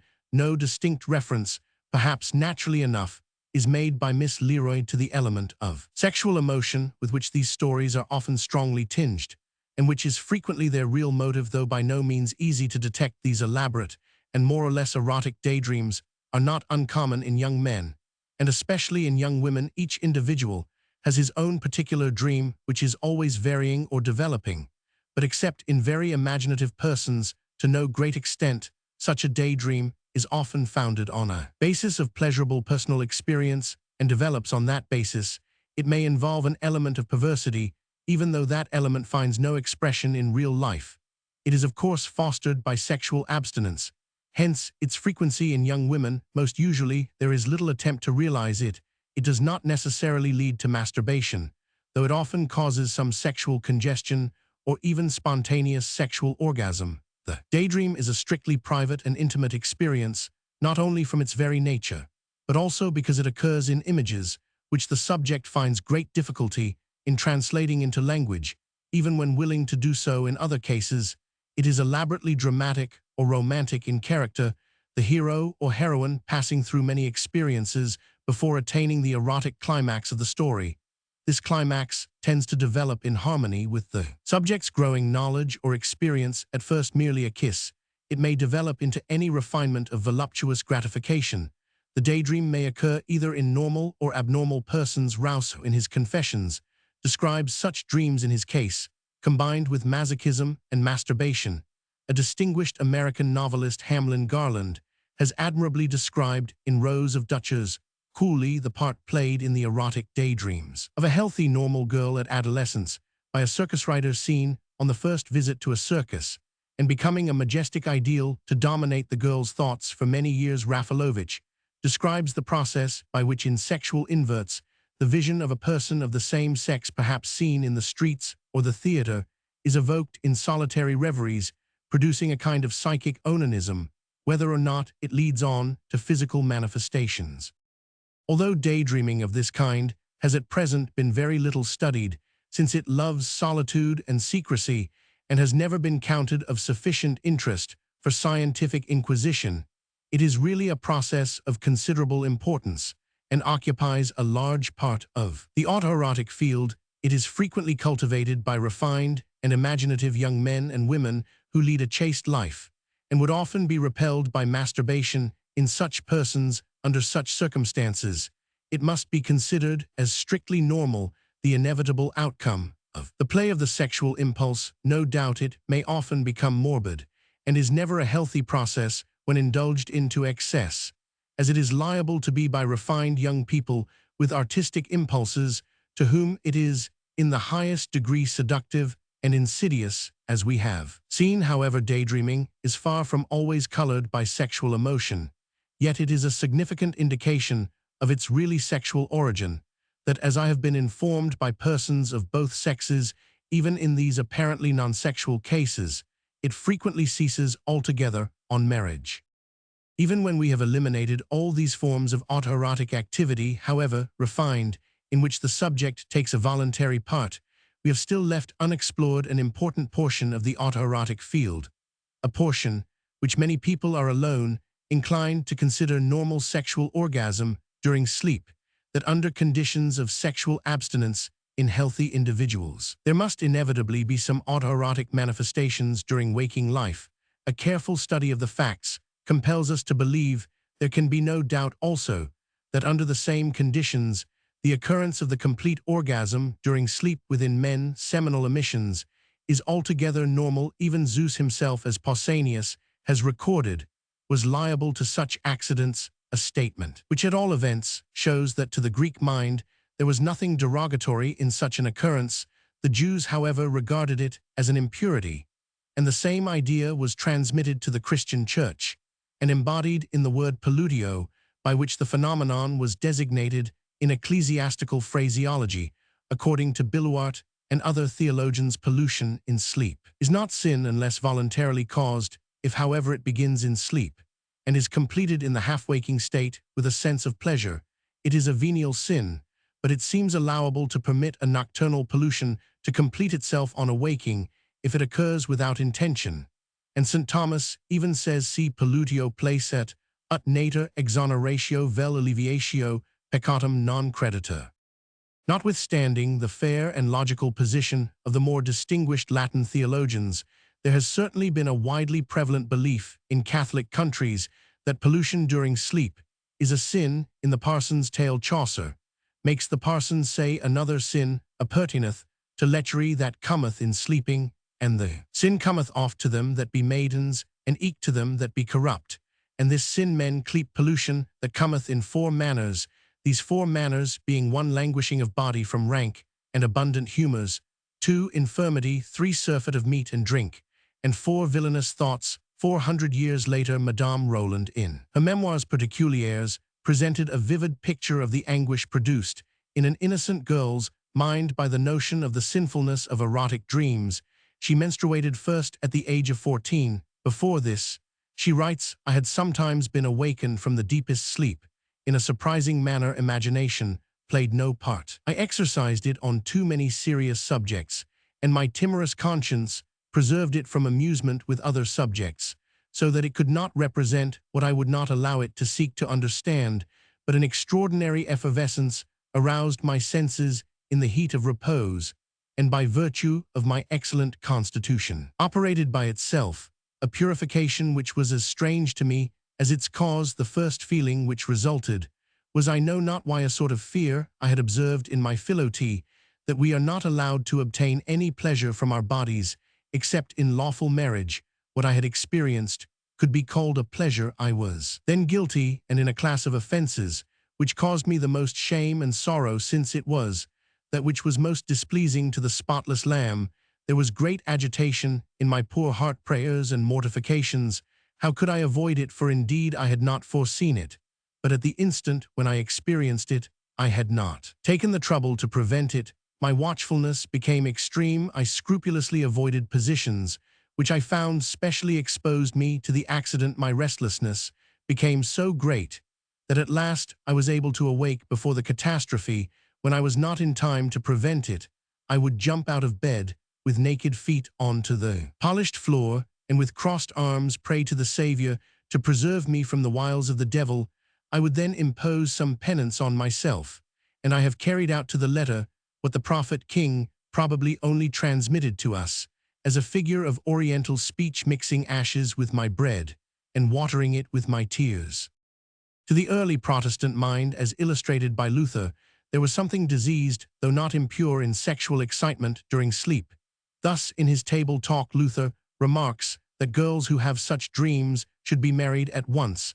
Taking the medicine which God has given, it is only of comparatively recent years that medical science has obtained currency for the belief that this autoerotic process is entirely normal. Blumenbach stated that nocturnal emissions are normal. Sir James Paget declared that he had never known celibate men who had not such emissions from once or twice, a week to twice, every 3 months, both extremes being within the limits of good health, while Sir Lauder Brunton considers once a fortnight or once a month about the usual frequency at these periods, the emissions often following 2 nights in succession. Rolder believes that they may normally follow for several nights in succession. Hammond considers that they occur about once a fortnight. Ribbing regards 10 to 14 days as the normal interval. Lowenfeld puts the normal frequency at about once a week. This seems to be nearer the truth as regards most fairly healthy young men. In proof of this, it is only necessary to refer to the exact records of healthy young adults, summarized in the study of periodicity in the present volume.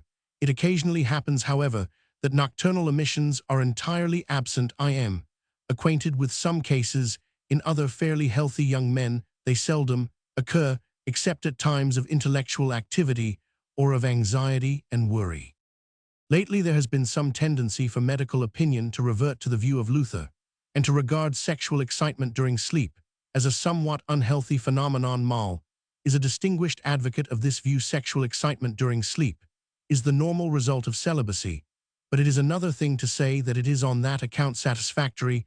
We might then, Moll remarks, maintain that nocturnal incontinence of urine is satisfactory, since the bladder is thus emptied, yet we take every precaution against this by insisting that the bladder shall be emptied before going to sleep. Libido sexualis, BD, IP 552.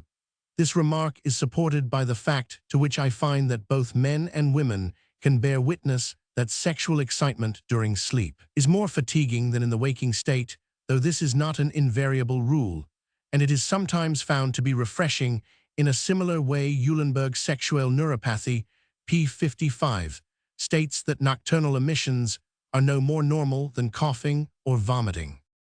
Nocturnal emissions are usually, though not invariably, accompanied by dreams of a voluptuous character, in which the dreamer becomes conscious, in a more or less fantastic manner, of the more or less intimate presence or contact of a person of the opposite sex. It would seem as a general rule that the more vivid and voluptuous the dream, the greater is the physical excitement, and the greater also the relief experienced on awakening. Sometimes the erotic dream occurs without any emission, and not infrequently the emission takes place after the dreamer has awakened. The widest and most comprehensive investigation of erotic dreams is that carried out by Gualino in northern Italy, and based on inquiries among 100 normal men. Doctors, teachers, lawyers, etc. had all had experience of the phenomenon. Roman 50. Gualino, Il Sogno Erotico nell'uomo normale, Rivista di Psicologia, Jan-Feb 1907. Gualino shows that erotic dreams with emissions, whether or not seminal, began somewhat earlier than the period of physical development, as ascertained by Marot for youths of the same part of northern Italy. Gualino found that all his cases had had erotic dreams at the age of 17. Marot found 8% of youths still sexually undeveloped at that age, and while sexual development began at 13 years, erotic dreams began at 12. Their appearance was preceded, in most cases for some months, by erections. In 37% of the cases, there had been no actual sexual experiences, either masturbation or intercourse. In 23% there had been masturbation. In the rest, some form of sexual contact. The dreams are mainly visual tactual elements coming second, and the dramatis persona is either an unknown woman, 27% cases, or only known by sight, 56%, and in the majority is, at all events, in the beginning, an ugly or fantastic figure, becoming more attractive later in life, but never identical with the woman loved during waking life.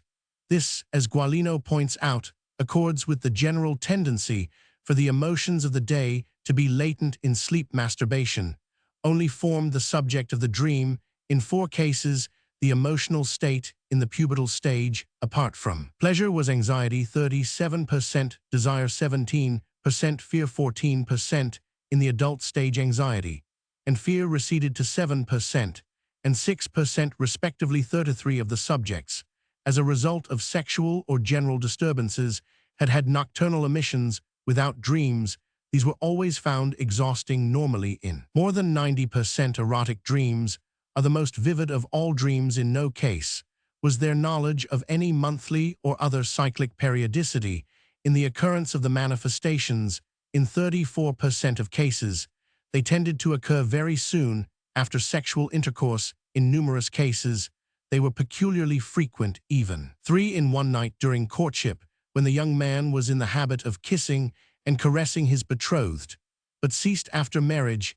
It was not noted that position in bed or a full bladder exerted any marked influence in the occurrence of erotic dreams. Repletion of the seminal vesicles is regarded as the main factor. In Germany, erotic dreams have been discussed by Volkelt die Traumfantasie, 1875 pp. 7882, and especially by Lowenfeld's Sexual Problem, Oct. 1908, while in America Stanley Hall thus summarizes the general characteristics of erotic dreams in men: in by far the most cases consciousness, even when the act causes full awakening from sleep, finds only scattered images, single words, gestures, and acts many of which would perhaps normally constitute no provocation. Many times the mental activity seems to be remote and incidental, and the mind retains in the morning nothing except perhaps a peculiar dress, pattern, the shape of a fingernail, the back of a neck, the toss of a head, the movement of a foot, or the dressing of the hair. In such cases, these images stand out for a time with the distinctness of a cameo, and suggest that the origin of erotic fetishisms is largely to be found in sexual dreams. Very rarely is there any imagery of the organs themselves, but the tendency to irradiation is so strong as to reinforce the suggestion of so many other phenomena in this field that nature designs this experience to be long-circuited, and that it may give a peculiar ictus to almost any experience. When waking occurs just afterward, it seems at least possible that there may be much imagery that existed but failed to be recalled to memory, possibly because the flow of psychic impressions was over very familiar fields, and this therefore was forgotten, while any eruption into new or unwanted channels stood out with distinctness. All these psychic phenomena, although very characteristic of man in his prime, are not so of the dreams of dawning puberty, which are far more Roman. 508 G. Stanley Hall, Adolescence, Vol. IP. 455. I may further quote the experience of an anonymous contributor, a healthy and chaste man between 30 and 38 years of age. The American Journal of Psychology, Nocturnal Emissions, Jan 1904. Legs and breasts often figured prominently in these dreams, the other sexual parts, however, very seldom, and then they turned out to be male organs. In most cases, there were but 2 instances of copulation. Dreamt girls and young women were the usual dramatis person, and curiously enough, often the aggressors. Sometimes the face or faces were well known, sometimes only once seen, sometimes entirely unknown. The orgasm occurs at the most erotic part of the dream, the physical and psychical running parallel.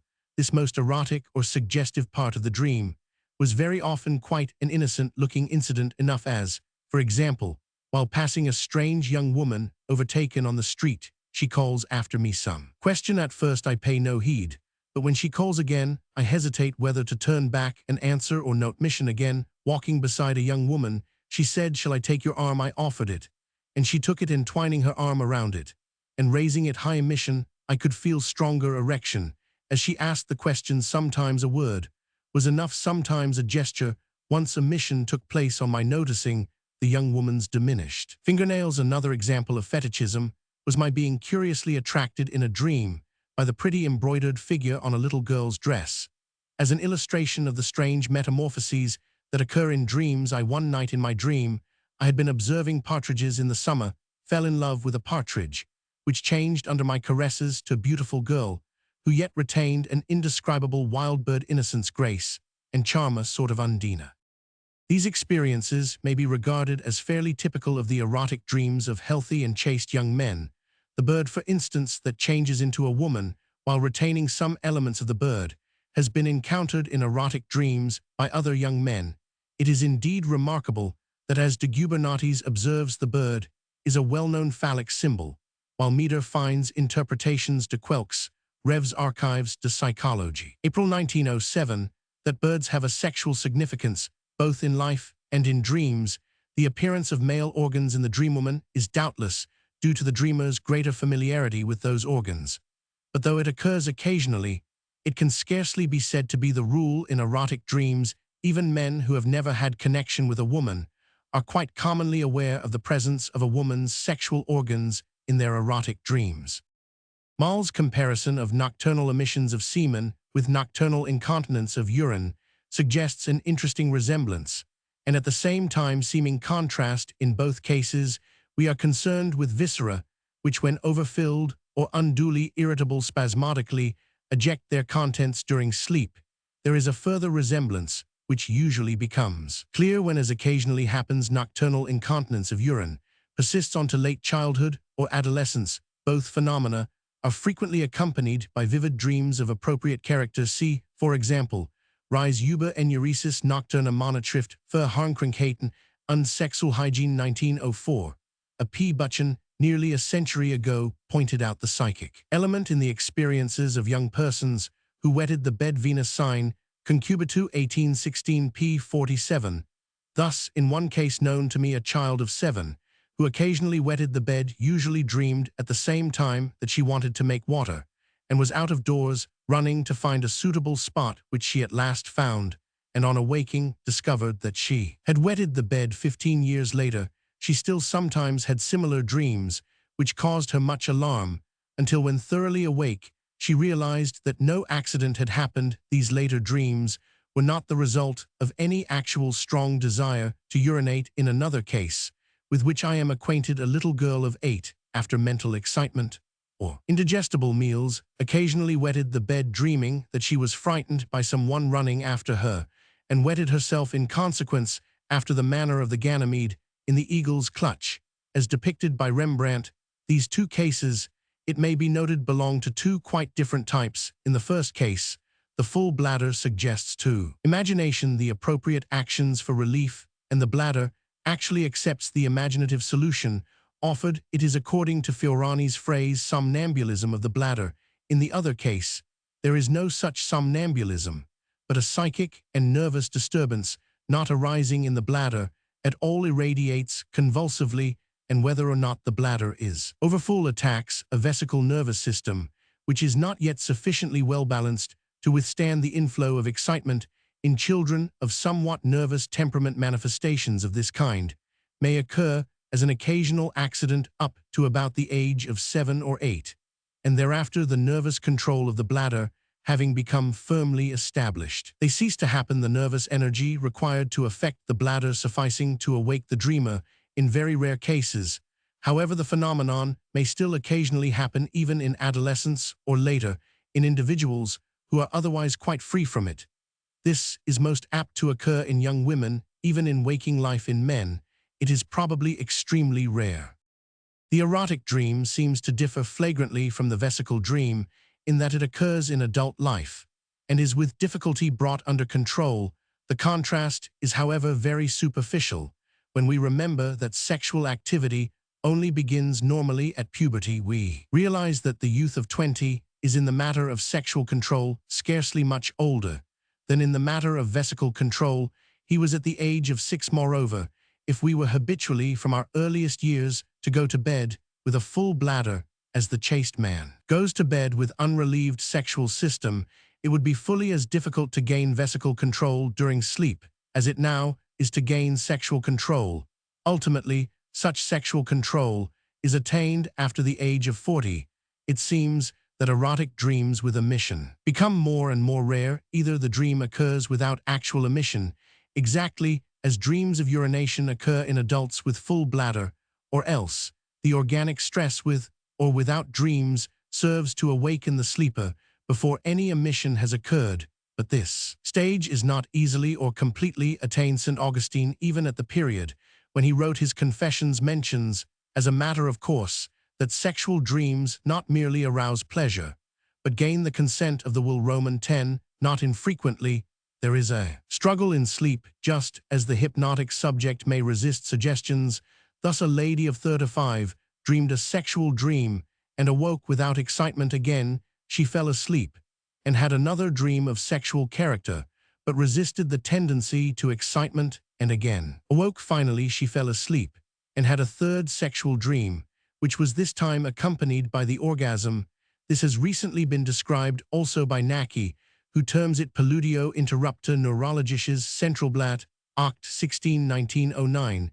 the corresponding voluntary process. In the waking state, is described by Rolder and termed Masturbatio interrupta Zeitschrift für Sexualwissenschaft, Aug 1908, the factors involved in the acquirement of vesicle and sexual control during sleep are the same, but the conditions are somewhat different. There is a very intimate connection between the vesicle and the sexual spheres, as I have elsewhere pointed out. See, for example, in the third volume of these studies, Analysis of the Sexual Impulse. This connection is psychic as well as organic. Both in men and women, a full bladder tends to develop erotic dreams. See, for example, Kea Schöner des Leben des Traums, 1861 pp. 187, et Sex Spitter, also points out the connection between vesicle and erotic dreams. Die Schlaf und Traumzustand 2d ed. 1882 pp. 250, et Sec Raymond, and Janet State Les Obsessions, Vol. Roman 2, p. 135, that nocturnal incontinence of urine accompanied by dreams of urination may be replaced at puberty by masturbation. In the reverse direction, Freud believes. Monotrift für Psychiatrie BD Roman 18 p. 433, that masturbation plays a large part in causing the bedwetting of children who have passed the age, when that usually ceases, and he even finds that children are themselves aware of the connection. The diagnostic value of sexual dreams as an indication of the sexual nature of the subject, when awake, has been emphasized by various writers.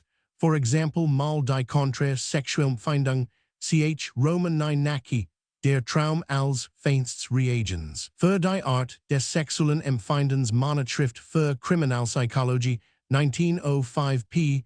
500. Sexual dreams tend to reproduce and even to accentuate those characteristics which make the strongest sexual appeal to the subject when awake.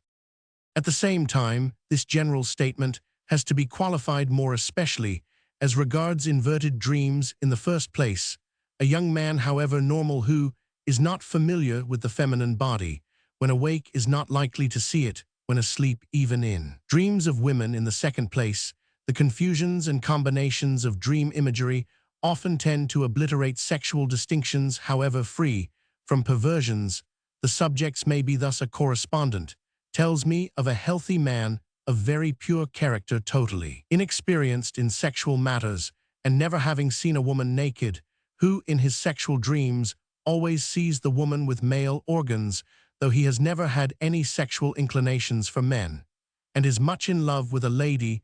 The confusions and associations of dream imagery leading to abnormal combinations may be illustrated by a dream which once occurred to me after reading Jost's account of how a young negress, whose tattoo marks he was sketching, having become bored, suddenly pressed her hands to her breasts, spurting 2 streams of lukewarm milk into his face, and ran away laughing. I dreamed of a woman performing a similar action, not from her breasts, however, but from a penis with which she was furnished. Again, by another kind of confusion, a man dreams sexually that he is with a man, although the figure of the partner revealed in the dream is a woman. The following dream in a normal man who had never been or wished to be in the position shown by the dream may be quoted. I dreamed that I was a big boy and that a younger boy close beside me, and that we, or certainly he, had seminal emissions. I was complacently passive and had a feeling of shame. When the boy was discovered on awaking, I found I had had no emission, but was lying very close to my wife the day before. I had seen boys in a swimming match. This was, it seems to me, an example of dream confusion, and not an erotic inverted dream. Naki also brings forward inverted dreams by normal persons. See, for example, his Beiträge zu den sexuellen Traumen, Archive für Criminal Anthropology, BD Roman 2019, 08 p. 366. So far as I have been able to ascertain, there seem to be, generally speaking, certain differences in the manifestations of autoerotism during sleep in men and women, which I believe to be not without psychological significance. In men, the phenomenon is fairly simple. It usually appears about puberty, continues at intervals of varying duration during sexual life, provided the individual is living chastely, and is generally, though not always, accompanied by erotic dreams which lead up to the climax, its occurrence being to some extent influenced by a variety of circumstances: physical, mental, or emotional excitement, alcohol taken before retiring, position in bed, as lying on the back. The state of the bladder, sometimes the mere fact of being in a strange bed, and to some extent apparently by the existence of monthly and yearly rhythms on the whole, it is a fairly definite and regular phenomenon, which usually leaves little conscious trace on awaking beyond, probably some sense of fatigue, and occasionally a headache. In women, however, the phenomena of autoerotism during sleep seem to be much more irregular, varied, and diffused, so far as I have been able to make inquiries. It is the exception rather than the rule for girls to experience definitely erotic dreams about the period of puberty or adolescence. Autoerotic phenomena during sleep in women who have never experienced the orgasm when awake are usually of a very vague kind, while it is the rule in a chaste youth for the orgasm thus to manifest itself. It is the exception in a chaste girl. It is not as a rule until the orgasm has been definitely produced in the waking statunder, whatever conditions it may have been produced, that it begins to occur during sleep, and even in a strongly sexual woman living a repressed life. It is often comparatively infrequent. Thus a young medical woman who endeavors to deal strenuously with her physical sexual emotions writes, "I sleep soundly and do not dream at all. Occasionally, but very rarely, I have had sensations which awaken me suddenly. They can scarcely be called dreams, for they are mere impulses, nothing connected or coherent, yet prompted, I know, by sexual feeling.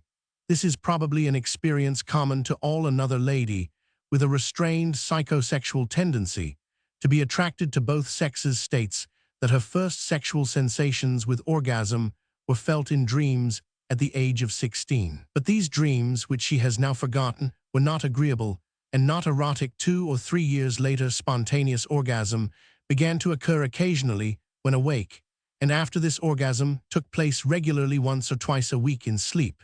But still without erotic dreams, she merely dreamt that the orgasm was occurring and awoke as it took place. It is possible that to the comparative rarity in chaste women of complete orgasm during sleep, we may in part attribute the violence with which repressed sexual emotion in women often manifests itself. There is thus a difference here between men and women, which is of some significance when we are considering the natural satisfaction of the sexual impulse in chaste women. In women who have become accustomed to sexual intercourse, erotic dreams of fully developed character occur with complete orgasm and accompanying reliefs. May occasionally be the case in women who are not acquainted with actual intercourse. Some women, however, even when familiar with actual coitus, find that sexual dreams, though accompanied by emissions, are only the symptoms of desire and do not produce actual relief. Some interest attaches to cases in which young women, even girls at puberty, experience dreams of erotic character, or at all events dream concerning coitus or men in erection, although they profess, and almost certainly with truth, to be quite ignorant of sexual phenomena. Several such dreams of remarkable character have been communicated to me. One can imagine that the psychologists of some schools would see in these dreams the spontaneous eruption of the experiences of the race. I am inclined to regard them as forgotten memories, such as we know to occur sometimes in sleep. The child has somehow seen or heard of sexual phenomena and felt no interest, and the memory may subsequently be aroused in sleep under the stimulation of newborn sexual sensations. It is a curious proof of the ignorance which has prevailed in recent times concerning the psychic sexual nature of women, that although in earlier ages the fact that women are normally liable to erotic dreams was fully recognized, in recent times it has been denied even by writers who have made a special study of the sexual impulse in women. Eulenberg, Sexual Neuropathy, 1895, pp. 30, 179, appears to regard the appearances of sexual phenomena during sleep in women as the result of masturbation. Adler, in what is in many respects an extremely careful study of sexual phenomena in women, Die Mangelhaft Geschlechtsempfindung des Weibes, 1904, p. 130, boldly states that they do not have erotic dreams. In 1847, Igebaut des Pollutions Involontaires, chez la femme union médicale, p. 260, presented the case of a married lady who masturbated from the age of 10 and continued the practice even after her marriage at 24, and at 29 began to have erotic dreams with emissions every few nights, and later sometimes even several times a night, though they ceased to be voluptuous. He believed the case to be the first ever reported of such a condition in a woman, yet thousands of years ago the Indian of Vedic days recognized erotic dreams in women as an ordinary and normal occurrence. Lowenfeld quotes a passage to this effect from the Upnikat Sexualibin Unnervenladen 2d ed p. 114. Even savages recognize the occurrence of erotic dreams in women as normal. For the Papuans, for instance, believe that a young girl's first menstruation is due to intercourse with the moon in the shape of a man. The girl dreaming that a man is embracing her, reports Cambridge Expedition to Torres Straits, Vol. Roman 5. p. 206. In the 17th century, Rolfinchius, in a well-informed study de pollution nocturna, a Jena inaugural dissertation, 1667, concluded that women experience such manifestations and quotes Aristotle Galen and Fernelius in the same sense. Sir Thomas Overbury, in his Characters, writ in the early part of the same century, describing the ideal milkmaid, says that her dreams are so chaste that she dare tell them clearly, implying that it was not so with most women. The notion that women are not subject to erotic dreams thus appears to be of comparatively recent origin. One of the most interesting and important characters by which the erotic dreams of women, and indeed their dreams generally, differ from those of men, is in the tendency to evoke a repercussion on the waking life, a tendency more rarely noted in men's erotic dreams, and then only to a minor extent.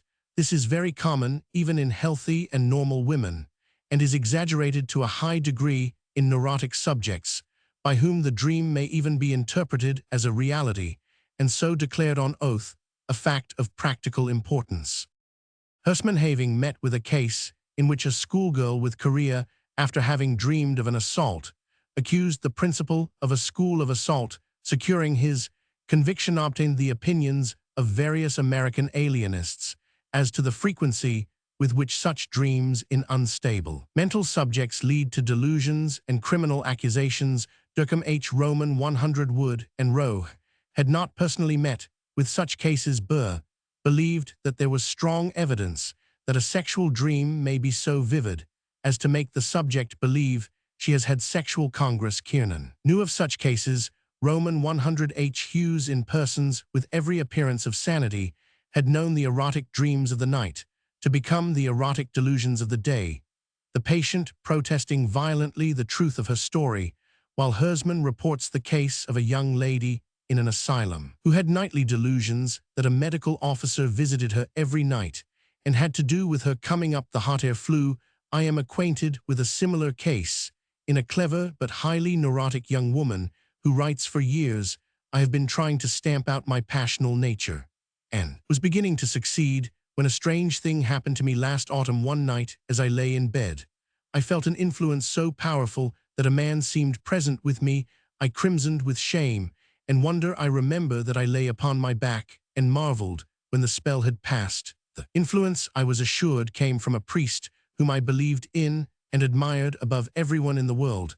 I had never dreamed of love in connection with him, because I always thought him so far above me. The influence has been upon me ever since, sometimes by day and nearly always by night. From it I generally go into a deep sleep which lasts until morning. I am always much refreshed when I awake. This influence has the best effect upon my life that anything has ever had as regards health and mind. It is the knowledge that I am loved fittingly that makes me so indifferent to my future. What worries me is that I sometimes wonder if I suffer from a nervous disorder. Merely, the subject thus seemed to regard these occurrences as objectively caused, but was sufficiently sane to wonder whether her experiences were not due to mental disorder. The tendency of the autoerotic phenomena of sleep to be manifested with such energy as to flow over into the waking life and influence conscious emotion and action, while very well marked in normal and healthy women, is seen to an exaggerated extent in hysterical women, in whom it has therefore chiefly been studied. Sanctis, who has investigated the dreams of many classes of people, remarks on the frequently sexual character of the dreams of hysterical women, and the repercussion of such dreams on the waking life of the following day. he gives a typical case of hysterical erotic dreaming in an uneducated servant girl of 23 in whom such dreams occur usually a few days before the menstrual period. Her dreams, especially if erotic, make an enormous impression on her in the morning. She is bad-tempered if they were unpleasant, while she feels lascivious and gives herself up to masturbation. If she has had erotic dreams of men, she then has a feeling of pleasure throughout the day, and her sexual organs are bathed with moisture. Pitters and Gilles de la Tourette, two of Charcot's most distinguished pupils in their elaborate works on hysteria, both consider that dreams generally have a great influence on the waking life of the hysterical, and they deal with the special influence of erotic dreams, to which doubtless we must refer those conceptions of incubi and succubi, which played so vast and so important a part in the demonology of the Middle Ages, and while not unknown in men, were most frequent in women. Such erotic dreams, these observers, confirming the experience of old writers, have found among the hysterical here, by no means always or even usually of a pleasurable character. It is very rare, Pitters remarks, when insisting on the sexual character of the hallucinations of the hysterical, for these erotic hallucinations to be accompanied by agreeable voluptuous sensations. In most cases, the illusion of sexual intercourse even provokes acute pain. The witches of old times nearly all affirmed that in their relations with the devil they suffered greatly. They said that his organ was long and rough, and pointed with scales, which lifted on withdrawal and tore the vagina. It seems probable, I may remark, that the witches' representations both of the devil and of sexual intercourse were largely influenced by familiarity with the coupling of animals. As Gilles de la Tourette is careful to warn his readers, we must not too hastily assume from the prevalence of nocturnal autoerotic phenomena in hysterical women that such women are necessarily sexual and libidinous in excess. The disorder is in them psychic, he points out, and not physical, and they usually receive sexual approaches with indifference and repugnance, because their sexual centers are anesthetic or hyposthetic. During the period of sexual activity, they seek much more the care and delicate attention of men than the genital act, which they often only tolerate. Many households begun under the happiest auspice, the bride all the more apt to believe that she loves her betrothed in virtue of her suggestibility, easily exalted perhaps at the expense of the sensus becum hells on earth. The sexual act has for the hysterical woman more than one disillusion. She cannot understand it. It inspires her with insurmountable repugnance. I refer to these hysterical phenomena because they present to us in an extreme form facts which are common among women whom, under the artificial conditions of civilized life, we are compelled to regard as ordinarily healthy and normal. The frequent painfulness of autoerotic phenomena is by no means an exclusively hysterical phenomenon, although often seen in a heightened form in hysterical conditions. It is probably to some extent simply the result of a conflict in consciousness with a merely physical impulse, which is strong enough to assert itself in spite of the emotional and intellectual abhorrence of the subject. It is thus but an extreme form of the disgust which all sexual physical manifestations tend to inspire in a person who is not inclined to respond to them. Somewhat similar psychic disgust and physical pain are produced in the attempts to stimulate the sexual emotions and organs when these are exhausted by exercise. In the detailed history which presents of the sexual experiences of a sister in an American nursing Gilda, most instructive history of a woman, fairly normal except for the results of repressed sexual emotion, and with strong moral tendencies. Various episodes are narrated, well illustrating the way in which sexual excitement becomes unpleasant or even painful when it takes place as a physical reflex, which the emotions and intellect are all the time struggling against. It is quite probable, however, that there is a physiological as well as a psychic factor in this phenomenon, and Salier, in his elaborate study, The Nature and Genesis of Hysteria, by insisting on the capital importance of the disturbance of sensibility in hysteria, and the definite character of the phenomena produced in the passage between anesthesia and normal sensation, has greatly helped to reveal the mechanism of this feature of autoerotic excitement in the hysterical. No doubt there has been a tendency to exaggerate the unpleasant character of the autoerotic phenomena of hysteria. That tendency was an inevitable reaction against an earlier view, according to which hysteria was little more than an unconscious expression of the sexual emotions and as such was unscientifically dismissed without any careful investigation.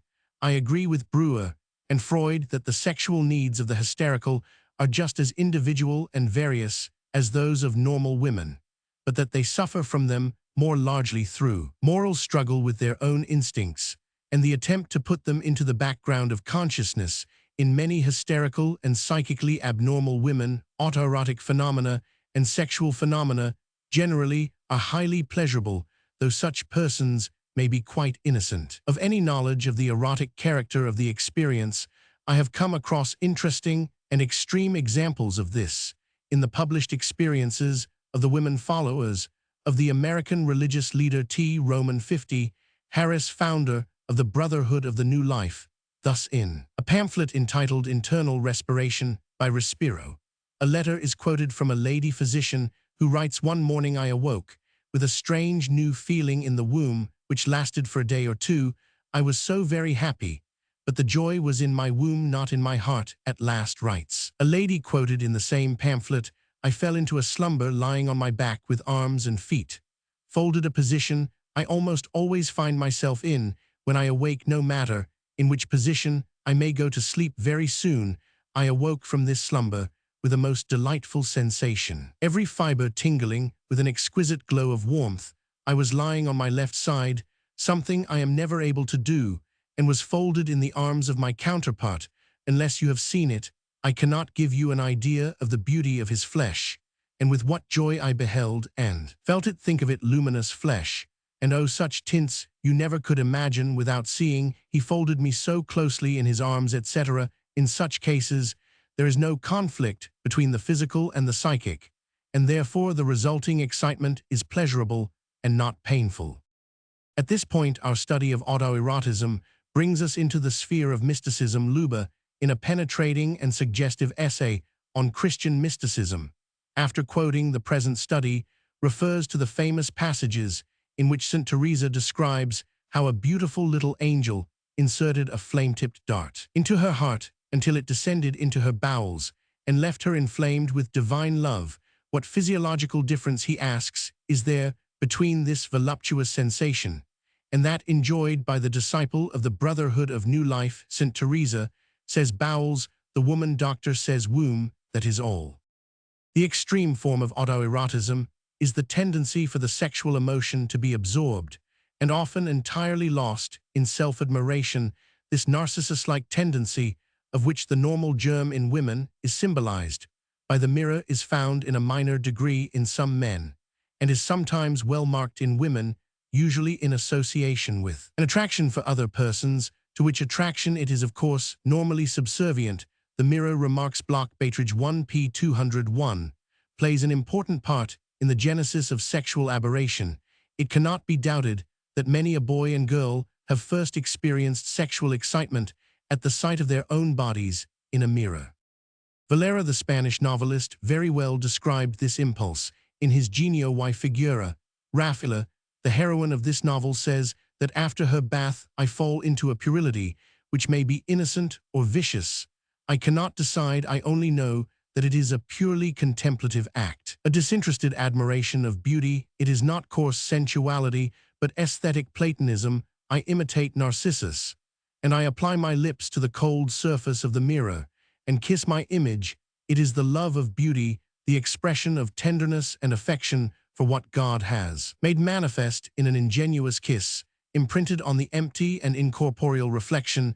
In the same spirit, the real heroine of the Tagebuch einer Verlorenen p. 114, at the point when she was about to become a prostitute, wrote, "I am pretty, it gives me pleasure to throw off my clothes one by one before the mirror, and to look at myself just as I am, white as snow and straight as a fir, with my long fine hair like a cloak of black silk. When I spread abroad the black stream of it with both hands, I am like a white swan with black wings." A typical case known to me is that of a lady of 28 brought up on a farm. She is a handsome woman of very large and fine proportions, active and healthy and intelligent, with however no marked sexual attraction to the opposite sex. At the same time, she is not inverted, though she would like to be a man, and has a considerable degree of contempt for women. She has an intense admiration for her own person, especially her limbs. She is never so happy as when alone and naked in her own bedroom. And so far as possible, she cultivates nakedness. She knows by heart the various measurements of her body, is proud of the fact that they are strictly in accordance with the canons of proportion, and she laughs proudly at the thought that her thigh is larger than many a woman's waist. She is frank and assured in her manners, without sexual shyness, and while willing to receive the attention and admiration of others, she makes no attempt to gain it, and seems never to have experienced any emotions stronger than her own pleasure in herself. I should add that I have had no opportunity of detailed examination, and cannot speak positively as to the absence of masturbation. In the extreme form in which alone the name of Narcissus may properly be invoked, there is comparative indifference to sexual intercourse, or even the admiration of the opposite sex. Such a condition seems to be rare, except perhaps in insanity, since I call attention to this form of autoerotism. Alienist and neurologist, April 1898. Several writers have discussed the condition, especially Naki, who, following out the suggestion, terms the condition narcissism. Among 1,500 insane persons, Naki has found it in 4 men and 1 woman. Psychiatrisch and neurologisch Bladen, No. 2, 1899. Dr. Roman 100 H. Hughes writes in a private letter that he is acquainted with such cases in which men have been absorbed in admiration of their own manly forms and of their sexual organs, and women likewise, absorbed in admiration of their own and physical proportions, especially of limbs. The whole subject, he adds, is a singular phase of psychology, and it is not all morbid psychology. Either it is closely allied to that aesthetic sense which admires the nude in art. Fear Instinct Sexual 2, D. ed. p. 271, mentions a woman who experienced sexual excitement in kissing her own hand. Naki knew a woman in an asylum who, during periodical fits of excitement, would kiss her own arms and hands at the same time, looking like a person in love. He also knew a young man with dementia Cox, who would kiss his own image. Der Kuss bei Geisteskranken Allgemeine Zeitschrift für Psychiatrie, BD, LZI, p. 127 Mal, refers to a young homosexual lawyer who experienced great pleasure in gazing at himself in a mirror. Contraire Sexualempfindung 3D, ed. p. 228, and mentions another inverted man, an admirer of the nates of men, who, chancing to observe his own nates in a mirror when changing his shirt, was struck by their beauty, and subsequently found pleasure in admiring them. Libido Sexualis, BD, Ithale, IP 60 Kraft. Ebbing knew a man who masturbated before a mirror, imagining at the same time how much better a real lover would be. The best observed cases of narcissism have, however, been recorded by Rolder, who confers upon this condition the ponderous name of automonosexualism, and believes that it has not been previously observed. H. Rolder der Automonosexualismus, being Heft 225 of Berliner Klinik, March 1907. In the 2 cases investigated by Rolder, both men, there was sexual excitement in the contemplation of the individual's own body actually, or in a mirror, with little or no sexual attraction to other persons. Rolder is inclined to regard the condition as due to a congenital defect in the sexual center of the brain. All the above groups of phenomena are dealt with in other volumes of these studies. The manifestations of normal sexual excitement in Vols Roman 3, Roman 4, and v. homosexuality in Vol Roman 2, and erotic fetishism in Vol Roman 50, 177. See Appendix Roman 100,178. Letamendi of Madrid has suggested autoerastia to cover what is probably much the same field. In the beginning of the 19th century, Hufeland, in his Macrobiotic, invented the term Geistige onany to express the filling and heating of the imagination with voluptuous images without unchastity of body, and in 1844 Kahn, in his Psychopathia Sexualis, used, but did not invent the term onania psychica. Gustav Jaeger, in his Entdeckung der Seele proposed. Monosexual idiosyncrasy, to indicate the most animal forms of masturbation taking place without any correlative imaginative element, a condition illustrated by cases given in Mal's Untersuchungen über die Libido Sexualis, BDI. pp. 13, et sec. Dr. Lopt's a pseudonym for the accomplished psychologist Dr. St. Paul uses the term autophily for solitary vice perversion et perversite sexuals, 1896, p. 337, but all these terms only cover a portion of the field. H. Northcote Christianity and Sex Problems, p. 231. Ross observed two elephants procuring erection by entwining their proboscides, the act being completed by one elephant opening his mouth and allowing the other to tickle the roof of it. Roman 1 Ross, Virginia Medical Monthly, October, 1892. Fear Perversions Sexuals, chez les Animaux, Revue Philosophique, May 1897. Tillier L'instinct Sexual, 1889, p. 270. Mal Libido Sexualis, BDIP 76. The same author mentions, Ibid p. 373, that parrots living in solitary confinement masturbate by rubbing the posterior part of the body against some object, until ejaculation occurs. Edmund Sellis, Habits of the Peewit Zoologist. April 1902 suggests that the peewit, when rolling on the ground and exerting pressure on the anal region, is moved by a sexual impulse to satisfy desire. He adds that actual orgasm appears eventually to take place, a spasm of energy passing through the bird. Dr. J. W. Howe, Excessive Venery Masturbation and Continence, London and New York, 1883, p. 62. Rites of masturbation in savage lands. It is of rare occurrence. Savages live in a state of nature. No moral obligations exist which compel them to abstain from a natural gratification of their passions. There is no social law which prevents them from following the dictates of their lower nature. Hence, they have no reason for adopting onanism as an outlet for passions. The moral trammels of civilized society and ignorance of physiological laws give origin to the vice. Every one of these 6 sentences is incorrect or misleading. They are worth quoting as a statement of the popular view of savage life.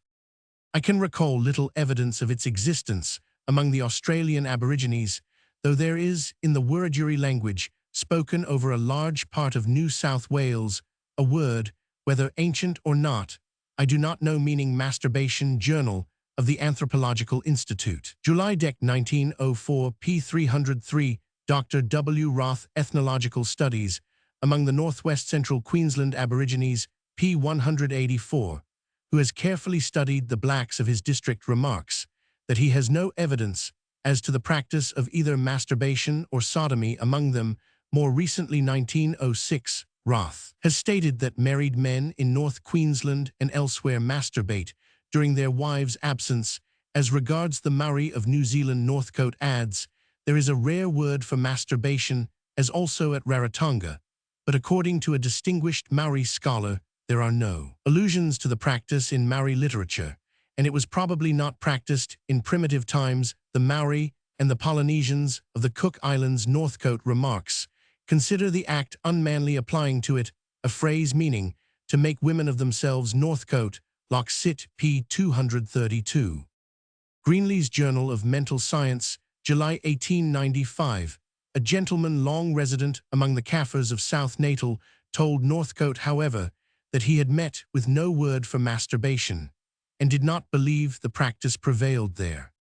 Heides and Denneker Mission Scientifique du Cap Hornval, Roman 7, p. 295. La Criminalite en Cochinchine, 1887, p. 116. Also Mondière Monographie de la Femme Animite Memoirs, Société d'Anthropologie, tome Roman 2, p. 465. Christian article on Onanisme, Dictionnaire Encyclopédique des Sciences Médicales, Ploss and Bartels, des Weib, Moraglia die Onanie beim normalen Weibzeitschrift für Criminal Anthropologie, 1897. D'Artigues de la Procréation volontaire des sexes, p. 32. In the 18th century, the Rinatama was known in France sometimes as palms. Damer. Thus Bacamont, in his journal under date July 31, 1773, refers to a very extraordinary instrument of amorous mystery brought by a traveler from India. He describes this boule erotique as the size of a pigeon's egg, covered with soft skin, and gilded cf. F.S. Cross Geschlecht Sleben in Broch, Unsit der Japiner Leipzig, 1907. It may be worth mentioning that the Salish Indians of British Columbia have a myth of an old woman having intercourse with young women by means of a horn worn as a penis journal of the Anthropological Institute, July Dec, 1904, p. 342. In Burchard's penitential cap, 1423 penalties are assigned to the woman who makes a phallus for use on herself or other women. Wasserschleben Bussordnungen der Abendlichen Kirche, p. 658. The penis succedaneus, the Latin phallus or fascinum, is in France called godimich, in Italy passatempo, and also dildo, whence dildo, by which it is most commonly known in England. For men, the corresponding cunus succedaneus is in England called merkin, which meant originally, as defined in old editions of Bailey's Dictionary, counterfeit hair for women's privy parts. Duren der Marquis de Sade, Unsensite 3d, ed. pp. 130-232, Roman 499, Geschlecht Sleben, in England BD Roman 2, pp. 284, etc. Gamia Onanismi, p. 378. Zeitschrift für Ethnologie 1899, p. 669. The mythology of Hawaii, one may note, tells of goddesses who were impregnated by bananas they had placed beneath their garments. B. Stern mentions medicine in Der Turkey, BD Roman 2 p. 24, that the women of Turkey and Egypt used the banana as well as the cucumber etc. for masturbation in a poem in the Arabian Nights. Also History of the Young Nur with the Frank, we read, O bananas of soft and smooth skins, which dilate the eyes of young girls, you alone among fruits are endowed with a pitying heart, O consolers of widows and divorced women in France and England. They are not uncommonly used for the same purpose. See, for example, Winkel die Krankheiten der weiblichen Harnrohr, Unblase, 1885 p. 211, and Leibach der Frauenkrankheiten, 1886 p. 210. Also Hirtel Handbuch du Topographischen Anatomie, 7th ed. BD, Roman 2 pp. 212, 1214, Grunfeld Wiener Medizinische Blatter, November 26, 1896. Collected 115 cases of foreign body in the bladder in men, 47 in women. But while those found in men were usually the result of a surgical accident, those found in women were mostly introduced by the patients themselves. The patient usually professes profound ignorance as to how the object came there, or she explains that she accidentally sat down upon it, or that she used it to produce freer urination. The earliest surgical case of this kind I happen to have met with was recorded by Platzen in Italy in 1621, De Partibus Generationi, in Servientibus Lib Roman 2 ch Roman 13. It was that of a certain honorable maiden with a large clitoris, who, seeking to lull sexual excitement with the aid of a bone needle, inserted it in the bladder, whence it was removed by aquapendent. A Poulet trait des corps étrangers en chirurgie 1879, English translation, 1881 vol Roman 2, pp. 209, 230 Rolder die Masturbation, 1899 pp. 2430. One also gives examples of strange objects found in the sexual organs. E. H. Smith, Signs of Masturbation, in the Female Pacific Medical Journal, February, 1903, quoted by R. W. Taylor, Practical Treatise on Sexual Disorders, 3d. ed. p. 418. Roman 50 Tate Diseases of Women, 1889 vol. IP 100. Obstetric Journal vol. I 1873 p. 558 cf. G. J. Arnold, British Medical Journal, January 6, 1906 p. 21. Dudley American Journal of Obstetrics, July 1889 p. 758. A Reverden Eppingles, a Chevue dans la Vessie, Revue Médicale de la Suisse Romane, January 2018, 88. His cases are fully recorded, and his paper is an able and interesting contribution to this byway of sexual psychology. The first case was a schoolmaster's wife aged 22 who confessed in her husband's presence without embarrassment or hesitation that the maneuver was habitual, learned from a school companion, and continued after marriage. The second was a single woman of 42, a cure's servant, who attempted to elude confession, but on leaving the doctor's house remarked to the housemaid, "Never go to bed without taking out your hairpins. Accidents happen so easily." The third was an English girl of 17, who finally acknowledged that she had lost 2 hairpins in this way. The fourth was a child of 12, driven by the pain to confess that the practice had become a habit with her. "One of my patients," remarks Dr. R.T. Morris of New York Transactions of the American Association of Obstetricians for 1892, Philadelphia, Vulv., who is a devout church member, had never allowed herself to entertain sexual thoughts referring to men, but she masturbated every morning when standing before the mirror by rubbing against a key in the bureau drawer. A man never excited her passions, but the sight of a key in any bureau drawer aroused erotic desires. Freud Dreh Abhandlungen zur Sexualtheorie, p. 118, refers to the sexual pleasure of swinging. Swinging another person may be a source of voluptuous excitement, and one of the 600 forms of sexual pleasure enumerated in de Sade's Les 120 Journeys de Sodome is, according to Duran, to propel a girl vigorously in a swing.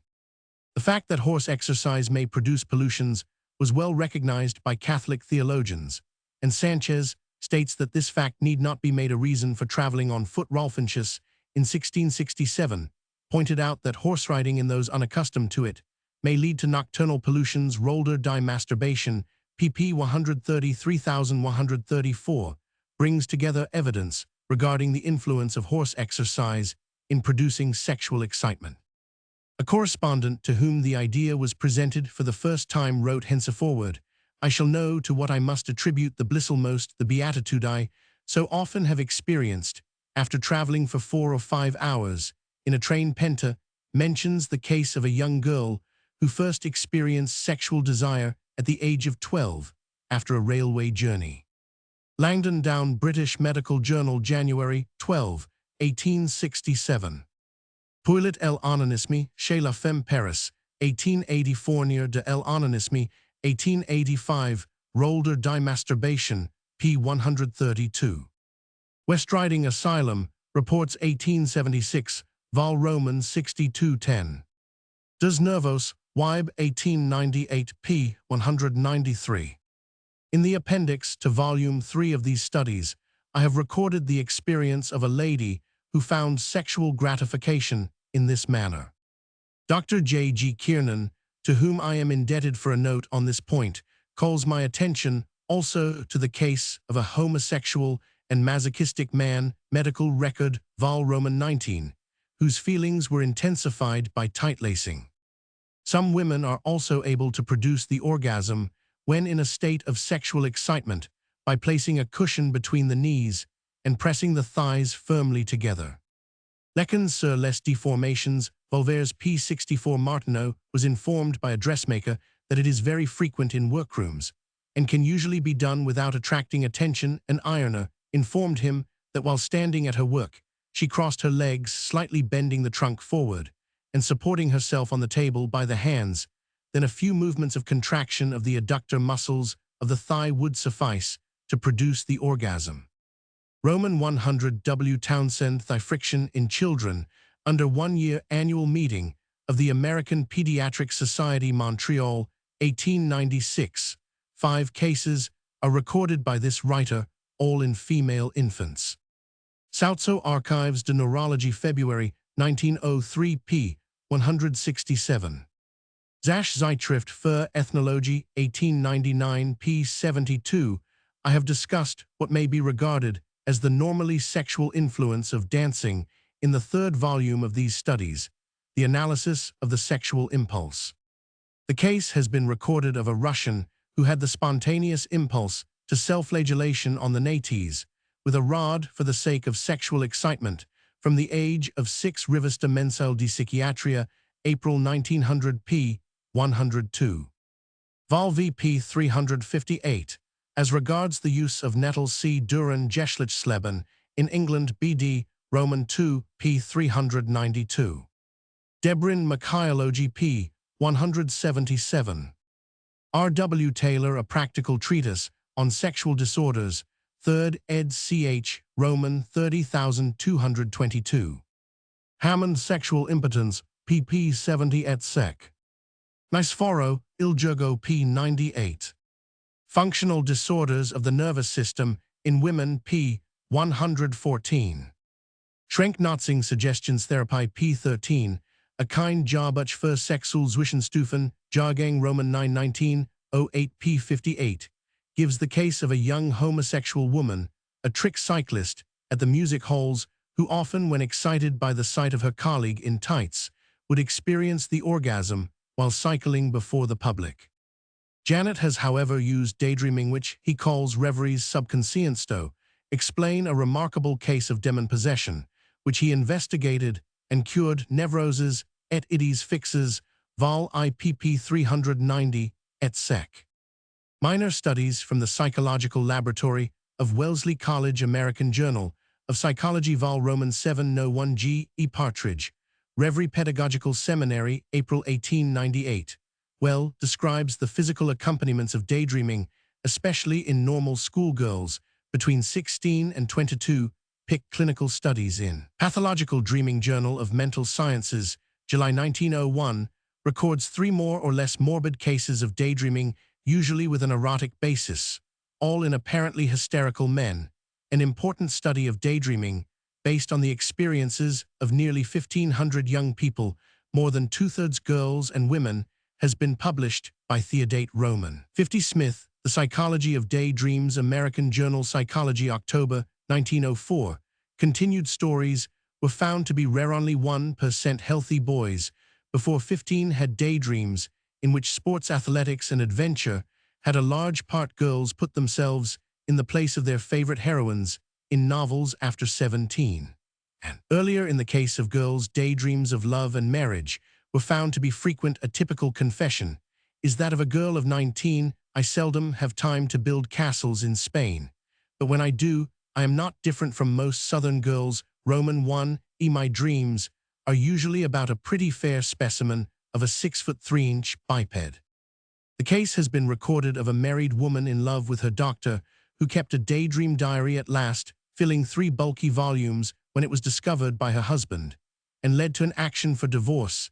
It was shown that the doctor knew nothing of the romance in which he played the part of hero Kiernan. In referring to this case, as recorded in John Paggett's Judicial Puzzles, mentions a similar case in Chicago. Uranisme, p. 125.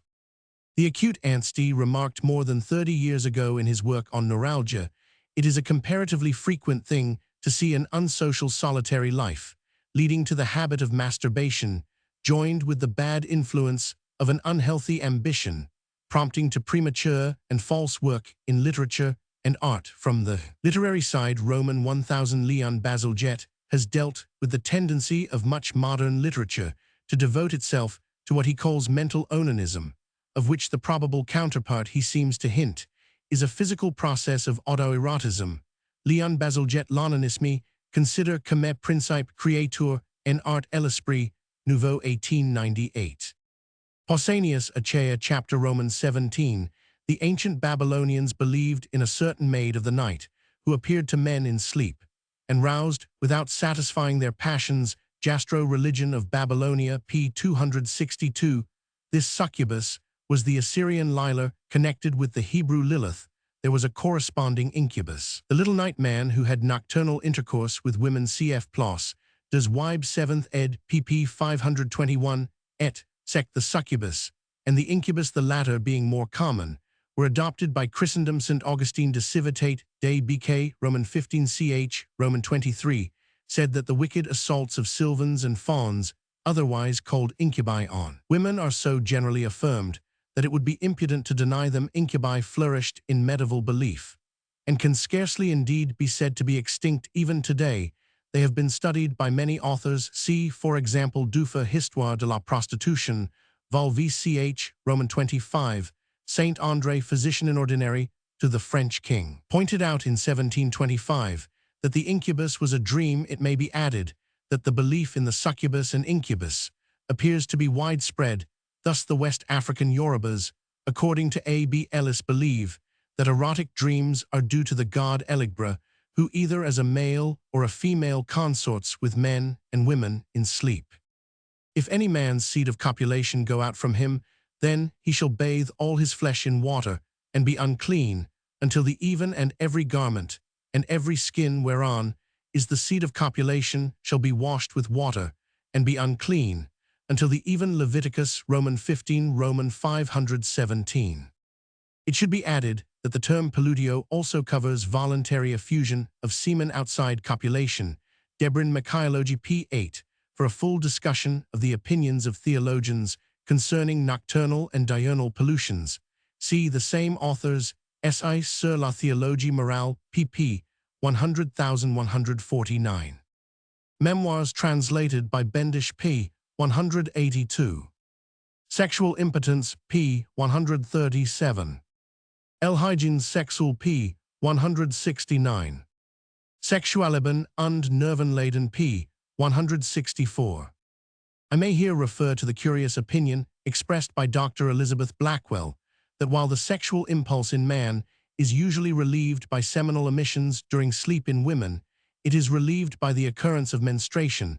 This latter statement is flagrantly at variance with the facts, but it may perhaps be quoted in support of the view expressed above as to the comparative rarity of sexual excitement during sleep in young girls.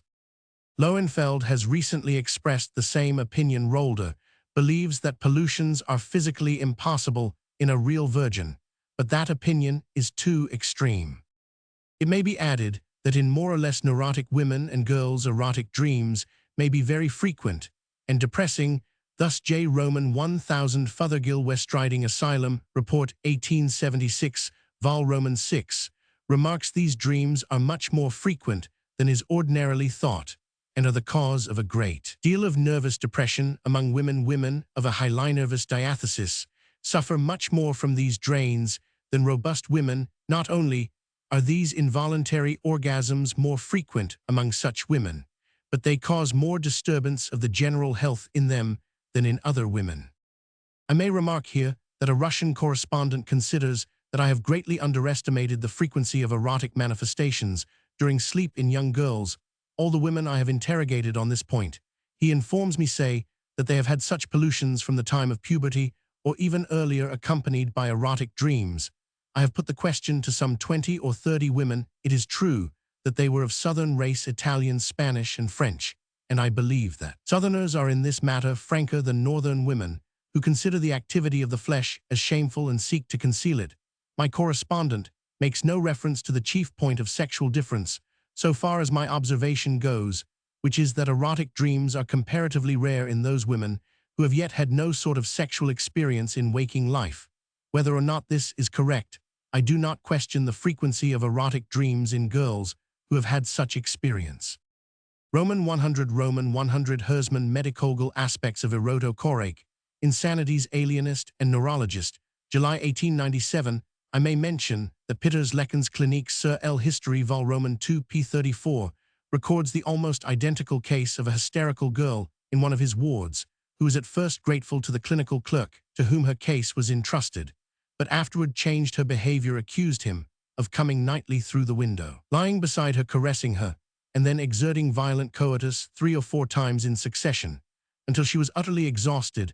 I may here refer to the tendency to erotic excitement in women under the influence of chloroform and nitrous oxide, a tendency rarely or never noted in men, and of the frequency with which the phenomenon is attributed by the subject to actual assault. C. H. Ellis, Man and Woman, pp. 269,274. In Australia some years ago, a man was charged with rape, found guilty of attempt, and sentenced to 18 months' imprisonment on the accusation of a girl of 13, who subsequently confessed that the charge was imaginary. In this case, the jury found it impossible to believe that so young a girl could have been lying or hallucinated, because she narrated the details of the alleged offense with such circumstantial detail. Such cases are not uncommon, and in some measure, no doubt, they may be accounted for by autoerotic nocturnal hallucinations. Sant de Sanctis, Isogni e il Sano nell'Istorismo e nella Epilescia, Rome 1896, p. 101. Pitters Leckens Cliniques sur L History Vol Roman 2, pp 37 et. Sec. The Lorraine Inquisitor Nicolas Ramay very carefully investigated the question of the feelings of witches when having intercourse with the devil, questioning them minutely, and ascertained that such intercourse was usually extremely painful, filling them with icy horror. See, for example, Dufa Histoire de la Prostitution, Vol. VP 127. The same author presents an interesting summary of the phenomena of the witch's Sabbath, but intercourse with the devil was by no means always painful. Isabel Gowdy, a Scotch witch, bore clear testimony to this point. The youngest and lustiest women, she stated, will have very great pleasure in their carnal copulation with him, yea, much more than with their own husbands. He is abler for us than any man can be. Alack, that I should compare him to a man. Yet her description scarcely sounds attractive. He was a large, black, hairy man, very cold, and I found his nature as cold within me as spring well water. His foot was forked and cloven. He was sometimes like a deer or a roe, and he would hold up his tail while the witches kissed. That region. Pitcairn Criminal Trials in Scotland, Vol. Roman 3, Appendix Roman 7 c. Also the illustrations at the end of Dr. A. Mary's Folie et Mysticisme, 1907. Gilles de la Tourette Locke Sit, p. 518, erotic hallucinations, have also been studied by Bellamy in a Bordeaux thesis, Hallucinations, Erotiques 19,001,901. On one occasion, when still a girl, whenever an artist whom she admired touched her hand, she felt erection and moisture of the sexual parts, but without any sensation of pleasure. A little later, when an uncle's knee casually came in contact with her thigh, ejaculation of mucus took place, though she disliked the uncle. Again, when a nurse, on casually seeing a man's sexual organs, an electric shock went through her, though the sight was disgusting to her. And when she had once to assist a man to urinate, she became in the highest degree excited, though without pleasure, and lay down on a couch in the next room, while a conclusive ejaculation took place. Mal libido sexualis, BD, IP 354. Brewer and Freud Studien über History, 1895 p. 217. Carmel de la Folie Vol. IP 252, called attention to the large part played by uterine sensations in the hallucinations of some famous women ascetics, and added, it is well recognized that the narrative of such sensations nearly always occupies the first place in the divagations of hysterical virgins.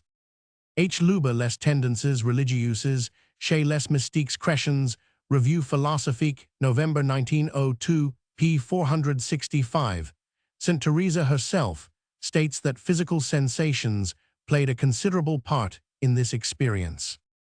Roman II hysteria and the question of its relation to the sexual emotions, the early Greek theories of its nature and causation, the gradual rise of modern views. Charcot, the revolt against Charcot's two absolute conclusions fallacies involved Charcot's attitude, the outcome of his personal temperament. Brewer and Freud, their views supplement and complete Charcot's at the same time. They furnish a justification for the earlier doctrine of hysteria, but they must not be regarded as final. The diffused hysteroid condition in normal persons, the physiological basis of hysteria. True pathological hysteria is linked on to almost normal states, especially to sex hunger. The nocturnal hallucinations of hysteria, as all careful students of this condition now seem to agree, are closely allied to the hysterical attack proper. Solier, indeed, one of the ablest of the more recent investigators of hysteria, has argued with much force that the subjects of hysteria really live in a state of pathological sleep, of vigilambulism. He regards all the various accidents of hysteria as having a common basis in disturbances of sensibility. In the widest sense of the word, sensibility is the very foundation of personality, while anesthesia is the real sigillum history. Whatever the form of hysteria, we are thus only concerned with a more or less profound state of vigilambulism, a state in which the subject seems often, even to himself, to be more or less always asleep, whether the sleep may be regarded as local or general. Solier agrees with Fear that the disorder of sensibility may be regarded as due to an exhaustion of the sensory centers of the brain, whether as the result of constitutional cerebral weakness, of the shock of a violent emotion, or of some toxic influence on the cerebral cells. We may therefore fitly turn from the autoerotic phenomena of sleep, which in women generally, and especially in hysterical women, seem to possess so much importance and significance to the question which has been so divergently answered at different periods, and by different investigators concerning the causation of hysteria, and especially concerning its alleged connection with conscious or unconscious sexual emotion. It was the belief of the ancient Greeks that hysteria came from the womb, hence its name. We first find that statement in Plato's Timaeus in Men, the organ of generation becoming rebellious and masterful, like an animal disobedient to reason and maddened with the sting of lust seeks to gain absolute sway. And the same is the case with the so-called womb or uterus of women. The animal within them is desirous of procreating children, and when remaining unfruitful long beyond its proper time, gets discontented and angry and wandering in every direction through the body, closes up the passages of the breath, and by obstructing respiration, drives them to extremity, causing all varieties of disease. Plato, it is true, cannot be said to reveal anywhere a very scientific attitude toward nature, yet he was here probably only giving expression to the current medical doctrine of his day. We find precisely the same doctrine attributed to Hippocrates, though without a clear distinction between hysteria and epilepsy. If we turn to the best Roman physicians, we find again that Aratus the Esquirol of antiquity has set forth the same view, adding to his description of the movements of the womb in hysteria. It delights also in fragrant smells and advances toward them, and it has an aversion to fetid smells and flies from them. And on the whole, the womb is like an animal within an animal. Consequently, the treatment was by applying fetid smells to the nose and rubbing fragrant ointments around the sexual parts. The Arab physicians who carried on the traditions of Greek medicine appear to have said nothing new about hysteria, and possibly had little knowledge of it in Christian medieval Europe. Also, nothing new was added to the theory of hysteria. It was indeed less known medically than it had ever been, and in part, it may be as a result of this ignorance, in part, as a result of general wretchedness. The hysterical phenomena of witchcraft reaching their height, Michelet points out in the 14th century, which was a period of special misery for the poor, it flourished more vigorously. Not alone have we the records of nervous epidemics, but illuminated manuscripts, ivories, miniatures, bas-reliefs, frescoes, and engravings furnish the most vivid iconographic evidence of the prevalence of hysteria in its most violent forms during the Middle Ages. Much of this evidence is brought to the service of science in the fascinating works of Dr. P. Richer, one of Charcot's pupils. In the 17th century, Ambroise Pare was still talking like Hippocrates about suffocation of the womb. Forestus was still like Aratus applying friction to the vulva fernal, was still reproaching Galen, who had denied that the movements of the womb produced hysteria. It was in the 17th century, 1618, that a French physician, Charles Lepoix Carolus Piso, physician to Henry Roman II, trusting, as he said, to experience and reason, overthrew at one stroke the doctrine of hysteria that had ruled almost unquestioned for 2,000 years, and showed that the malady occurred at all ages and in both sexes, that its seat was not in the womb but in the brain, and that it must be considered a nervous disease. So revolutionary a doctrine could not fail to meet with violent opposition, but it was confirmed by Willis, and in 1681 we owe to the genius of Sydenham a picture of hysteria which for lucidity, precision, and comprehensiveness has only been excelled in our own times.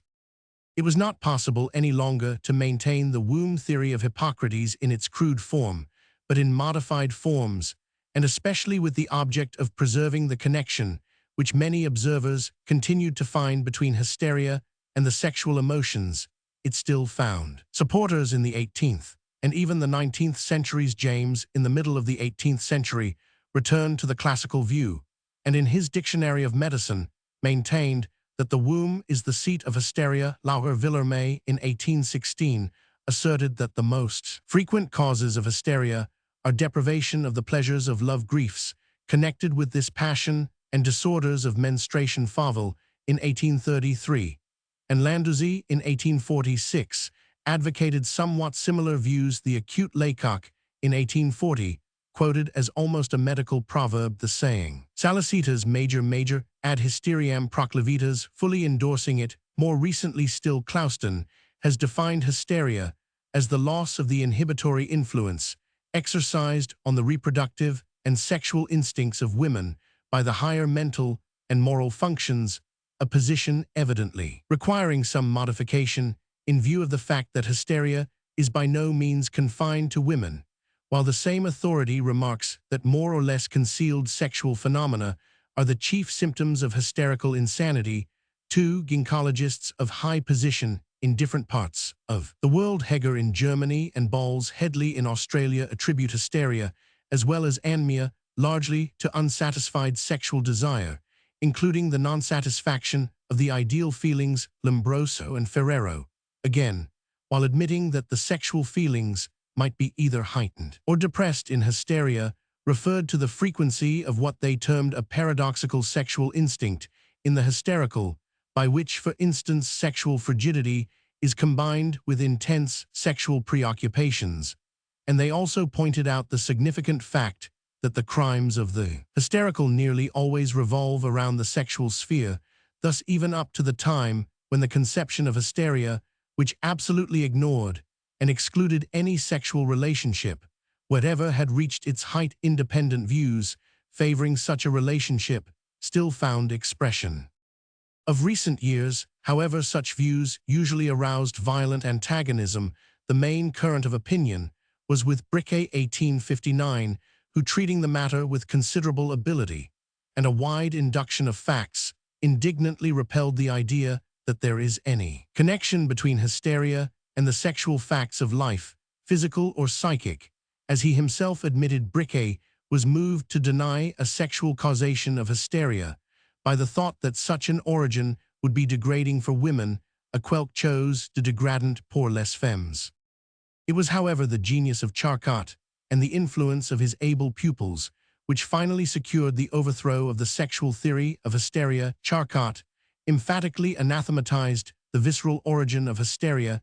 He declared that it is a psychic disorder, and to leave no loophole of escape for those who maintained a sexual causation.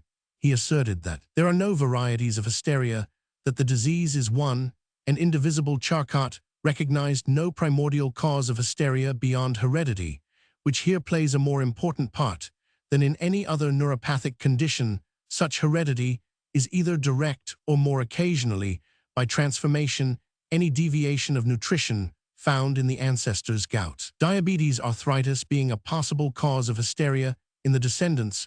We do not know anything about the nature of hysteria. Charcot wrote in 1892, "We must make it objective in order to recognize it.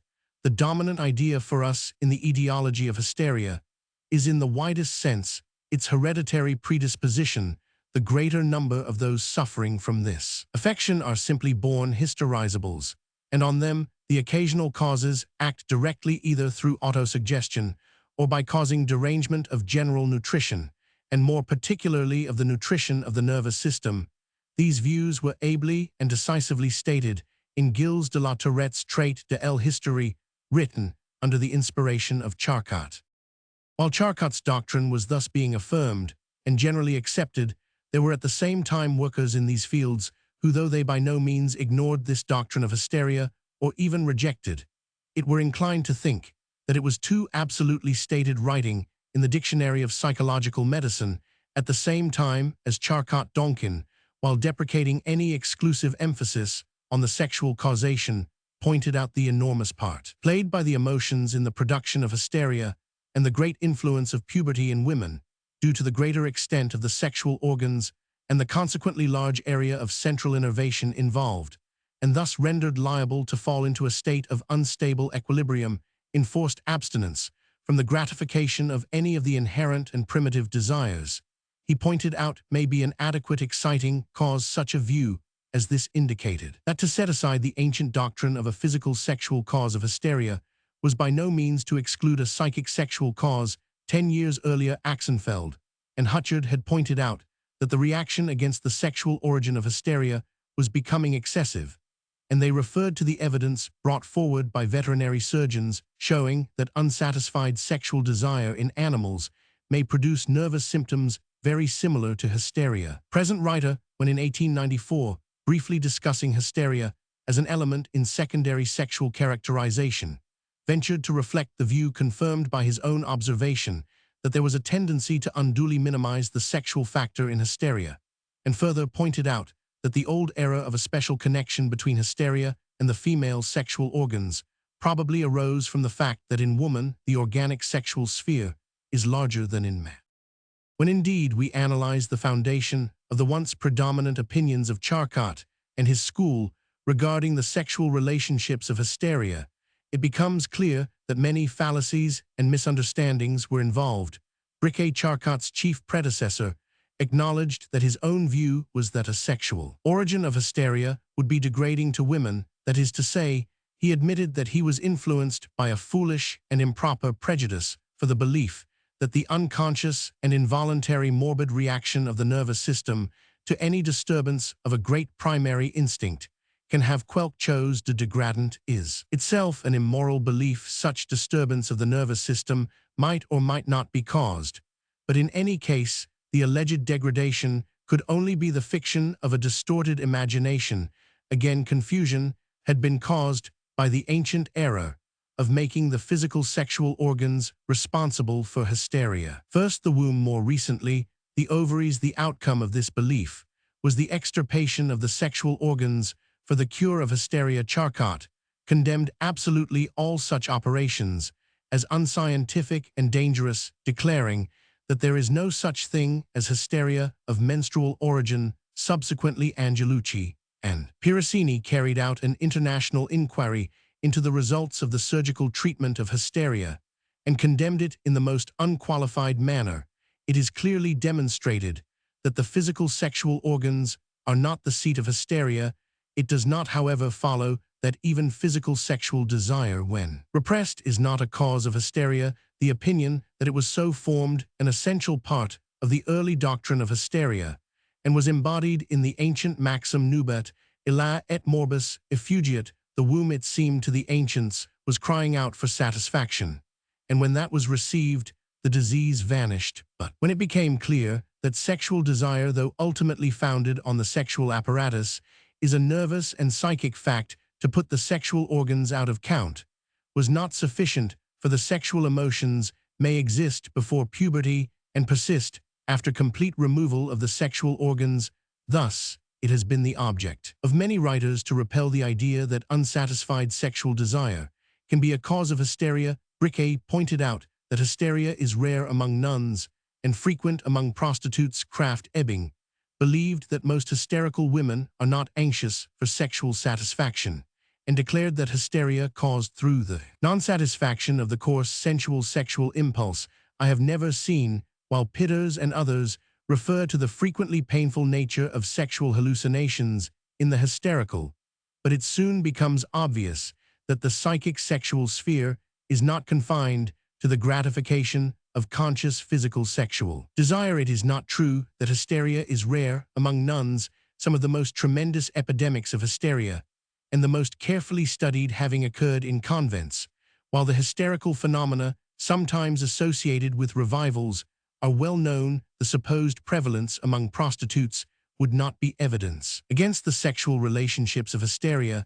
It has, however, been denied even by so great an authority as Parent Duchatelet, who found it very rare even in prostitutes in hospitals, when it was often associated with masturbation in prostitutes, however, who returned to a respectable life, giving up their old habits. He found hysteria common and severe. The frequent absence of physical sexual feeling, again, may quite reasonably be taken as evidence of a disorder of the sexual emotions, while the undoubted fact that sexual intercourse usually has little beneficial effect on pronounced hysteria, and that sexual excitement during sleep and sexual hallucinations are often painful in the same condition, is far from showing that injury or repression of the sexual emotions had nothing to do with the production of the hysteria.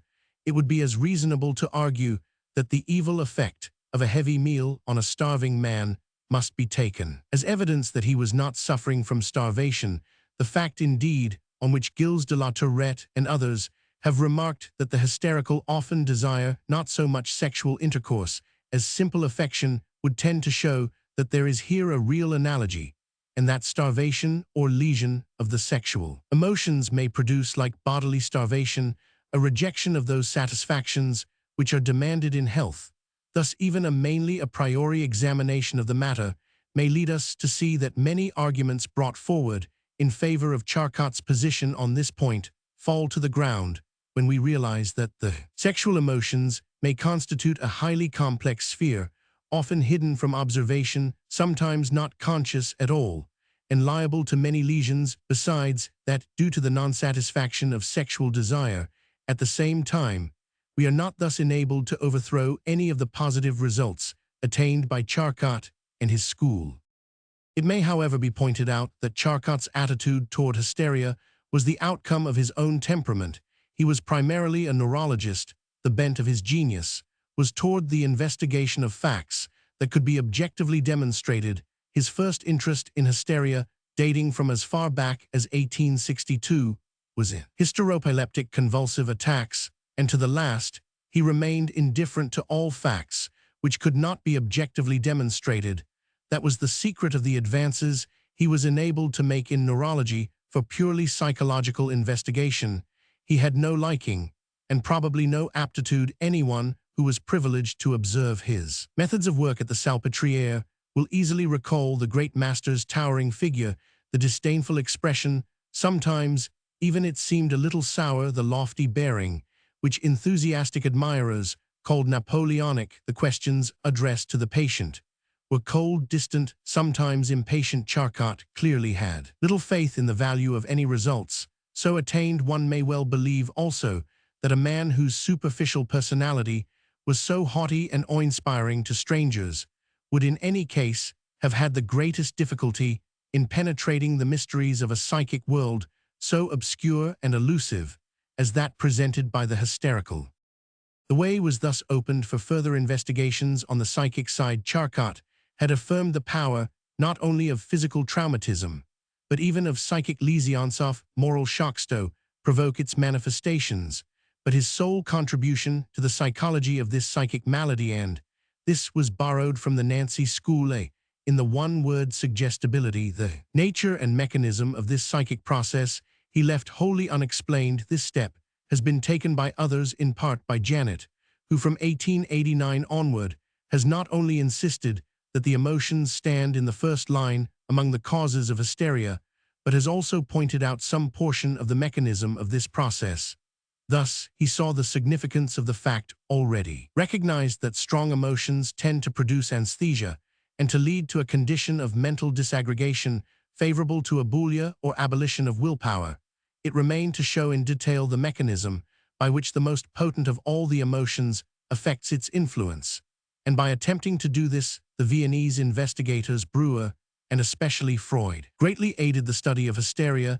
They have not, it is important to remark, overturned the positive elements in their great forerunners' work. Freud began as a disciple of Charcot, and he himself remarks that in his earlier investigations of hysteria, he had no thought of finding any sexual etiology for that malady. He would have regarded any such suggestion as an insult to his patient. The results reached by these workers were the outcome of long and detailed investigation. Freud has investigated many cases of hysteria in minute detail, often devoting to a single case over 100 hours of work. The patients, unlike those on whom the results of the French school have been mainly founded, all belonged to the educated classes, and it was thus possible to carry out an elaborate psychic investigation, which would be impossible among the uneducated. Breuer and Freud insist on the fine qualities of mind and character frequently found among the hysterical. They cannot accept suggestibility as an invariable characteristic of hysteria, only abnormal excitability. They are far from agreeing with Janet, although on many points at one with him, that psychic weakness marks hysteria. There is merely an appearance of mental weakness, they say, because the mental activity of the hysterical is split up, and only a part of it is conscious. The superiority of character of the hysterical is indicated by the fact that the conflict between their ideas of right and the bent of their inclinations is often an element in the constitution of the hysterical state. Breuer and Freud are prepared to assert that the hysterical are among the flower of humanity, and they refer to those qualities of combined imaginative genius and practical energy which characterized St. Teresa, the patron saint of the hysterical. To understand the position of Breuer and Freud, we may start from the phenomenon of nervous shock produced by physical traumatism, often of a very slight character. Charcot had shown that such nervous shock, with the chain of resulting symptoms, is nothing more or less than hysteria. Breuer and Freud may be linked on to Charcot at this point. They began by regarding the most typical hysteria as really a psychic traumatism, that is to say that it starts in a lesion, or rather, in repeated lesions of the emotional organism. It is true that the school of Charcot admitted the influence of moral shock, especially of the emotion of fear, but that merely as an agent provocateur, and with a curious perversity. Gilles de la Tourette, certainly reflecting the attitude of Charcot in his elaborate treatise on hysteria, fails to refer to the sphere of the sexual emotions, even when enumerating the agents provocateurs. The influence of fear is not denied by Breuer and Freud, but they have found that careful psychic analysis frequently shows that the shock of a commonplace fear is really rooted in a lesion of the sexual emotions. A typical and very simple illustration is furnished in a case recorded by Breuer in which a young girl of 17 had her first hysterical attack after a cat sprang on her shoulders as she was going downstairs. Careful investigation showed that this girl had been the object of somewhat ardent attentions from a young man whose advances she had resisted, although her own sexual emotions had been aroused a few days before she had been surprised by this young man on these same dark stairs, and had forcibly escaped from his hands. Here was the real psychic traumatism, the operation of which merely became manifest in the cat. But in how many cases, asks Breuer, is a cat thus reckoned as a completely sufficient causa efficiens? In every case that they have investigated, Breuer and Freud have found some similar secret lesion of the psychic sexual sphere. In one case, a governess whose training has been severely upright is, in spite of herself, and without any encouragement, led to experience for the father of the children under her care an affection which she refuses to acknowledge even to herself. In another, a young woman finds herself falling in love with her brother-in-law again. An innocent girl suddenly discovers her uncle in the act of sexual intercourse with her playmate, and a boy on his way home from school is subjected to the coarse advances of a sexual invert.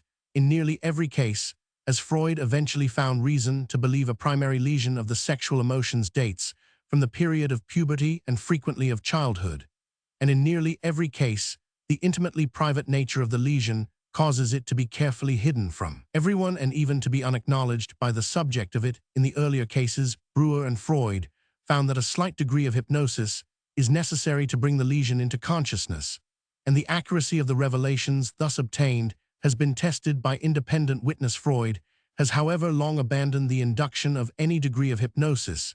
He simply tries to arrange that the patient shall feel absolutely free to tell her own story, and so proceeds from the surface downwards, slowly finding and piecing together such essential fragments of the history as may be recovered. In the same way, he remarks, as the archaeologist excavates below the surface and recovers and puts together the fragments of an antique statue. Much of the material found, however, has only a symbolic value requiring interpretation, and is sometimes pure fantasy. Freud now attaches great importance to dreams as symbolically representing much in the subject's mental history, which is otherwise difficult to reach. The subtle and slender clues which Freud frequently follows in interpreting dreams cannot fail sometimes to arouse doubt in his readers' minds, but he certainly seems to have been often successful in thus reaching latent facts in consciousness. The primary lesion may thus act as a foreign body in consciousness. Something is introduced into psychic life which refuses to merge in the general flow of consciousness. It cannot be accepted simply as other facts of life are accepted. It cannot even be talked about, and so submitted to the slow usure by which our experiences are worn down and gradually transformed. Breuer illustrates what happens by reference to the sneezing reflex. When an irritation to the nasal mucous membrane for some reason fails to liberate this reflex, a feeling of excitement and tension arises. This excitement, being unable to stream out along motor channels, now spreads itself over the brain, inhibiting other activities. In the highest spheres of human activity, we may watch the same process. It is a result of this process that, as Breuer and Freud found, the mere act of confession may greatly relieve the hysterical symptoms produced by this psychic mechanism, and in some cases may wholly and permanently remove them. It is on this fact that they founded their method of treatment, devised by Breuer and by him termed the cathartic method, though Freud prefers to call it the analytic method. It is, as Freud points out, the reverse of the hypnotic method of suggestive treatment. There is the same difference, Freud remarks, between the two methods as Leonardo da Vinci found for the two technical methods of art per via di pora and per via di lever. The hypnotic method, like painting, works by putting in; the cathartic or analytic method, like sculpture, works by taking out.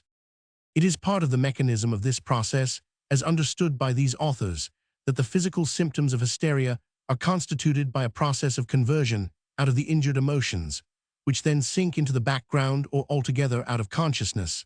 Thus they found the prolonged tension of nursing a near and dear relative to be a very frequent factor in the production of hysteria.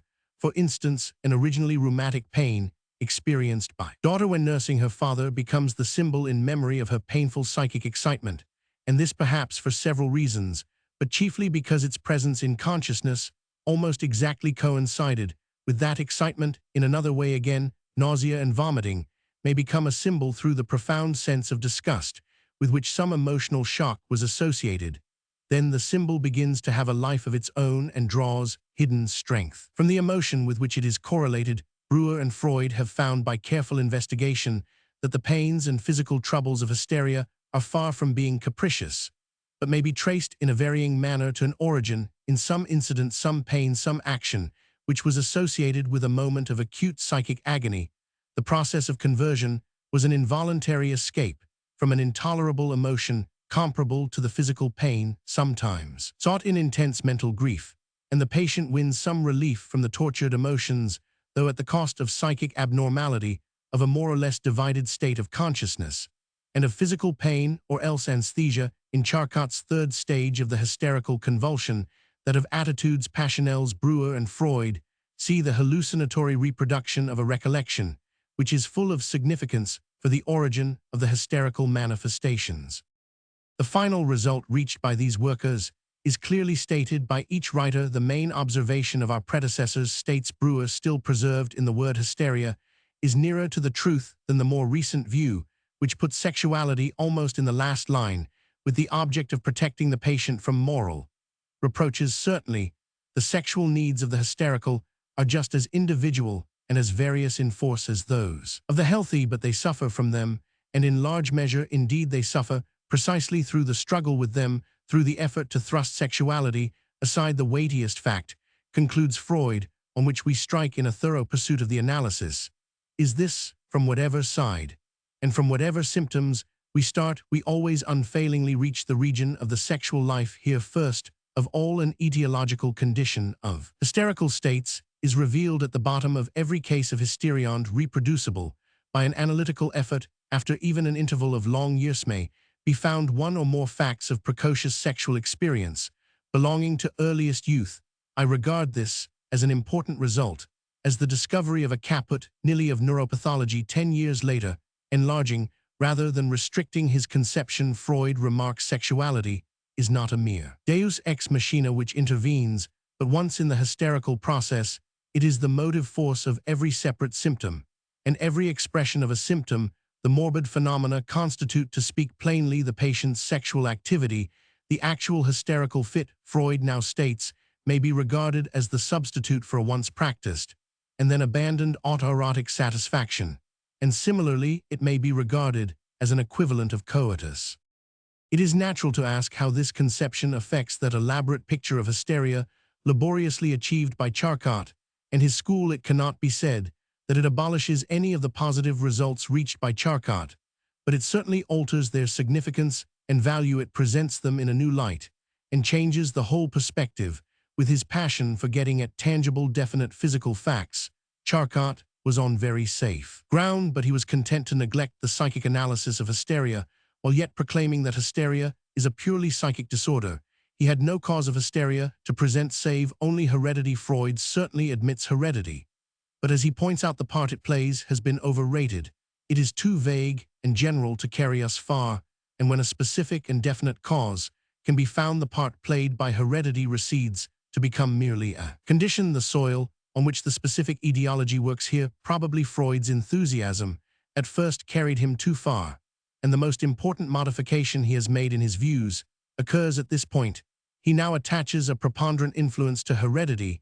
He has realized that sexual activity in one form or another is far too common in childhood to make it possible to lay very great emphasis on traumatic lesions of this character. And he has also realized that an outcrop of fantasies may somewhat later develop on these childish activities, intervening between them and the subsequent morbid symptoms. He is thus led to emphasize anew the significance of heredity, not however in Charcot's sense as general neuropathic disposition, but as sexual constitution. The significance of infantile sexual lesions has also tended to give place to that of infantilism of sexuality.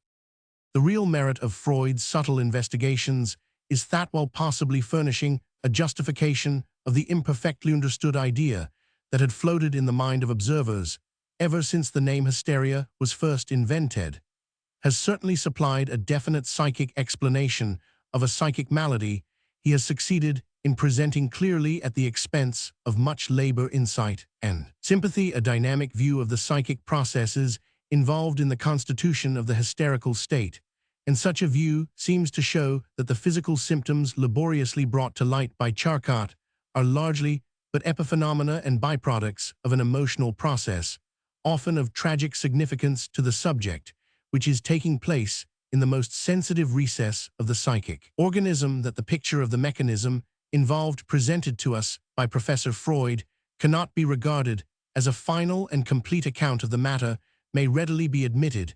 It has developed in Freud's own hands, and some of the developments will require very considerable confirmation before they can be accepted as generally true, but these investigations have at least served to open the door which Charcot had inconsistently held closed into the deeper mysteries of hysteria, and have shown that here, if anywhere further research will be profitable, they have also served to show that hysteria may be definitely regarded, as in very many cases, at least a manifestation of the sexual emotions, and their lesions, in other words, a transformation of autoerotism.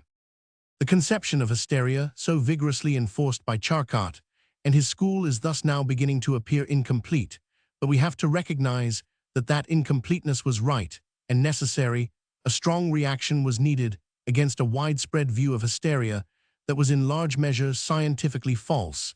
It was necessary to show clearly that hysteria is a definite disorder, even when the sexual organs and emotions are swept wholly out of consideration.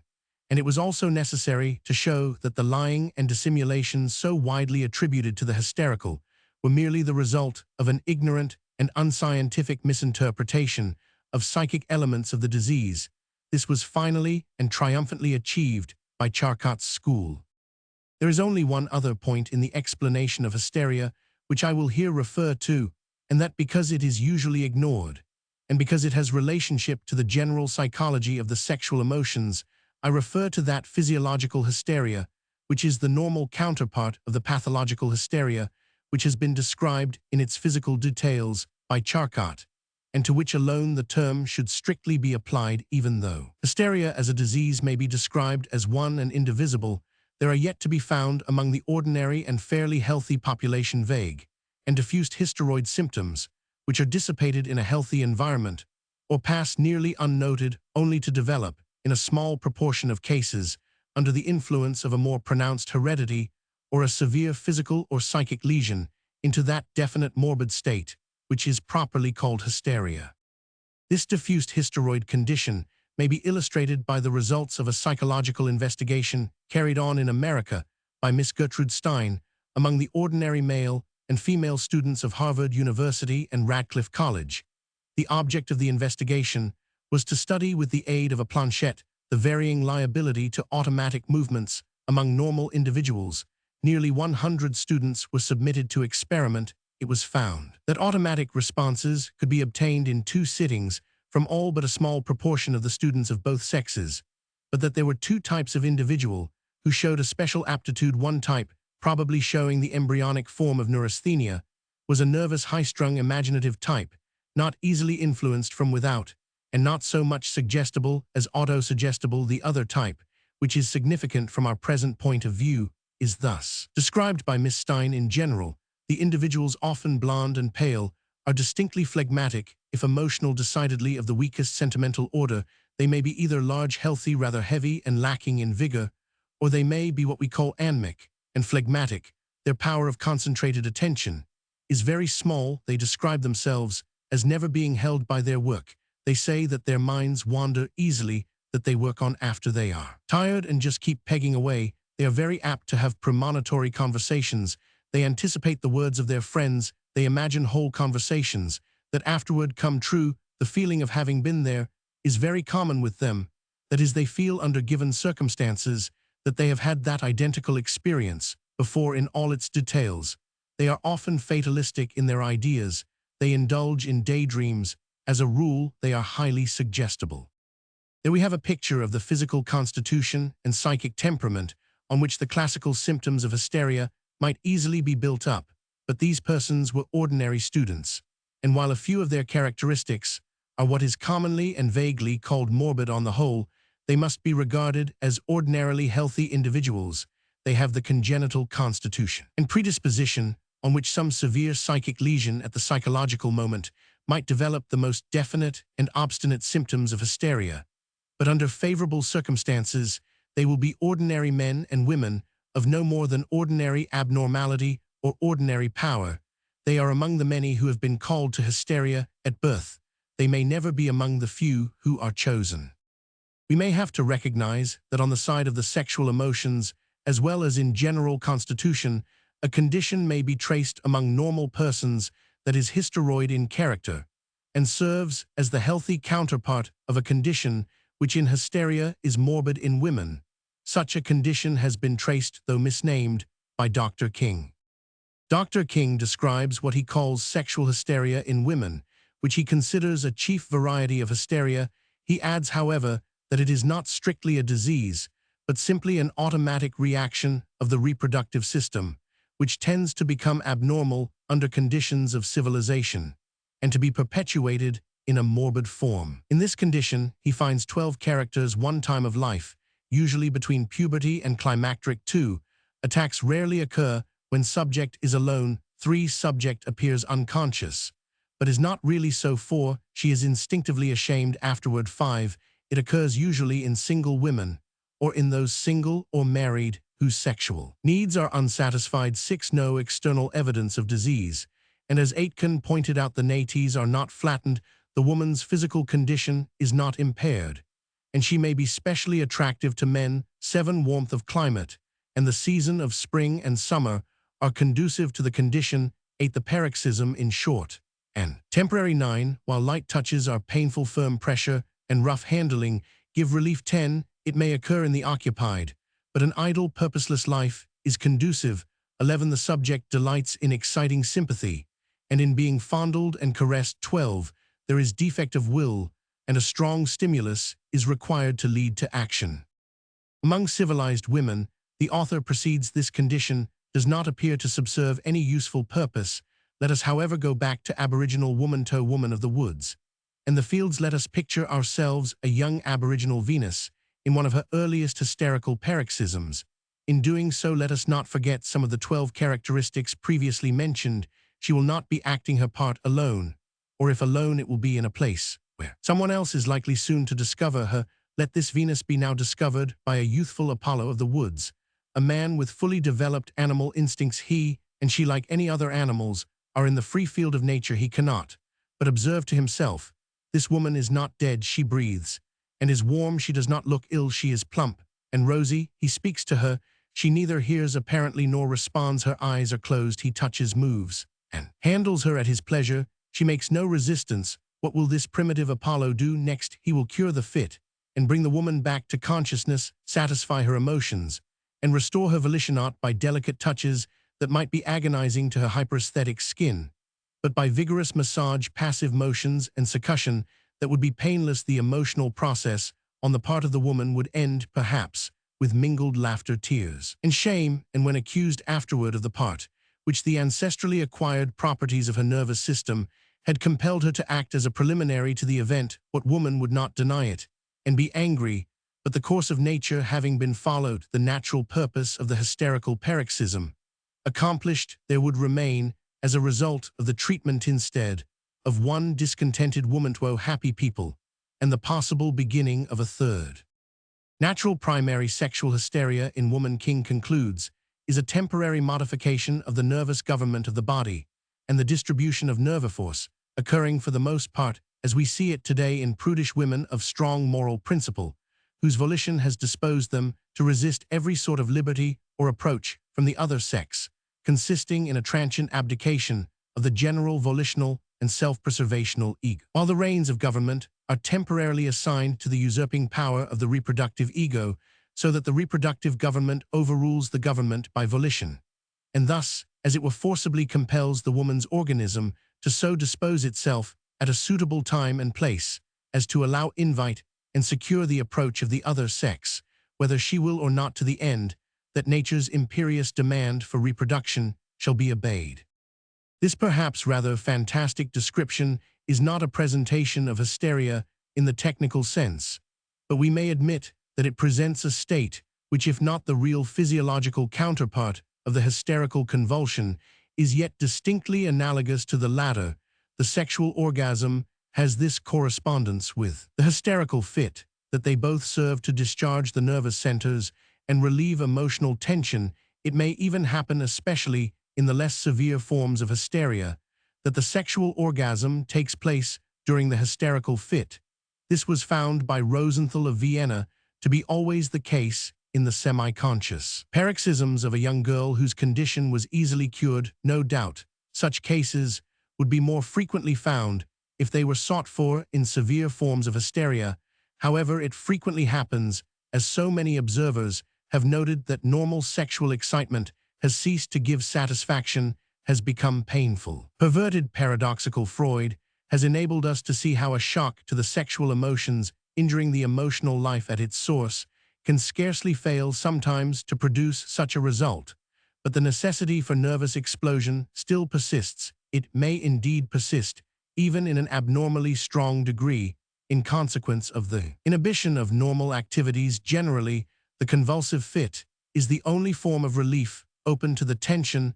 A lady whom I long attended remarks, Ashwell always rejoiced when the fit was over, since it relieved her system generally, and especially her brain, from painful irritation which had existed for several previous days. That the fit mostly fails to give real satisfaction, and that it fails to cure the disease, is due to the fact that it is a morbid form of relief. The same character of hysteria is seen, with more satisfactory results, for the most part, in the influence of external nervous shock. It was the misunderstood influence of such shocks in removing hysteria, which in former times led to the refusal to regard hysteria as a serious disease during the rebellion of 174,546. In Scotland, Cullen remarks that there was little hysteria. The same was true of the French Revolution and of the Irish Rebellion, while Rush, in a study on the influence of the American Revolution on the human body, observed that many hysterical women were restored to perfect health by the events of the time. In such cases, the emotional tension is given an opportunity of explosion in new and impersonal channels, and the chain of morbid personal emotions is broken. It has been urged by some that the fact that the sexual orgasm usually fails to remove the disorder in true hysteria excludes a sexual factor of hysteria.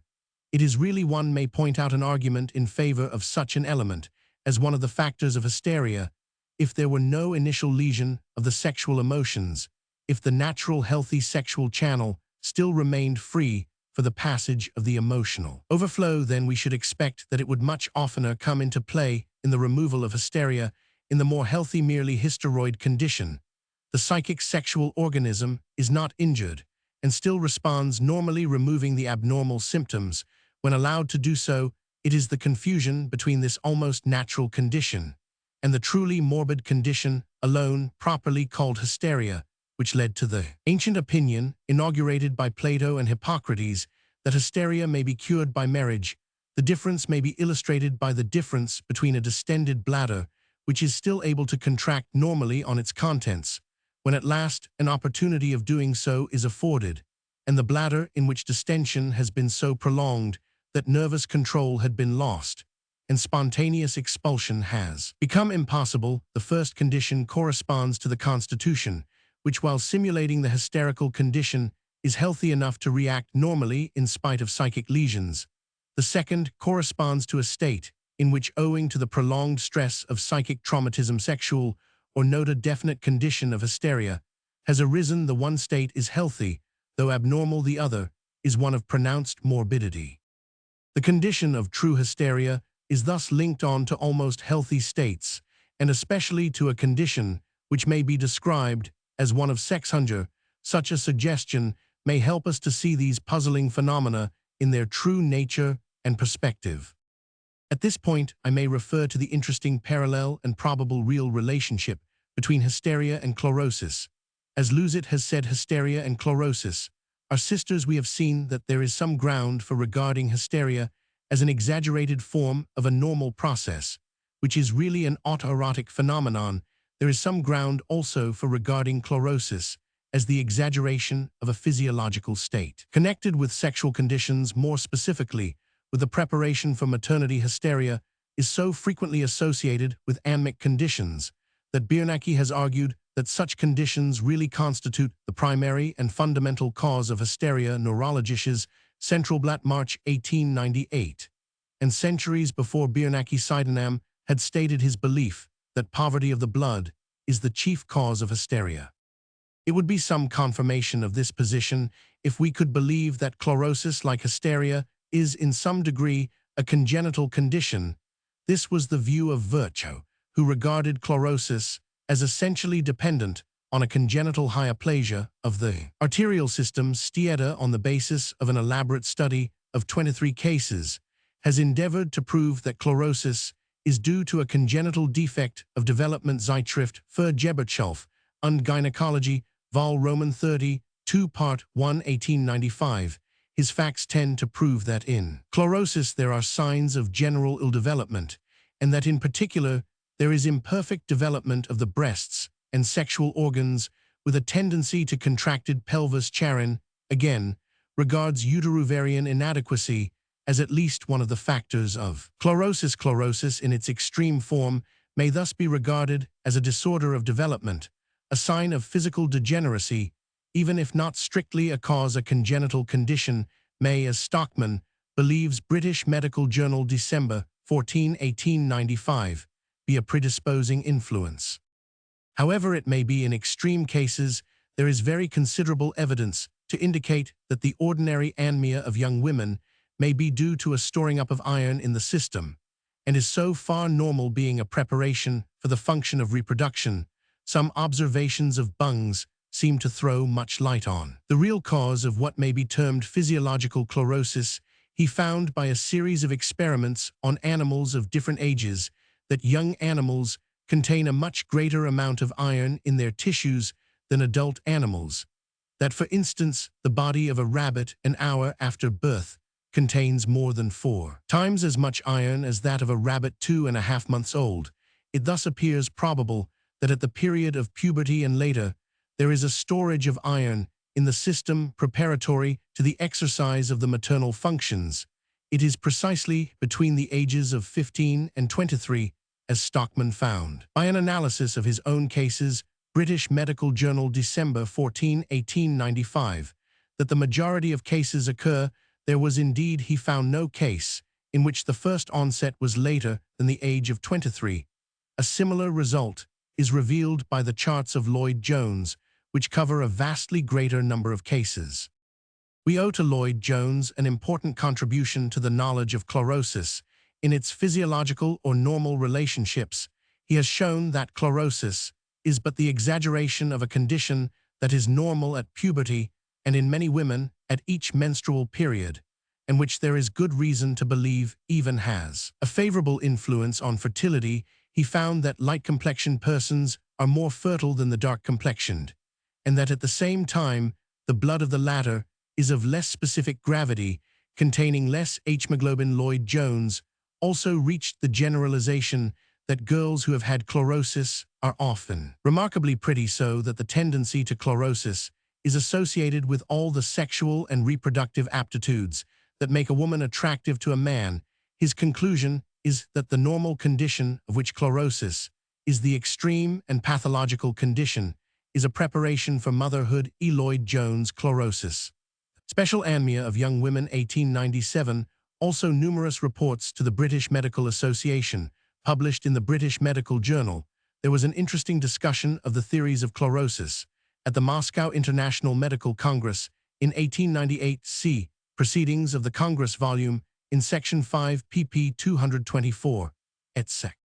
We may thus perhaps understand why it is that hysteria and anemia are often combined, and why they are both most frequently found in adolescent young women who have yet had no sexual experiences. Chlorosis is a physical phenomenon, hysteria largely a psychic phenomenon, yet both alike may, to some extent at least, be regarded as sexual aptitude, showing itself in extreme and pathological forms. Genese et Nature de l'Historie, 1898. And for Salier's latest statement, see History et Somel Archives de Neurologie, May and June 1907, Lombroso e l'uomo delinquente, 1889, Vol. Roman 2, p. 329, referring to the diminished metabolism of the hysterical, had already compared them to hibernating animals, while Babinski states that the hysterical are in a state of subconsciousness, a state, as Mechnikov remarks, Essays Optimists, p. 270, reminiscent of our prehistoric past. Professor Freud, while welcoming the introduction of the term autoerotism, remarks that it should not be made to include the whole of hysteria.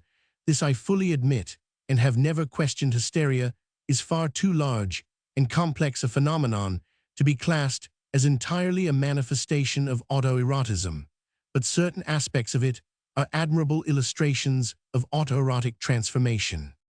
The hysterical phenomenon of globus hystericus was long afterward attributed to obstruction of respiration by the womb. The interesting case has been recorded by E. Block Wiener, Klinische Wochenschrift, 1907, p. 1649, of a lady who had the feeling of a ball rising from her stomach to her throat, and then sinking. This feeling was associated with thoughts of her husband's rising and falling penis, and was always most liable to occur when she wished for coitus.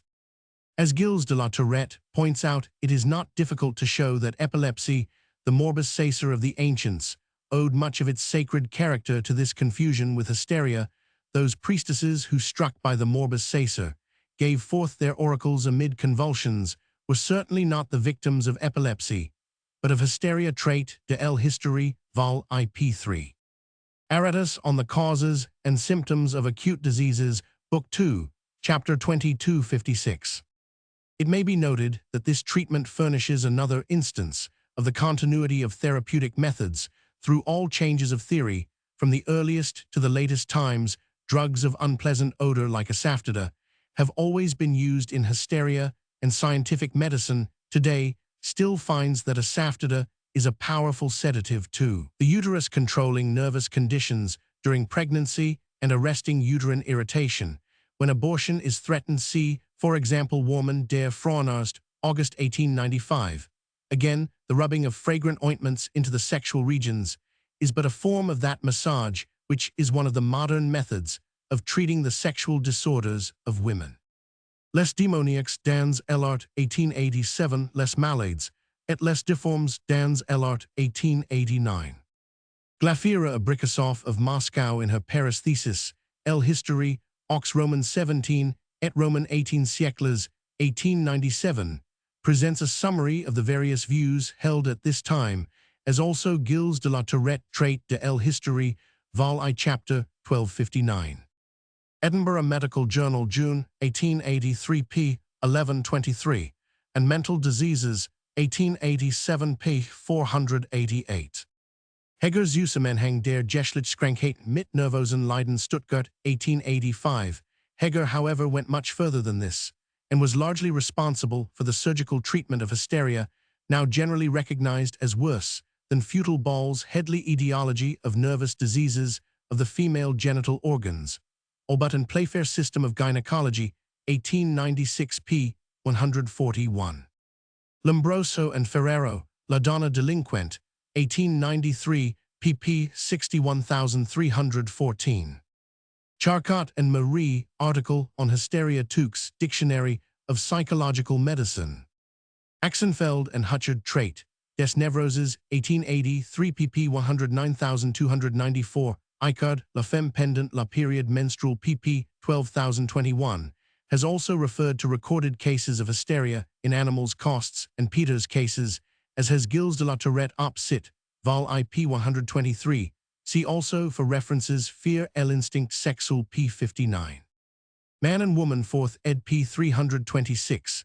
A distinguished gynecologist, Matthews Duncan, had remarked some years earlier, Lancet, May 18, 1889, that hysteria, though not a womb disease, especially attaches itself to the generative system, because the genital system, more than any other, exerts emotional power over the individual power, also in morals power, in social questions.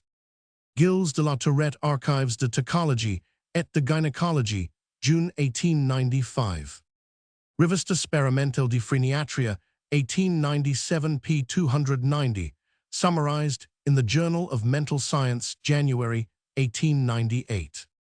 From the earliest times, it was held that menstruation favors hysteria. More recently, Landuzzi recorded a number of observations showing that hysterical attacks coincide with perfectly healthy menstruation, while Ball has maintained that it is only during menstruation that hysteria appears in its true color. See the opinions collected by Icard, La Femme Pendant la Period Menstrual, pp. 7581. Kraft Ebbing über Neurosen und Psychosen durch Sexual Abstinenz, Jahrbucher für Psychiatrie Vol. Roman 3, 1888.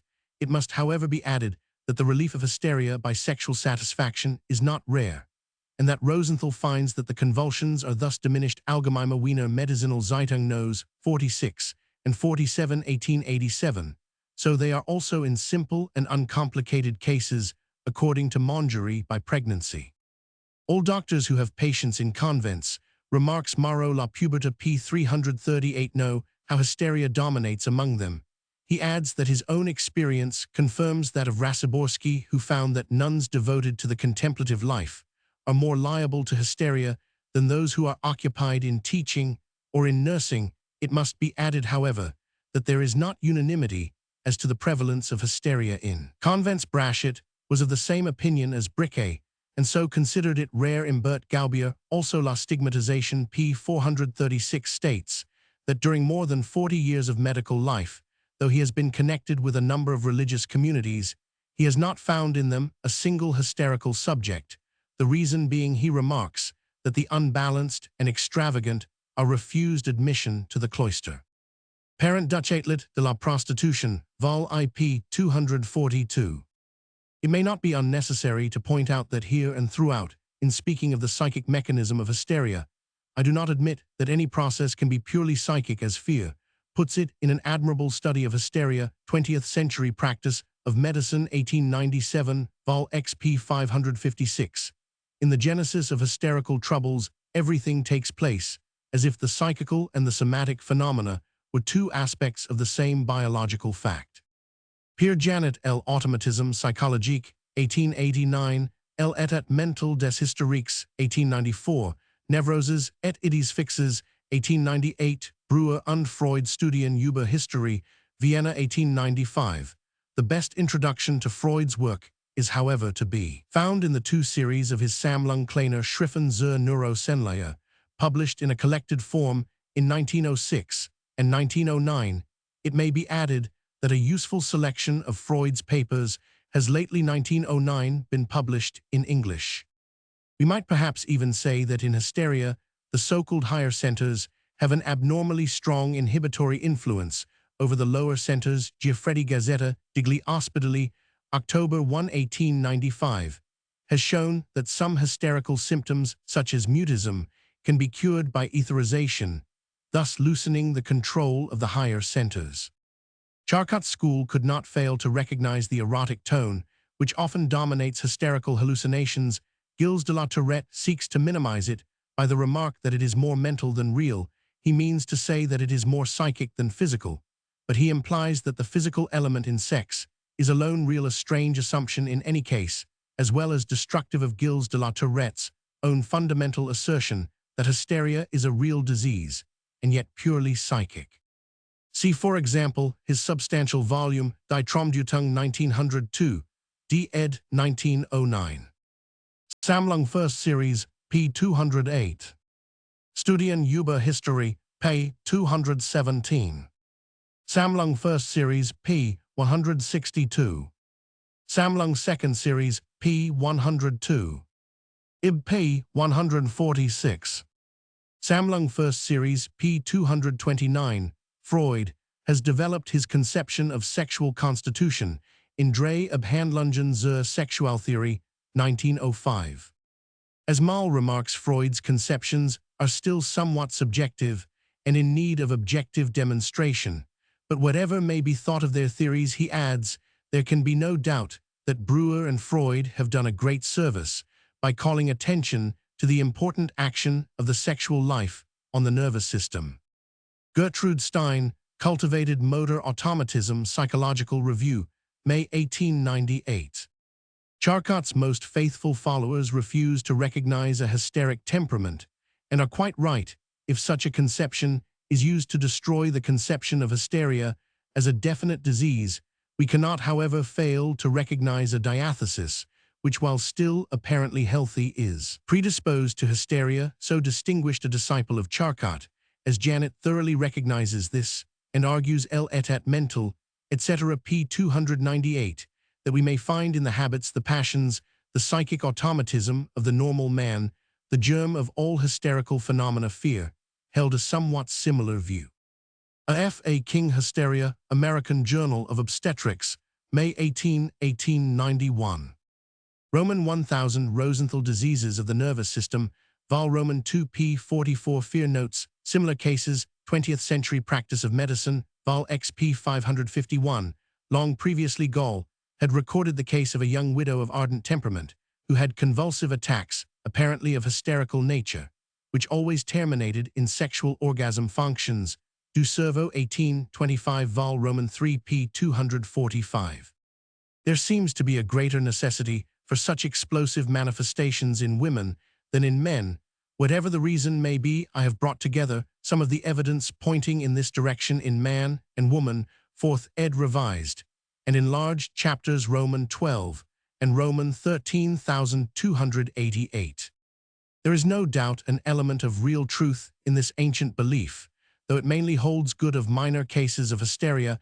Many excellent authorities accepted hysteria is certainly common in the single. Herman remarks Diseases of Women, 1898, p. 33, and is generally cured by a happy marriage. Lohenfeld. Sexualleben und Nervenleiden, p. 153, says that it cannot be denied that marriage produces a beneficial change in the general condition of many hysterical patients, though he adds, it will not remove the hysterical temperament.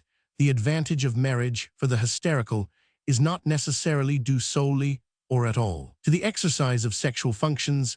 This is pointed out by Mongery, who observes Allgemeine Zeitschrift für Psychiatrie 1901 Heft 5 p. 917.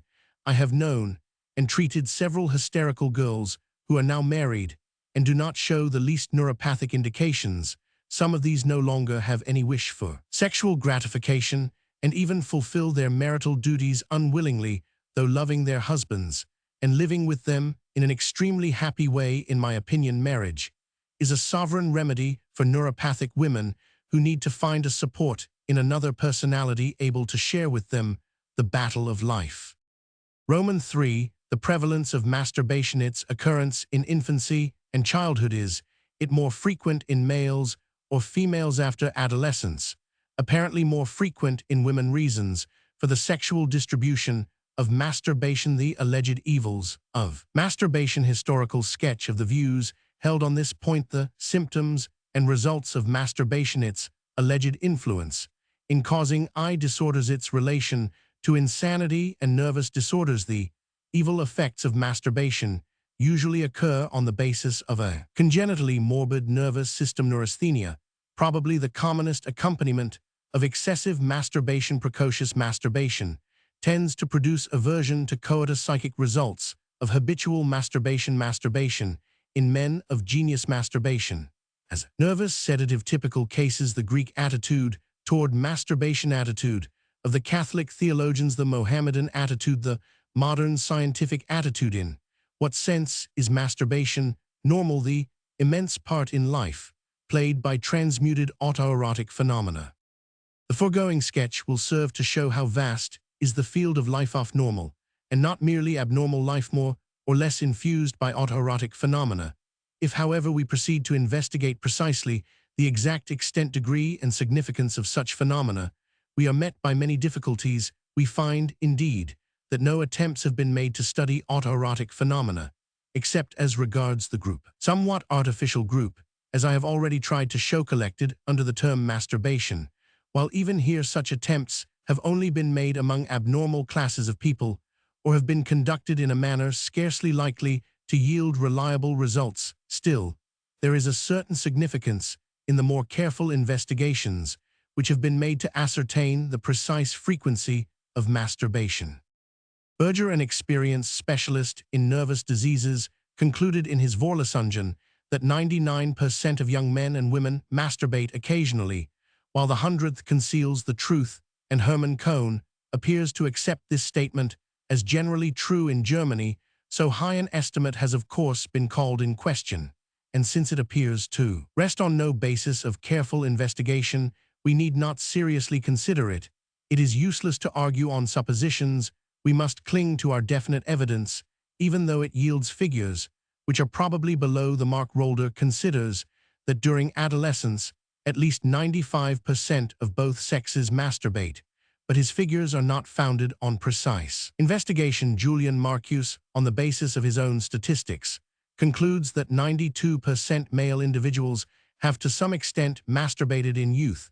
Perhaps also weight attaches to the opinion of Duke's physician to Rugby School, who states that from 90 to 95% of all boys at boarding school masturbate. Searle of Springfield, Mass. found that of 125 academic students, only 8 assured him they had never masturbated, while of 347 who answered his questions, 71 denied that they practiced masturbation, which seems to imply that 79% admitted that they practiced it. Brockman, also in America, among 232 theological students of the average age of 12 years, and coming from various parts of the United States, found that 132 spontaneously admitted that masturbation was their most serious temptation, and all but one of these admitted that he yielded 69 of them to a considerable extent.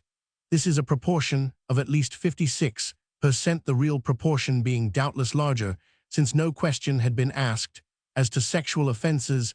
75 practiced masturbation after conversion, and 24 after they had decided to become ministers. Only 66 mentioned sexual intercourse as their chief temptation, but altogether sexual temptations outnumbered all others together. Moraglia, who made inquiry of 200 women of the lower class in Italy, found that 120 acknowledged either that they still masturbate or that they had done so during a long period. Gualino found that 23% men of the professional classes in North Italy masturbate about puberty. No account was taken of those who began later. Here in Switzerland, a correspondent writes, "I have had occasion to learn from adult men whom I can trust that they have reached the age of 25 or over without sexual congress, where haben nicht dieses Bedürfnis is what they say, but I believe that in the case of the Swiss mountaineers moderate onanism is practiced as a rule in hot countries. The same habits are found at a more precocious age in Venezuela. For instance, among the Spanish Creoles, Ernst found that in all classes, boys and girls are infested with the vice of onanism. They learn it early in the very beginning of life from their wet nurses, generally low mulatto women, and many reasons help to foster the habit.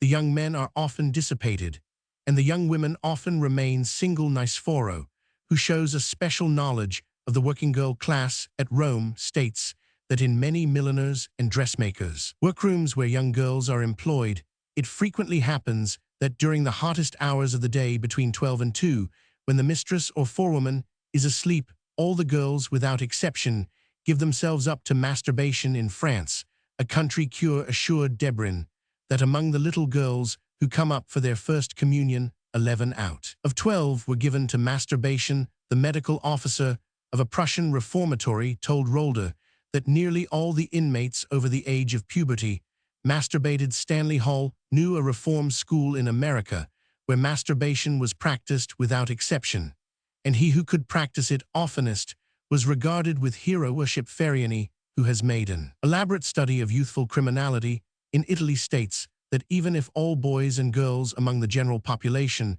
do not masturbate, it is certainly so among those who have a tendency to crime. Among 458 adult male criminals, Maro, as he states in his Caratteri dei Delinquenti, found that only 72 denied masturbation, while 386 had practiced it from an early age. 140 of them before the age of 13.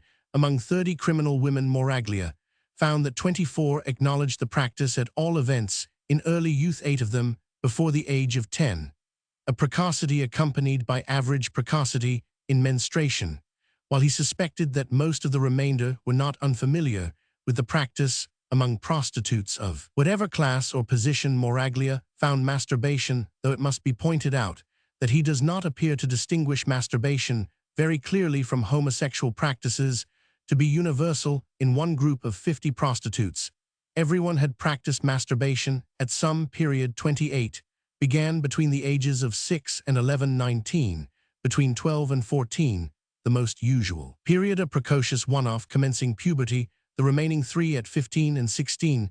The average age of commencing masturbation, it may be added, was 11, while that of the first sexual intercourse was 15,300, in a larger group of 180 prostitutes belonging to Genoa, Turin, Venice, etc., and among 23 elegant cocottes of Italian and foreign origin. Moraglia obtained the same results. Everyone admitted masturbation, and not less than 113 preferred masturbation, either solitary or mutual to normal coitus. Among the insane, as among idiots, masturbation is somewhat more common among males, according to Blandford, in England, as also it is in Germany, according to Nacchi, while Venturi in Italy has found it more common among females.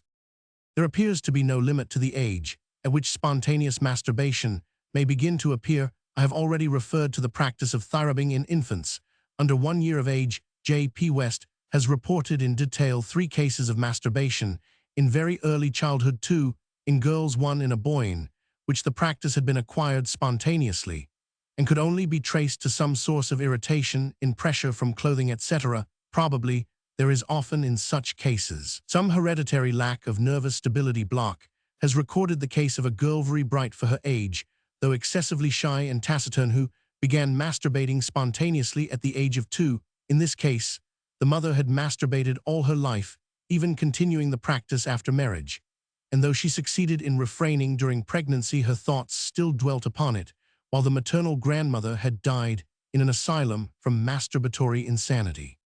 Freud considers that autoerotic manifestations are common in infancy, and that the rhythmic function of any sensitive spot, primarily the lips, may easily pass into masturbation.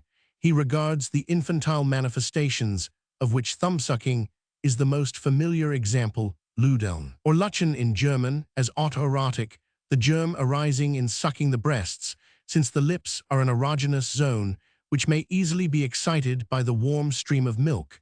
But this only occurs, he points out, in subjects in whom the sensitivity of the lip zone is heightened, and especially in those who at a later age are liable to become hysterical. Shuttleworth also points out that the mere fidgetiness of a neurotic infant, even when only a few months old, sometimes leads to the spontaneous and accidental discovery of pleasurable sexual sensations, which for a time appease the restlessness of nervous instability. Though a vicious circle is thus established, he has found that especially among quite young girls of neurotic heredity, self-induced excitement, often in the form of thigh friction, is more common than is usually supposed. Normally, there appears to be a varying aptitude to experience the sexual organism or any voluptuous sensations before puberty. I find, on eliciting the recollections of normal persons, that in some cases there have been voluptuous sensations from casual contact with the sexual organs at a very early age. In other cases, there has been occasional slight excitement from early years.